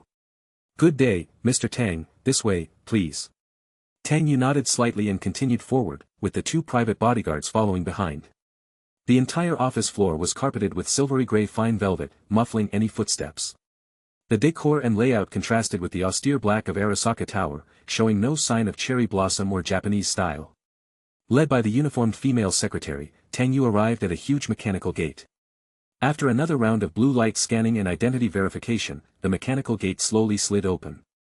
As the gate opened, a ripple-like light screen shielded the view beyond like a mist, obscuring the interior and making it difficult to see clearly. The uniformed female secretary gestured for him to enter. "Mr. Tang, please come in, Director Michiko is already inside waiting for you." Upon seeing the female secretary and the bodyguard standing outside the gate, with no intention of entering, Tang Yu felt somewhat surprised. However, upon further thought, it made sense some matters weren't meant for outsiders to hear. Tang Yu proceeded alone, approaching the holographic screen.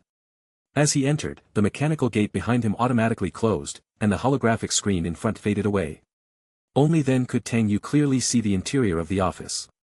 His first impression was of its spaciousness. It was nearly half the size of a football field. A 180-degree panorama of floor-to-ceiling screens almost completely revealed Night City, without any obstruction. Sunlight filtered through the floor-to-ceiling screens, brightening the office in a warm glow. In such a vast workspace, there was only a single desk and an office chair. Their owner, Michiko, was standing alone by the window, her blue hair tied back high, defiant and carefree. She was clad in a military uniform dress with a leopard print, shimmering in gold. With her back to Tang Yu, facing the window, she appeared to be admiring the view or lost in thought. Through her silhouette, Tang Yu could clearly see the well-maintained metallic line patterns implanted in her nape. Still well-maintained. After a brief silence, he cleared his throat twice, signaling his arrival. Michiko then spoke, her voice echoing slightly in the spacious office. "I often stand here, looking at the opposing Militech Tower, contemplating one question." Tang Yu silently waited for Michiko to continue. "These two towering giants stand so close to each other. Does it not suggest that there is no room for a buffer? It's like two fierce tigers trapped within the same boundary, snarling and clawing at each other until one falls. Is that when it all ends?" Tang Yu sensed an underlying message in Michiko's roundabout way of talking and felt somewhat helpless. Although Michiko was educated in the new American style, every pore in her body exuded the unique pride of the Arasaka family. A single mountain indeed cannot harbor two tigers unless one is male and the other female. Tang Yu understood Michiko's probing. She was trying to gauge his stance on Militech. It depends on who the masters of these two tigers are. If they are two wild tigers, the outcome will undoubtedly be a mutual downfall. Tang Yu spoke obliquely, never stating his position directly. However, he implied that what mattered most was who held the power. If Arasaka and Militech continued unrestricted, they would both suffer, which was common sense to anyone. Michiko seemed touched by the response and turned leisurely to face Tang Yu, her tone calm and unreadable. "Today marks the resurgence of the struggle between the two tigers. 6 years ago, Arasaka protected Night City from destruction in the Metal Wars. Even after rebuilding the Arasaka Tower on the ruins, Arasaka has yet to emerge from the shadow of that defeat and regain its former glory. Our opponent, on the other hand, is constantly evolving, growing into a behemoth." Tang Yu thought back to the past. The Fourth Corporate War. August of 2023. Johnny Silverhand formed the Atlantis team and detonated a nuke at Arasaka Tower in Night City. In this miniature nuclear blast, the CEO of Arasaka, Arasaka Michiko's biological father, perished with the tower. Arasaka, affected by multiple factors, was defeated and forced to surrender, suffering great damage. Over 50 years since the Fourth Corporate War, Arasaka Corporation is still overshadowed by its past. Chapter 61. Night City, Arasaka Tower. 6 years ago, this world-class skyscraper was rebuilt atop nuclear ruins. It stood opposite the Militech building, as if resurrecting from a bygone era. In front of Tang Yu, Michiko mentioned the past of both, seemingly with an ulterior motive. Her tone was even and calm, candidly saying to Tang Yu, "I once thought about returning to the Kyoto estate. After all, that's where the core of the Arasaka family lies. But the Arasaka family cannot stay confined in its corner any longer, fantasizing about a return to past glories. We need to confront our enemies, to face them head-on." Listening to Michiko's candid words, Tang Yu felt increasingly perplexed. The implication of her words was that she saw herself as the hope for revitalizing the family. There seemed to be some dissatisfaction with Hanako Arasaka and Yorinobu Arasaka's seclusion in Kyoto. Tang Yu couldn't fully determine whether Michiko's words were sincere, but he was certain that her strength outmatched that of other Arasaka family members. Relying on maneuvering the Militech card for a higher position within the clan was clearly not a good idea. The conflict between Arasaka and Militech was irreconcilable, and their primary businesses, military, arms, and security, dictated their fundamental interests. The market pie could no longer expand, and growth could only come from encroaching on each other's shares.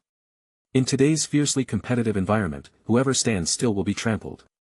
Once the two corporate giants clash again, Michiko's role and position would cease to exist. Moreover, the Arasaka family still held trump cards, nowhere as precarious as Michiko described. Tang Yu remained silent, guessing Michiko's intentions well enough, quietly waiting for her to continue her soliloquy. Michiko seemed indifferent to Tang Yu's silence, continuing as if talking to herself. After the nuclear explosion, it was proven that there were no winners. Although we found evidence that Militech covertly supported the nuclear attack, the course of events didn't unfold as we anticipated. Instead of a wave of opposition against Militech, it gave our adversaries an even stronger foothold. The rulers of the new United States capitalized on the nuclear event to force Militech's nationalization. After the high integration of government and enterprise, Militech was no longer just a military-industrial company but a true military-industrial complex. Power, resources, money, technology, armaments, all these forces concentrate and integrate into the behemoth of today. This behemoth, reborn from the Fourth Corporate War's fires, has grown into the world's most formidable unilateral power. Arasaka is not yet ready to go to war with them again. At this point, Tang Yu began to suspect Michiko might be aware of last night's dealings. Arasaka's elite team took out Caitlin, and Michiko struck a deal with Militech's Meredith Stout to cover up the truth about the Arasaka Special Task Force's execution. If this truth were to leak, it would surely cause an uproar in Arasaka Tower. Not only would Michiko's years of tolerance and maneuvering with Militech be in vain, but also all her efforts. It could also give Yorinobu Arasaka an opportunity to come to Night City and start an open offensive against Militech. Even if a large-scale war doesn't erupt, small-scale conflicts will undoubtedly become more frequent and intense. And if, somehow, Tang Yu was framed for colluding with the Militech Special Operations Chief, dismissal would not be the end of it. Reflecting on this, Tang Yu decided to first stabilize Michiko. It wasn't time to bail out just yet. Since Michiko was testing him, he could also make a stance as a test for her. I work in the Counterintelligence department, and at least in terms of intelligence, I'm quite familiar with the internal situation of the company, he began. The Militech sector has been continuously intensifying its efforts to penetrate our intelligence. The recent Voodoo Boys attack on the Special Task Force could not have happened without the support of Militech.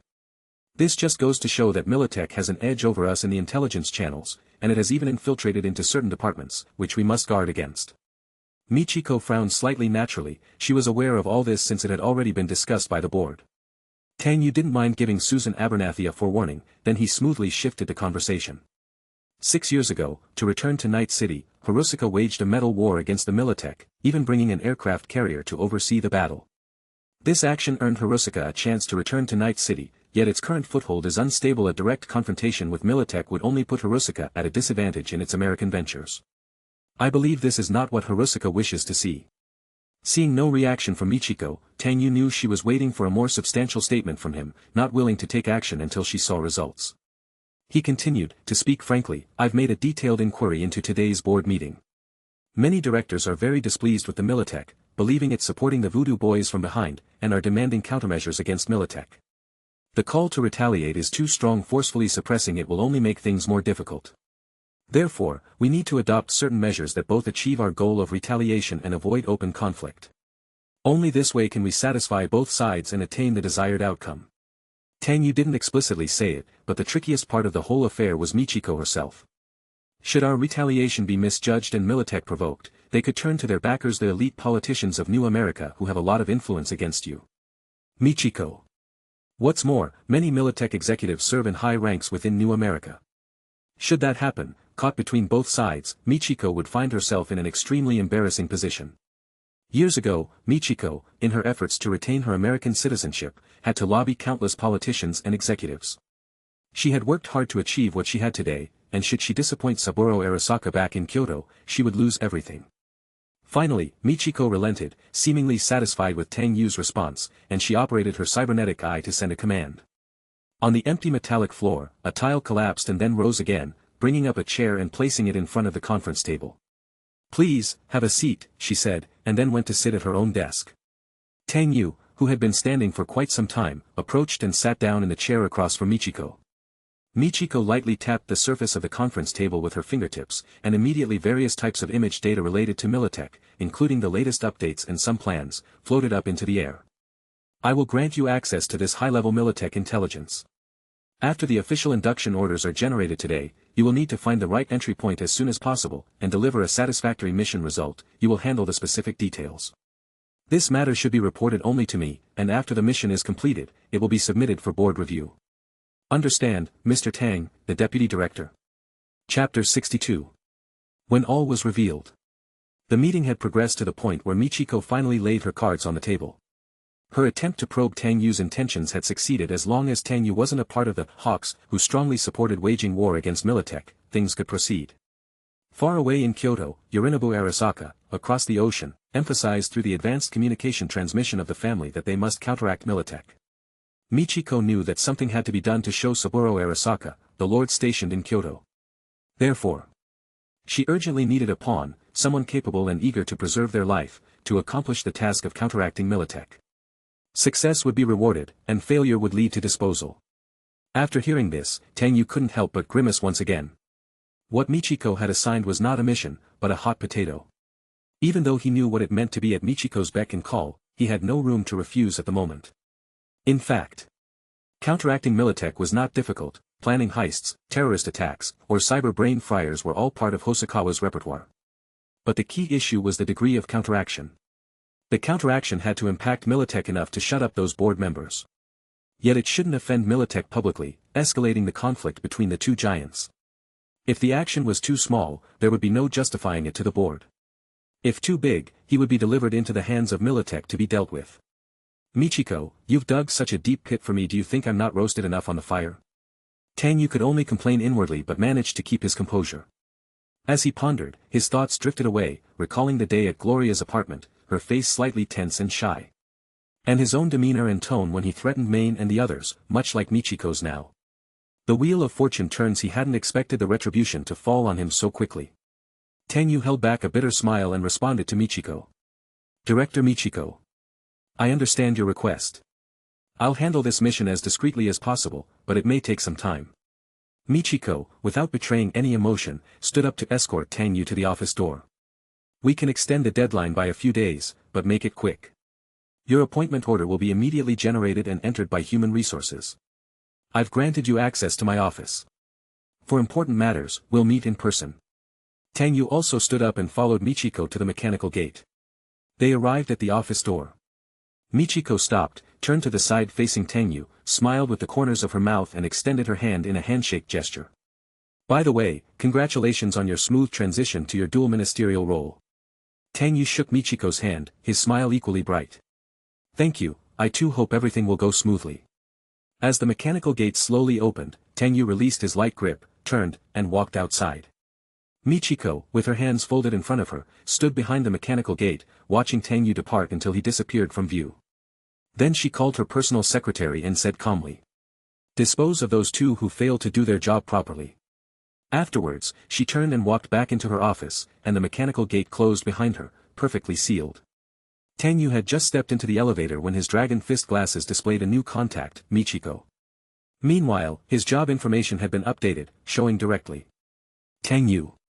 Date and time, 2,076,618 12:30. Employee number, NC770 for 16 employee level, M9. Department position, Deputy Director of Counterintelligence, Deputy Director of Special Operations. Message alert, your new position has been generated and entered into the Arasaka Corporation's job system. The Special Operation Department has prepared a Deputy Director's office for you, awaiting your. Within less than a week of Tang Yu's return, so much had transpired that he couldn't help but marvel at life's unpredictability. Now, he held positions many corporate lackeys could only dream of, in two significant departments wielding real power. The deaths of Caitlin and Carter Smith were unmentioned within a day. Traces of the losers were cleanly erased from Arasaka Tower, existing only as cold numbers in files. For some reason, Tang Yu couldn't feel a trace of joy. A strange and heavy feeling enveloped him again, unshakable. As the elevator rapidly descended, Tang Yu felt his heart pounding and his breath shortening. He reached out to press the elevator button again, canceling the floor he had initially selected, the 33rd floor, Counterintelligence Department. Choosing instead the ground floor, Arasaka Lobby, he decided to take an earlier shift today and go for a long run on the dike in the evening. The workplace report for the Special Operation Department could wait until his mood improved. With small tasks from MS Michiko still in hand, everything else could be postponed. With Special Operation Director Susan Abernathy on vacation, there were no tasks or troublesome issues to handle. For Tang Yu, this period was a rare time of relaxation in his company career. Ding dong. The public elevator reached the ground floor, Arasaka lobby.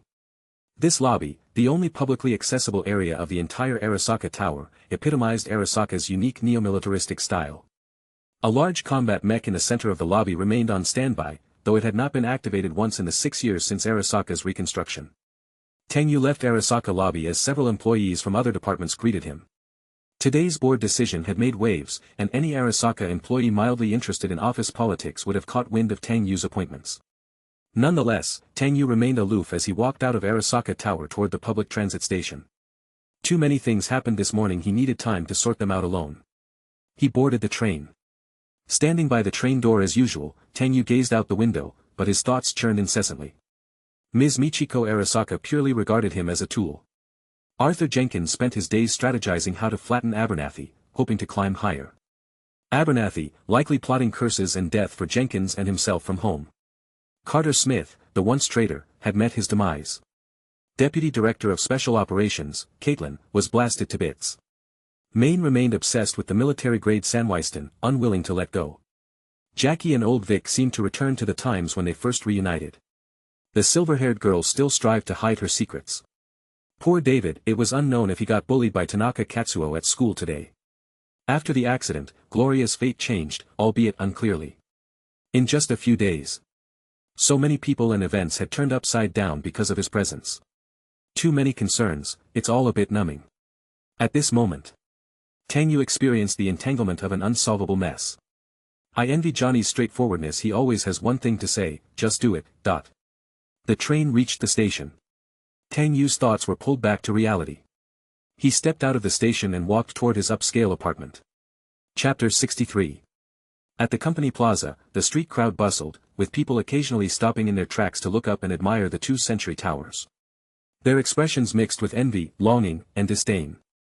The busy corporate drones in suits had grown accustomed to the sight of aerocars zipping between the towering skyscrapers above their heads.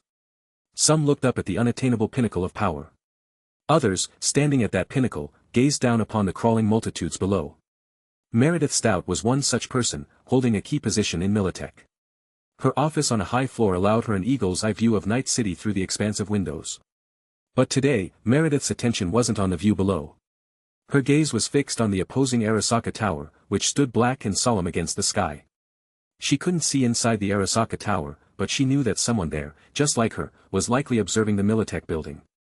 As natural enemies, it was inevitable that their paths would cross in collaboration, competition, and infiltration. Meredith stood before the window, arms crossed in front of her, staring through the screen at the Arasaka Tower, focusing on the 78th floor the jungle meeting room in Arasaka's senior boardroom. She was waiting for a piece of news, for Arasaka's board decision.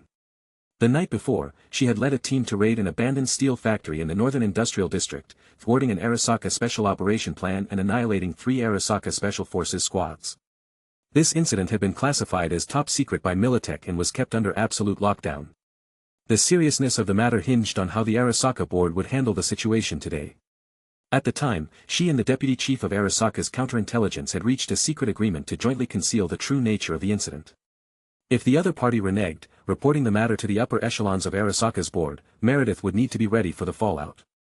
She had made arrangements for an informant within Arasaka to deliver the news as soon as the board meeting concluded. Meredith looked grave as she rotated her cybernetic eye to check the time. Most of the morning had passed without word of the board meeting's end.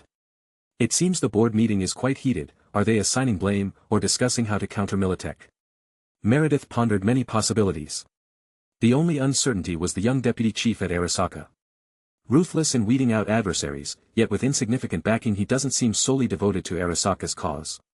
Meredith had conducted a thorough intelligence investigation on Tang Yu and was aware of his career at Arasaka. Her assessment was that he was a lone wolf, always maximizing his own interests, a tough character in counterintelligence. Finally, her executive assistant requested permission at the door to deliver a report, indicating that the Arasaka board meeting had concluded with significant announcements made. Her cybernetic eye whirred as the office door slid open automatically. The secretary hastened in and provided a detailed report on the proceedings and outcome of the Arasaka board meeting. After hearing the report, Meredith's furrowed brows somewhat relaxed. However, upon learning of Tang Yu's promotion, she couldn't hide her surprise. Co-deputy chief. This outcome was unexpected. Even if she had obtained the cybernetic body data and completed the mission, such a rapid promotion seemed excessive. Tang Yu had only been with Arasaka for a few years. In the 6 years since the rebuilding of the Arasaka Tower, most of the top executives were transferred from other regions, with only a few being promoted from within Night City's Arasaka Tower. The current head of Counterintelligence, Arthur Jenkins, for instance, was parachuted in from Arasaka headquarters just over a year ago. Tang Yu's rise was meteoric, earning him the title of a rising star in the Arasaka Corporation's cutthroat workplace. Meredith pondered momentarily, realizing the situation was far from straightforward. A lone wolf, with no factional backing, able to make headway against the current, it suggests the hand of factional maneuvers.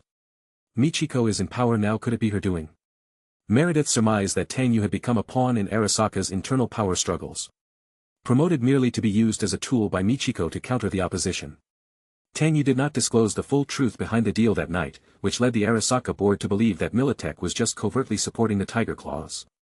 It seems he's well aware of the importance and implications, Meredith concluded, regaining her composure as she gathered intel on the Arasaka board. Sitting at her desk, she began executing the premeditated plan. Arasaka's theft of experimental military cyberware data is more complicated than it appears, she mused. Since it's Tanaka from the RD department who needs it, find someone reliable to investigate what exactly Tanaka is up to. Her secretary bowed in acknowledgement and left the office. Meredith tapped her desk, pulling up Tang Yu's personal information, which displayed his recent promotion to deputy director. She eyed the data, then spun the yellow light of her cyber eye to access her contacts, sending a congratulatory message to Tang Yu. Tang, congratulations on your promotion to deputy director. In Westbrook. On Cherry Blossom Road. In front of Turgo convenience store. Maine sat alone under a sunshade, his figure tinged with solitude contrasted by the quiet daytime square, which lacked the usual evening bustle. Especially since Dolly, Pilar, and the others were injured the previous night and didn't gather there. Maine was waiting for someone to pay him the remaining compensation for the intelligence he sold to Faraday. He took a swig of his beer to cool off. After a while, a wine-red luxury car slowly pulled up. The driver bodyguard got out and strutted over to Maine, saying, "Get in." Maine scoffed at the bodyguard's haughty demeanor but followed him into the car after setting down his beer bottle. The car doors shut, and the vehicle started moving again. Inside the spacious cabin, Faraday was dressed in his extravagant wine-red suit, his legs crossed, quietly eyeing Maine. "The intelligence you provided was good. Here's the rest of your compensation." €30,000 were wirelessly transferred to Maine's electronic account.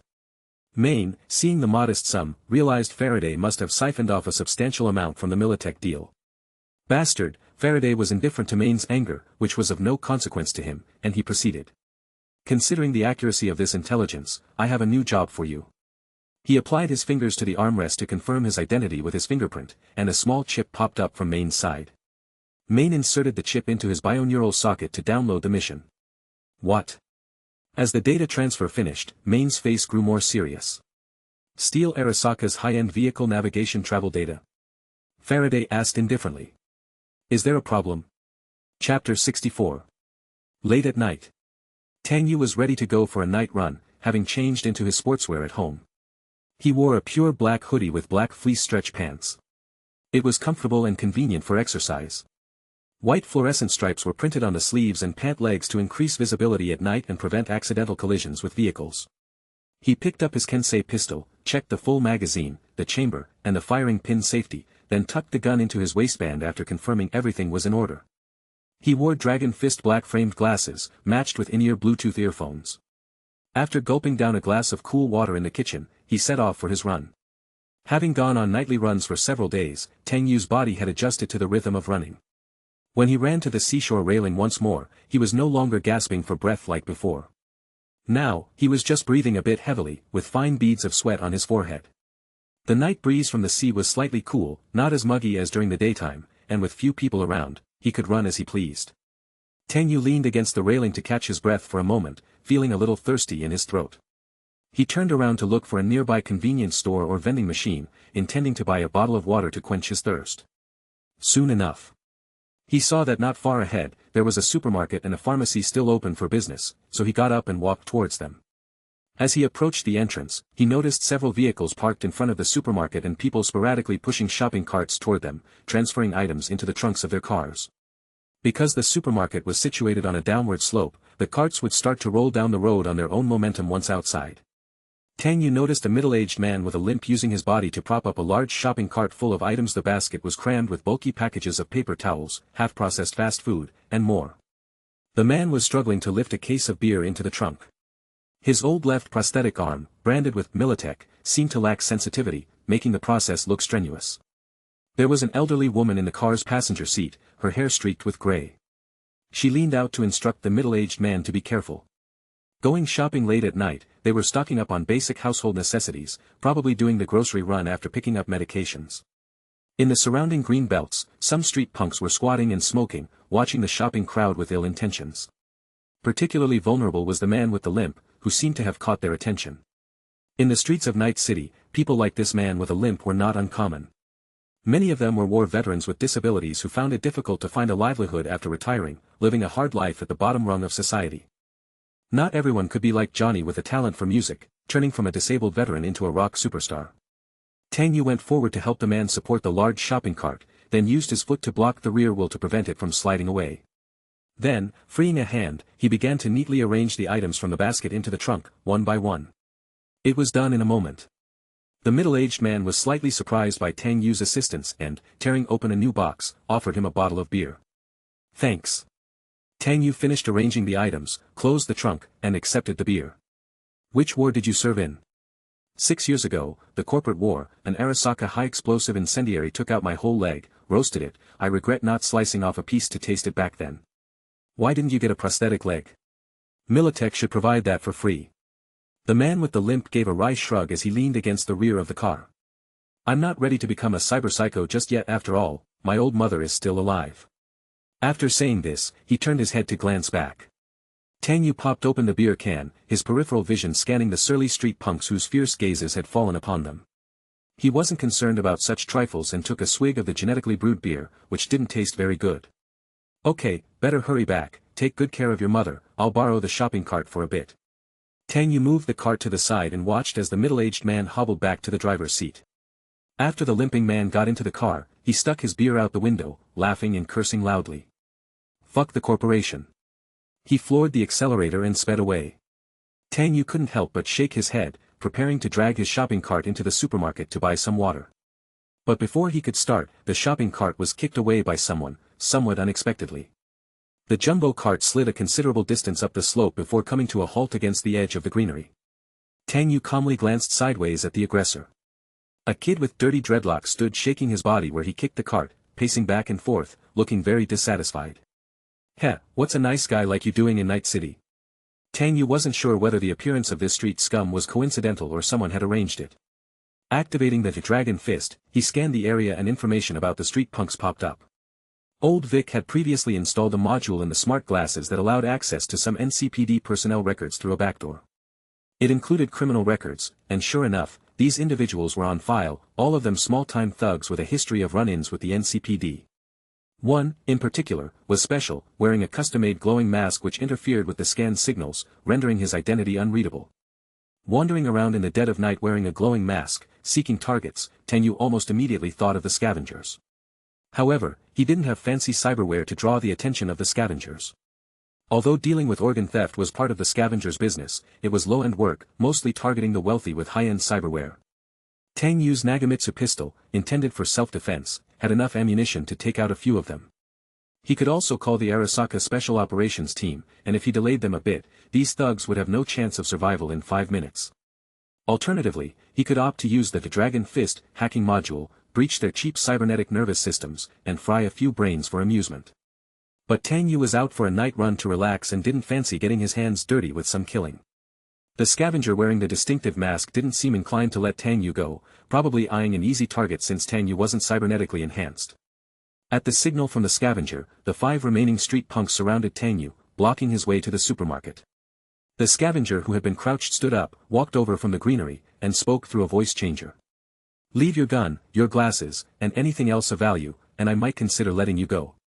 Tang Yu knew this was a ruse. If he surrendered his gun and glasses, he would be outnumbered, and likely, they would harvest his organs. He still had a perfectly functional biological body, with no plans to switch to synthetic organs. He reached to his back pocket, ready to solve the problem. Thanks to his past life's quick hands and sharp shooting instincts, blowing the heads off these punks wouldn't be an issue. The dragon fist glasses rapidly targeted their heads, providing Tang Yu with additional aiming information while readying the remote hacking sequence. Seeing Tang Yu's motion to draw his weapon, the 5 thugs tensed up, the kid with the dreadlocks even pulled out a knife to threaten. The masked scavenger held a gun with his finger on the trigger, toying with it slowly. Don't get any ideas, just put your hands up nicely. Tang Yu felt that today was anything but good, encountering a scavenger looking for a robbery during a night run. Even with the patience of a saint, everyone has their limits. Just as the standoff was intensifying and Tang Yu was about to make his move, a bluish silhouette suddenly swooped down from above the slope, as swiftly as a light beam, and in a blink, whisked him away. Regaining his senses, Tang Yu found himself lying in the cart's wire basket, being pushed down the slope at breakneck speed. Chapter 65.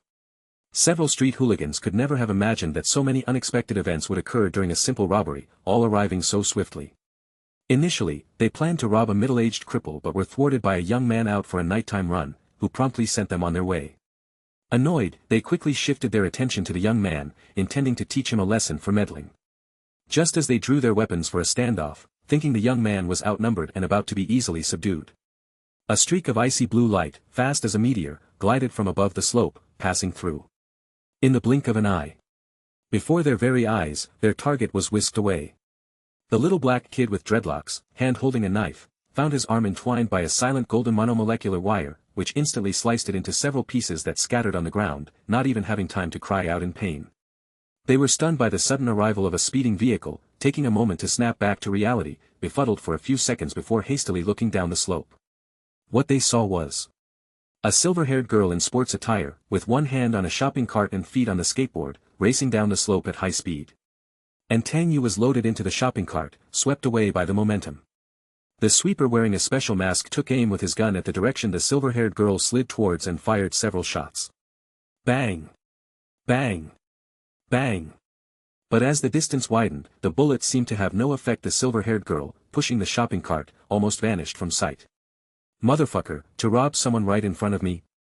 Looking for death. Boss, what do we do now? Do we chase after them? Yeah, boss, that kid looked really fit, his organs could fetch a good price. It hurts so much, boss, my hand. The masked sweeper packed away his gun and ignored the small-time thugs. He walked straight to a nearby modified pickup and started the engine. The remaining 4 street hooligans jumped into the back seat like pros. With a slam of the gas pedal and a puff of exhaust smoke, they started chasing down the hill. At that moment, Tang Yu was completely disoriented. He was crammed into the shopping cart, staring up at the sky, gripping the sides of the cart with both hands, his legs dangling in the air. He had no idea what had happened. 1 second he was being threatened by the sweeper and a few hoodlums. The next, he was stuffed into a shopping cart and yanked away. The last time he experienced such a mode of travel was probably in his childhood.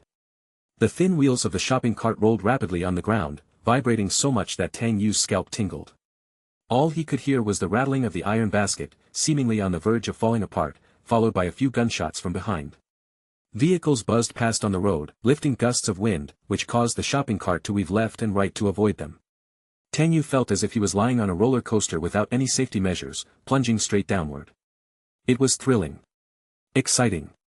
Streetlights and electronic billboards on either side spilled soft yellow and deep blue lights, flashing across his eyes, now bright, now dim. But what really filled Tang Yu's entire field of vision was a face that was both familiar and strange. Familiar was the girl's short hair blowing in the wind, with the changing neon light accompanied by flickering lamps, revealing an underlying pale pink and slicing through with icy blue streaks. Strange was her wildly unrestrained, almost crazed laughter, as if she found unprecedented freedom in this life-or-death speed. Her neon eyes sparkled with intensity, fearless against the wind. The silver-haired girl was driving a shopping cart, carrying Tang Yu, and sprinting down the road in the wrong direction, causing the passing cars to honk loudly. Suddenly. Bang! The shopping cart ran over a pebble, and the front wheel bounced up violently. Under the force of inertia, Tang Yu was about to be flipped out of the cart. Even though he had been through countless gunfights, the sensation of being tossed out of a roller coaster mid-air was something he was experiencing for the first time. The silver-haired girl used one hand to steady the cart while forcefully pressing her other hand onto Tang Yu's chest, shoving him back into the metal basket. Once the cart landed on all four wheels again, it sparked a few flashes of fire. The cart trembled and swayed for a bit but ultimately stabilized. Tang Yu nestled back into the basket, still shaken, only to hear the silver-haired girl laugh wildly. "Ha, that was awesome." The silver-haired girl's smile was reckless and carefree, clearly enjoying the thrill of high-speed kart racing. Tang Yu was sure she did it on purpose. The grin seemed mischievous and vengeful. He remembered. Could it be because of the incident in the carriage that day when he caught her red-handed? That must be why she remembered this grudge and seized this opportunity to stage a shopping cart chase while he was being robbed by the street cleaners. What happened to calling it even? Why did you keep a secret score? Of course. These were just Tang Yu's wild speculations. Mainly because he now lay in the basket, not daring to move. If the cart really flipped, his mortal body might not be able to take it. Although the high-speed cart had stabilized, the silver-haired girl showed no intention of slowing down. Instead, her lips curled into a victorious smile. This smile. It made Tang Yu incredibly nervous. What are you planning to do now? The silver-haired girl performed a nimble and challenging flip, clutching the cart's handles tightly with both hands, while her long legs split and propped against the corners of the basket. She went from pushing the cart to lying prone on top of it, driving it upside down. This. Tang Yu was dumbfounded by her action, struggling to suppress his urge to speak. "Hello, may I get off first?" This was too wild, like driving with their lives on the line and in a shopping cart meant for groceries, no less. Tang Yu was extremely concerned that the weight of two people could easily cause the cart to collapse. The two were crammed in the cart, one lying sprawled across the frame, the other lying prone. Tang Yu's nose could already sense the fragrance of the girl's silver hair wafting through the air. Her wild laughter drowned out all surrounding noise. Laughing unrestrainedly, the silver-haired girl occasionally glanced back from the corner of her eye, jerking the cart decisively to the left and right to dodge the speeding traffic. At such high speeds, any mishap, Tang Yu gravely suspected, could call for a do-over in the next life. Ha ha ha. The pupils of the silver-haired girl shone brilliantly due to her excitement, and as she turned her head, her gaze collided with Tang Yu's. The sight of her evoked a torrent of thoughts in Tang Yu's mind. Was this the same proud and aloof girl? How could she be so wildly unrestrained? Can this cart ever come to a stop? Yet, the silver-haired girl showed no concern for Tang Yu's feelings, as if she was the master of this metal basket cart, racing through a moment that was entirely her own. Before Tang Yu could even suggest stopping, a sound like a bullet scraping past ignited near his ear. Tang Yu. Chapter 66. Tang Yu was lying crumpled inside the shopping cart, letting the silver-haired girl drive it, racing down the slope. Just as the slope began to flatten and he thought the wild ride was about to stop, he didn't expect the sweepers to chase after them in their car. They fired several shots in Tang Yu's direction, one bullet skimming over the ground. The silver-haired girl looked up at the approaching sweepers. Tisk. Looks like they're not so easy to shake off. After saying that, she looked at Tang Yu inside the cart and smiled slightly. What now? Shall we make a move? Seeing the silver-haired girl's teasing question, Tang Yu truly felt somewhat helpless. He was carrying a Tadayoshi handgun tucked uncomfortably behind his waist. He released his right hand, which had been tightly gripping the cart, and tried to pull the handgun from his lower back with some difficulty. To avoid pressing on the gun, he had to make an effort to prop himself up but accidentally came too close to the silver-haired girl's face, almost hitting her chin. Tang Yu finally managed to draw his Tadayoshi handgun from behind his waist. But to aim and shoot at the sweepers, he would need to turn over. From inside the cart, he couldn't see anything. The silver-haired girl decisively freed up her left hand and grabbed Tang Yu's wrist, making room for him. Bend your legs. Turn over. Tang Yu drew his legs in, and with her help, he managed to flip over in the shopping cart and crouch down. The move was tricky, but they pulled it off smoothly thanks to their tacit understanding. The silver-haired girl let go of the handrail completely with her other hand, and instead, both of her hands were placed on Tang Yu's shoulders. She leaned in slightly, bringing her head close to Tang Yu's ear, her voice almost a whisper amidst the ethereal neon city haze, and lightly said. MMH. Let's see what you're really capable of. Tang Yu struggled to ignore the tickling heat near his ear as he crouched and aimed his gun. The sweepers were closing in with their vehicle, not particularly fierce in firepower but enough to ram into them any moment. The shopping cart basket Tang Yu was in was definitely not as sturdy as the high-class bulletproof vehicles issued by the Arasaka Corporation.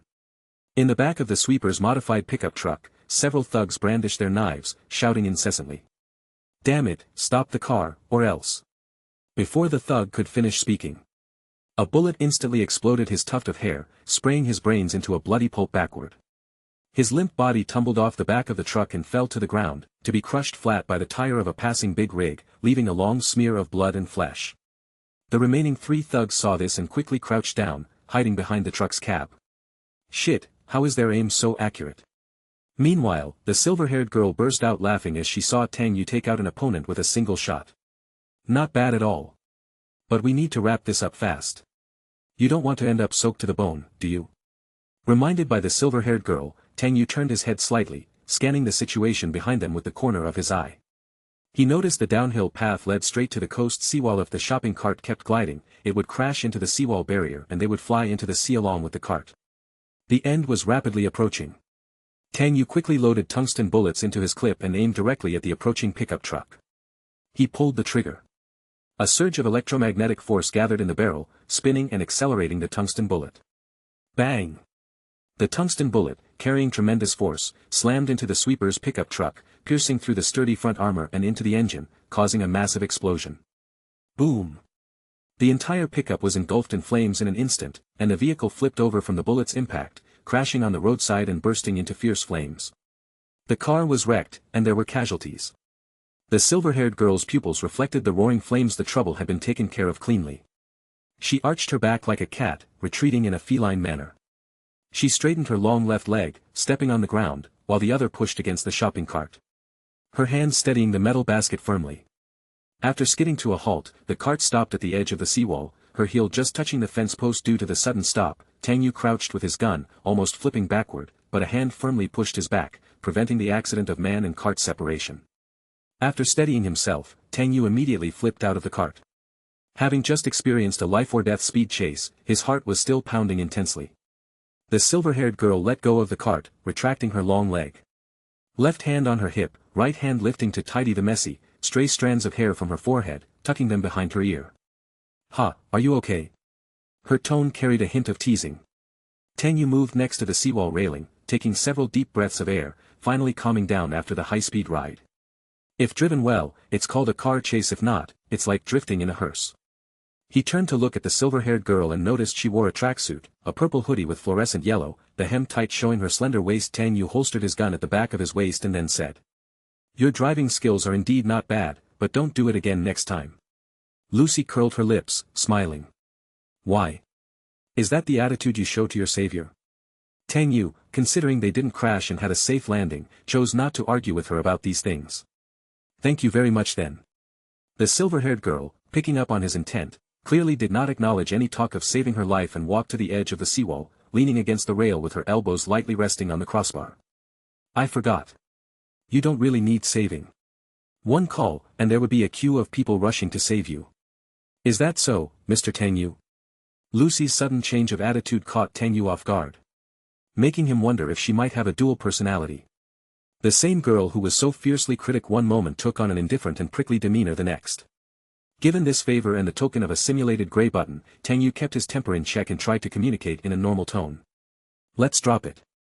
The purpose of a night run is to relax and unwind, not talk about work." Tang Yu seemed to recall today's gossip at the office and added with self-mockery, "Imagine, a high-ranking company executive goes for a night run, only to be robbed by street thugs. Being cornered by a few thugs, having no other choice but to call for Arasaka's special forces for protection. If that got out, it certainly wouldn't be a proud moment. In the corporate world, you have to save some face." "Face?" The silver-haired girl turned toward Tang Yu, locking eyes for a moment. She thought about what he did that night by the seawall, but then she held back from speaking. "Don't worry, your secret about being robbed by street thugs, I'll keep it confidential." Tang Yu was speechless, thinking, have you forgotten what happened on the tram?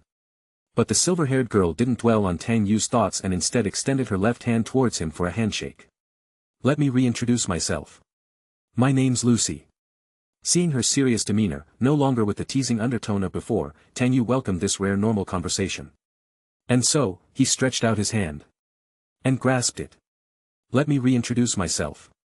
Vice Director of 2 departments at Arasaka. My name is Tang Yu." Lucy. Chapter 67. Late at night, the city by the sea brimmed with waves, neon lights, and a gentle breeze. Together they painted a tranquil night scene, exuding a serene aura. On the seawall, two silhouettes stood as if they were characters in a painting, silent and without words. Lucy gazed out at the ocean, her eyes fixed on the distant rocket launch platform.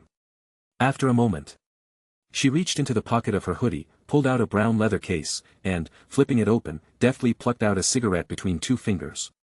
With the cigarette in her mouth, she passed the brown case to Tang Yu. "Want one?" Tang Yu declined. Lucy closed the case with one hand and slipped it back into her pocket before giving Tang Yu a doubtful look. There are executives who don't smoke. Tang Yu thought to himself that he'd had his fair share of vices in his past life. Lucy lit her cigarette and said through puffs of smoke, "Now we're even." Tang Yu leaned against the railing, the sea breeze carrying a faint scent of burning tobacco past the tip of his nose. "Yeah, we're even. But next time, on the train, you might not be so lucky." Lucy held the cigarette between two fingers, letting the sea wind flicker the lit end, carrying away tiny embers. "Obviously I won't go again.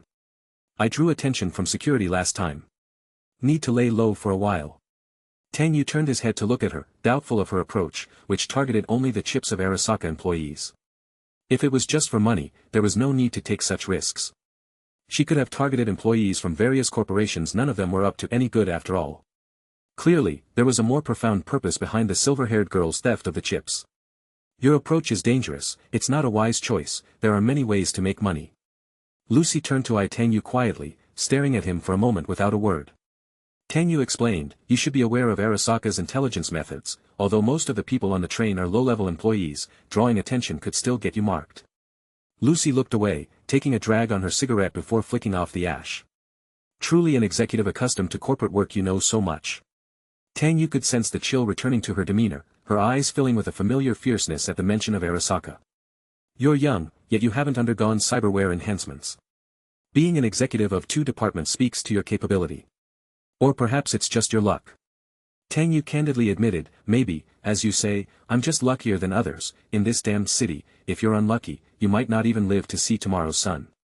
Lucy seemed touched by Tang Yu's words, exhaling a stream of smoke as if sinking into memories. After a brief pause, she spoke again. "What you say might be true. In life, a little luck is indeed necessary. After all, who knows whether an accident or luck will come first?" Her indifferent tone seemed tinged with melancholy as she spoke. Tang Yu felt that Lucy's words were meant more for herself than for him. The girl before him seemed to be avoiding certain past events and experiences. "So why did you decide to come to Night City? Arasaka's influence isn't small here, maybe you should consider somewhere else." "Somewhere else?" Lucy's gaze deepened, steadfastly focused ahead. "In my view, everywhere is hell. At least coming to Night City was of my own free will. Wanderers, gang members, the homeless, this city has room for all secrets." Tang Yu agreed with the inclusivity of Night City. People of any identity could come to Night City to take a chance. Tonight, you might still be in the gutter, but tomorrow you could stand at the pinnacle of the city, basking in a different kind of glamour. As you said, Night City is inclusive enough, but it's certainly not friendly. Arasaka, Militech, Biotech, these megacorps monopolize the city and even the world. Everyone wants to live and catch their breath, but there's no chance for a half-time break. A flash of surprise crossed Lucy's eyes, seemingly not expecting someone like Tang Yu, a corporate executive, to utter such words, so she teased with a smile. "Is this also one of the pleasures of being a corporate executive? Standing at the top of Night City, observing the teeming masses below like ants, busy and bustling. And then you can't help but feel that the world is in a sorry state."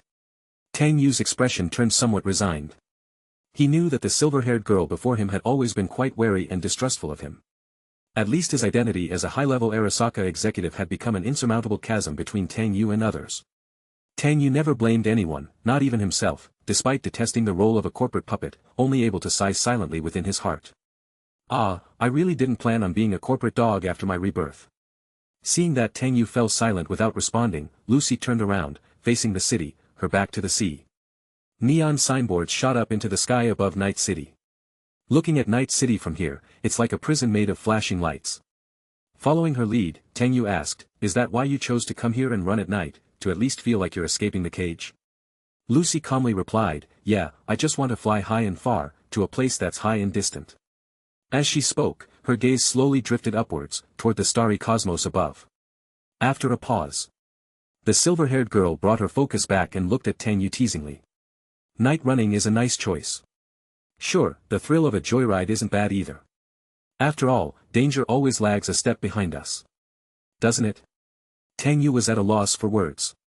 The car ride tonight was indeed superfluous, like taking off your pants only to fart. A simple phone call could have resolved the matter, yet it turned into a needless display of speed and passion.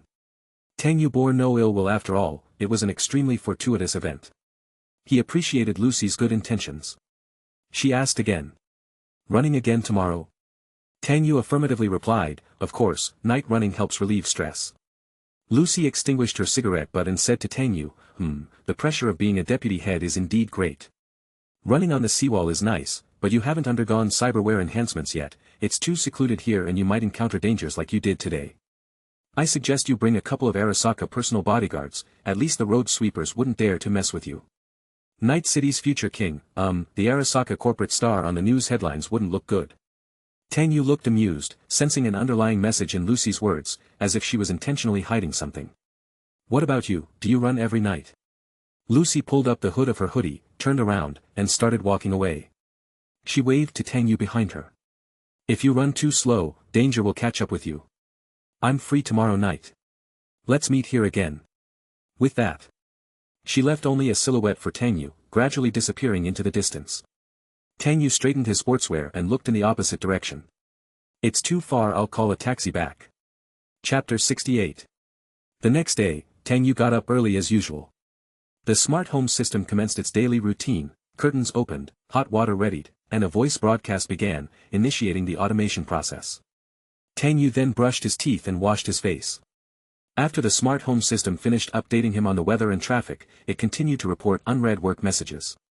You have received an unread text message from Meredith Stout of Militech. You have received 3 bank transfer notifications from Arasaka Corporation's Finance Department. You have a message left by the reception of Arasaka Corporation's Special Operations Department. Your subscription to Night City Perspective has updated with a new issue. After freshening up, Tang Yu returned to the living room and put on his dragon fist glasses. I didn't expect to wake up to so many messages, he mused as he skimmed through them. Aunt May sent a congratulatory text with a little smiling emoji at the end. Tang Yu promptly replied. Looking forward to our next cooperation. Originally planning to rest at home today, the unexpected transfer alerts caught his attention, all from the Finance Department of Arasaka. Upon closer inspection, the funds were already deposited into his personal electronic account. One was a task allowance for completing the Militech Sandivistan's human performance data collection. Another was a reimbursement for medical expenses, $12,000 for Gloria and her son's hospitalization following a car accident. The last was a 6-month extra bonus for the entire staff of the Counterintelligence Department. Calculated based on the department's basic monthly salary. Together, the payments nearly totaled €120,000, a substantial sum. A thought struck him as the deputy director of 2 different departments, shouldn't he be receiving double the salary? At Arasaka, it was customary to pay according to the highest position held in instances of dual roles. However, he wasn't holding a high position and a low one concurrently, but rather had the same rank in 2 different departments, essentially working 2 jobs.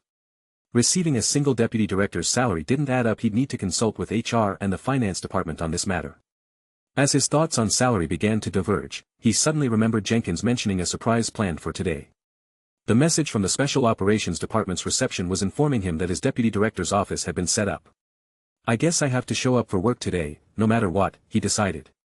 After a simple breakfast dressed in a well-tailored suit uniform paired with dragon fist black-framed glasses, Tang Yu set out from his home. Some 15 minutes later, he arrived at the Arasaka Tower, on the 33rd floor of the Counterintelligence Department. As he stepped out of the public elevator, colleagues warmly greeted him with congratulations and good mornings. Some, including a female subordinate in a uniform skirt, sought an opportunity to report to him in person, but Tang Yu declined all offers. His return to Arasaka Tower had already attracted considerable attention, now more so with the board's promotion. Many saw this as an opportunity to forge connections, while others harbored ulterior motives. The office politics of the Arasaka Tower were like monkeys climbing a tree. Smiling faces belied the competitiveness beneath. Instead of proceeding to his office, Tang Yu went to the department's reception desk. Is Mr. Jenkins in his office? The receptionist promptly rose and politely replied, Good morning, Mr. Tang. Yes, Mr. Jenkins is in his office, but he has a meeting in 10 minutes. If you need to see him, please do so soon.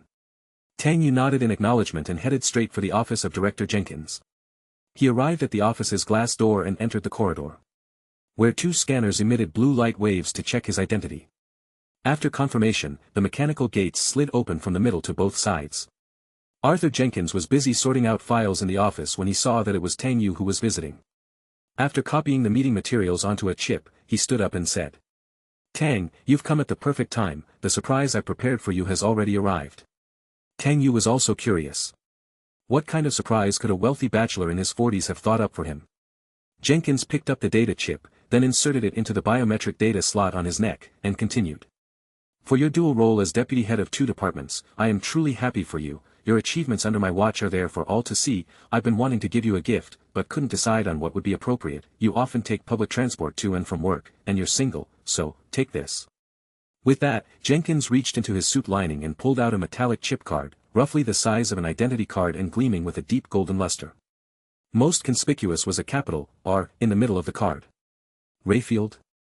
Almost instantly, Tang Yu recognized this chip as the exclusive authentication chip for Rayfield vehicles. Having once collected various luxury cars and stored them in his garage, he had a rather strong impression of them. Rayfield, a globally renowned car manufacturer, only produces high-end supercars for the wealthy.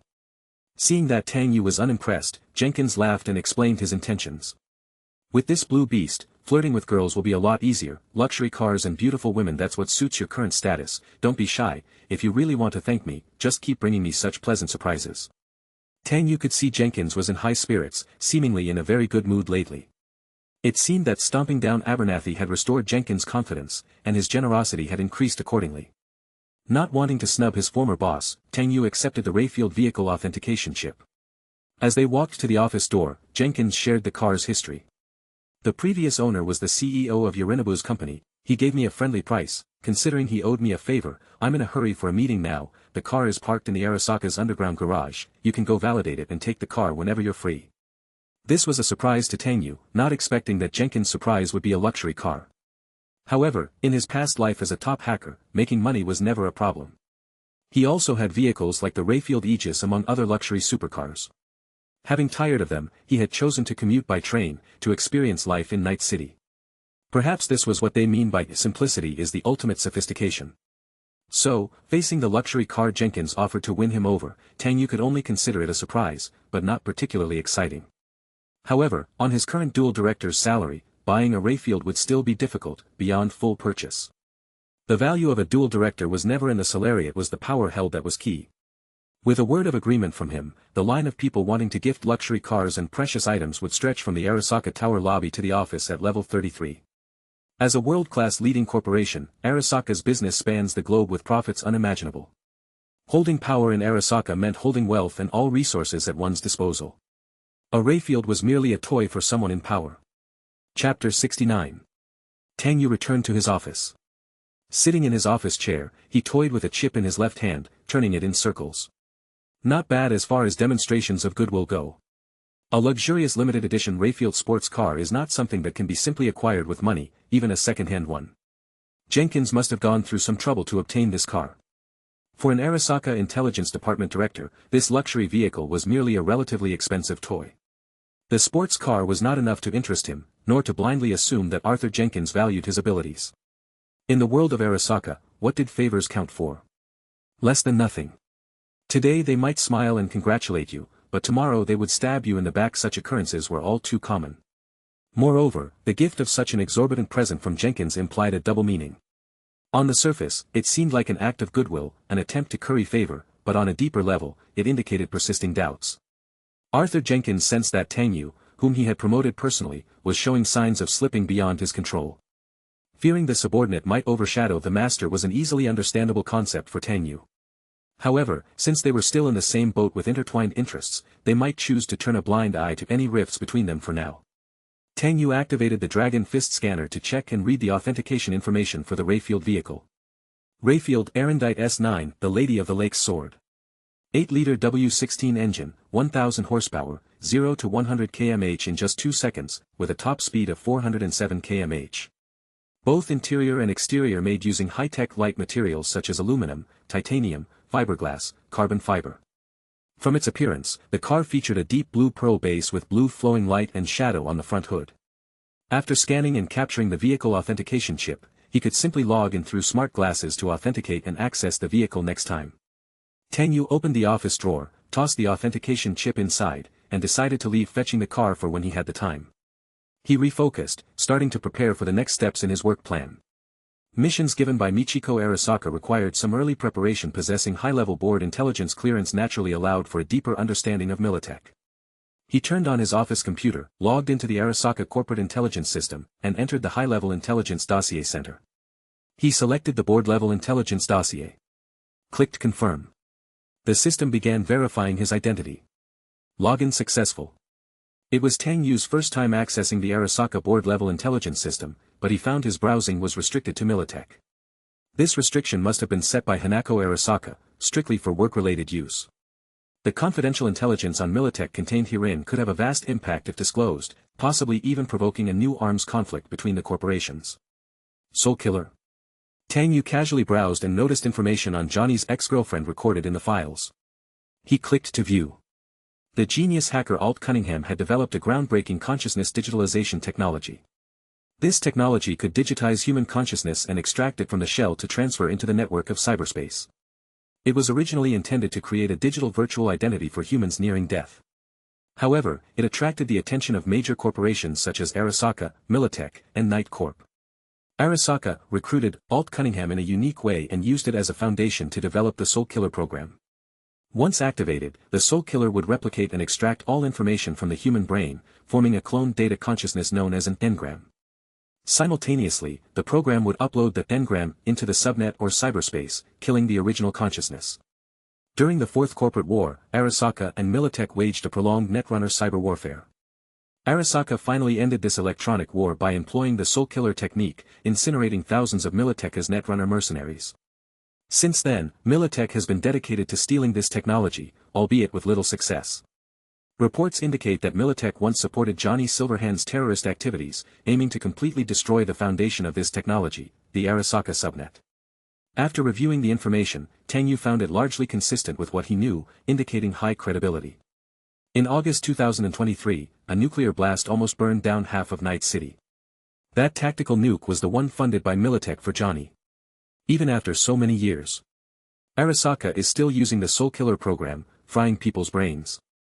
Even at the near-Earth orbit space station, if infiltrated by Arasaka's powerful hacking system, one might get their brain fried by Soul Killer at any moment, extracting their consciousness. Tang Yu couldn't help but think about the many digital souls still trapped in the building's lower basement level within the Arasaka Tower. They, like tortured souls stuck in hell, cannot enter the cycle of life and death but are instead doomed to wander endlessly within the Arasaka subnet. A substantial number of human consciousnesses were used by Arasaka to develop the relic, providing a considerable number of experimental samples, Tang Yu speculated. Saburo Arasaka probably kept his rebel son because of the experimentation with overlaying engram subjects that are genetically and emotionally similar to the engram, tend to have a higher success rate. The intel only included information on the Soul Killer program and did not mention the more in-depth oracles or the engram overlay experiments. These secrets were likely only known to the Arasaka family and Saburo's direct research staff. Johnny Silverhand's digital soul wasn't in the Arasaka Tower in Night City but at the Arasaka headquarters in Tokyo. Even if Tang Yu wanted to rescue his old friend, it was beyond his abilities until Yorinobu had a fallout with his father and came to Night City with the relic chip, allowing Tang Yu to devise a proper plan to acquire it. Tang Yu continued to review other intel, looking for information that fit the mission requirements. He needed something that could expose Militech's flaws, cause them trouble, and be discussed at the board meeting while also clearing Arasaka of suspicion, avoiding a direct conflict between the two companies that could affect the harmonious relationship between Hanako Arasaka and New America. These corporate dogs really don't have it easy, Tang Yu sighed. Suddenly, he remembered the middle-aged man with a limp he had encountered last night while out for a run to buy water, who mentioned he did not want to become a cyberpsycho. The man, who had been in the Metal Wars and was discharged after losing a leg, had a story somewhat similar to that of the cyberpsycho James Norris. Both were veterans with a history of Militech.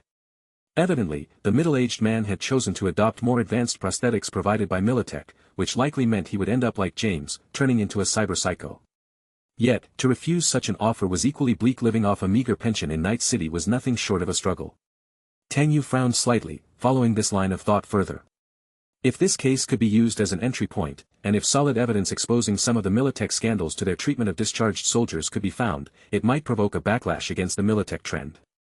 But raising awareness and chanting slogans is not enough. The dirty dealings of the companies are already well known in Night City.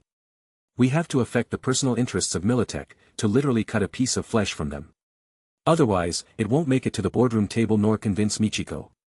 Tang Yu learned quite a bit about the recent movements of Militech, including transporting weapons into Night City and escorting important individuals out of the city, but these didn't fit his mission requirements. After a while, with not much useful information found, Tang Yu exited the intelligence system, shut down the computer, and rested with his eyes closed. Some things can't be rushed. Perhaps with time, new opportunities will arise. Chapter 70. In Watson District, Little Tang Street. Tang Yu, clad in his homely pajamas, held a cup of warm boiled water, lazily leaning on the balcony, basking in the gentle and comfortable morning sun. With no inclination to work and being on an external assignment, he hadn't reported to Arasaka Tower for 2 days. Enjoying a rare instance of paid slacking, he relished the break.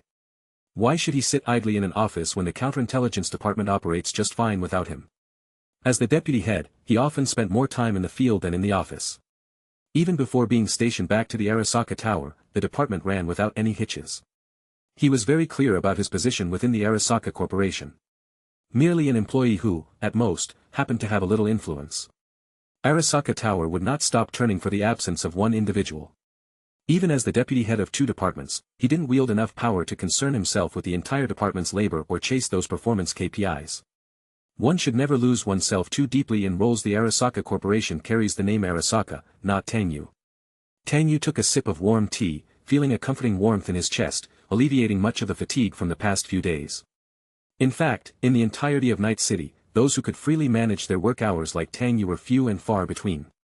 The company doesn't tolerate laziness, and the powers of Night City continually introduce various new measures every year to motivate their employees to work harder. This year, Arasaka launched a new 20-year loyalty program where, after 20 years of service, an employee can enjoy the latest in cyberware technology. Promotions for Militech products and employee incentives go hand in hand, with employees getting a 50% discount when purchasing Militech weapons, although the latest weapons were excluded from the promotion. Biotech announced a full year of paid leave increased to 6 days, a move that has left countless corporate dogs feeling deeply grateful.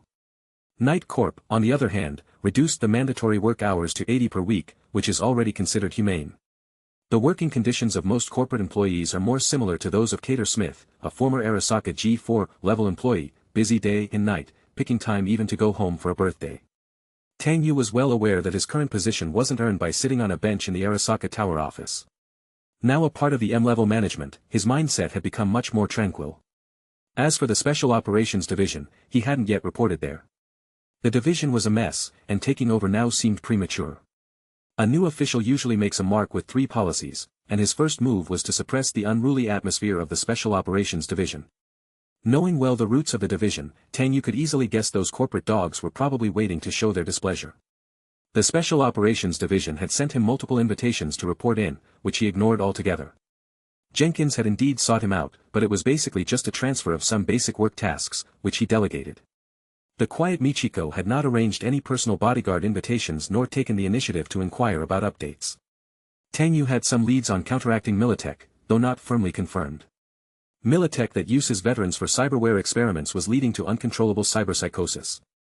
It was an angle worth pursuing, but it needed a stronger push and the right opportunity. After pondering for a moment, Tang Yu dismissed the thoughts of company troubles and brought up the system panel. Life points, 1. Integrated ability, resilient rare. Faced with the system panel, visible only to him, a new sense of interest emerged.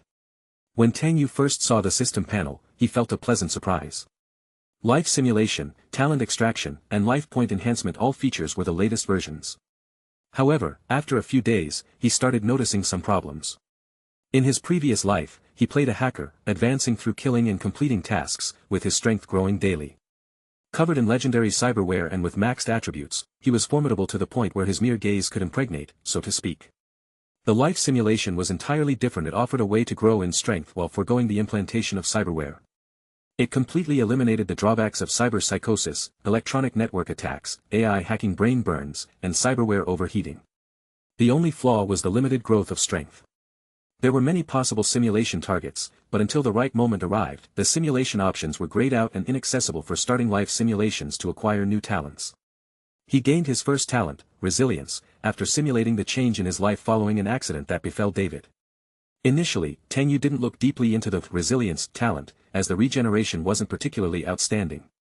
But then, after a night run with Lucy, he discovered that the resilience talent wasn't so simple after all. Here's what happened. After meeting at the agreed-upon location, the two of them began their night run. Tang Yu found it difficult to keep up with Lucy's pace as he lacked cyberware-enhanced athletic capabilities and had to sprint with all his might to barely keep up. During the run, sprinting for a few dozen seconds was his limit, and his heart and lungs needed to rest to replenish oxygen. So, the night run essentially became Lucy leading in front and Tang Yu pushing himself to catch up. Sprint a while, recover slowly, then sprint again with all his might. They repeated this cycle to finish the full route along the seawall. Despite his stamina being well above average and his sprinting duration being quite good, he still fell short of Lucy. He vividly remembered. Upon finishing the run at the end of the seawall, Lucy lit up a cigarette and waited in silence. When Tang Yu arrived gasping for breath and exhausted, he heard her ask nonchalantly, "Can't keep up?" Immediately, Tang Yu opened his system panel and used some life points to upgrade his resilience talent. He upgraded from resilience fine to resilience rare. Having already possessed resilience, Tang Yu was still struck by the formidable prowess of the rare, high-tier talent. In his view, recovery is the foundation of combat. The rare, high-tier talent, resilience, not only allowed for rapid stamina recovery and enhanced cardiopulmonary functions. But what was more terrifying was its continuous nourishment and repair, repairing muscles fibers torn during strenuous exercise, essentially a 24-hour health and mana regeneration buff. He felt once again the surge of power flowing through his muscles and skin. The blood in his veins began to boil, with each muscle cell greedily absorbing the provided oxygen. The exhausted muscles quickly regained their vitality. The painful, burning sensation in his chest diminished and disappeared with each breath. After running several dozen kilometers, his vitality was largely restored in just a few breaths. On their second night run, Tang Yu was already much more at ease, maintaining a fast run for a longer period and keeping pace with Lucy throughout. Lucy initially slowed down a bit on purpose, but seeing that Tang Yu could keep up, she stopped slowing down to rest. Tang Yu realized the scope of the talent went beyond just this. Further enhancements and upgrades would bring even more powerful effects. As Tang Yu was contemplating this, his smart home assistant alerted him that Jackie Wells was calling. Chapter 71. In the Haywood Valley District. Across the street was the Coyote Bar, where Tang Yu was waiting to cross the road, carrying a small basket of flowers. The basket contained 16 carnations that seemed full of life, with a base that was moistened to emit a faint fragrance, specially prepared for Mrs. Wells. Ever since Tang Yu got to know Jackie, he had frequently been under the care of Mrs. Wells. Especially after the ritual that had been held, he felt a deep respect and guilt towards Mrs. Wells. When Jackie left, he was lively and dressed in a suit. But upon his return, he was just a cold corpse, void of yesterday's vitality and smile. It was hard to imagine how heartbroken Mrs. Wells must have been, yet she still insisted on calling to check on him. He always remembered this touching care in his heart. The reason Tang Yu was at the Coyote Bar was that Jackie had just called asking for help with something. So, they arranged to meet at the Coyote Bar. Tang Yu had suggested this location initially. Jackie wanted to meet at Lizzie's, but after some persuasion, he reluctantly agreed. Tang Yu saw the bar's sign, El Coyote Kojo, shining in gold. Both the left and right walls were painted bright red and covered with various Spanish words and pictures. There was some rubbish piled up by the doors, and a large cow's skull hung on the door frame. Seeing no incoming traffic, Tang Yu started walking towards the bar. As the black mechanical gate automatically opened, the sounds of Spanish rock music filled his ears. The bar's first-floor layout was rough at a glance, with dark red lighting on the ceiling and the bar's light strips glowing fluorescent green. The bartender, Pepe, was the same as always with his large beard and thick gold chain, idly arranging the glasses. Tang Yu approached the bar and inquired. "Pepe, where is Mrs. Wells?" Pepe had been arranging glasses with his back turned, but when he heard someone asking, he turned around and was met by a young man in a suit, causing his expression to become odd. "Looking for Mrs. Wells. She's on the second floor talking business with some old friends."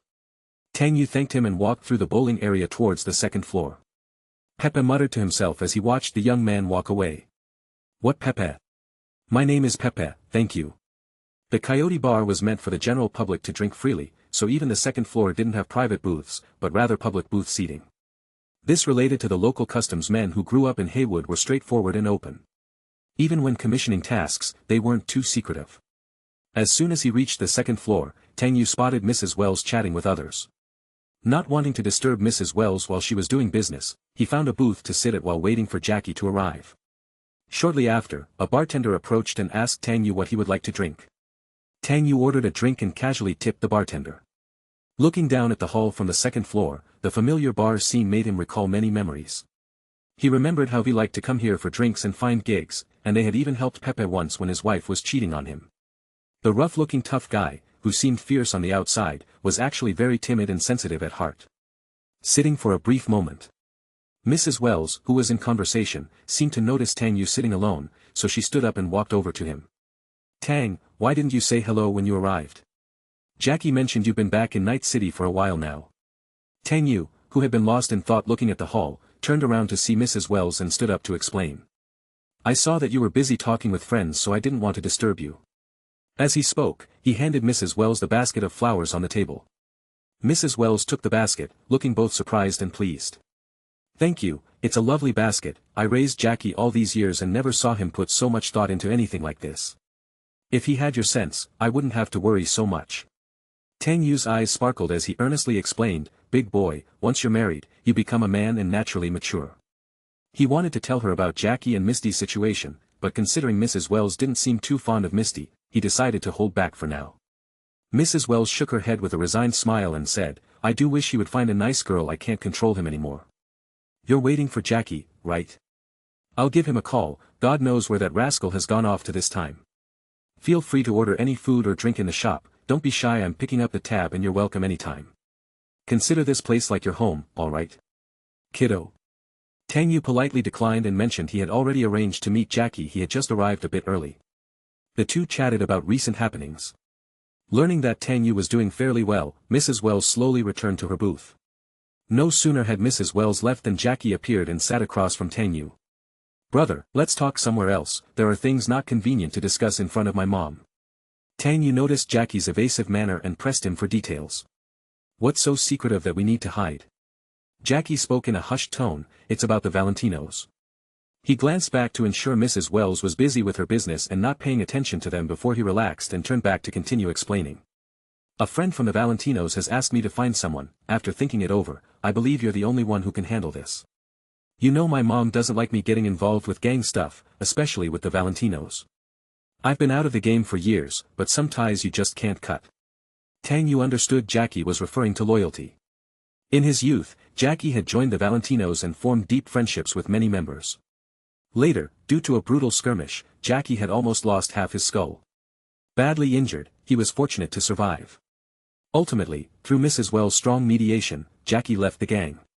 With regrets and helplessness, yet with his honor and backbone, Jackie still earned the respect of the Valentinos. Hearing Jackie's explanation and the matter involving finding someone with connections to the Valentinos, it was certainly not advisable to let Mrs. Wells know. They stood up to leave the booth and, after saying a quick goodbye to Mrs. Wells, walked out of the Afterlife bar. Leaving the bar, Jackie let out a sigh as if escaping a cage. "Is it really that bad? This is your home turf." Jackie shrugged helplessly, "Stop teasing me, let's focus on the serious stuff, okay?" Tang Yu patiently listened as Jackie explained the friend's request. "So you mean a member of the Valentinos has gone missing, not very old, and they've been searching for days with no luck?" Jackie nodded, "Exactly, the Valentinos have done their best, but it's clear the missing person isn't in Haywood, and the night before the disappearance, he mentioned heading to the Watson district." As he spoke, he pulled out a microchip from his pocket and handed it over. It contained the missing person's details. Watson district. Tang Yu thought for a moment. The task wasn't difficult, but it would definitely involve gang territories, including both Haywood and Watson. "Alright, I'll take care of it." After agreeing to help Jackie, Tang Yu still needed to find someone first, a newly established middleman. Chapter 72. Gloria sat in front of the cyber mirror, tweezing her eyebrows for some light grooming. She had applied a modest amount of makeup today as she was determined to look for a new job. Having had enough sleep over the past few days, the weariness around her eyes had somewhat dissipated. Putting down the tweezers, Gloria patted her face in front of the mirror and then tried to muster a smile. She'd been waiting at home for days for a piece of news that never came, deciding it was more urgent to look for work first. The little money she had saved was now all gone, paid to Arasaka Academy to compensate for the damage caused by David. Rent, utilities, clothing, food, and transportation, there were still so many expenses to cover. After resigning from the public medical center, she didn't have much time left to transition.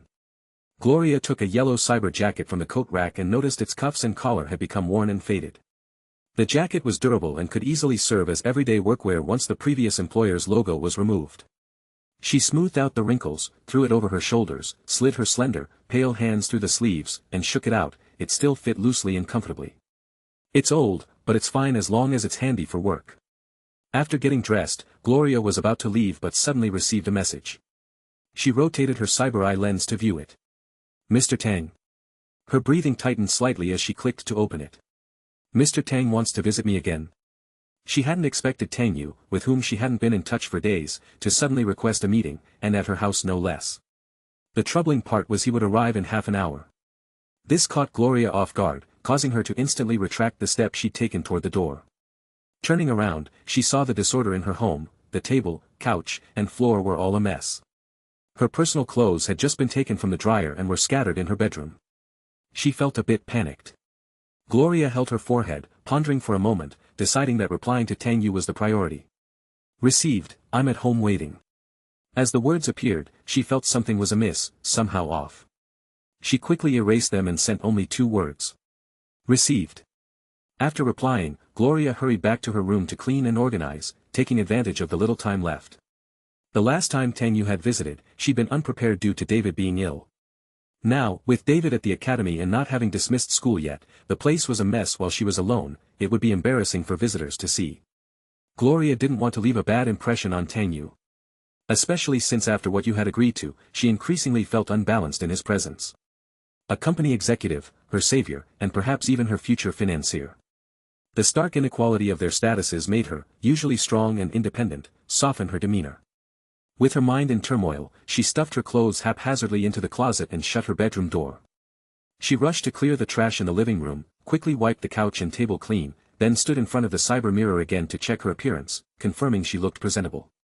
She opened the door and went downstairs to welcome the imminent guest. Standing at the foot of the skyscraper, Gloria looked up and down the road periodically.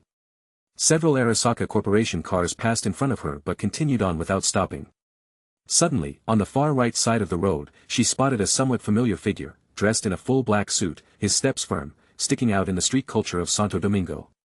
The street culture was rampant throughout Santo Domingo, and it was rare to see a corporate employee in a suit walking the streets. As the figure drew closer, Gloria confirmed that it was indeed Tang Yu. Unlike the previous meeting, he wore black-framed glasses today, adding a touch of intellectual charm. Gloria waved her hand, signaling her location to the approaching person. Seeing the fiery red ponytail and the bright yellow jacket, Tang Yu recognized it was Gloria waving at him. The two quickly met up. Gloria, a bit embarrassed, explained with a smile, Mr. Tang, today was rather sudden, and there isn't much at home to offer you. If you don't mind, we can go out to talk somewhere else. Tang Yu, having been here alone before, knew the way around and headed straight towards the skyscraper. There's no need for spending, I came here on official business. David hasn't finished school yet, has he? Gloria nodded. David has lunch at the academy cafeteria and won't be back until school ends in the afternoon. Alright, this matter is urgent, let's handle the official business first. They returned to the apartment, and Tang Yu noticed that little had changed since his last visit. He sat down on the couch and turned his head to see Gloria taking out wine glasses from a cupboard. Let's skip the drinks and get down to business. Gloria, hearing this, hurriedly put the glasses back and closed the cupboard door before taking a seat on the opposite couch. Tang Yu directly took out a microseparator chip and handed it over to her. Gloria rose slightly to accept it with both hands, trying to be as polite as possible, and felt a bit more at ease seeing that he was acting as usual. Please check the contents of the chip. Gloria inserted the microchip into her neural slot, and her cyber eye displayed the relevant information. Name, Raleigh Hine. Identity, member of the Valentinos gang.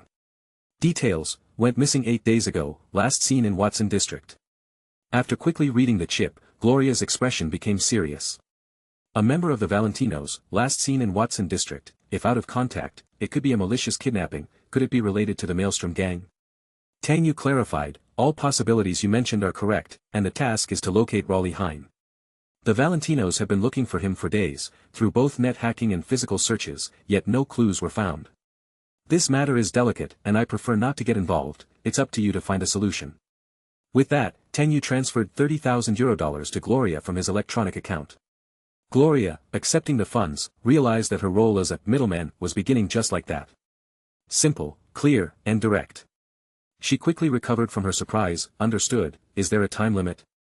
As soon as possible, we need to know whether he's alive or dead. Tang Yu could have easily used Arasaka Corporation's resources to investigate the matter. However, entrusting Gloria with this task was his way of giving her an opportunity to prove herself and thereby qualify to become a real middleman. Furthermore, using the company's resources would leave a paper trail. This was a private favor asked for by Jackie, and Tang Yu did not want to attract the attention of certain individuals in the company. Therefore, entrusting the task to Gloria was just right. After receiving the assignment and the funding, Gloria assured him she would do her utmost to fulfill the commission. Tang Yu knew Gloria had certain connections, and through her guise as a paramedic at the public medical center, she trafficked in cybernetics and met people like Maine, other cyberpunks. But a real middleman required recognition from the power brokers in the underworld, and if Gloria wanted to officially make her mark, she needed their acceptance. For her debut, Tang Yu had to ensure that she carried the presence befitting a middleman. Chapter 73.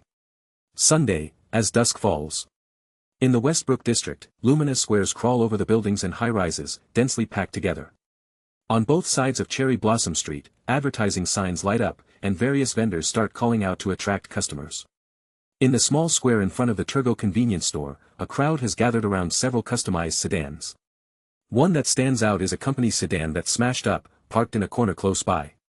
Many people circle around the 3 snack stalls, enjoying the explosive music, as well as the joy brought by beer and snacks. Maine, as usual, sits at the front of his car with his beefy arms crossed over his chest. He's not free to laugh and chat with Pilar and the others as he normally would. With the square back to being lively, Maine has a somber expression as he keeps his eyes on the damaged black sedan. After a brief pause, Maine decided to undertake the task commissioned by Faraday, to steal navigation data from a high-ranking executive's car at Arasaka Corporation. So, he got together with Dorio again, arranging to meet Kiwi, Pilar, Rebecca, Lucy, and the others. At first, the mission proceeded very smoothly. They targeted the exclusive bodyguard and driver of the luxury car, Maxim, who had a penchant for boxing. They crafted an elaborate plan to lure him in step by step. But no plan is immune to the whims of fate. Just when the task reached a crucial point, an unexpected event occurred on Maxim's end. To not waste everyone's effort and to make sure they got paid, Maine had no choice but to forcefully take the car. After a fierce chase, they managed to get their hands on the navigation data. Arasaka Corporation's luxury sedan was also seized by them and tossed into a corner of the square. Although they completed Faraday's commission and successfully stole the car's navigation data, the situation had escalated so much that Maine was worried Faraday was not an easy person to talk to. Maine had already sent the data to Faraday but hadn't received a response regarding his payment. Clearly, Faraday had more to say about the matter. While Maine was lost in thought, a burgundy luxury sedan slowly drove into the square, coming to a stop before him. Faraday stepped out of the car, the wine-red suit he wore exuding nobility and extravagance. With one hand in his pocket, his triple cyber-optic eyes coldly scanned the crowd before fixating on Maine. Faraday's arrival instantly drew the attention of Dorio, Kiwi, and the others. Pilar and the rest stopped their playful chat, watching Faraday with serious expressions. Maine adjusted his long-framed sunglasses, sensing trouble as Faraday had personally sought him out again. Damn it. He stood up and approached Faraday. I told you, I wanted the navigation data, not the car. Faraday's countenance was stern, his words cold and filled with discontent. Confronted with such a question, Maine had his suspicions confirmed. They had indeed done their best to fulfill the commission, yet Faraday was still behaving this way. We got the navigation data, which is consistent with your request. Faraday replied gravely, the condition I laid out was a cautious and covert operation, we could not arouse suspicion from Arasaka. Maine knew the mission hadn't been executed as cleanly as needed, but no one could guarantee a perfect outcome without any mishaps every time. If they had acted faster, more decisively, perhaps they could have completed the task without drawing attention. He couldn't help but think of that cyber implant. If only we had a military-grade Sandevistan, he thought. Maine responded, we've obtained the navigation data, as for unexpected situations, we did all we could, nobody can guarantee these shitty incidents won't happen. Faraday completely disregarded Maine's feelings and continued to press on. I collected the navigation data of this Arasaka luxury sedan to find the places frequently visited by its owner. Now that you're acting rashly and startling the snake, you will inevitably alert them, rendering this navigation data obsolete. They've probably already changed their location by now. Main inquired, the owner of this vehicle is Tanaka, do you know where he's going and what he's doing? Faraday coldly rebuffed, you don't need to know, focus on what you ought to. That's what you should be concerned about. Main was clearly annoyed, bastard, you don't inform us of any essential details, how are we supposed to operate? Still, Faraday remained unfazed, the less you know, the lower our risk. That's something you also must understand. I'm not paying you to act on your own, I am paying you to follow my commands and complete the mission step by step. Don't think that just because you provided intel on a deal last time and set a trap, you can start getting creative. Upon hearing him mention that night's deal, Main's brow furrowed and he locked eyes with Faraday. He had never forgotten the score from that incident. Faraday's way of communicating with Militech and how much he profited from it was something Main really wanted to know, wondering just how this bespectacled middleman nearly got him killed step by step. So, what do you suggest? Faraday, expressionless as before, continued to chide, this operation has been a failure, the Arasaka Corporation must have already taken notice. We need to wait for the target to lower their guard before we make our move again. I hope you'll be more careful next time and not act recklessly. There are many cyberpunks in Night City capable of doing the job. You need to understand your own strengths and position. I don't want such incidents to happen again in the future. Do you understand? Main was filled with anger but dared not openly break with Faraday. As a prominent fixer in Night City, Faraday was formidable. Backed by Militech, be it payment, intel, or contracts, everything he touched was first class. The fact that he could often offer contracts worth tens of thousands, or even hundreds of thousands, spoke volumes of Faraday's extensive network and adept skills.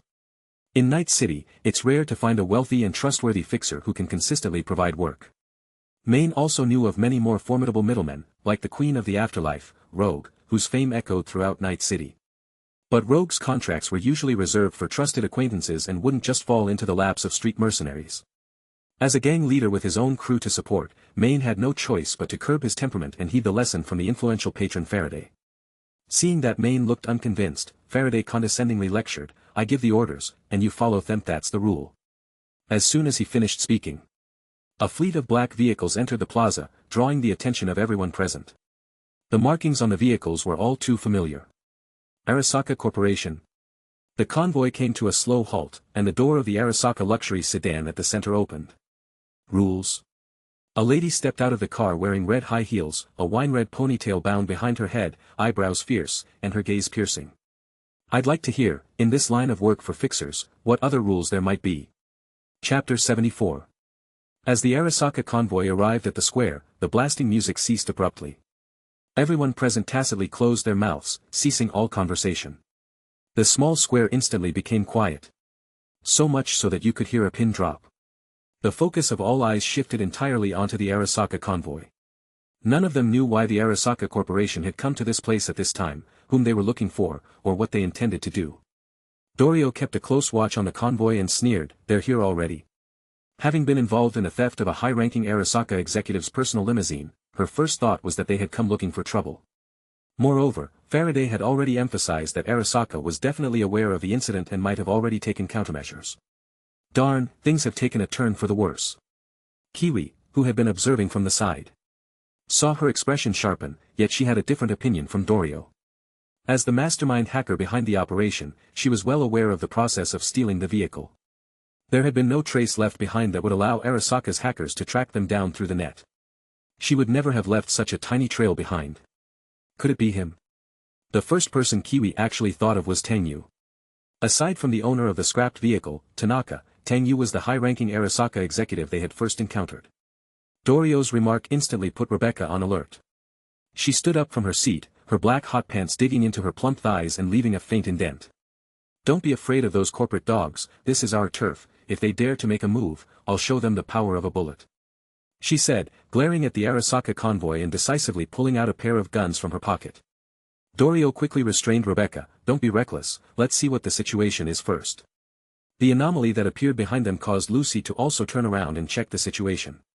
She had been sitting alone in front of the stall, paying little heed to the activities in the square behind her. Now, with Arasaka's people suddenly showing up, a multitude of thoughts flashed through her mind. When the Arasaka convoy appeared, she almost subconsciously thought of that person. From their runs at night, Lucy had gained some understanding of Tang Yu. She knew he was not someone who liked to make grand appearances. As a high-ranking executive at Arasaka, he preferred solitary runs along the sea wall to unwind and even opted to take public transit to work instead of using Arasaka's executive cars.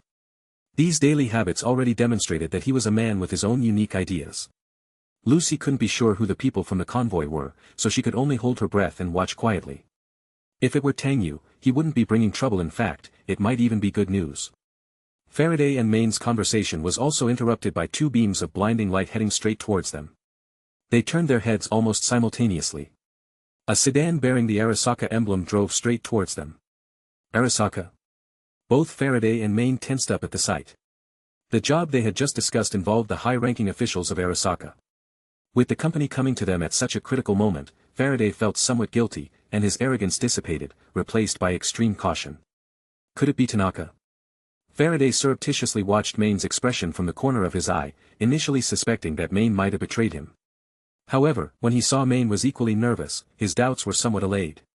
Could it be that Main's operation has failed and Tanaka has found their trace? In this theft operation, Faraday was merely the financier behind the scenes, while Main was the one who had acted directly. If Tanaka really sought accountability, it would be Main who would take the fall. Faraday kept silent, awaiting the arrival of the other party. The Arasaka motorcade carried a somber blackness. The triple circle emblem unique to its cars denoted the identity and status of the arrivals. This was not a spectacle afforded to just any low-level corporate employee. A palpable sense of oppression hung over everyone present. No one dared to make a rash move. This was Westbrook. Cherry Blossom Street. The Arasaka Special Task Force could reach the scene within 3 minutes for cordoning off the area and clearing out any threats. Arasaka's influence was so far-reaching that it even eclipsed that of NCPD, illustrating the high echelon's powerful deterrence. It was better to offend an NCPD officer than to meddle with someone from Arasaka's upper ranks. After a moment of silence, the door to the central limousine of the Arasaka fleet slowly opened. A stunning red-haired woman, the epitome of untouchable beauty, stepped out with deliberate grace in her high red heels. She was enveloped in a long, dark gown that accentuated her snow-white shoulders and graceful neck, outlining a proud figure in perfect curves, like a mature, dark blood rose. Her sharp and flamboyant aura was laid bare in the moment she alighted from the car. Dorio's eyes widened in disbelief at the sight of the individual emerging from the black luxury vehicle. Gloria? She could have guessed 1,000 times and still would not have expected Gloria to be the one stepping out of that car. Dorio vividly remembered that when Main first came to demand the cyberware, Gloria had looked so ordinary. Even destitute. Now, Gloria appeared transformed into a dazzling gem, captivating and surpassing many in beauty. Even the typically astute Kiwi was taken aback. What shocked her was not Gloria's transformation but how she had become entangled with Arasaka Corporation. Could it have something to do with Tang Yu? Or were they involved in a different capacity? Kiwi hesitated to delve deeper after all. Tang Yu was young and handsome, a high-level manager at Arasaka before even reaching 20. Sweat pearled Kiwi's forehead under her peach-red mask, unsure of what to say. Lucy, too, remembered this striking woman from the night Main had visited her to procure military-grade cyberware. Her arrival in an Arasaka luxury car suggested a non-trivial relationship with the corporation's higher-ups. Does this involve you? Lucy's gaze was icy as she scanned each car window of the motorcade. The neon eyes reflected in the lights shone brilliantly, casting an icy blue hue. The pure black anti-surveillance electronic window pane repelled all prying eyes and attempts at scanning. Main, who stood closest, was utterly dumbfounded and questioned with a hint of uncertainty. Gloria? Upon hearing the name from Main, Faraday realized that they knew each other, yet he could not recall any memory of her himself. His triple cyber optics promptly began to scan the woman's identity, only to find that they could not retrieve any useful information. Evidently, Arasaka had taken special measures. Gloria, composed as ever, casually approached the two. Rules? I'd like to hear about them. What rules still exist in the world of fixers? Faraday didn't respond. It was clearly not wise to upset someone connected to Arasaka in uncertain circumstances. Instead, it was Main who responded with surprise. Gloria, what brings you here, and with Arasaka? I'm here for you. There's a job offer. Will you take it? It seems, though, that you still have an unfinished job. After finishing, her gaze shifted toward a corner of the plaza where a damaged Arasaka luxury car was parked. Almost immediately, she realized why Main and the man with the triple cyber optic seemed so tense upon seeing her. Their discussion was decidedly Arasaka-related. Chapter 75. As Gloria stood under the spotlight, the center of everyone's attention on stage, Tang Yu was sitting in a black Arasaka luxury car, leaning against the armrest, supporting his chin, and quietly observing the situation outside the square through the electronic car window. This was a new business car provided by the Arasaka Corporation, with interiors wrapped in brown leather, soft sofas, and a double-layered wine cooler filled with fine red wine, everything one could need. In view of the last attack by the Animals gang, the security department specially reinforced the car's security system with a golden-plated shell capable of withstanding missile strikes. As for the other vehicles in the motorcade, they were public cars from the Counterintelligence department, which could be summoned with a simple phone call. The cars were equipped with an automatic navigation system, so in effect, only he and Gloria were in the entire motorcade. This was Tang Yu's first time using the new car for travel, and the sole purpose of assembling this fleet was to give Gloria a show of support, to bolster her position as a newly emerged fixer, ensuring she has enough clout and confidence to negotiate deals. The reason for building up Gloria's image was not only to support her ascent to the stage but also because Tang Yu considered it essential to begin cultivating his own power base as fast as possible. He planned to use his honeymoon period as a high-ranking Arasaka official to lay the groundwork for future developments. Tang Yu felt that many things were inconvenient for him to handle directly while wearing the cloak of a corporate executive. After all, in Night City, the vast majority have a disdain for corporate stooges. Take Main's team, for example. Even after successful collaborations, Tang Yu could sense their rejection and apprehensions. There was Rebecca, who harbored animosity towards corporations, Lucy, who always dodged Arasaka, and Kiwi, who was forever skeptical about corporations. Even Main, who had some dealings with him, remained vigilant at heart. Not to mention the reigning queen of the afterlife, Rogue, or even V, whom he hadn't met yet, was unlikely to be welcoming. In the cyberpunk world of Night City, there wasn't anyone who didn't despise corporations. In his previous life, Tang Yu, along with V and Pan Am, thrived because he had severed ties with Arasaka. Transforming from a high-level corporate player to a street kid, he gradually earned the trust of Jackie, V, and Johnny. As dual deputy director of Arasaka, while being Tang Yu's current shelter, also acted as a barrier preventing him from opening his heart fully. After all, he couldn't bear the repetition of a tragic past. Therefore, Tang Yu chose Gloria as an intermediary, making her the first move in this game. He had carefully considered whether selecting Gloria was appropriate. However, after consecutive periods of interaction and understanding, he felt it was worth giving Gloria a chance. Not solely because David Martinez might turn on a life simulator and potentially become a legendary figure in Night City, but also because Gloria's background, performance, and personality all fit his needs perfectly. More importantly, it was impossible for Gloria to escape his grasp. David Martinez was studying at the Arasaka Academy, which was akin to being under his close watch. For Gloria to achieve her dream and get David employed at Arasaka, she couldn't do it without his nod of approval. As the dual deputy director of a department with actual power, accepting or refusing a new person's employment at Arasaka was a mere flick of his fingers. Even firing Arasaka employees was exceedingly easy. And if need be, forcing them to resign wasn't out of the question either. Status dictated the means. Since he had promised Gloria an opportunity, he would accordingly provide the best possible stage for her. Whether her performance was good or bad, Gloria would have to demonstrate herself. Whether she succeeded or not, the margins of life and death, the control of power, lay in Tang Yu's hands. Upon arriving at the small square, Tang Yu noticed a situation. Main was in conversation with a man in a maroon suit, and their exchange seemed somewhat unpleasant. After scanning with smart glasses, I found his personal information, Faraday, in the intermediary archives of the Counterintelligence department. Faraday, a freelance fixer who relies primarily on militech prowess, has successful commissions under his belt. In Night City, there are indeed many fixers, but few dare to take corporate jobs. He's an ambitious figure. Unexpectedly, at Gloria's first appearance, she encountered a tough character. This is getting interesting. Then, his gaze fell on the damaged Arasaka Company sedan in the corner of the square. Tanaka's car. Tang Yu quickly realized what the unpleasant business between Main and Faraday was. Tanaka's car was smashed to bits and then dragged here, coincidentally encountered by Tang Yu. The theft of the car was inextricably linked to Faraday and Main. Militech aimed at Tanaka. It seems they've discovered Arasaka's RD intentions, looking to track Tanaka's movements to obtain Arasaka's RD intelligence. Aunt May was quick to act, but it seems she missed her mark. Though Tang Yu had made no plans to find Tanaka a new car, he wondered if he could dig something out of this situation, or even stir the pot a bit. With the situation unclear, he would remain observant. However, Gloria could use this to her advantage, and give Faraday, with his triple cyber-optic eyes, a good shake-up. Tang Yu sent a message to Gloria, informing her of the origins of the damaged Arasaka sedan, as well as Faraday's identity. At this moment, a three-way standoff. The mercenaries represented by Maine, the Militech backed by Fixer Faraday, and Arasaka's strength displayed by Gloria. After receiving the message, Gloria quickly grasped the situation. Faraday, as a fixer, had been the Maine team's patron for a long time, and they had maintained a long-term partnership. If she wanted to take on a commission from Maine, she'd have to contend with Faraday. As Faraday dealt with Militech activities, specifically targeting Arasaka, she found herself naturally opposed to Faraday as a debut fixer backed by Arasaka's higher-up Tang Yu. Maine, leading a group of mercenaries, couldn't possibly accept jobs from both Militech and Arasaka. Is this the debut Mr. Tang has prepared for himself?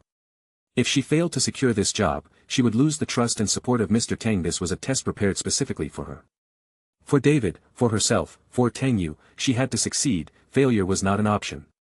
Confronted with the formidable Faraday, who as a veteran fixer had substantial financial and networking power, Gloria knew she was outmatched as a rookie in every aspect.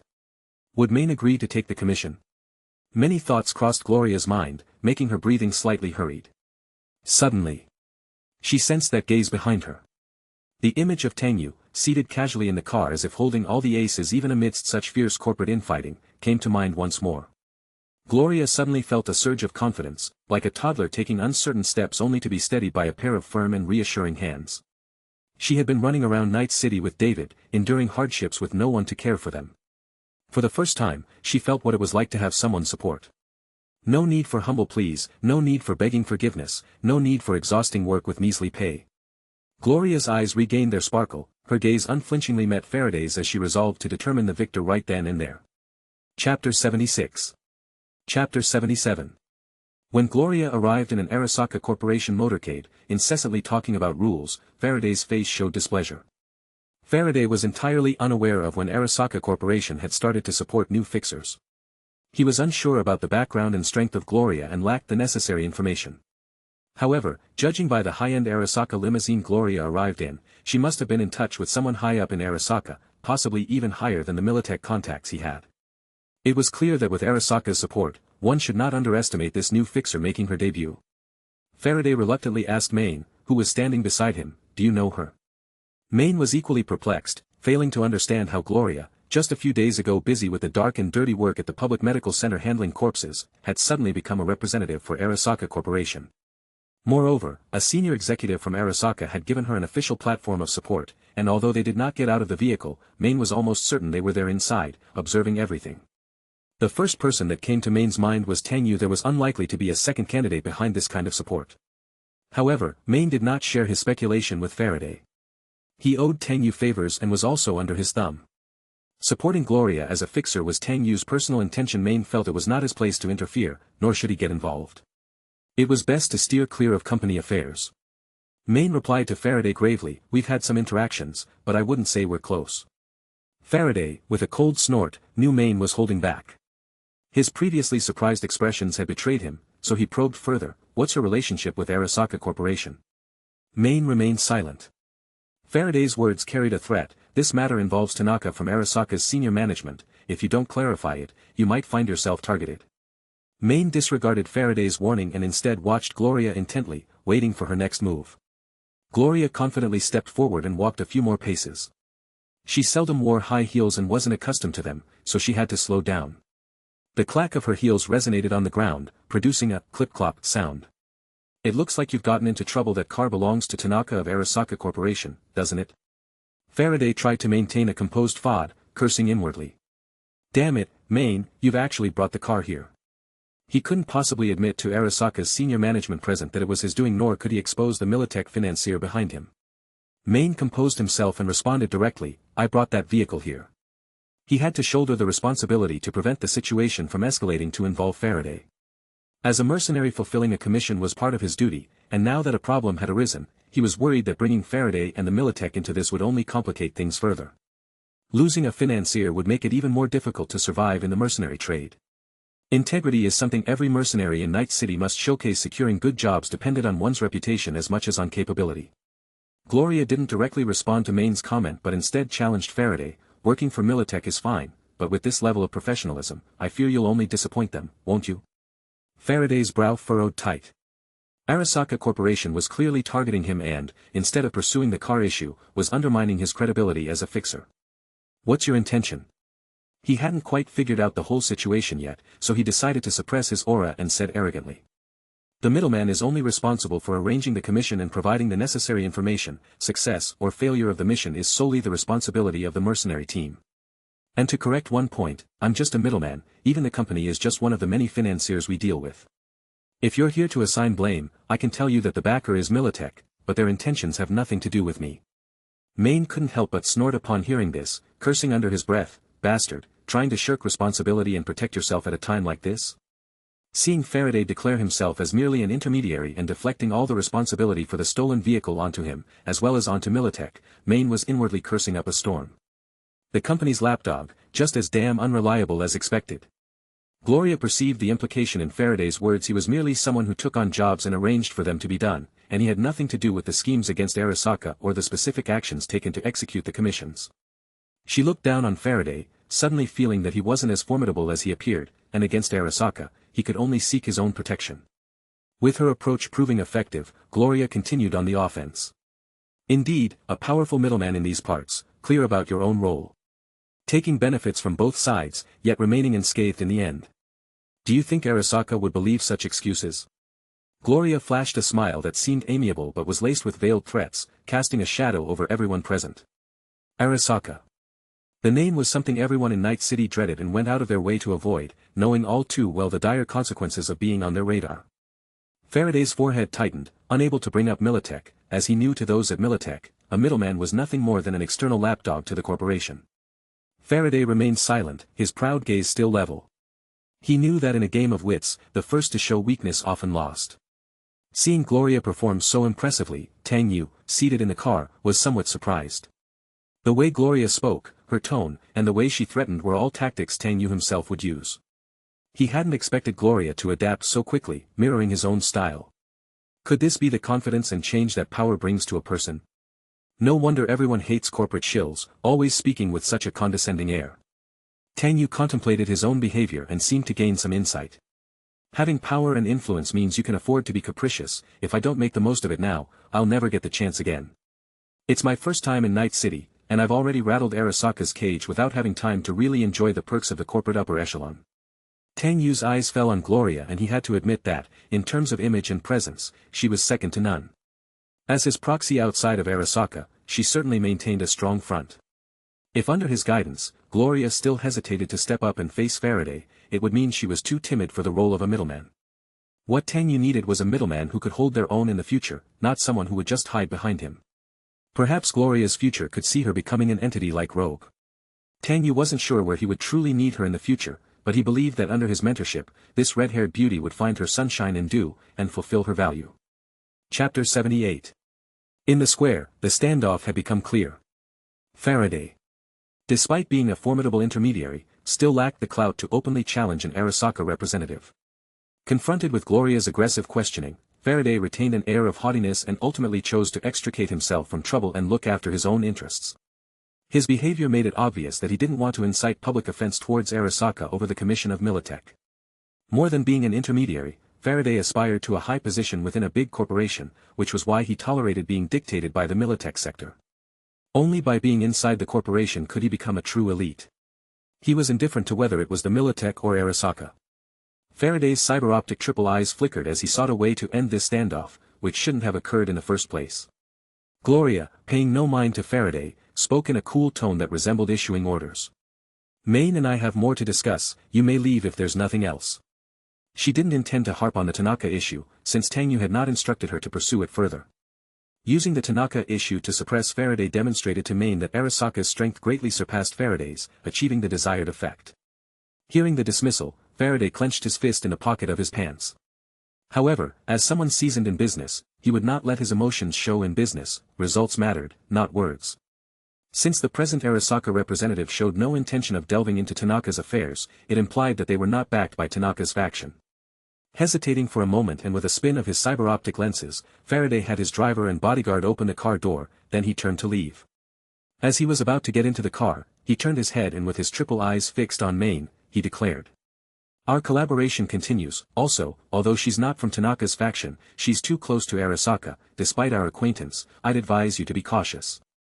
With that, Faraday got into his car, closed the door, and the maroon sedan slowly drove off. When passing the Arasaka convoy, Faraday paid special attention to the central stretch limousine, making a mental note of it. Tang Yu didn't give much thought to an intermediary from Night City. Faraday didn't count for much. Poaching talents or even kidnapping them were common practices among corporations.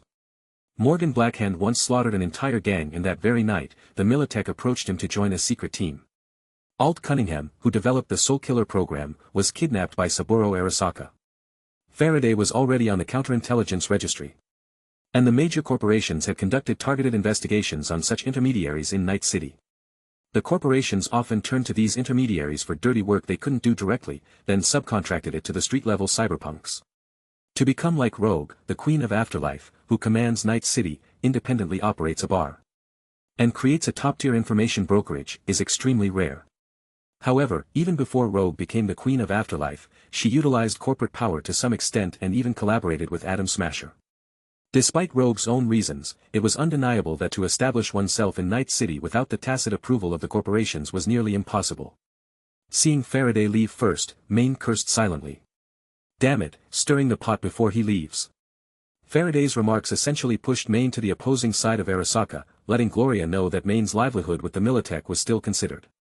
Maine then asked, Gloria, what's going on here, exactly? And is that him behind you? Maine was fairly certain in his conjecture. Yet, Gloria didn't respond to Maine's question but instead turned slightly to glance at the vehicles behind her. I wonder what his take is. The person in the car hadn't taken any action or stance so far. Gloria figured she should continue. She quickly regained her composure. There was no need to put on airs in front of the familiar old hand, Maine. In her previous clash with Faraday, she had already completely overshadowed him in terms of momentum, which was a good start. It's not complicated. I have a job for you. We'll go by market rates. I need you to find someone in the Watson district. I know you're familiar with the area. Maine grew more puzzled. He couldn't imagine what sort of job Gloria would have for him, especially since she earned her $30,000 through him. Maine turned his head to check Dorio and the others' responses, looking for their attitude. Dorio nodded, signaling that they could at least hear her out. What's the job? Does it involve Arasaka Corporation? Gloria tossed a microseparation chip to Maine. Take a look first. It's not related to Arasaka, but it does involve a gang. Maine caught the chip in his hefty palm and inserted it into his neural port to read the information. The Valentinos? Lei Haina? Missing? Maine quickly grasped what the job entailed, confirming it indeed had nothing to do with Arasaka Corporation. This job doesn't seem too difficult, but you need to clarify its relationship with Arasaka Corporation. And you know, I'm currently working on Faraday's job which targets Arasaka. Taking on both could complicate things. Gloria had also considered this. Tang Yu didn't hold her accountable for the Tanaka vehicle incident, suggesting they were not from the same faction within Arasaka Corporation, so there was no need to do Tanaka's dirty work for free. Moreover, Gloria was in no position to interfere with the power struggles among the higher-ups of Arasaka Corporation, so pretending to be unaware and fulfilling Tang Yu's request was the best solution. Have you still not understood my approach? Maine, don't overcomplicate things. Just like the rules we discussed before, complete the job, and I'll pay the fee. As for anything else, don't ask too many questions. And if he had intended to pursue the Tanaka issue, Faraday wouldn't have been able to walk out of this area. As for your dealings with Militech, that's your affair, and I likewise won't pry. If it draws the higher-ups of Arasaka's attention, I can only remind you not to be too reckless. I hold no malice towards you, including him, please be assured of that. Compared to Faraday's arrogance, Gloria's tone was decidedly more sincere. Maine gradually accepted the fact that Gloria was the go-between. Even though she was just starting out, backed by Arasaka's executives, she was merely a puppet for the corporation. I'm aware of that. I can take your job, but you. Gloria could see Maine's hesitance, obviously feeling that getting too close to Arasaka could lead to trouble. Maine, when you're willing to pay up front, I know you're a reliable friend, she said. This is my choice. After all, who knows if tomorrow in Night City could be worse. Maybe, just maybe, there's a new opportunity ahead. Hearing Gloria's calm response, Maine had no more advice to offer. This time with Arasaka hadn't brought him any trouble, and Gloria had only targeted Faraday.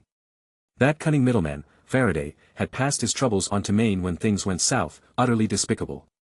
Seeing Gloria's life take a new turn, the ever-generous Maine was also pleased with her choice. You're right, in Night City, you have to fight, take chances. I'll take your job of finding this person. Chapter 79. Evening. On the streets of Santo Domingo Valley District, people were sparse, with paper scraps and plastic trash scattered on the ground. A solemn black Arasaka luxury sedan was driving slowly along the road, its tires crushing a discarded can, the sound catching the attention of pedestrians. Inside the upscale and luxurious carriage, Gloria sat on the soft leather seat, sitting upright somewhat stiffly, her hands folded on her lap, slightly tugging at the somewhat silky hem of her skirt. The outfit wasn't her own choice, Tang Yu had prepared it for her in advance. After finishing their conversation at home, the two sat briefly in the apartment before two Shinguji attendants delivered the dress personally, with the Arasaka motorcade waiting downstairs well in advance. The design of the new dress was somewhat complex, requiring the attendants' help to put on. To avoid impropriety, Tang Yu went downstairs first and waited in the corporate car. The length and waist of the dress were quite fitting, but unexpectedly, the curvature was designed a bit too tight. It was alright standing up, but sitting down made it clear that the dress was too constricting, causing Gloria some chest discomfort, and she worried about ruining the hem stitching. This garment is so expensive, it would be embarrassing to damage it, and I couldn't return it to the store. Therefore, Gloria was extremely careful throughout the journey, her entire body slightly tense, making a concerted effort to keep her abdomen tucked in. The carriage was silent to the extreme, with excellent soundproofing blocking out all outside noise and a faint, pleasant fragrance lingering at the tip of the nose. Gloria thought, the silence is too awkward, maybe opening a window or playing some music would be better. Sigh, I don't even know if I passed. Tang Yu never gave any indication verbally, his silence essentially an acknowledgement of Gloria's performance, merely giving her a ride home on his way. Soon, the vehicle slowly stopped in front of the towering H4 skyscraper. Tang Yu spoke up to notify her, "We've arrived." Caught up in her thoughts, Gloria snapped out of it, hastily looking out the window and realizing they were at her home. Gloria nodded slightly to express her thanks, "Thank you, Mr. Tang." Tang Yu responded naturally, "You're welcome." As she reached for the car door to get out, she heard Tang Yu add another comment. "If there's news from Maine, remember to tell me immediately, keep this connection maintained and don't let it be taken by someone else. And lastly, report promptly if you encounter any issues." Gloria turned to look at Tang Yu, stunned for a moment, then quickly realized what he meant, passion flashing in her eyes as she replied, "Understood." After getting out of the car, Gloria stood in place, watching as the vehicle drove off, her mind filled with countless emotions.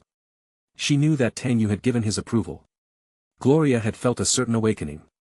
As an Arasaka agent, no, as Tang Yu's agent, from this moment on, she was entrusting her life and beginning a new journey of fate. Whether she was headed towards darkness or a new future was not up to her, her only option was to submit and serve. Suddenly, recalling something, she attempted to gesture for attention, but the cars had already turned the corner and disappeared. Gloria could only lower the hand she had just raised, then looked down at the expensive dress, her expression a mix of helplessness. What should I do with such an expensive dress? Should I return it to Mr. Tang, or perhaps wash it first?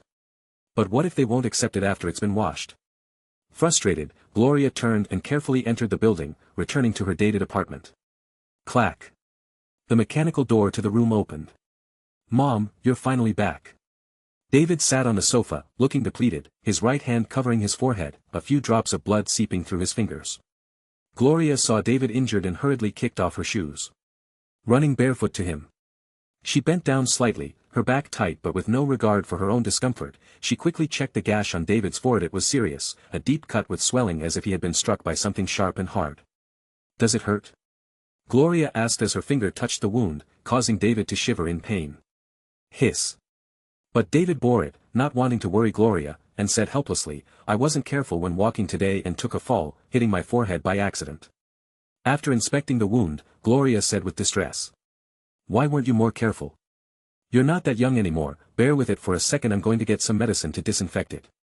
She quickly turned around to fetch the medical kit. During her time working at the public medical center, she had saved some essential medical supplies.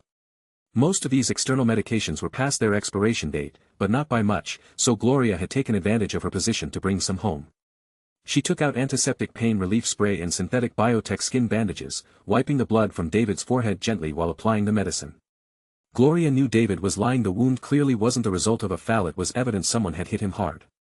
She looked over his clothes, dingy with some water stains, likely from his attempts to clean them. Gloria didn't want to press for answers, knowing that even if she knew the truth, there was little she could do. How long have you been back, and why didn't you apply medicine yourself? There was a bittersweet tone in David's voice as he replied with a wry smile, I just got back, saw you getting out of the car, and didn't call out, I went upstairs first. Gloria's hands stilled, a mix of emotions welling inside her. It took her a few seconds to respond with a daze, David, I'll explain everything to you, okay? Explain what? I know that day at Eugene restaurant, you talked about something with Mr. Tang. You came back in an Arasaka company car, you went to meet him, right? Gloria was momentarily taken aback, thinking how clever he was to round up the conversation so neatly.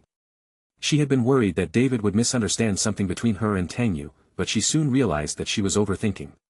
In young David's eyes, Tang Yu was a lifesaver, an executive of the Arasaka Corporation, an unattainable aristocrat. David's counterquestion caught Gloria off guard, making her feel embarrassed. Chastising herself inwardly, she quickly coughed. Cough cough. It looks like you've grown up and become sensible, David. I did indeed go to discuss important matters, and I've been meaning to tell you all about it. But nothing's been finalized, I'll tell you once it's settled, and trust me, things will get better for us in the future. Seeing Gloria's warm smile made David feel much better, and the pain on his forehead seemed to lessen. Mom, I believe you. David looked at Gloria, wanting several times to reveal the truth, but in the end, he held back. After the car accident, he didn't want to make his mother sad or disappointed again. In truth, the wound on his forehead was caused by being bullied by a classmate. The culprit was Tanaka Katsuo, and it all started because of rumors he spread, targeting Tang Yu. Chapter 80.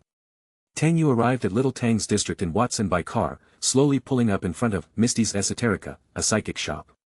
Passers-by, upon seeing that it was a high-end Arasaka company car, all turned their heads to avoid it and quickened their pace to leave, fearing it as if it were a tiger or wolf.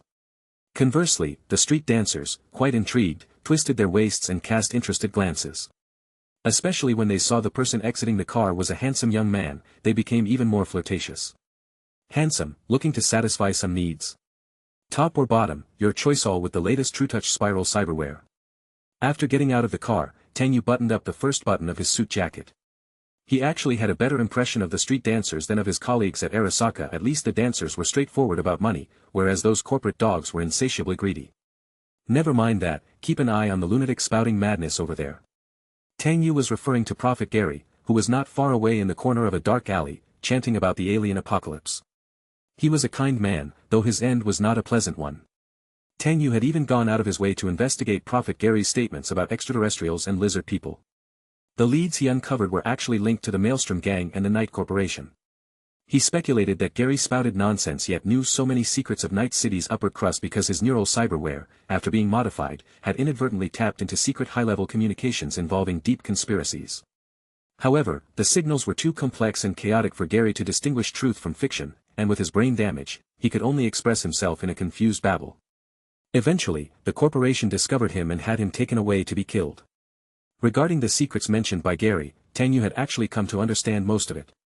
So he asked the street dancer to watch Gary for a bit longer. If there was any new development, he would be prepared in advance. Tang Yu tipped the street dancer generously and then walked toward the fortune-telling house. The hefty tip left the street dancer stunned in place, and then ecstatic for a long while. She confirmed the amount of the tip again and muttered, seems the corporate dogs aren't all that bad, at least they're generous. No, that's not right, it should be just that handsome guy, rich men really are the most charming. Oh right, what did that handsome guy just ask me to do? Alas, my poor memory is getting worse. When she spotted the still babbling Prophet Gary, it all came back to her. That's it. Watch that lunatic, this job is much more relaxing than pleasing others, what a beautiful day. Tang Yu pushed open the glass door and entered the fortune-telling shop.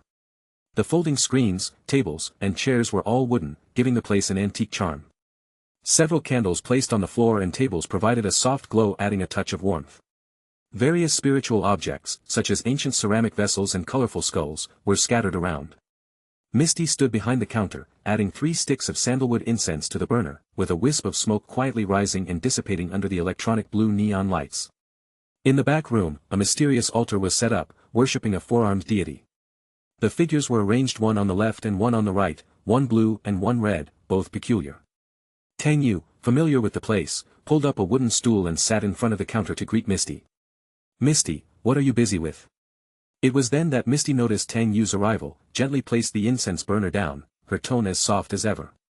Tang, what brings you here? Are you looking for V? As she spoke, she deliberately glanced outside the door. A flicker of disappointment passed through her eyes, barely noticeable. Tang Yu knew she was wondering why Jackie hadn't come, so he explained. Yes, I'm here to see V. I have other business today and didn't invite Jackie. What, so if I don't call him, he won't come by himself, right? I'll have to give him a good lecture later. Misty's gaze returned, and she said with a smile. Not at all, Jackie is here often enough, almost to the point of annoyance, getting in the way of my business. Tang Yu approached Misty, pretending he didn't want Jackie around when in fact, he desperately wished they could be together every day. Today was the day Maine was having the cyberware surgery, and V sent a message saying the military-grade Sandevistan had been taken care of. After the small square gathering, Maine was expected to arrive. Before that, Tang Yu wanted Misty to perform a fortune-telling about the future. Once, Misty's tarot reading and the spiritual revelation it brought were crucial and significant. They greatly illuminated his path forward. That reading and the direction indicated by the tarot card became Tang Yu's guide during his final inferno through Night City. Moreover, he had seen different tarot cards hinting at various outcomes in many circumstances. Tang Yu trusted and was certain that Misty, who had not undergone any cyberware enhancements, possessed a natural human spiritual intuition. Misty valued human wholeness, both physical and mental. Her life philosophy and spiritual power greatly exceeded one's imagination. Tang Yu, currently also in his original, unaltered body, had human consciousness and senses at their peak. Logically, he was rich in spiritual energy and better equipped to foresee the future. Tang Yu couldn't predict whether or not he would get cyberware implants after all. When faced with powerful threats, using advanced combat implants is the quickest way to increase strength. If that time came, he would not hesitate. To lose his original body would mean losing much, but to lose them would mean losing everything. He really wanted to see where he would go if he could start his life anew. Tang Yu spoke earnestly. Misty, actually, there's something very important I need to ask of you. What is it? I'll help you if it's within my power. Tang Yu then placed his hand on the tarot deck on the table, the same deck that had been used to read his fortune in a past life, and said. I want to have a life reading done. Misty was rather surprised. To her, Tang Yu, in all aspects, seemed to be living a smooth and successful life, not someone in need of spiritual guidance. But she, always cautious and attentive, did not rashly refuse but nodded her head in agreement. It's possible this might indeed be the best time for your reading. I've always believed that the spiritual energy of our original form is perfect and complete. The outcomes of the reading will be more meaningful. But please understand, fortune-telling is not about accurately predicting the future but about guiding you to make choices that align with your inner self. Tang Yu nodded slightly. He knew this already. Misty then picked up the tarot deck from the table. This deck, a gift from Jackie that Misty had cared for with great attention, was full of spirituality and energy. A good fortune-teller would maintain a close mental bond with their tarot deck constantly. For instance, drawing a card in the morning upon waking up to predict the spiritual changes of the day. Over time, a fortune-teller could enhance their understanding and intuition of the deck, eventually forming an invisible spiritual connection. Misty performed some mysterious gestures over the tarot deck, seemingly purifying it of any chaotic spiritual presence. When she was finished, she gently placed the tarot deck into Tang Yu's hands and said. Follow your first instinct, draw the first card that belongs to you, it will symbolize your present. Tang Yu looked at the deck in his hands and with a flicker of inspiration, drew the first tarot card from the top of the deck. He believed this was a new beginning and it was fitting to start with the first card. Chapter 81.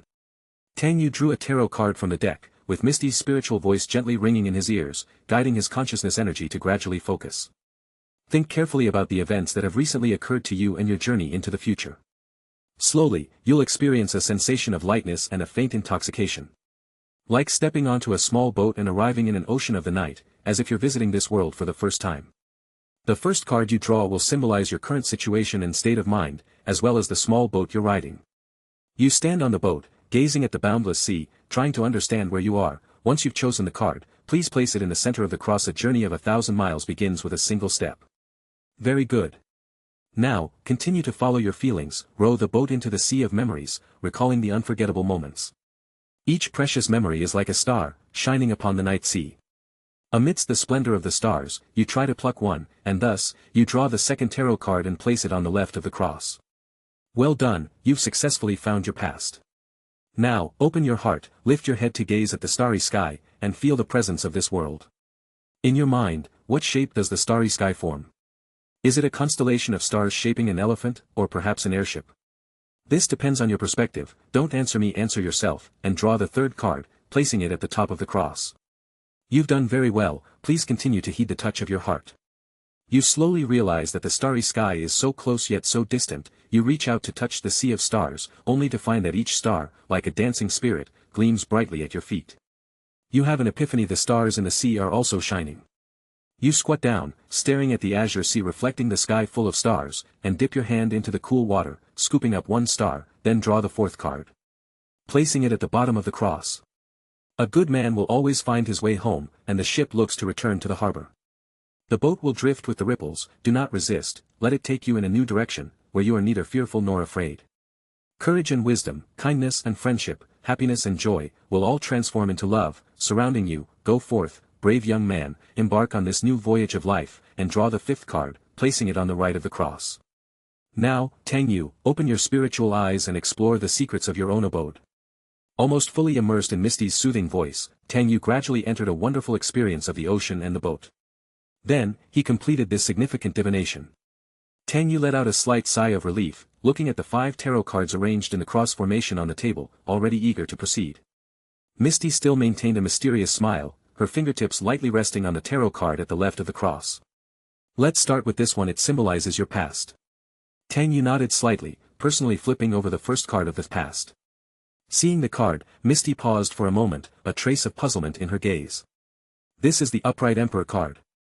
The Supreme Emperor of a nation wears a crown, dons a red robe, holds a gem and a scepter, seated upon the throne of iron. The Emperor? A hint of surprise flashed in Tang Yu's eyes. Was this a spiritual divination or a cyber algorithm? Even without Misty's interpretation, Tang Yu already understood the meaning of the card. His past self wasn't so different from an emperor. The king of the city, a top-notch hacker with god-tier cyberware and fully stacked attributes, possessing endless connections and wealth. A true emperor indeed. After a moment of contemplation, Misty said, I cannot provide a definite answer regarding your past, for the answer lies within your heart. What I'm trying to say is that an emperor stands atop worldly power, symbolizing the utmost force. The path of power has reached its peak, often foreshadowing upheaval and destruction. Tang Yu almost subconsciously associated this with the 5th corporate war they had instigated, a war force that annihilated everything. Tang Yu then flipped over the tarot card in the upper position of the cross spread, which represents the sky and control, dominating external factors. It was a reversed wheel of fortune. Tang Yu inevitably took a deep breath. This reversed wheel of fortune, a metaphor for the secrets of his rebirth. Tumbling down the story, the timeline, everything, the wheel of fate turned back to its initial position. Misty quietly observed Tang Yu's changing expressions, her serene and profound eyes seemingly possessing the power to gaze directly into one's heart. This card suggests that the god of fate has taken notice of you, giving you a chance to change things that you never could before. But you will face greater challenges and setbacks than before. The god of fate does not bestow favors lightly, for his other name is the trickster god.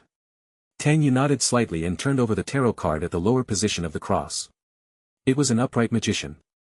Misty gently explained, the lower position represents inner peace, and the magician is a very proactive and dynamic card. Numbered 1, it represents the creation of wonders from nothingness, a concept of dreams transforming into reality. Tang Yu muttered, sounds good, this card is a good omen, right? Misty patiently said, divination is neither good nor bad, it's merely a spiritual guide, everyone is different, and there's no hierarchy. The magician's duty is pivotal, symbolizing the core key. Many people and events will undergo new changes under the fantastical magic of the magician. Tang Yu, Misty, you must be the true prophet. Tang Yu turned over the tarot card in the central position of the cross, symbolizing his current situation. The Fool in the upright position. The Fool is the first card in the tarot deck, fearlessly moving forward, oblivious to the cliff underfoot. The staff in his hand symbolizes power, and the dog by his side represents primal instinct. The Fool is not devoid of wisdom. It suggests that his journey will be a new adventure of breaking free from the past, not influenced by previous experiences. All that lies ahead is unknown, the future is filled with infinite possibilities, and hidden dangers, but the Fool always enjoys the journey. Tang Yu gazed at the Fool card, silent for a long time. Misty's spiritual divination almost perfectly pinpointed his state of mind. Becoming a fool, unaffected by past experiences, unafraid of the unknown future. Perhaps, since the moment of his rebirth, the burden of thoughts and emotions he carried had been too heavy. Suddenly, he felt as though something hard in his chest was melting, as if the gloom was being dissolved by sunlight, the gloom chased away by a gentle breeze. Thank you, Misty, I feel much better. Misty maintained her gentle smile, that's good, I can sense that your spiritual energy has become clearer and purer, I'm glad I could help. Tang Yu steadied his mind and reached out to turn over the final chapter of the tarot card in the right position of the cross. Symbolizing the future. Chapter 82. Misty's Secrets Tarot Shop. Under the guidance of spiritual words, Tang Yu felt like he was sailing on a little boat atop the sea, slowly drifting into a safe harbor. As the last tarot card flipped over, the meaning of Tang Yu's future was revealed. What outcome would this time bring? At this moment, even the usually calm Tang Yu found his breathing slightly hurried. His hand reached towards the tarot card at the right cross position as if opening a gate to his destiny, heavy with anticipation. The tarot card was revealed. The moon upright. An ending of the moon. Both pairs of eyes were fixed on the card of the moon, seemingly contemplating an unexpected interpretation. After a pause, Misty broke the silence. The moon represents the mysticism of the future and its unknowability. Unlike the blinding sun, the moon is more like a faint glow in the dark, weak and obscure. Furthermore, the moon breeds dreams, and dreams often have a will of their own, although illusory, they are peaceful and beautiful.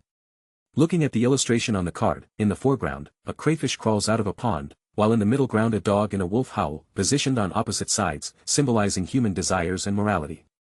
Between the wolf and the dog, there is a path leading towards the two towers, stretching to distant mountains. This path is an exit to the unknown, only faintly lit by moonlight. A moon hangs high in the sky, with three phases displayed from left to right: new moon, half moon, full moon, symbolizing the certainty of life's cycles. Tang Yu extracted a hint of meaning from Misty's words and speculated. The moon is ever-changing, alluding to the possibility of fluctuating fortunes. Such an interpretation would be redundant and frivolous. How could anyone know whether the future is complete or flawed without reaching that point? Additionally, the subdued light of the moon, unlike the sun's overwhelming brilliance, could it imply nuclear detonation? Nuking the Arasaka Tower and devastating Night City surely isn't a good outcome after all. Their initial detonation was born of desperation. The moon itself does not shine, it reflects the light of the sun. In a sense, up until now, Tang Yu has indeed been utilizing the power of Arasaka to proceed. This point is indisputable, and the role he plays as a corporate lackey is still significant, something Tang Yu acknowledges as a true representation. The moon symbolizes dreams, creating a world as illusory as dreams, where everyone is immersed in beauty and happiness. Suddenly, Tang Yu recalled a classic quote. "I want to create a world with you in it." In Night City, where the data stream and neon diodes engulf everything, realizing a world akin to a dream isn't impossible, for those capable of doing so, are already lurking beyond the Blackwall. Once everything merges into its vast existence, a perfect world at will shall be created. Tang Yu was referring to Johnny's ex-girlfriend, the AI goddess Alt Cunningham. Finally, Tang Yu pondered another possibility and asked. "Misty, could this moon card simply refer to the physical moon? Like in my future, I might go to the moon, who can tell?" Misty looked up, slightly surprised at Tang Yu's interpretation of the moon card. Yet she affirmed without hesitation, "Of course, that's possible. Most people like to fixate on one meaning for the moon card. That, of course, limits the breadth of spiritual thinking. Sometimes, for an individual, spirituality is often a moment of inspiration in the mind. If you have this idea, then naturally, the moon card carries that meaning. It's quite possible for you to leave Night City and live on the moon in the future." Tang Yu gently stroked his chin, staring at the tarot spread before him.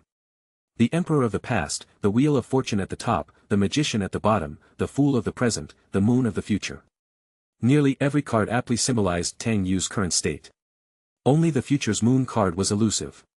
Tang Yu couldn't quite discern it, like a layer of fog before his eyes, through which he could barely glimpse shapes, much like flowers in the mist, visible, but only just. Seeing Tang Yu lost in thought, Misty stayed silent, patiently waiting by his side. Times like these are often critical, as one needs to ponder deeply to uncover the true answer within. Face after face and significant event after event flickered through Tang Yu's mind.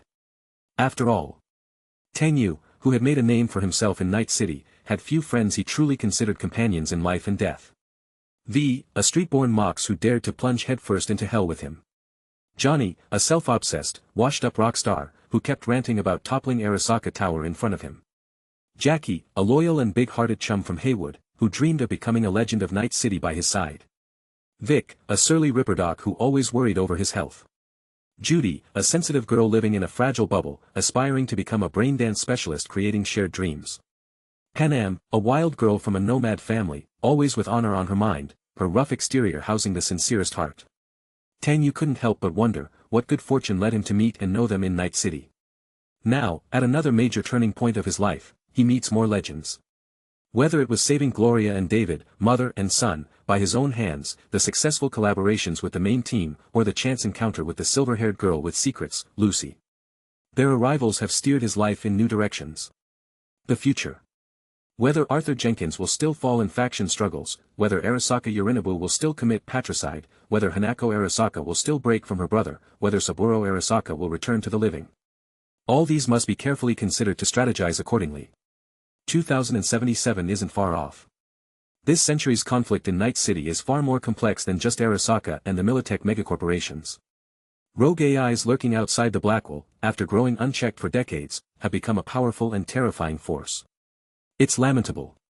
People struggle to survive, corporations are busy fighting internally, Netwatch is overwhelmed, and gangs like the Voodoo Boys are still stabbing in the back.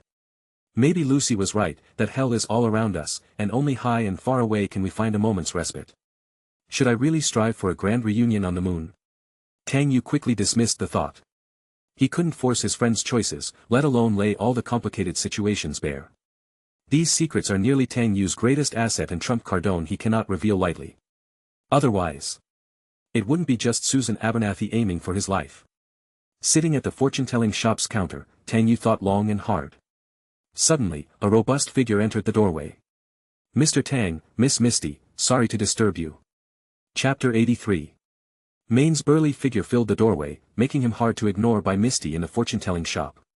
Misty gestured "shoo" to Main, indicating that he should not disturb Tang Yu, who was deep in thought. Just as Main was about to carefully step out, he noticed Tang Yu had already turned around to greet him. Main, you're here. It turned out that Tang Yu had already noticed the movement behind him and had roughly finished his mental deliberations. With slight embarrassment and a hearty smile, Main said, Mr. Tang, sorry to interrupt, I came over after hearing from Dr. Victor that everything is ready. That's correct, Vic is waiting. Tang Yu got up from his seat to bid farewell to Misty. Thanks, Misty, this fortune-telling session was very useful, it gave me a lot of insights. Misty's gentle laughter accompanied her words, don't mention it, you guys go find Vic now. Together with Main, Tang Yu headed toward the back door, then turned the corner and descended the staircase to the Ripperdoc Clinic. The clinic was the same as ever, and so was Vic, still sitting at the counter, attentively watching a boxing match. Upon seeing Tang Yu, Vic reluctantly shifted his gaze away from the boxing match and said with a smile.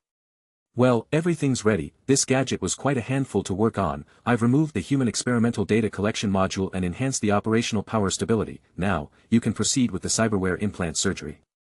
Vic then looked at Main and added with a grin. Of course, that's assuming you're fully prepared, this implant is a roaring tiger. Approaching Victor, Main expressed his gratitude, Dr. Victor, I'm very thankful, how much will the medical procedure cost? Vic picked up a vacuum-sealed bag from the desk which contained a sterilized military-grade Sandivistan and led Main to the surgical area.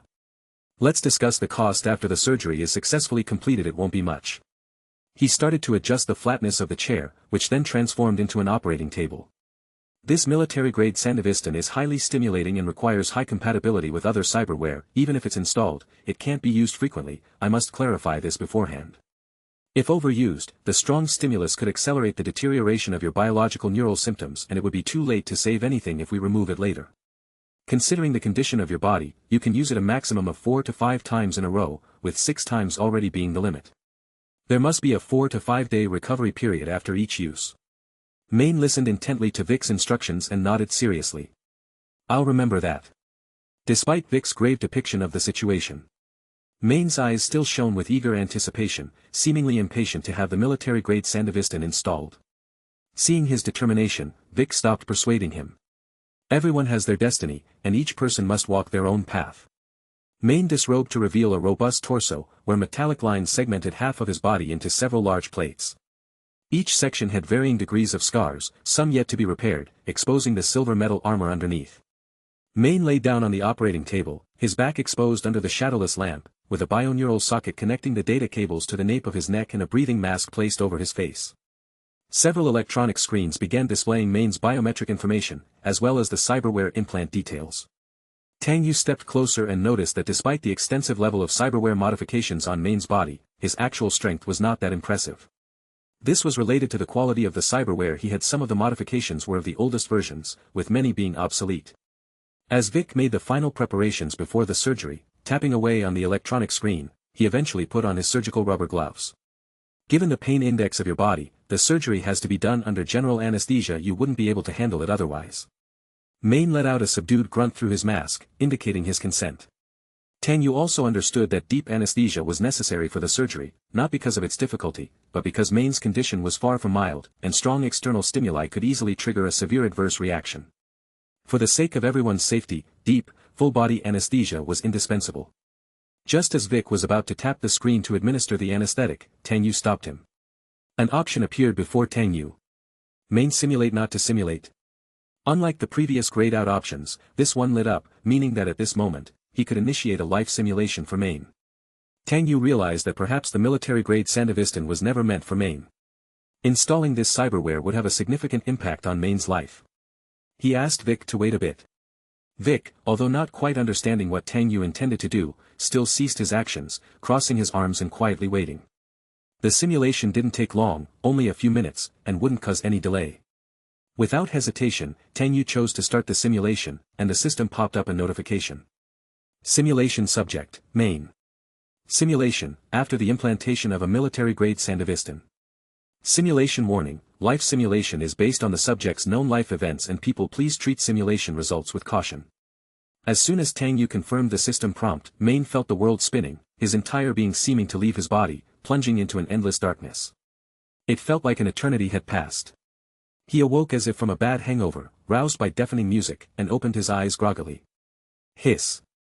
Main felt an intense headache, from the cervical spine to the back of his skull, scorching hot like an overheated engine. This peculiar pain was unprecedented, as if a red-hot iron rod had been driven from his forehead into his cervical spine.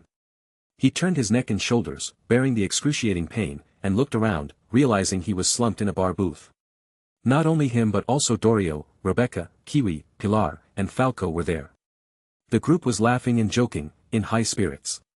Pilar picked up several unopened bottles of wine and started showing off his juggling skills, eliciting applause from everyone. In his intoxicated merriment, Pilar accidentally belched, shattering a few bottles, and spilling red wine mixed with glass shards all over the floor. The bar employees shot them a displeased look. However, Pilar didn't care and laughed even harder. Burp. Today we pulled off a big score. So what if I smash a few bottles of wine? I could buy the whole bar out today. Who else but Pilar? His words instantly drew the attention of several other tables around them. Pilar quickly changed the subject, trying to speak earnestly. Burp, I'm just joking, it's all just drunk talk. Who the hell would want to fight with their own wallet? Bro. Calm down. This is a bar, not your doghouse. Dorio, on the other hand, took it easy and said with a smile. It's rare that we're all so happy today. We did secure a big deal, so we really should celebrate. Rebecca, you should let loose too. Rebecca sighed helplessly with her hands behind her head, looking at the irredeemable Pilar, lamenting the over-concern that comes with being a younger sister. What big job? Main, hearing their mention of completing a big job but with a hazy memory of it, couldn't recall what it was. Dorio, what's going on? What big job did you talk about? As soon as Main spoke, everyone was stunned. They all looked at him with puzzled and slightly worried eyes. Main, are you alright? Do you want to go see a Ripper Doc first? Main, feeling irritated and angry without understanding why, didn't know what was going on or why he had a headache, let alone why he should see a Ripper Doc. I'm not sick, why should I see a Ripper Doc? Just answer my questions. Main's voice wasn't loud, but his irritable tone surprised Dorio and the others. They vaguely sensed that something was wrong with Main and that they needed to deal with it immediately. Dorio quickly supported Main and urged him gently, Main, calm down. Main struggled to remember what had happened, but his mind was empty, as if it had been exhausted by the blazing sun. Spill it. What just happened? Rebecca tucked her chubby legs in, watching Main with an abnormal look but not daring to say much, worried about agitating him. It was Kiwi, sitting cross-legged with her long legs, who explained while holding a cigarette under her mask. Main, we just completed a job for Tanaka, and everyone received a substantial payoff, that's why we came to the bar to celebrate and relax. You took the job yourself, try to remember. Hearing Kiwi's hint, Main seemed to recall something. It was Faraday's commission to investigate what Tanaka was researching. Seeing Main still lost in painful recollection, Kiwi continued.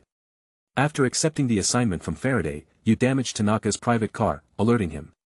We laid low for a while, found new clues, and followed the trail to Tanaka, seizing the opportunity to kidnap him. Finally, Main remembered more details. Tanaka was very cautious, and after much inquiry and searching, they learned that Tanaka had a routine of dining out with his son every week. They took the chance to intercept them along their usual path, kidnapped Tanaka, knocked out his son, wiped his cyberware cache, and dumped him in the outskirts. Kiwi dived into Tanaka's brain and only extracted some covert cyberware data due to the strong IC defenses, but it was enough to report back to Faraday and secure the large payment. As for the Tanaka father and son, they were released after the mission was complete. Killing an Arasaka executive was not part of their plan. Main nodded. I remember now.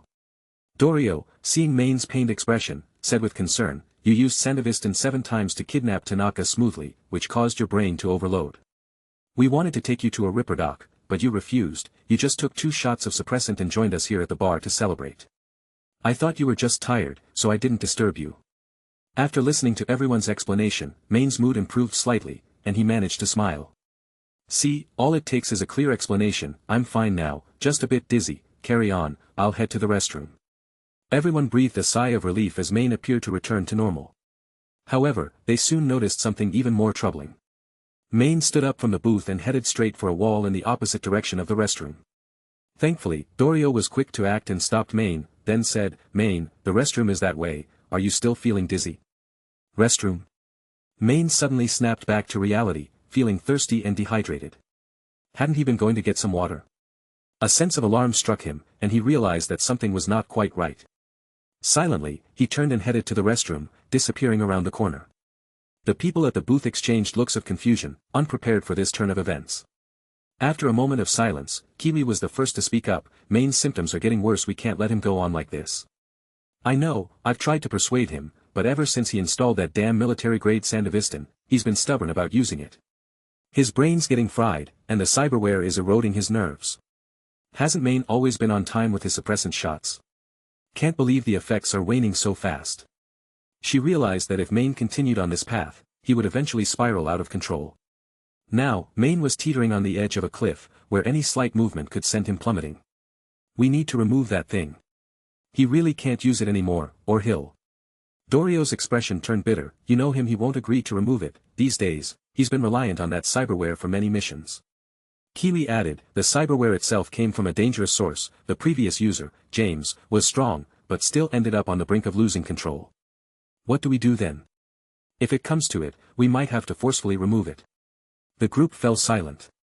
Pilar was taken aback, his casual remark meeting no opposition. Removing Main's cyberware wouldn't be easy given his size and strength. It would require deceiving him to remove it without harm. Dorio continued, I agree, we can't let Main go on like this, it will inevitably lead to disaster. We need to replace it with a lighter cyberware. What do you guys think? As Main's closest person, she naturally had to consider Main's safety. Now that they realized he was in danger, they couldn't just stand by. Rebecca was the first to raise her hand in agreement. It's not polite, but it's for Main's sake. I agree. The rest nodded, consenting to remove the dangerous cyberware and relieve Main of his burden.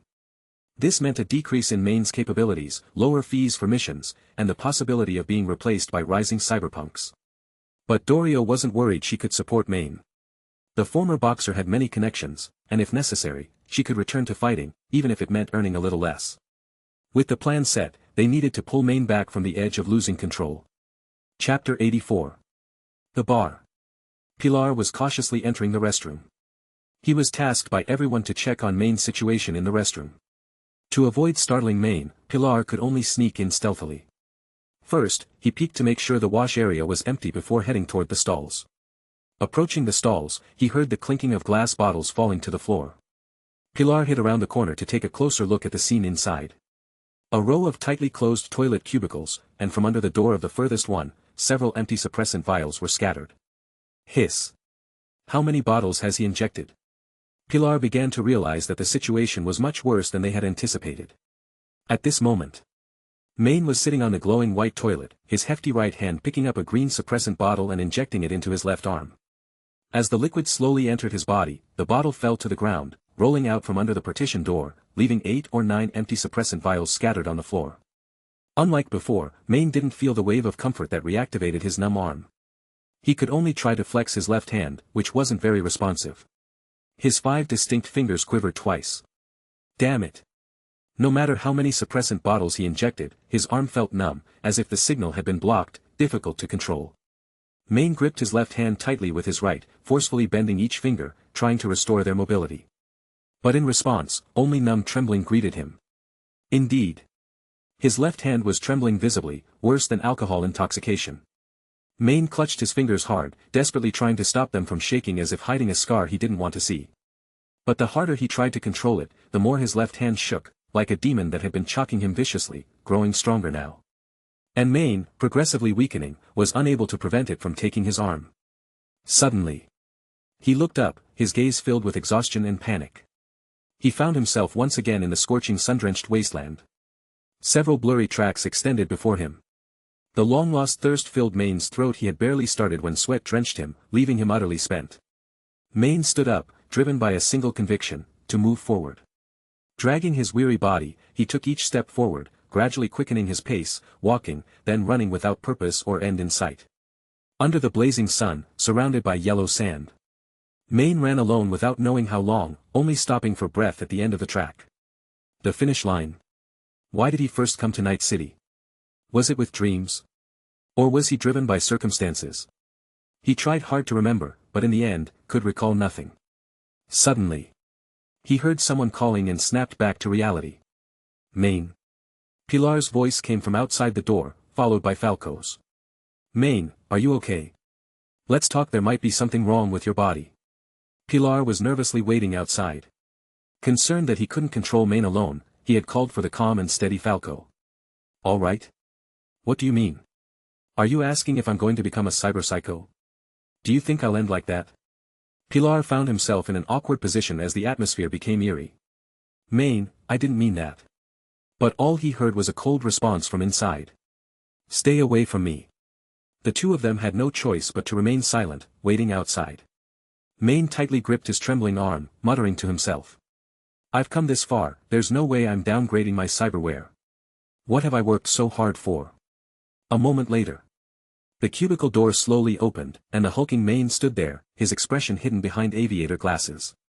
Falco tried to reach out and steady Main but was pushed away. Shut up.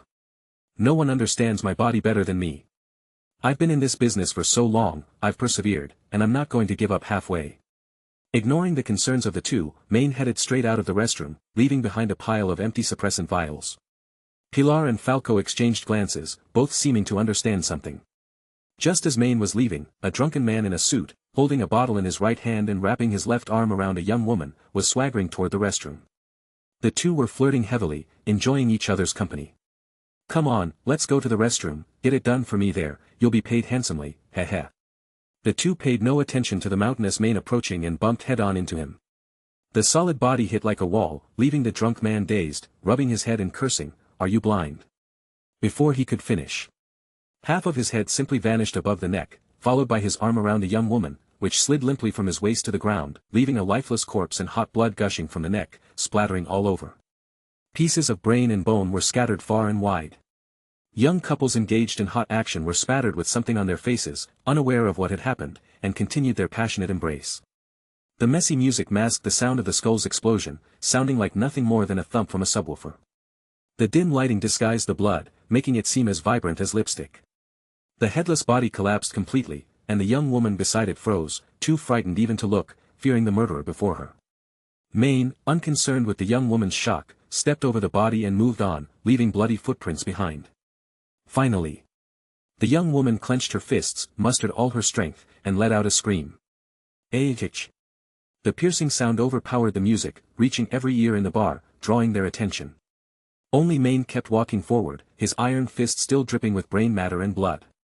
Pilar and Falco, hearing the scream, feared the worst. They rushed out and were confronted with the gruesome scene. Dorio and the others, hearing the commotion, sprang up from their booth and rushed toward the source of the sound. Their hearts were already in their throats, anticipating a dire sense of foreboding. As expected.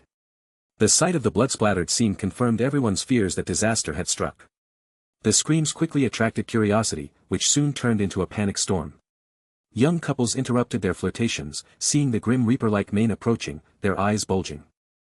They screamed and rushed toward the exit. A murder. A cyberpsycho murderer. Ahitch. Run. There's a cyberpsycho.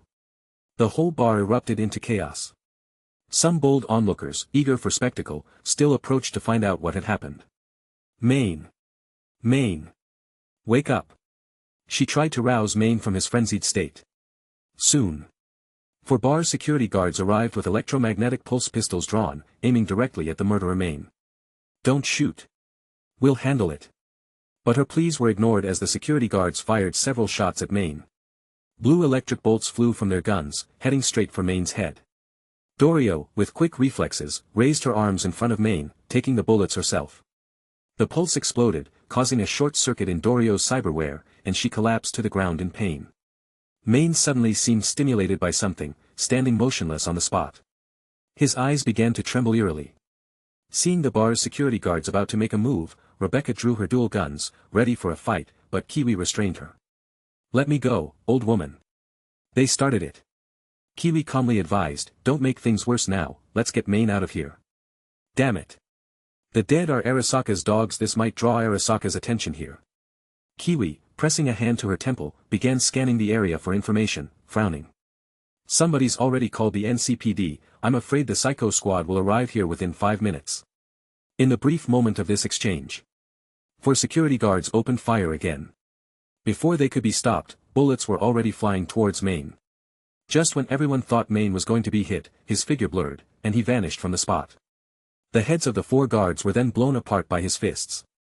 Blood pervaded the bar, and many customers witnessed Maine activating his Sandevistan ability, instantly killing the 4 security guards.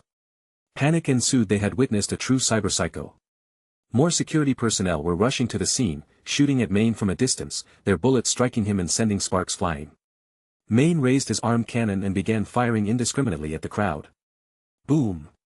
A cannon shell exploded, sending tables and chairs, along with bodies, flying in every direction. Kiwi made a quick assessment of the situation. The fight had already begun, and there was no choice but to fight their way out of the bar. She said urgently, cover their fire, I'll control Maine and hack into his cybernetic brain. Falco, go start the car and get ready to pick us up. Hurry.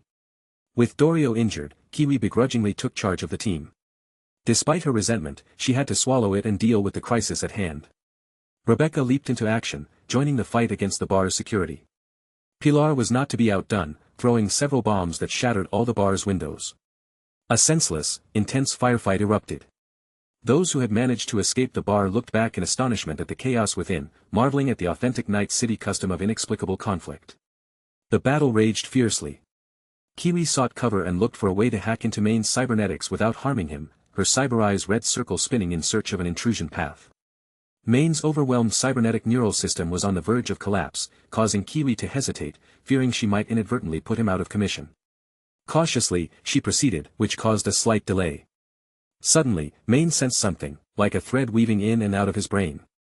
His eerie gaze slowly turned to Kiwi, not far behind him. Kiwi locked eyes with Maine for a moment, feeling a chill. Whoosh! Maine disappeared from sight, and Kiwi frantically looked around, trying to locate him. Bang! A steel fist as fast as lightning smashed into Kiwi's jaw, flipping her visor and knocking her out cold. Kiwi slumped against the wall, unconscious. This action was unexpected by everyone present. Maine had attacked one of his own. This was unprecedented. Dorio's eyes widened in shock as he struggled to rise, roaring angrily, Maine. Her cry was like a tolling bell, snapping Maine back to reality. Maine stood dazed, surveying the devastation, flames still rising behind him. Gunfire and explosions melded into chaos. He remembered wandering through a desert wasteland when suddenly, several mosaic-like shadows appeared, and he attacked them. Woken by Dorio, the hallucination overlapped with reality, confusing him. Maine looked bewildered, staring blankly at the kneeling Dorio, at a loss for what to do. Maine! What have you done to Kiwi, you bastard? Maine remained deaf to her words, standing still, as his eyes beneath the shades trembled once more. The situation grew more dire. Maine's team was in trouble. Hacker Kiwi had sustained a severe injury and was knocked unconscious. Dorio's cybernetics were damaged by an EMP and short-circuited. Pilar and Rebecca were engaged in intense combat with the bar security, unable to attend to the situation behind them. Most crucially, Maine was in the midst of a cyberpsychotic break, teetering on the edge of losing control. If this continued, they would all die here. Rebecca seized an opportunity, aiming at a security guard's exposed head, and shot him dead with practiced skill. The hotel's security personnel began falling one by one, their firepower suppressed. We need to evacuate now. Hold on, Dorio. Enduring the pain and discomfort, Dorio struggled to her feet, trying to drag Main out through the back door. But before she could reach him, a cannon shell the size of an arm crashed through the bar window and lodged deep into a sofa. Dorio looked closely. The shell was marked with the logo, Arasaka. Arasaka? Get down. It's a bomb. As her words faded, the bomb's red signal light began flashing like the tail of a rattlesnake. Beep, beep, beep, beep, beep, beep. The beeping grew more urgent before finally bursting. Boom. A massive fireball instantly engulfed the bar, and a huge blast wave burst out from the windows, followed by a thick plume of hot, smoky aftermath. A trained Arasaka Special Task Force arrived, entering the bar with guns at the ready to commence their sweep. Upon finding injured security personnel on the ground, the Arasaka Special Task Force opened fire without hesitation, executing them. And in an armored command vehicle, Arasaka's Tanaka watched the live feeds from the bar, his expression cold. The bar was engulfed in thick smoke and chaos, making visibility poor. The Arasaka Special Task Force searched for the main targets, Main's team, and others. As the smoke gradually cleared and the Arasaka Special Task Force moved closer inside the bar, a solid figure began to take shape. The Arasaka Special Task Force opened fire on the figure without hesitation, their bullets ricocheting off without any effect. Tanaka's eyes narrowed, recognizing the figure responsible for his kidnapping. He ordered the Special Task Force to eliminate the threat. As a barrage of gunfire was unleashed, the figure on the screen vanished. Then the feed showed the gory demise of the Arasaka squad members. Main had gone berserk. Chapter 85. No one could have imagined that the Arasaka Special Task Force would be decimated in an instant, with most members dead or wounded. It was the speed that pushed the limits, the terrifying burst of power. Sandevistan. Tanaka, observing the scene from the armored car, was almost certain that the ability used by the other party was the quick response from Sandevistan. On the electronic screen, the viewpoint was also on the ground, motionless. Tanaka realized that the situation was dire. The opponent's strength was formidable, and it subconsciously reminded him of the Cyberpsycho James who slaughtered NCPD officers at the company plaza. Could it be, that cyberware? Inside the bar. Rebecca forcefully kicked off the sofa, pinning her down, her face half covered with dust and soot. Despite her injuries, she quickly got up to look for Pilar and her teammates. Finally, Rebecca saw Pilar's golden cybernetic hand and leap over to drag him out of the rubble. Cough, cough, cough. Pilar coughed dryly. Fortunately, he had laid down in time and was not seriously injured. Dorio and Kiwi were also safe, having avoided the blast by lying close to the wall corner, yet they looked in severe pain. Main. What the hell are you trying to do? Do you want to get us all killed? Upon hearing Rebecca's yelling, Main turned his head in a daze and managed to force a strained smile at her. Whether it was the effect of the last injection, Rebecca's angry shout, or Dorio's blood and tears, a moment of clarity surged through Main's chaotic mind. It's Rebecca. Are you alright? Main's iconic long-side sunglasses were nowhere to be found after the explosion, and his eyes showed an unusual calmness and clarity. Rebecca, unsure why Main's mental state was fluctuating, and given the urgency of the situation, pleaded, Main, we have to evacuate now. As if he was standing in an open, barren field, Main spoke to Rebecca. It's okay, you take them and go. I don't want to run any more. Death has already arrived. What are you talking about? Stop with the nonsense. Let's get the hell out of here. At that moment, a sharp warning sounded from outside the bar. The Psycho Squad is executing a special task, please evacuate the area immediately. Then streams of red light beams shone into the bar, illuminating Main's grim smile. Main turned and walked calmly towards the bar entrance into the red light. His lonely figure faded gradually until completely swallowed by the rolling dust. Meanwhile, at the Ripperdoc clinic, Tang Yu closely monitored Main's physical and mental changes while envisioning scenes from Main's simulated life experiences. Vic sat on a stool, checking Main's vitals and preparing for the final surgery. Tang Yu had asked Vic to wait a moment without specifying why, allowing Main to slip into some strange slumber. Tang Yu asked Vic seriously, how close is Main to cyberpsychosis? Vic sighed slightly, just a few steps away. Installing this darn thing will only exacerbate the symptoms. You know, not all cyberware leads to cyberpsychosis, but for the low-life cyberpunks, it's nearly an irreversible process. Tang Yu nodded in agreement with V's statement, acknowledging Main as a classic example. Vic tapped the screen and flipped through a couple of pages. To obtain sufficiently sensitive neural feedback, most of Main's combat implants are deeply linked to the neural synapses. The cybermetal erosion is almost unavoidable for him. To get rid of it completely, he would have to remove most of his heavy cyberware. Of course, if he had the financial means, he could get a set of custom-made, advanced cyberware and regular medication to suppress rejection reactions, which would be much better than now, Vic continued. Tang Yu, looking at Main lying on the operating table, spoke with a hint of helplessness. In this era of cyberware proliferation, that's an unlikely option for Main. Even though he's made some money from mercenary work, it's still hard for him to keep up with the company's newly developed full set of advanced cyberware. Even if he could afford it, it doesn't necessarily mean he could sustain it.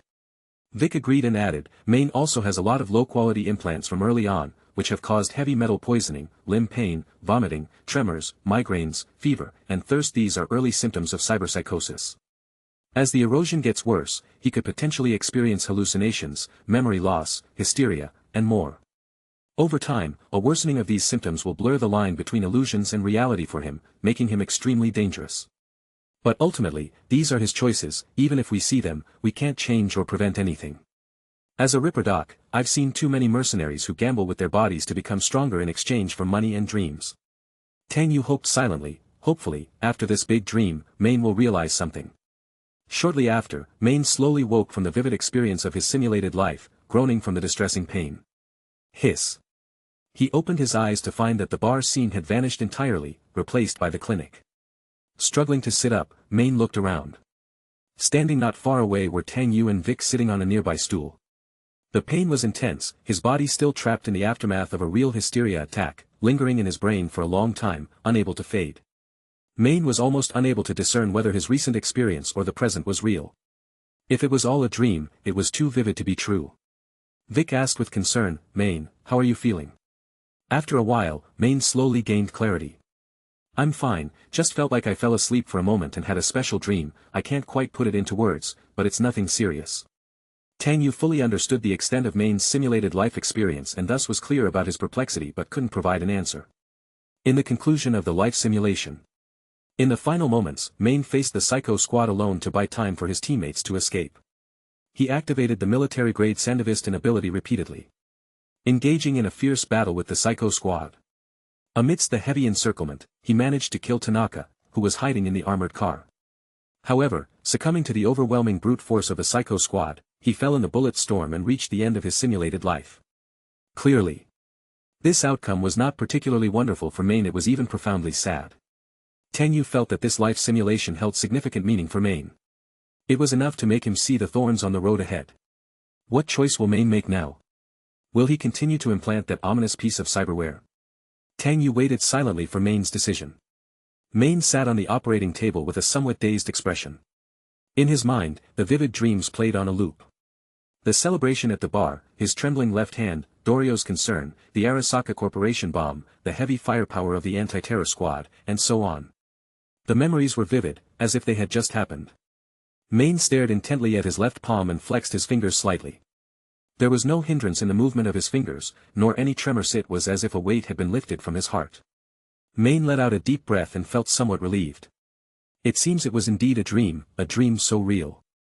Then, he raised his head to look at the table beside him where military-grade Sandevistan lay. Main's gaze was complex, filled with mixed emotions. It seemed that the root of all tragic endings was somehow connected to it. The cyberpsycho James was like that, and in that dream, Main was too. The only difference was that he now had a choice. Seeing Main in such a state, Vic spoke in a low voice, trying to persuade him. Main, how about we postpone the implant surgery for a couple of days?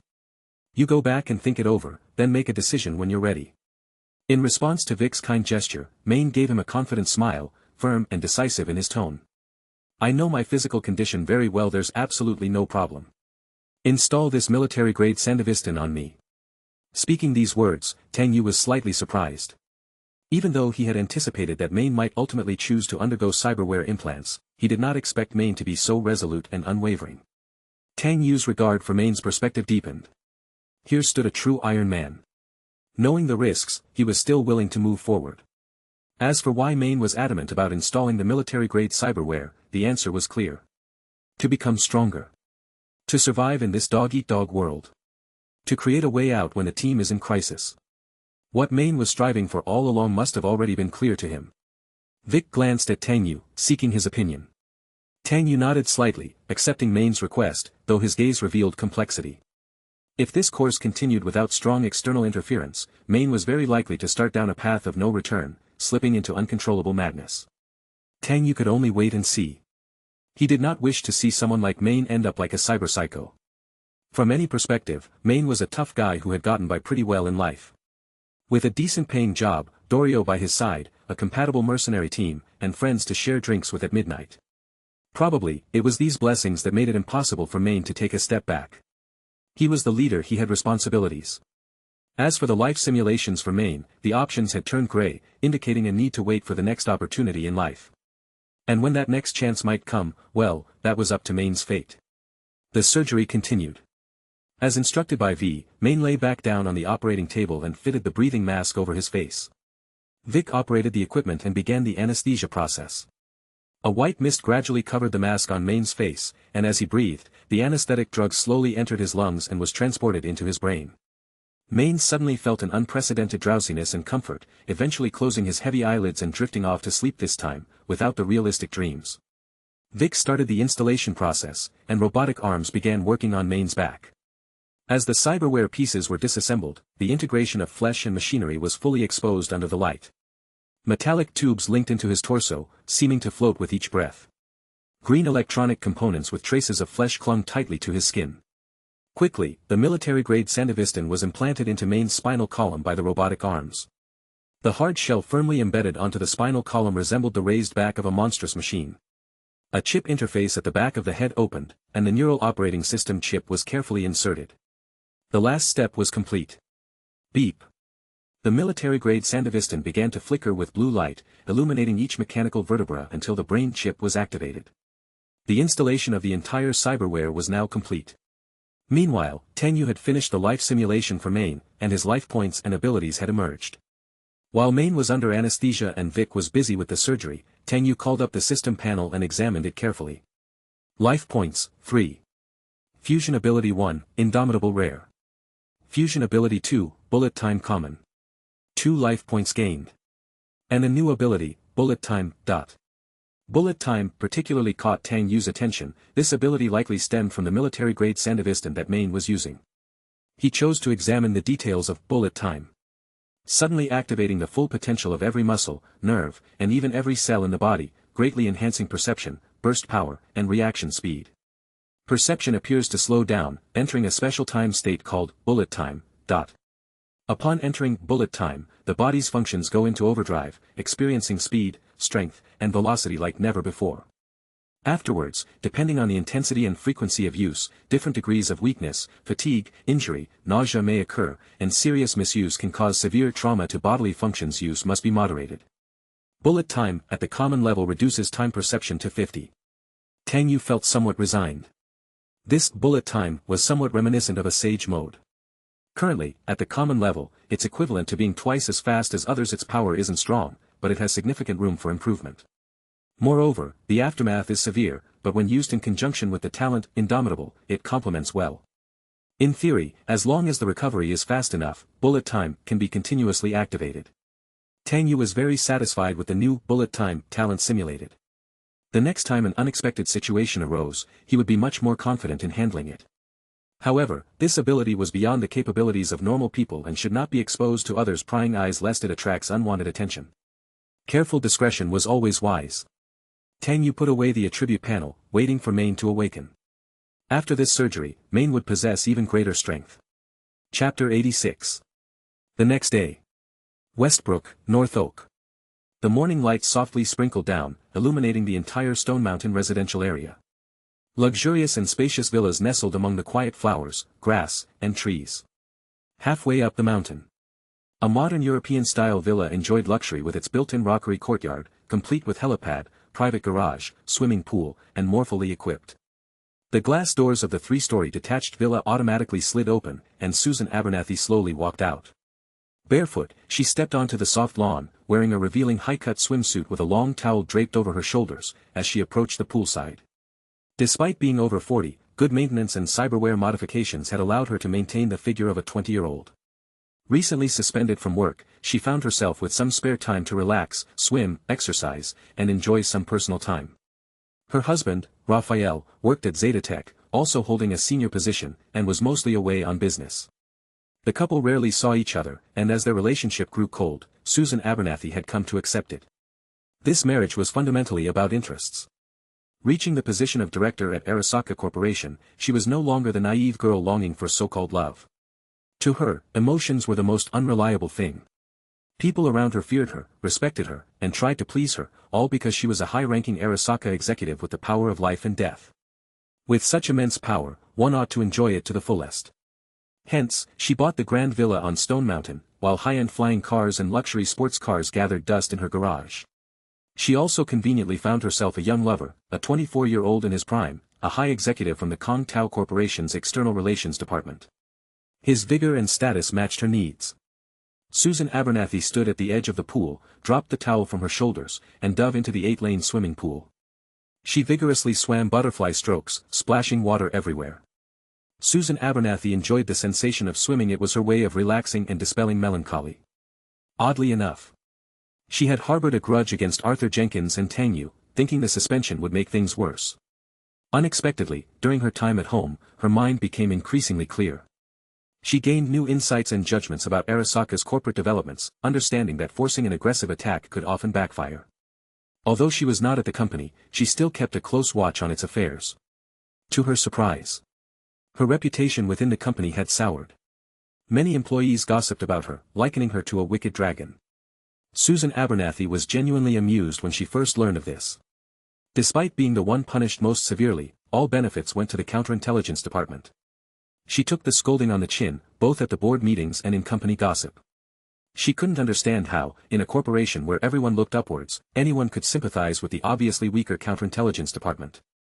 Eventually, she realized that her own undue pressure had given others leverage over her. As head of special operations, targeting a counterintelligence deputy chief had already lowered her status. Not to mention that they had no way to deal with him. She had been embarrassed at the board meeting, and people laughed. A calmer Susan Abernathy seemed to see through more matters. When the snipe and clam quarrel, the fisherman benefits. Someone was using the discord between the two departments to ploy and strengthen their own power. Susan Abernathy didn't want to be the snipe or clam. She aimed to be the fisherman. It would be best to let Arthur Jenkins and the others fight it out. After swimming for a while, a blond man was already waiting by the poolside, holding 2 glasses of wine. Susan Abernathy swam over and, lifting her head above the water, resembled an emerging lotus, her long hair and figure shaking. The two exchanged knowing smiles. Then they started kissing passionately, with their wine and glasses spilling into the pool, forming a red swirl. Suddenly, Susan Abernathy received a call from her secretary. Her face turned displeased. During a vacation, her secretary wouldn't call without a good reason. Susan Abernathy pushed the man away and rotated the lens of her cybernetic eye to connect with the call. "What is it?" "Secretary, I apologize for disturbing you at this time, Director, but I have to report 2 critical pieces of intelligence concerning Tang Yu and Tanaka from the RD department." "Tang Yu? Tanaka?" Susan Abernathy's expression instantly cooled, then she waved to the blond man, signaling him to leave. The blonde lover, looking bored, raised an eyebrow but obediently got up and walked away, not daring to disrupt her conversation. Once alone, Susan Abernathy spoke. "Start with Tang Yu." "Secretary, Director, we have placed an informant within the scavengers who came across some important intelligence. Tang Yu has a habit of running at night." "Running at night?" Susan Abernathy felt this was hardly worth mentioning, as intelligence many corporate executives had workout routines, including her regular swimming and running. Still, she patiently continued listening. "Secretary, during one of his runs, Tang Yu encountered the scavengers and had an intense conflict. An entire car of scavengers was annihilated using a Nagamitsu handgun." Susan Abernathy, get to the point, a few nobodies thinking they can take down an Arasaka executive? Impossible. "Secretary, so, after some investigation, the scavengers have decided to ambush and get revenge on Tang Yu. And since Tang Yu has not yet reported to the Special Operations Department, we can take advantage of his current situation using the scavengers' hands." As the secretary reported, his excitement began to surface, sensing the opportunity to remove the thorn in his boss's side swiftly and permanently. And the best part, they wouldn't even have to get their hands dirty, just fuel the fire and watch the enemy burn. What could an ordinary person possibly stir up? However, the scene the secretary imagined, where his boss would be pleased and commend his efficiency, did not occur. Instead, he received a scathing rebuke from his boss, Susan Abernathy. "Idiot! Who told you to meddle in this? Now everyone in the company knows that he and I are at odds. Everyone in Arasaka Tower is saying he's avoiding reporting to special operations out of fear of my schemes. If something happens to him while he's being set up, do you think you can clear all suspicions?" Today, he is different from when he first arrived, a deputy chief of 2 departments, having had a private meeting with Arasaka Michiko. "Everyone is watching. If he really gets into trouble and it's tied to us, that's when the real problem begins." Upon hearing his boss's harsh words, the secretary snapped out of his self-congratulatory state, sweat beading his forehead, grateful to have reported the matter in advance without secretly arranging to eliminate Tang Yu. According to Susan Abernathy's analysis, if anything happened to Tang Yu, Arasaka's senior management would blame her, and she would most likely end up a scapegoat like Caitlin. The secretary stuttered his response, "I understand, Director, I will immediately instruct our informant not to interfere." Susan Abernathy interrupted, "Let the scavengers take their revenge on Tang Yu, leave them be, let them do what they want, success or failure has nothing to do with us. Remember to dispose of the informant cleanly. They can no longer be used. Do you understand?" The secretary promptly agreed, "I understand, Director, I will take care of it right away." Susan Abernathy reminded once more, "He is now in the sights of Arasaka's top executives. In the game of strategy, you cannot easily employ such methods. Any leaks would only lead to self-destruction. I already have a way to deal with him. I'll explain after I'm reinstated. Remember, all actions and intelligence regarding Tang Yu must be reported to me in advance." Secretary, "Understood, Director." Susan Abernathy, "What about the other matter?" Secretary, "The head of RD, Tanaka, had his exclusive high-end corporate car stolen. Reliable intelligence suggests the Militech division is behind it." Susan Abernathy fell silent, trying to untangle the relationships. "It seems the Militech isn't ready to settle down. They must have heard about the last board meeting, the military-grade Sandivist and biodata that Arasaka's RD department is developing, and they want to clarify Tanaka's research purpose. In that case, have the Special Operations Department follow up on this matter. Let the new Deputy Director of Special Operations think of a way to handle it. Let him wrestle with the Militech division." Tang Yu sat on his balcony, embracing a guitar, trying to hum a familiar tune. "Wandering on the Road." "Are you leaving, Via?" He remembered how Johnny always loved to mock his musical taste for its folk tunes, which had nothing to do with rock. It was neither hot nor punk enough to put Johnny to sleep. On the contrary, fiery-tempered Vic could always calm down at such times, sitting quietly beside him, enjoying the folk music and the bonfire. Later, they went to see a concert by Carrie Uridine, the samurai band, and everyone had a blast. By then Carrie Uridine was already a rock superstar known throughout Night City, no longer the little brother crying behind Johnny. But when they performed Samurai's Chip Pin In, it felt like everything came back. Tang Yu remembered he had once promised to give Carrie Uridine a song, but it all happened so suddenly that it was over before he could finish it. So, he casually strummed the guitar strings, singing the familiar tune with abandon.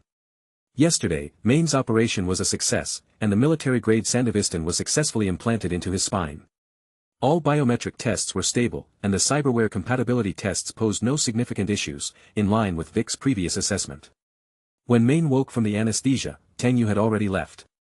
Tang Yu had a run scheduled for the evening and didn't wait too long at the clinic, just enough to confirm the surgery's safety. Maine paid for V's operation in full. Vic gave Maine many post-op instructions and some medication, emphasizing he should use his Sandivistan abilities sparingly. Maine made a promise. Turning on the life simulation for Maine was the best reminder for him. But life is a path that must be trodden. Adversity reveals the true color of a legend.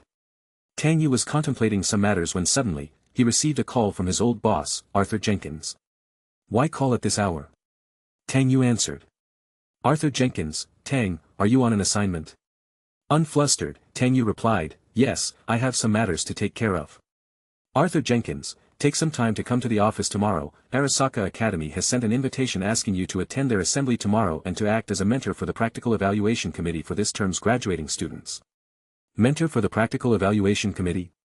This invitation was quite unexpected to Tang Yu. The Academy organizes a 3-month social practice for the students about to graduate every year. Some can stay to intern at Arasaka, while others have to find company internships on their own. After 3 months, they report back on their internship achievements. The mentor for the Practical Evaluation Committee is responsible for assessing the students' practical achievements and assigning grades. These grades will directly affect the students' graduation and serve as a vital basis for future company applications. For Arasaka students who are about to graduate, this is crucial. Arthur Jenkins continued, I've already accepted on your behalf, I specifically arranged this for you. As you know, the company recruits a batch of new employees from the academy every year.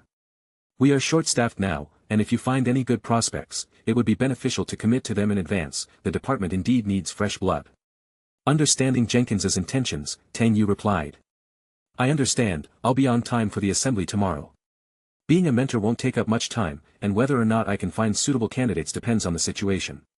Jenkins, feel free to choose whoever you like, it's always more reassuring to train someone from scratch. Also, I see you haven't reported to the Special Operations Department yet, take the time to do so, it's not good for you to keep it pending, there are people up top who will give you trouble. Tang Yu knew Jenkins was referring to the members of the board, especially those supporting the Susan Abernathy faction. He said he would find time to report to the Special Operations Department, and after their conversation, they hung up. In fact, when Jenkins mentioned the role of mentoring the practical evaluation, Tang Yu had almost subconsciously thought of David Martinez, the boy who was bullied senseless at the Arasaka Academy. Were it not for his role as the mentor for this term, one could almost predict David's fate of being expelled from Arasaka by Tanaka Katsuo. If Tanaka Katsuo intended to target him, no evaluator would refuse to oblige. They wouldn't even need a heads up, as the Arasaka Academy, being an educational unit of the Arasaka Corporation, inherently upheld the rule of superiority.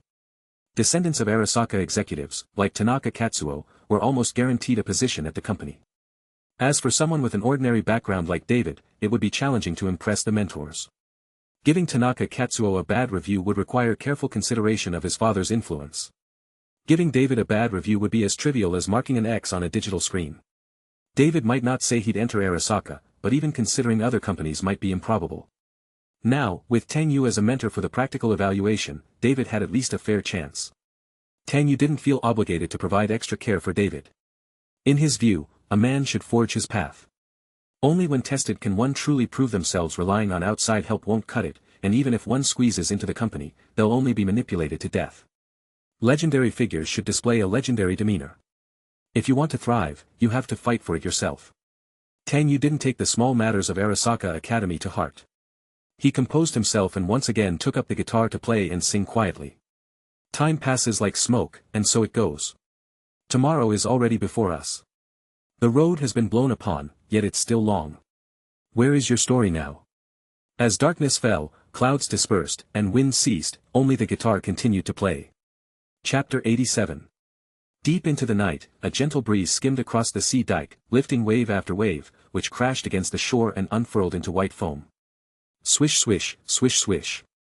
As usual, Lucy leaned against the railing with a cigarette in her mouth, gazing at the night sea as she quietly waited. The rocket launch platform on the distant sea surface showed no sign of activity.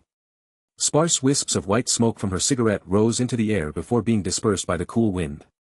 Don't always smoke before running, it's not good for you. Hearing the familiar voice, Lucy turned her head to find Tang Yu standing by the railing, staring out to sea just like her.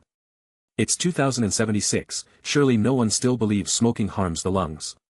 Having said that, she stubbed out the cigarette, put on her hoodie, and set off running along the sea dike. Tang Yu followed behind, starting to run as well. Initially, Lucy led and Tang Yu trailed, both running at a steady pace. As Tang Yu gradually exerted more effort, he began catching up with her. His running strides were no longer as heavy as when he first started. Intense training had significantly strengthened his leg muscles and improved his lung capacity. With each lift of his leg, the strong, powerful muscle fibers in his Achilles could be seen. Such visible training effects could not have been achieved without the talent, indomitable. But the marginal effects of muscle training were limited. After reaping the benefits of the novice phase of muscular enhancement, it was increasingly difficult for Tang Yu to surpass physical limits through sheer willpower. Compared to Lucy's light footsteps, he was barely keeping up. She had an augmentation and operating system to boost her body's functions and coordination well above that of an ordinary person. Tang Yu's maximum running speed was only on par with Lucy's normal performance.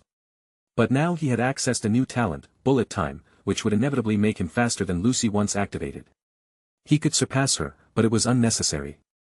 With that thought in mind, Tang Yu picked up the pace, entering a preliminary sprint to further push his leg muscles and lung capacity. Puff. Puff. Puff.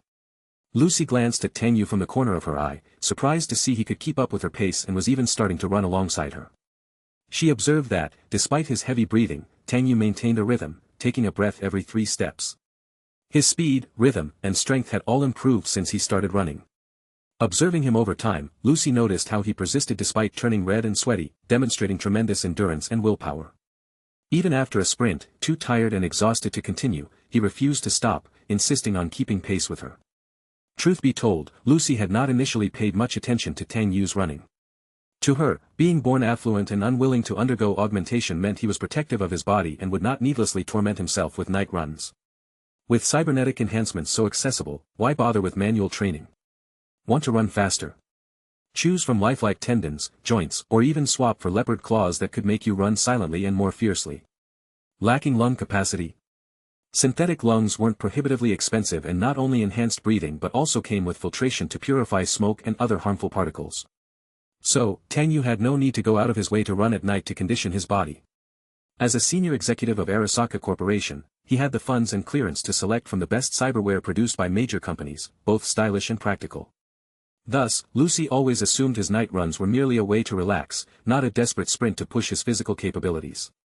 Tang Yu's expression when running was earnest, his step steady, always striving to keep up with her regardless of fatigue or slow pace. This genuinely puzzled Lucy. Even stranger, Tang Yu had quickly managed to run beside her, seemingly with ease to spare. Clearly, his night runs were not purely for relaxation and stress relief. Nonetheless, she did not intend to probe further, questioning an Arasaka executive was not a wise choice. The two silhouettes ran side by side along the sea dike, passing rows of streetlights, through layers of light. Hoodies raised, they exhaled warm breaths into the cool sea breeze, tirelessly advancing forward. Sometimes, Lucy would speed up and create a gap, but soon, Tang Yu would catch up to her. Then she'd pull ahead again, and he'd catch up once more. After repeatedly creating and closing gaps, they completed the entire length of the long sea dike. When they finished running the long sea dike and reached the pier's end, they finally stopped for a short break. Tang Yu removed his hood and took a moment to regulate his breathing, looking largely recovered. Lucy also took off her hood, ran her fingers through her silver hair hanging down her neck, and, with one hand on her hip, looked at Tang Yu with a smile. "You did well this time. It won't take long. Before you qualify." Tang Yu found her words oddly phrased, as if they did not quite fit their statuses, and chuckled. "Do you think this is some kind of physical exam?" Lucy retorted. "Isn't it? With your current speed, you can't beat me, let alone when you're in danger. But to be honest, you seem very serious about running, it's hard to tell if you really want to train." Tang Yu moved to the edge of the pier and sat down, his legs dangling over the water. "Likewise. As a netrunner, you also come out to exercise by running. But seriously, your hacking skills are quite decent. For someone your age, you're already better than many." "Decent?" Lucy found herself amused by Tang Yu's assessment. She took a seat on the pier's edge facing the sea, her right arm resting lightly on her bent knee, fingertips posing as if holding a cigarette. "You sound as if you're quite knowledgeable in this field. What's the point of being a hacker? The cyber network is an invisible web, once you're in, it's hard to escape." In his mind, Tang Yu thought of how Lucy's hacking skills paled in comparison to his own past abilities. Just how brazen had he been? High-end ICE-like trauma teams and anti-terrorism units were as good as invisible to him, apparently there, yet not there. He could infect any cyberware with a virus as smoothly as if it were lubricated. That's why Tang Yu could tell at a glance that Lucy's hacking skills were derived from Arasaka. Having infiltrated Arasaka's systems many times, he was as familiar with it as one's own backyard, incredibly seasoned. What are we really after, what are we seeking, and what are we evading? Tang Yu knew that the silver-haired girl's intentions might not be pure. There were several reasons why he went along with the flow. Firstly, Lucy had the option to start a simulated life. Even if it was bleak now, opportunities would surely come in the future. He had already gained 2 talents from the simulated lives of David and Maine, both vital. Thus, anyone capable of initiating a simulated life was of utmost importance to him. Secondly, Lucy's turning point in life had not yet arrived, so he had to wait for the chance to start a life simulation. To Tang Yu, Lucy seemed like a cautious bird, keen to peck at the food in his hand yet fearful of being grasped by the other. He had to maintain a certain distance and sense of boundary, gradually testing his own approach. He couldn't be too hasty, as a slightly bigger move might send her scurrying away. Losing track would mean missing out on the rewards from life simulation, a bad outcome for everyone. Compared to Lucy's caution, Tang Yu was completely tranquil, showing no urgency. He believed that with a little more time, he could guess her trump card and play a hand she couldn't refuse. For now, the silver-haired girl by his side was wary but bore him no ill will. As for her deeper intentions, Tang Yu could wait for her to reveal her hand. After a moment of silence, Lucy glanced at Tang Yu, unsure of his thoughts, his demeanor always calm and detached. She wanted to speak but then refrained, reaching for her cigarette case only to stop midway. Tang Yu seemed to notice her slight gesture, his gaze still on the distant sea, and gently said, "Go ahead and smoke, I don't mind. I had an old friend who used to love smoking. He would feel terrible if he didn't smoke a day, yet he couldn't smoke himself. For a while, we lived very close, extremely close.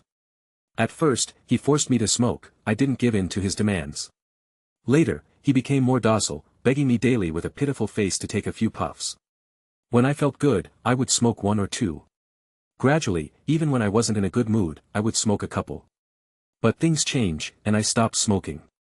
Lucy listened as Tang Yu began sharing personal stories, something new to her. "It sounds like you and that friend had a good relationship. I never thought it possible to make friends inside Arasaka Corporation." She decided to put the cigarette away. Tang Yu corrected her assumption. "He wasn't from Arasaka Corporation, on the contrary, he despised the corporation, you could say he was their number one enemy. We got along pretty well." "Really?" Lucy asked, her tone meaningful. Tang Yu responded with a resigned smile. "It's hard to believe, I know, but birds of a feather flock together, and here you are having a chat with a high-ranking Arasaka executive. Also serving as a double minister, a genuine high-up from Arasaka." Lucy's eyes darkened, sensing there was more to his words. "You're right. Some things are inherently ludicrous. In Night City, nothing is impossible. Just like I never thought I'd end up here, aimlessly running around." Tang Yu casually asked. "So is that why you keep running for exercise? As a net runner, I'd think skills would be more important than speed." Lucy's eyes dimmed, and in a somber tone, she said, "Indeed, a bit of luck is needed to survive in Night City. I might be a bit luckier, a bit faster, and that's how I got to this city." Tang Yu agreed with her comments. "But we've been running for so many days, so fast, and still trouble finds us." "Yeah. Didn't you suggest hiring bodyguards before? Figured out how to handle it yet?" Lucy's cybernetic eyes glowed red as she remotely accessed street surveillance to check their surroundings, noting several people quietly closing in on the docks. Clearly, they were targeting them. In an exasperated tone, Tang Yu replied, "That's why I was counting on you." "Counting on me? I'm an edge runner, I don't work for free." Tang Yu did not respond to her joke but inquired about the situation. "Are they scavengers?" He had noticed some scattered followers during their run. Lucy must have detected them early on, recognizing their intentions. Tang Yu needed to confirm if these troublemakers were sent by Arasaka Corporation's rivals. If so, it was a big win for him. Finding evidence would give him another chance to hit hard at Arasaka. If not, he was less interested. A bunch of scavengers didn't rank highly in his concerns. Strictly speaking, scavengers aren't a gang but more like cockroaches lurking in the city's shadows, stealing when they can. They relish hunting in Night City, especially targeting pedestrians with expensive cyberware and gang members who let their guard down. To the scavengers, humans were just a pile of parts exchangeable for money on the black market. They're inexhaustible, impossible to eradicate. As long as the illicit, profitable industries existed, various individuals would join their ranks, becoming executioners in a bloody chain. Lacking a fixed scope of operations, kidnappings, mauling, trafficking, black markets, back alley clinics, and organ harvesting all bore the trace of scavengers. Spread across Night City, they formed small squads, often colluding even with legitimate medical facilities. He and V used to deal with scavengers regularly. Back in the day, V was naive, casually looking at someone else's expensive cyberware on the streets and ended up losing a kidney. Tang Yu had her back, stirring up trouble in scavenger territory several times to retrieve her original organ. No matter how many scavengers he took out, more would come. The easiest contracts involved recovering items from their territory, large sums for live rescues, smaller for corpses. Lucy reported after a preliminary check, "They're scavengers, probably seeking revenge. There are 13, armed with heavy weaponry." Suddenly, her hacked footage started shaking, followed by a signal blackout. "Heh, these amateurs actually know to jam signals," she remarked. Tang Yu's smart glasses also indicated a signal jam, preventing calls. "It seems they've come prepared, worried we might call for reinforcements. So, are you planning to run?" Without a word, they rose to their feet and sprinted back the way they had come. The girl's silver hair fluttered in the wind, casting icy blue and pale pink glimmers under the dim lights.